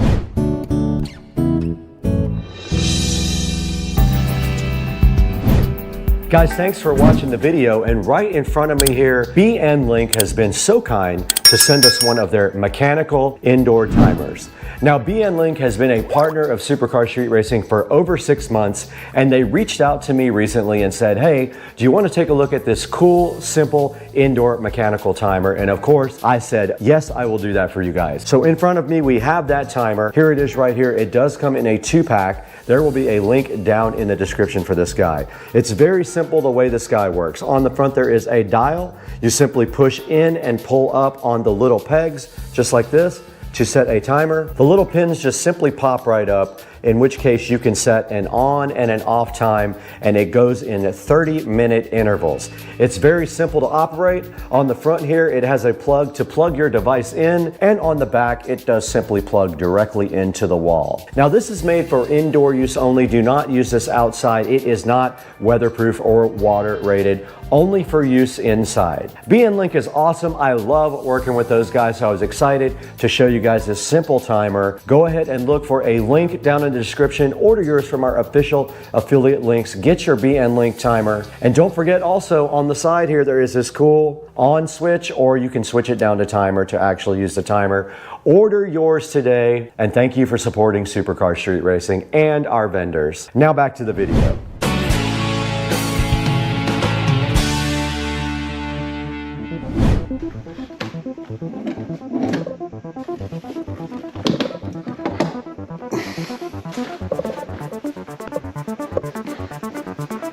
That hole was leaking. Late luck.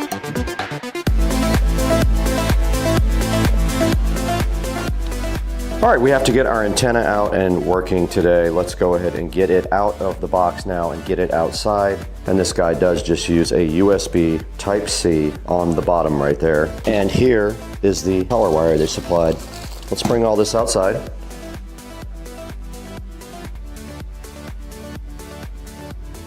All right, so we're out here working on this bracket to hold the GPS module up in the air. Brad tried to just do a temporary rig just to get things going, but we decided to take the time to put this all together. So it's very simple, very easy. You have a bracket that goes against the wall. Everything pretty much screws into one another.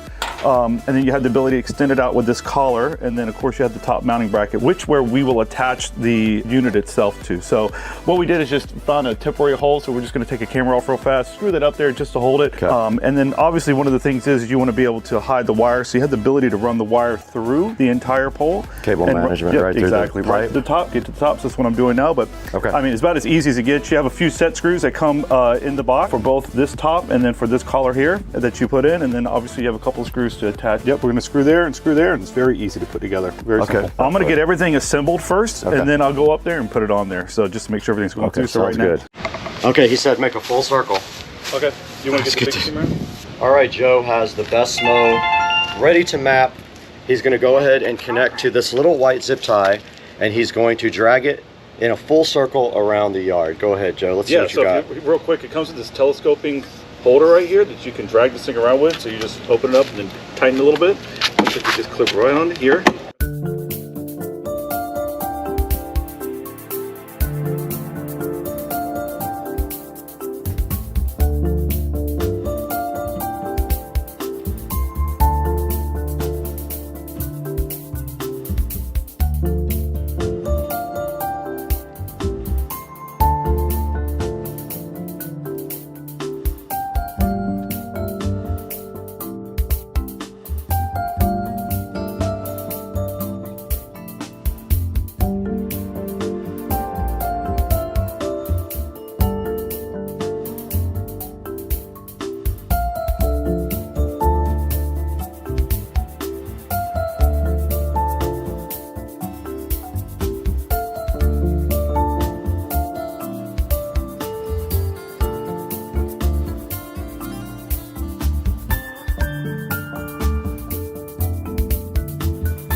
This is the It's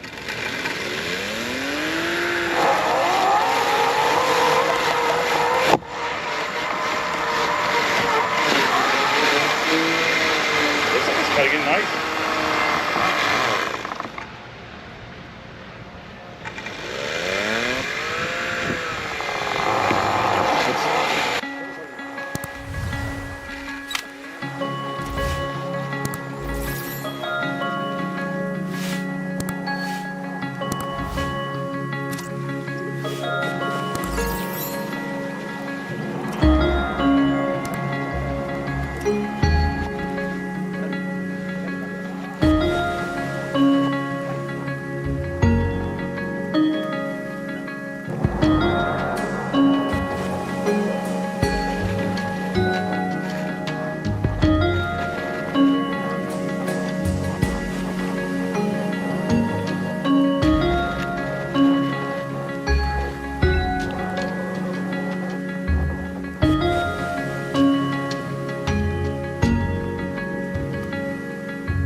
All right, guys, here is a look at the yard after the mower got done. I came up behind it with the trimmer and went ahead and edged a few places that it missed. It had a few issues here and there. I'll be working with the developer on that, but for now, this is how it looks after the mower got done. It did both sides over here and the backyard, and you can see on this side too. It did this whole entire side via mapping, and I came right up behind it and followed through with some trimming of my own. Depending on your terrain, you may or may not have problems with it. It has issues with like large steps, like coming off like that. It did not have a problem over there most of the time, but other than that, it did a good job. Now let's throw it back into the Supercar Street Racing Studio A. Take a look at how you can get your best mow with Brad.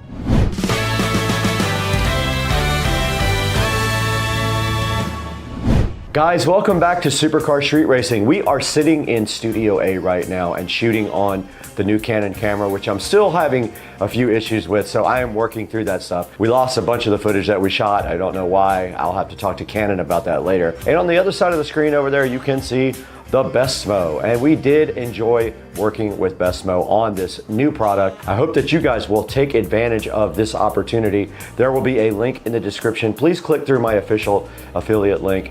It's pretty easy to set up. There are only a couple steps. You put the GPS antenna up on the house, the RTK antenna. You go ahead and adopt the RTK antenna, you adopt the mower, and then you go ahead and pull the mower around with that metal rod and map your area, and then the mower just does its thing. There are a few options in the setup that help you, things like obstacle avoidance. You can lower and raise. You can also change the direction of the mowing and do things like that. So I encourage you to try out the Bestmo and let me know what you think down in the description. Go in the description, check out the official affiliate link for Bestmo. It comes with everything you need to get started, including spare blades, all the tools, the antenna, everything to get you set up and get you mowing your lawn. Now, please like and subscribe if you haven't. It helps me out so much. You have no idea how much your support means to Supercar Street Racing. Drop a like, drop a comment if you like the video. Let me know if you have any questions about the Bestmo. I am in direct contact with the manufacturer. And thanks again for watching. We will see you on the next one. Guys, I might have figured this out, and I think we're going to be able to install this now. It was a process, but I am about to try it.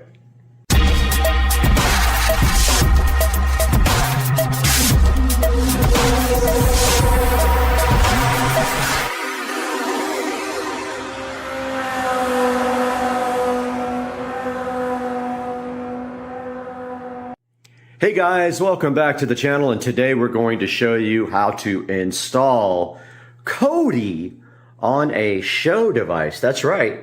You didn't think it was possible. You thought you were locked down, but guess what? If you got one of these, you can put it on there. Back in front of the Show 15 now, where we're going to show you guys how to install Kodi on this device. So the first thing you have to do this is a Show 15. I'm not going to say the name because it will wake up. Once you have the Show 15, you will get a prompt that asks you if you'd like to upgrade your experience to the Fire TV experience. You go ahead and upgrade this device to the Fire TV experience, where you will come back and you will see this little dot right here. See that? Right there. Once you have that, then you're well on your way to getting Kodi. All right, let's quickly go over what you have to do to install Kodi on your Echo Show 15. First, you go into the Fire TV. You go ahead and go to Find, and you search for the developer menu. Developer tools menu there. Here it is. Go ahead and open that. It pops up this little window. You can just hit the back button on your remote or either on the display remote. You're going to have Totalus installed as well. So go ahead and do that, and you're going to have File Explorer installed as well. When you press on them, you should be able to install them. Now let's go get Kodi TV. So we can hit back button here or back on the remote. So we will need the downloader for that. So back to the home screen. Go to find.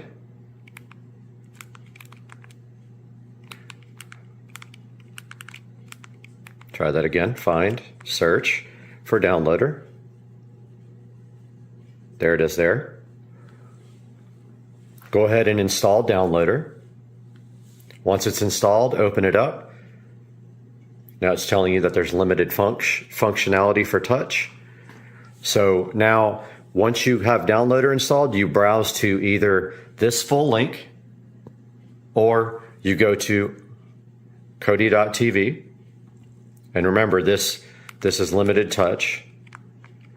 So if we just go to Kodi.tv, if you don't want to type in that whole link, you're going to have to get the 32-bit version.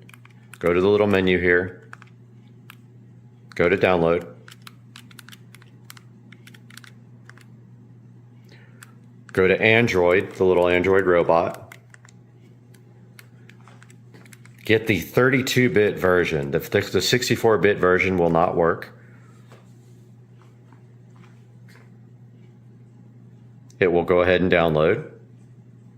Once it's done, it's going to attempt to install, which is going to fail.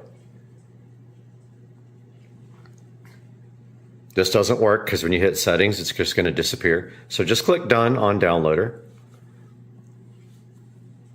Or actually you have to use your remote. Again, the touch doesn't work on a lot of things. Click the home button here or on the screen to get back to your Fire TV mode. Go into your apps. Find your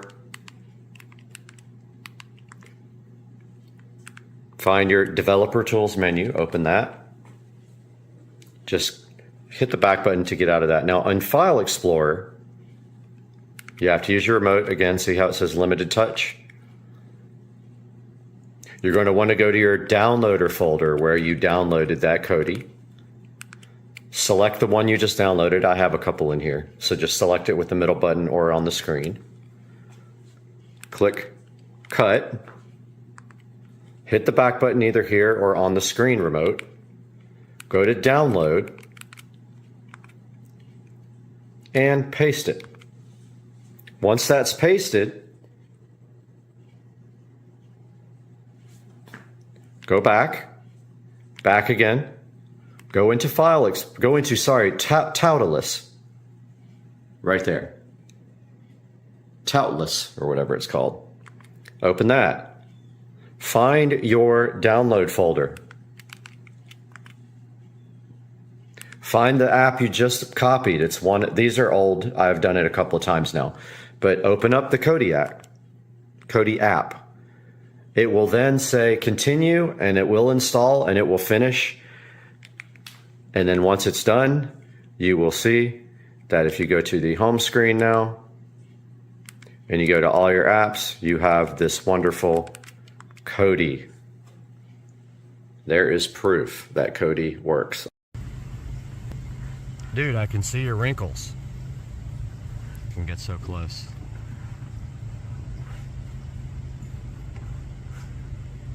And he bailed.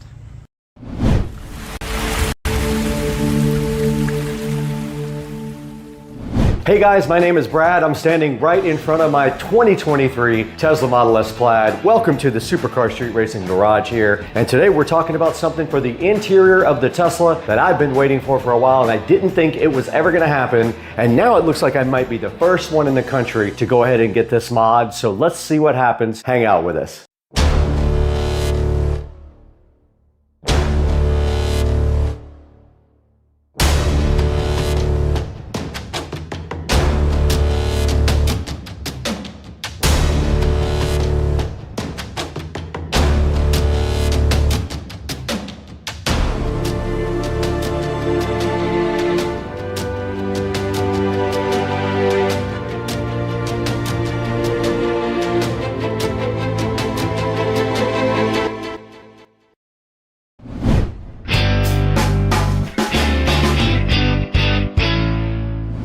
Hey everybody, welcome back to the Supercar Street Racing Garage, and my name is Brad. If you're new to the channel, we want to welcome you here for the first time. If you are an old subscriber and watcher, we welcome you back and we are so thankful for your support. Today, right behind me in the garage is my 2023 Tesla Model S Plaid, going on 2 years old now that I've had this car. Now they did come out with the 2024 Tesla Model S Plaid. There were not any major things that were changed in the car. However, there was one thing that was changed that I was really jealous about, and I thought I would never be able to do it. Now the 2024s came with a special new interior piece that I really liked, and I always thought this car was lacking in a couple of areas. One of them is the brake, and the other one was this part of the interior that they did just come out with for the new model. This new interior mod is not cheap though. It's gonna cost around $6,000 to get put in, and the dealer's gonna go ahead and install it for me. So let's go ahead and take a look inside the car and see what we're talking about in the 2023 Plaid.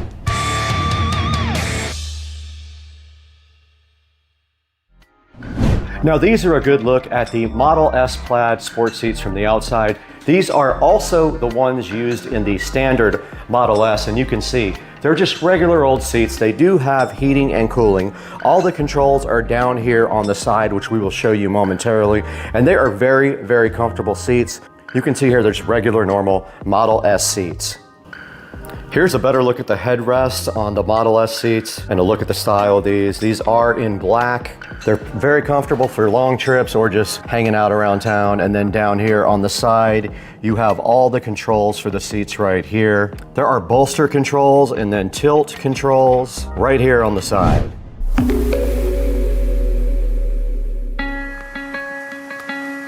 All right, you guys just did get a look at the inside of the Plaid, and you saw the original seats that came with it. They are black seats and they are very comfortable. They have heating and cooling and all of that right from the factory. But you saw that that is not a great sports seat. It is just the stock Model S seat, and I do think they should have come out with something a little bit better, and that's why we ordered the Model S Plaid sports seat.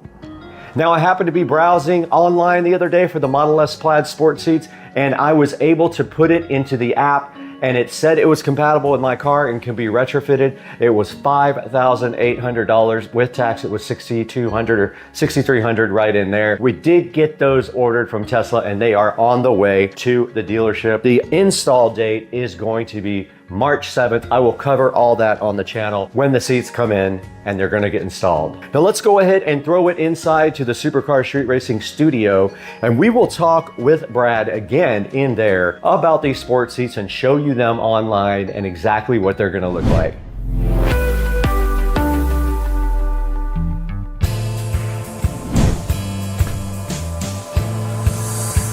Hey guys, welcome back to Supercar Street Racing. We are so happy to be back in the 4K production studio attached right to the SCSR compound. And we're back today with a huge celebration of over 50,000 subscribers. Now we're just trying to get those views up. Sometimes they're great, sometimes they're not so great, but I am happy to say that we are over 50,000 subscribers on Supercar Street Racing, and we couldn't have done it without your help as well. So thank you so much for liking and subscribing and supporting the channel through the past 8 years. And yes, we are almost at 9 or 10 years. I don't even remember when we started, honestly, but we are coming up on our 55,000 subscriber. Let's see what we are currently at now. We are 53,600, so over 50,000, and we have 25,000 in the last 28 days, which is great. Our content has been shared on some big platforms, and I'm so happy to say that it did work. But now what we're here for today, we are here to check out these Model S Plaid sport seats. And you can see right in front of you, those are the black ones looking so fly, right on the actual Tesla website. Now, unfortunately, there is only one picture of them on the Tesla website, and you can barely see the back seat as well. So you don't see what you get in the back.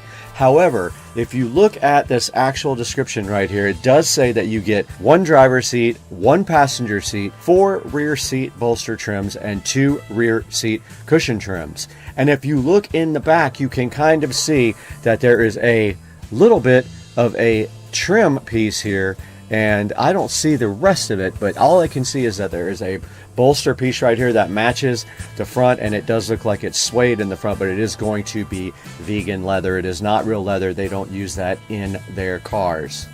Now, checking out the description, it does say that they're designed for enhanced performance, and a lot of people said they are a lot more firm than the regular plaid seats, and these started coming out in April of last year, so I missed out by a whole entire year, and now you can retrofit them. A lot of people said they were waiting for that to come out, and on the forums, everybody was talking about they saw something out there that it might come out soon, and it did come out, and it was available in my app, so I went ahead and ordered the sport seats in black that you can see right here in front of you.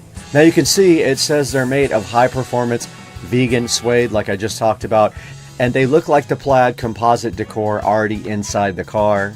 You can see right there in the center of the seat, let's zoom in on that. You can see right here they do have the plaid logo, which is very cool, and that's something the plaid was always lacking. It should have had carbon fiber or sport seats in my model from the factory, and it should have had better brakes. It should have had carbon ceramic brakes. For the price this car was, should have come with them from the factory. So these are on the way to the dealership right now, and the nice technicians over at Tesla are going to go ahead and install these for me on March the 7th. So just a few weeks away. We don't have to wait very long for our install date. Checking out some other pictures online here, you can see some people have already posted some stuff around the internet. These look like the white and black, which would not match my car because I have the black back seats. You cannot really mix and match those. But there is black, white, and cream, and I believe this is white that we're looking at right there. And this is from last year when Teslarati went ahead and reported on the fact that they were going ahead with the sport seats in the plaid. Now you can see somebody here went ahead and made their own seats and did the plaid actual material right in the center, which is kind of cool. But what we are looking at here is the ones that are official from Tesla. And there is a post that says that the Model S might get sport seats, but that nobody likes them. And I don't think that's true because a lot of people were asking how they could retrofit their car with these, and now that is possible. You can even see right here that the new Model 3 Performance is going to eventually come with these sport seats and might already be in the wild, as someone posted right here a couple of weeks ago. You can see all the way back in 2023, right after I got my car, they were already posting things about the 2024 getting the sport seats, and that's one thing that I missed out on. It's a bummer.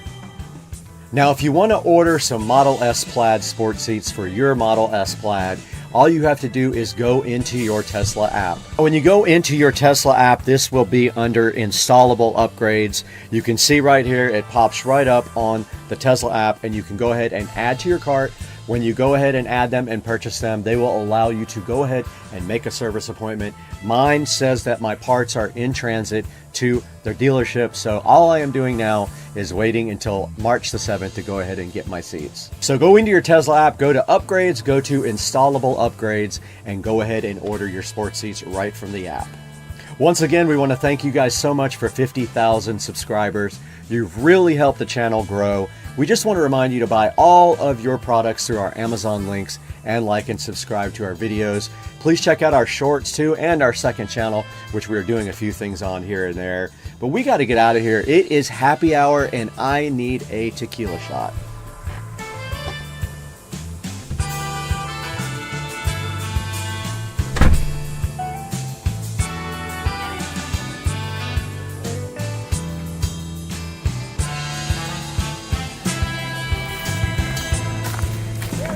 Welcome to Florida.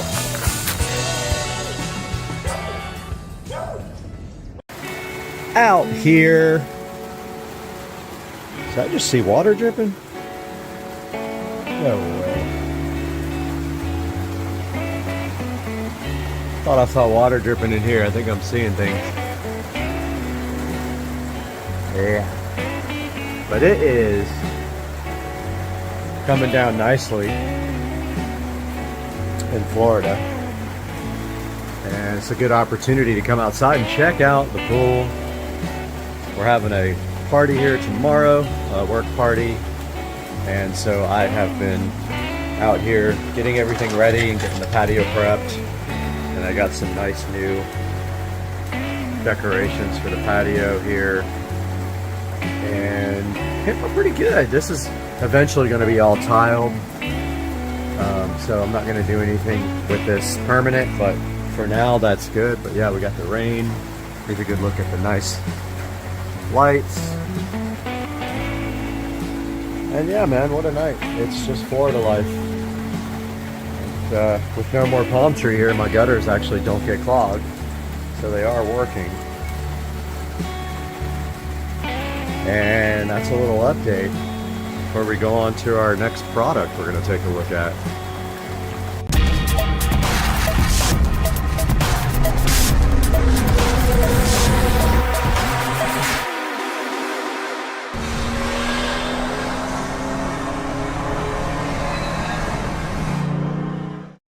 Are you guys enjoying the pool in the rain? I don't know. I'm happy. And did you feed Bubba Jr.? Let's go, Brandon. Yep, we did. Thank you again, Brad. I can't post this because it's got music in it. Guys, welcome to the channel. And we got some good mood lighting here. But today we are taking a look at a wireless USB Type-C microphone that I bought off of Amazon. And the determining factor of whether this thing is going to be kept or not is the sound quality compared to the stock microphone. And as you can see here, this is about a $30 microphone that I've been putting off getting one, and I wasn't sure whether I wanted a wired or a wireless, but here's a look at this. And you can see here, it is a Chinese made brand. It's supposed to be rechargeable as well, and so I like the box design a lot. See if I can get it out with one hand. May have to like put the phone down. Yep, gotta put the phone down, I think, to get this box out, and I'll be right back. Here we have the ALW Quali wireless USB Type-C microphone, and we're going to crank the lights up a little bit here to see this. Just realized how cool this bathroom is. It's just the best bathroom ever. Anyway, got the ALW Quali. These guys have the funniest names on their products, really. It's hilarious. I was actually expecting it to be a little bit bigger than this, but now when I think about it, it literally is just two small pieces like that, and one of them is for the phone and the other one is for your lapel mic. And they stressed a lot how it's a basic starter, you know, it's just made for like podcasting or whatever. And it looks like we have a recharging cord in here. That's another thing that's difficult to get out, so I will get that out and be right back. Taking a look at what was inside the box, we had this other little box there with this lightning adapter, which we're not going to need. We don't have a Apple product, never have, and so we don't need that. That's a USB Type-C to lightning adapter, and also have a nice little USB Type-C charging cable and some instructions here, which probably are ridiculous because they're always don't know how to hire translators to write them. But we have here some basic instructions on some how-tos. Sorry for the shadow. We've got some overhead lighting here, but it's just like little basic instructions. I mean, there's not much to it. We have this charging case, and we have this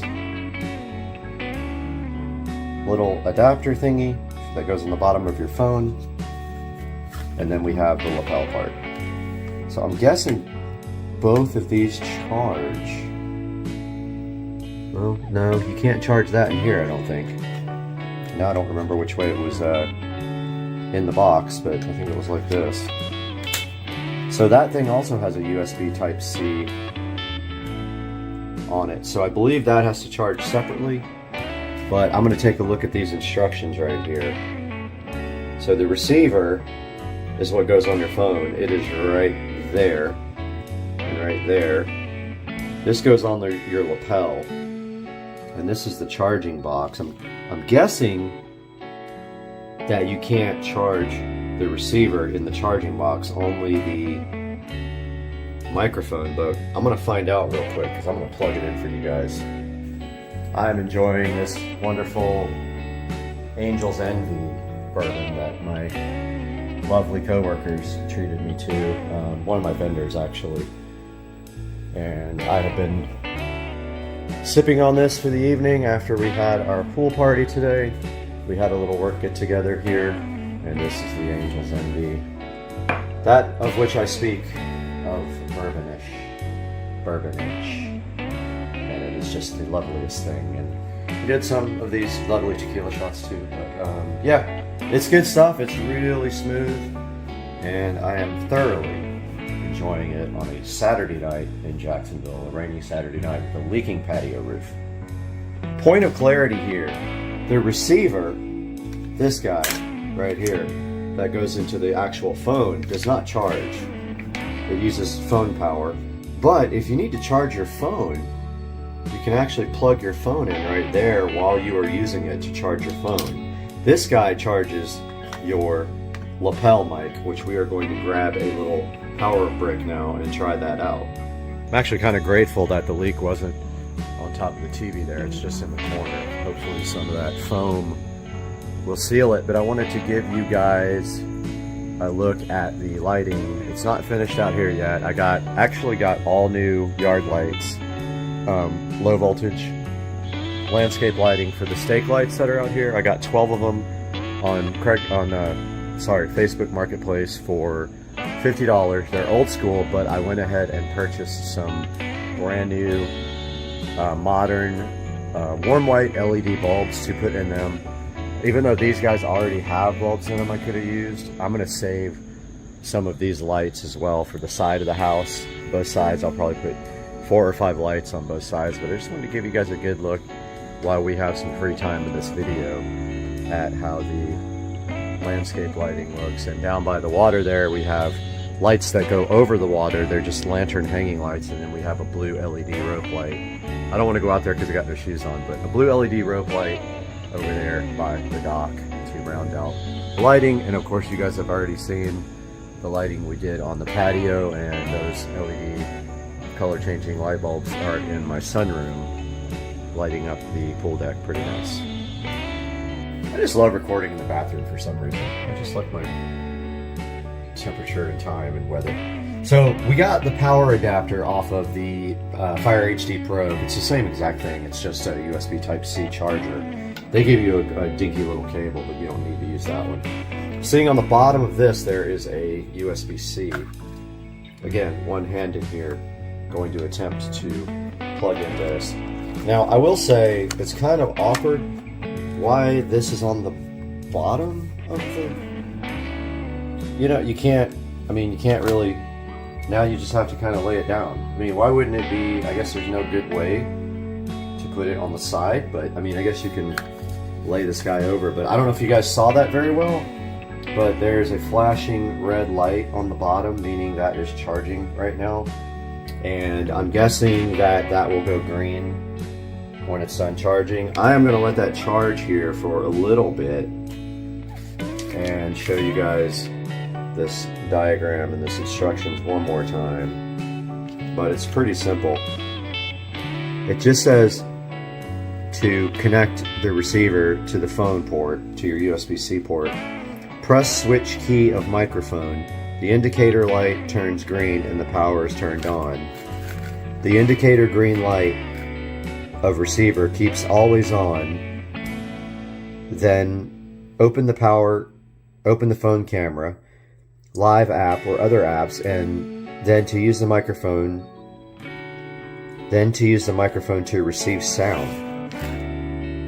And then here it tells you that there's no battery inside the receiver, that you just use your phone is basically what powers the receiver here. And then you can plug your charger into the side of this to charge your phone if your phone is running on low power, or if you want to keep that phone charged the whole time that you are doing recording. So I'm going to let this guy charge up for, I don't know, maybe 30 minutes, and then we'll be back and we'll give this thing a try.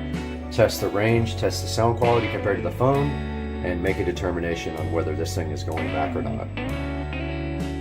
Okay, I came back about an hour later, and it's solid red, so it doesn't turn green, but it turns solid red when it is done. So we are going to now experiment with this brand new microphone and see what happens. I'm going to go ahead and plug it in the phone now.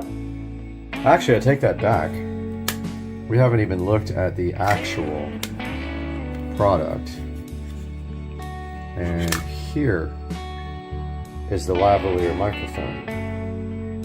So you're supposed to plug in this part to the phone first. Then it says to push this button. So let's give it a shot. We'll turn off the camera and get it plugged in.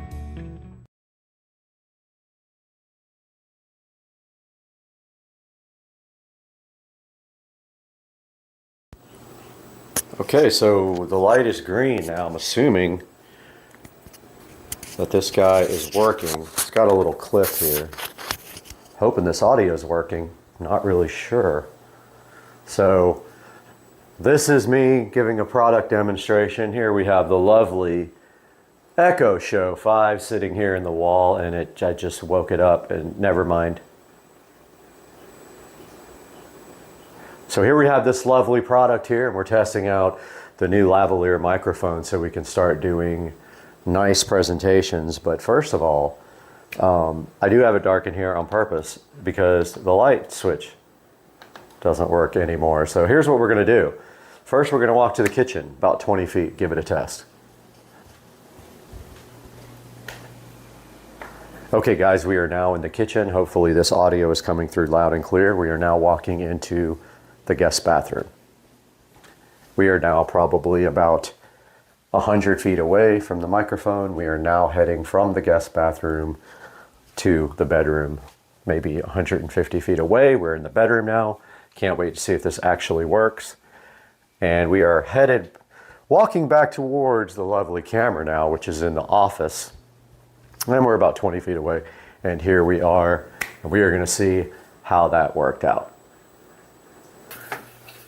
All right, guys, we are back in the bathroom here with the lovely smart mirrors, and we do have our brand new wireless microphone on, and it is quite a nice product, I have to say. I'm kind of impressed by this for the price. It is not a professional microphone by any means, but it does the job quite adequately, and I think with some slight tweaks to the audio in Premiere Pro, like maybe a little equalization on the high end, we can make this actually work for our videos. So this is staying in the Supercar Street Racing family. I do recommend this product if you do blogs or any other type of recording on your phone, even day-to-day recording, making videos. This thing seems like a really nice addition to have to your collection here. Reminder that it does come with a short white cable like this, and I was using my Amazon charger for my Fire HD 10 Plus, which is not a super fast charger, but it is a higher current than a normal USB 5-volt charger. This is the charging station for the microphone itself. It does not charge the receiver on the phone because you don't need to charge that guy. Remember, the receiver on the phone does have a USB-C jack on the side, so that if you decide you want to charge your phone while you're recording, you can do it through the microphone adapter. So it's got this nifty little charging case with a USB-C, which means you can't stack it like this while it's charging. You will have to put it on its side, and it doesn't want to stay on its side, so it'll probably have to be on its back like that. Again, here is the presentation. It is in Chinese, but it has English writing as well on the back. That says it's plug and play. It says 20 meters of accessible reception. It says precise radio, whatever that means, clear timbre, highly sensitive and widely compatible. And I do agree that the range is extraordinary on this thing. I do believe that I could probably go into the backyard and have no issues at all. With reception, I want to say it was about $35. I will put a link in the description, and I encourage you to click through my links. It helps me support the channel. and bring you more high quality products like this. Please subscribe and like the video as well, and we'll have more for you guys very soon. I've got another product. I had a manufacturer contact me about reviewing a smart door lock, so hopefully I have a place to put that. I'm thinking maybe I don't know, maybe the door to the garage, but we'll see. We'll see when that comes in. That should be coming in soon. Hope you guys enjoyed it. We'll see you next time. Hey, what's up guys? Supercar Street Racing here, headed out towards the pool. I'm going to show you guys exactly what's going on out here, and it is raining. Might put up a live video here shortly. So we are going to start this pool remodel here within the next 3 weeks or so. It is about a $35,000 pool remodel. So just so you guys know, this pool is a Marcite pool.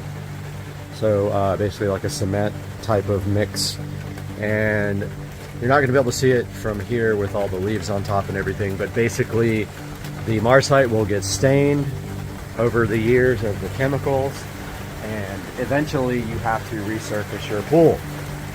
Well, now everyone is using things like Pebble Tech and other aggregates that have like glass in them and things like that. So we are going to be going with a much higher quality surface on this, so they will be pulling all this surface off, and also the tile around the pool deck. I don't know if you can see it from here, it's raining so I'm not going out, but that tile right there is coming out and going away in place of some really nice glass tile, which I will put up on the screen here at one point in this video. And then also this pool deck, as you can see here, is a material called Cool Deck, which does not get hot in the sun. But you see how it's coming up here? So it's been like that since I bought the house. So we are going to be putting down travertine on this whole entire pool deck. So this is the biggest expense of the project, is the travertine going all the way here, all the way around there, and then underneath my patio, all this will be travertine here. And then over here, they don't even know this yet, but I am going to have them extend out to there because we have no place to put the chairs in the afternoon when the sun is down over here. So probably get some concrete down there and some travertine laid right there, and then we'll have a place to move these chairs, because in the summertime these trees like to get right in the way of the light here when you're trying to tan. But yeah, it's really nice out right now. It's raining. I do have a work event later that's going to be pretty fun. I'm stoked about that. But yeah, so glass tile all around the edge of the pool, glass tile on the steps, and then travertine all here, and then cool decking on the pool deck is coming out, and travertine going in place. I think I just said that.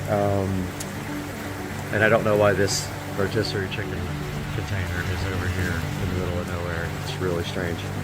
But anyway, guys, this is going to be part one. Part two will be shot tomorrow when the pavers guy comes and looks at everything. I will give you guys an update on how we're going to do all this after we figure it out ourselves. But the plan is that travertine will be laid on top of all of this stuff.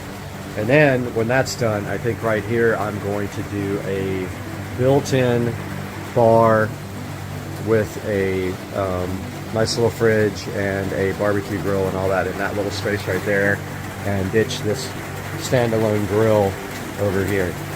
But yeah, guys, so just wanted to give a quick little update, and I hope you guys enjoyed it, and we will talk to you guys tomorrow after we get the guys out here to look at everything again.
Okay, I just got a notification that this package was delivered, and sure enough, here is the Marantz Cinema 70S. So let's get this thing inside and get it hooked up.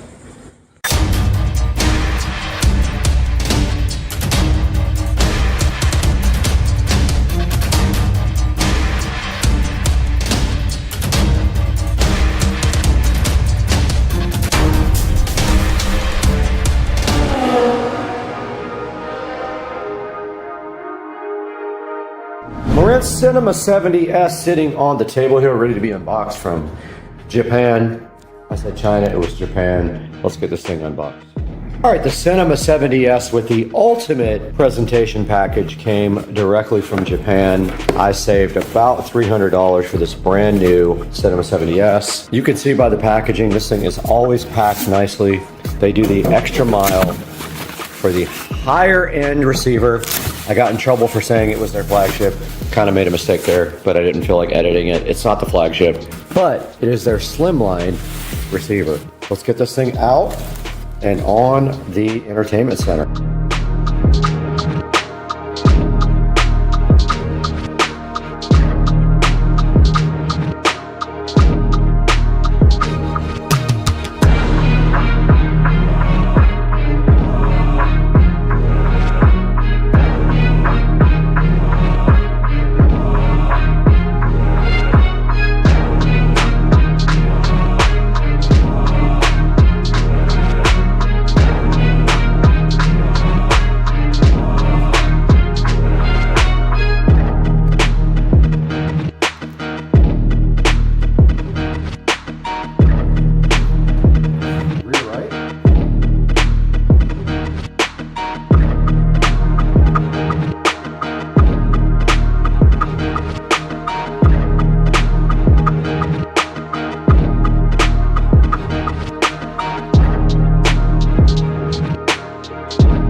All right, we have a short patch cable here. We're gonna do Ethernet to the switch. So we will tie up the extra, but it's gonna go right in here. So we're gonna tie this down below so it doesn't poke up. And it does kind of fall down because of the weight. So I'm just gonna cut this off, and this thing was connected in less than 5 minutes. There is the Cinema 70S. Here is a Cinema 70S completely connected. We don't need any of this. They give you labels and all that, but I had already done that part with my label maker. The Odyssey mic is here for calibration. We don't need the manual. We don't need the antenna. We're not connecting AM/FM. For the subwoofer, we're actually connecting it to 4. For now, we have 1/4 of the bass. We will have 4 subwoofers connected to this guy, but this thing is ready to go. And that's how it looks, sitting so fresh and so fly. It did power on. It's probably gonna want a update, but first, we have to switch the TV on HDMI 4, which is the ARC input. We should see the Marantz here. We do. All right, let's go ahead and go to the setup. This is a setup assistant, so I'm just going through that. Done all this already. I have a center speaker already connected. All right, it's saying, do I hear sound from this? I do. So, center is on, front right is on, right surround is on.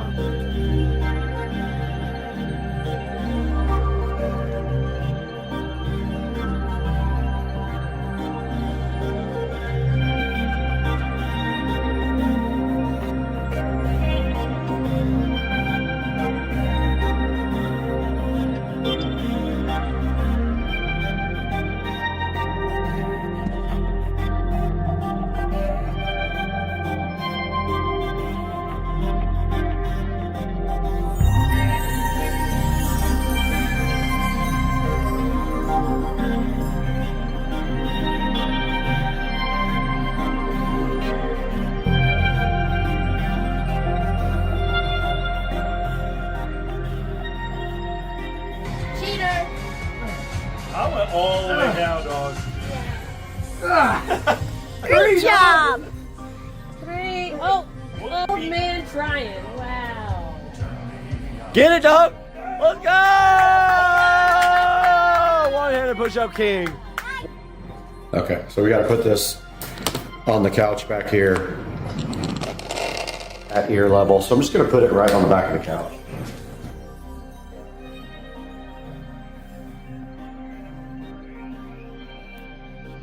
Guys, we are wrapping up this project now in the Supercar Street Racing living room, but I wanted to show you guys how this looks with nothing on.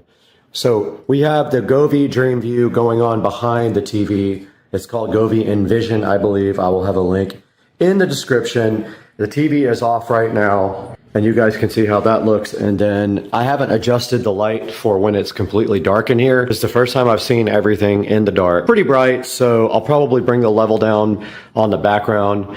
We can't play anything copyright, so we have all the subwoofers hooked up. We have 4 subs, so we have the 12-inch Sherwin Vega here. We have the Polk audio sub there. We've got the Polk audio sub in the office, and we've got the Polk audio sub behind me in the closet. A total of 4 subs here, and if we go to YouTube, we can look at the 5.1 surround sound, a demo here. The bass is amazing, the sound is great, and just to recap, we have, let's see, Dolby Digital demo. So we have the Mika front up there, front right, front left, the Mika center channel here. The Mika surrounds. The ones in the ceiling are 8s. These are 2 5.25s and a tweeter. We have the Sherwin Vega 15-inch sub powered subwoofer. We have the Polk 15-inch powered subwoofer. Sorry, that's a 10. We have the Polk 10-inch powered subwoofer. And we have the Polk 10-inch powered subwoofer back there in the closet. And this is the Dolby demo. And you can see the Envision center channel. Oh, right, it's really loud. Right surround. Left surround.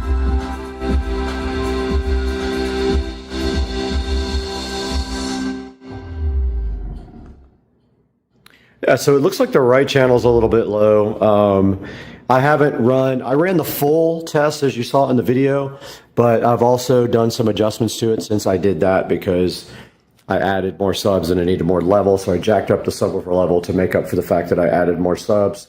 And that's going to wrap up this project. I hope you guys liked everything. It came out amazing. I hope you guys ordered the Govee LEDs for the back of the TV, the Amazon Omni 75-inch 4K TV, the Marantz Cinema 70S, looking so fly. And we'll see you guys next time on the channel.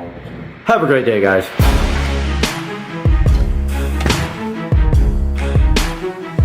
Hey guys, welcome back to Supercar Street Racing. You got Brad here on a Saturday morning. Just got back from breakfast. Shout out to Jared over at Broken Egg. He's our guy and he always hooks it up. Had a great time with my friends, but now it's time to talk about this project here for the living room 5.4 surround sound system. Now the living room had no TV in it whatsoever except a old 52-inch, I think it was, old school TV that only did 1080p. Now what we did is we went ahead and bought a new television. We got the Amazon Omni. When we did that, we also decided to go ahead and put surround sound in the living room. Now we could have done 7.1 or 7.2. Decided to only do 5.1, but we can always upgrade that later in the future. And sitting right in front of me right here and right now is the Marantz Cinema 70S, and it's my second Cinema 70S. The other one is sitting in my bedroom looking so fly and fresh, but now we have one for the living room as well to do the 5.4 surround sound there as well. Now the Cinema 70S does everything that you could possibly need in a home theater receiver. It is the entry level of the Cinema series, but it's also slim, so it fits in places that other ones don't fit, and it looks pretty cool sitting there on top of my entertainment center in the living room. Now the Cinema 70S supports all the popular digital audio formats for surround sound. It does DTS, it does Dolby True HD, Dolby Digital, and of course other formats as well. And this thing has plenty of power. I'll be honest, when it's cranked up, it's pretty loud using the surround sound speakers up in the ceiling. And you can see right here, it puts 75 watts out for the front 2 channels. It does Wi-Fi, it does Bluetooth, and it does HEOS so that you can stream audio to it from another device. It's also 8K, so if you have an 8K device, it will support 8K video. This thing also has multi-zone and multi-room streaming. And honestly, I think it looks pretty modern. I love the look of it. Compared to the one we have, the Marantz we have here in the 4K production studio is much more sleek looking. Now this thing is sitting at a healthy 4.3 star reviews over here on Amazon. And taking a look at the pictures here, it does say it fits anywhere. It would not fit in my home entertainment center, but I have only 4 inches. This is like 4 1/4. It would have been pushing it with the legs off even. This thing has 6 HDMI inputs and 3 of them are 8K. I don't know anyone who has 8K equipment yet, but it is possible that you could use 8K with this receiver. So you can see right here, it has multi-zone capability, the second zone output, a second B speaker connectivity and HEOS built in, make this Cinema 70 a whole home audio oasis, is what it's telling you right here. And also one thing that most other receivers don't have, it has full preamp outputs for all of the outputs, so you can add external amplifiers. It does say right here how pretty this thing is, and I'll be honest, it does look good sitting on that entertainment center in the SCSR compound living room. Now we do have some other things to show you from this build. We've got the Mika M-8C two-way in-ceiling round speakers. They have a 9.4 inch cutout diameter, but they are considered an 8-inch speaker. Now one thing you should know about these, the tweeter will move so that you can position it towards your listening experience. Now we put 4 of these in. We have 2 in the fronts up for left and right front, and then we have 2 in the back for left and right rear. And I like these. I've bought them before for other places in my house, and I do like the way they sound. They have a nice bright sound. And taking a look through the pictures here, you can see that they do have a paintable grill. They are easy to install. Basically, you take their cutout, and once you cut the hole out, all you have to do then is just throw the speaker up in there, and you make sure the tabs are tabbed back so that it can catch on your drywall, and you drive them up there with your electric drill. Here you can see them nice and flush mounted in the wall and painted so that they kind of blend in with your current environment. So these guys do have a 1-inch tweeter and an 8-inch mica woofer and a 6 decibel crossover. And right here you can see the overall dimensions of 10.7 inches. They're 3.5 inches deep, but they're 4.2 with the grill and the magnet counted together. And your drywall cutout is a total of 9.4 inches. Right here's the whole line of the Mikas. We do have the M-CS. We're going to show that to you momentarily, but here's a good look at all their media series drivers for your in-home audio experience. Right here and right now is the Mika M-CS dual 5 1/4 inch two-way in-wall center channel speaker, and you can see right here and right now it has 2 5 1/4 inch woofers and the 1-inch pivoting silk tweeter. These are also paintable, and they are about $56 right now on Amazon. They're sitting with a solid 4.6 star review, and I love the way this sounds. I have it mounted right underneath the TV in the front, and it sounds amazing. I just used my oscillating tool and their cutout template, and it was super easy to cut the square, and then you just take them and shove them right in there and use your drill to drive all the screws in. I had a few issues with the grill getting in there. I had to bend it in places to get it to push in, but I eventually figured it out. And here it shows it painted or unpainted. You can leave it as it is white like I did because I have white walls, or you can go ahead and paint it if you like to match your existing interior and blend in better. So look at the actual speaker. It has a 1-inch pivoting silk tweeter and dual 5 1/4 inch woofers, a 12 dB per octave crossover. Make sure that the right frequencies are going to the individual drivers. And here's a look at the in-wall series here. So here's a look at the Mika M-CS in-wall speakers. And you can see a diagram right here. Your total cutout diameter is 15.4 inches wide and 8.3 inches tall. And your depth's going to be 3.5 inches with the grill and everything else. Once again, here's the whole line of Mika Media Series speakers. Now, there's going to be a link in the description to all of the items that I use for these videos. Please purchase through my links in the description. It helps me out just a little bit, and it gives me just a few dollars to keep Supercar Street Racing still running. And we'll see you guys next time. I got people blowing my phone up left and right that are trying to party.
This thing right here went into my brand spanking new foothole.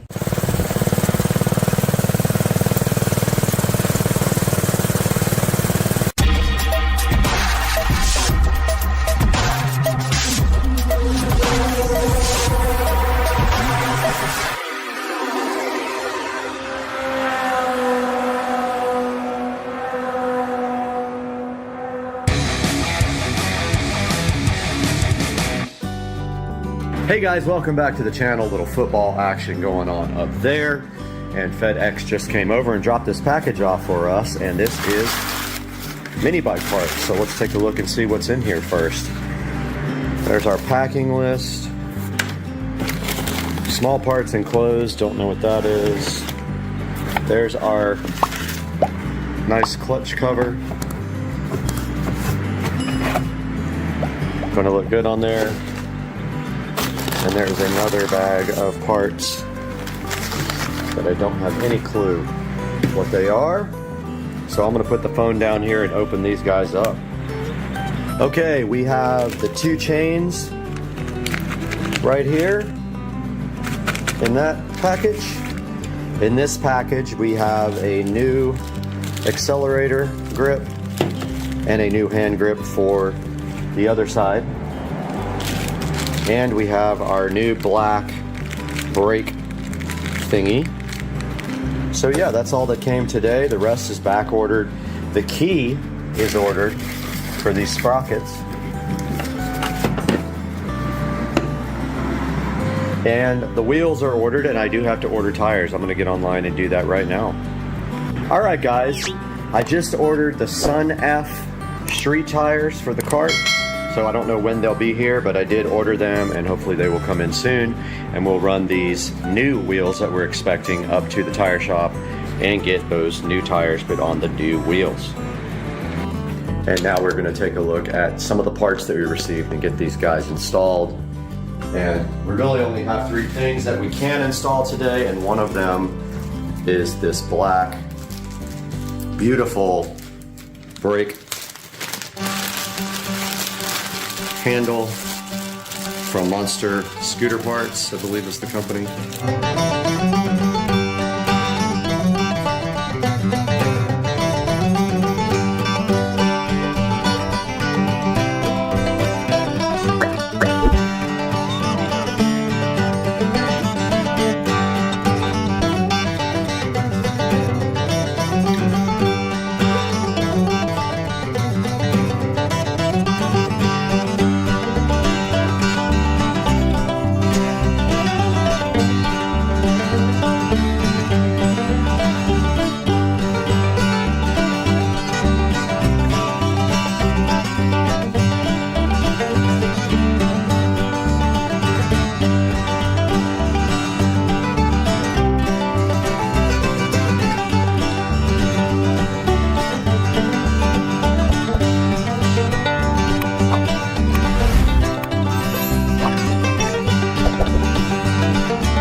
All right, I watched the video again. So it definitely goes on like this.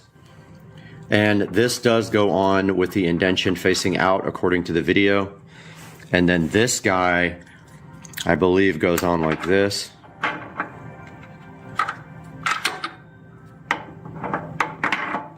Just like that. And then the key holds everything on. So once we get the key, we can reassemble everything pretty much. Guys, welcome back to the channel again. Brad here with Supercar Street Racing, and last night we got in some parts from Monster Scooter Parts. We have our tensioner, chain tensioner here, and we have our long awaited key for the bike. So let's go outside and see if we can start reassembling this thing.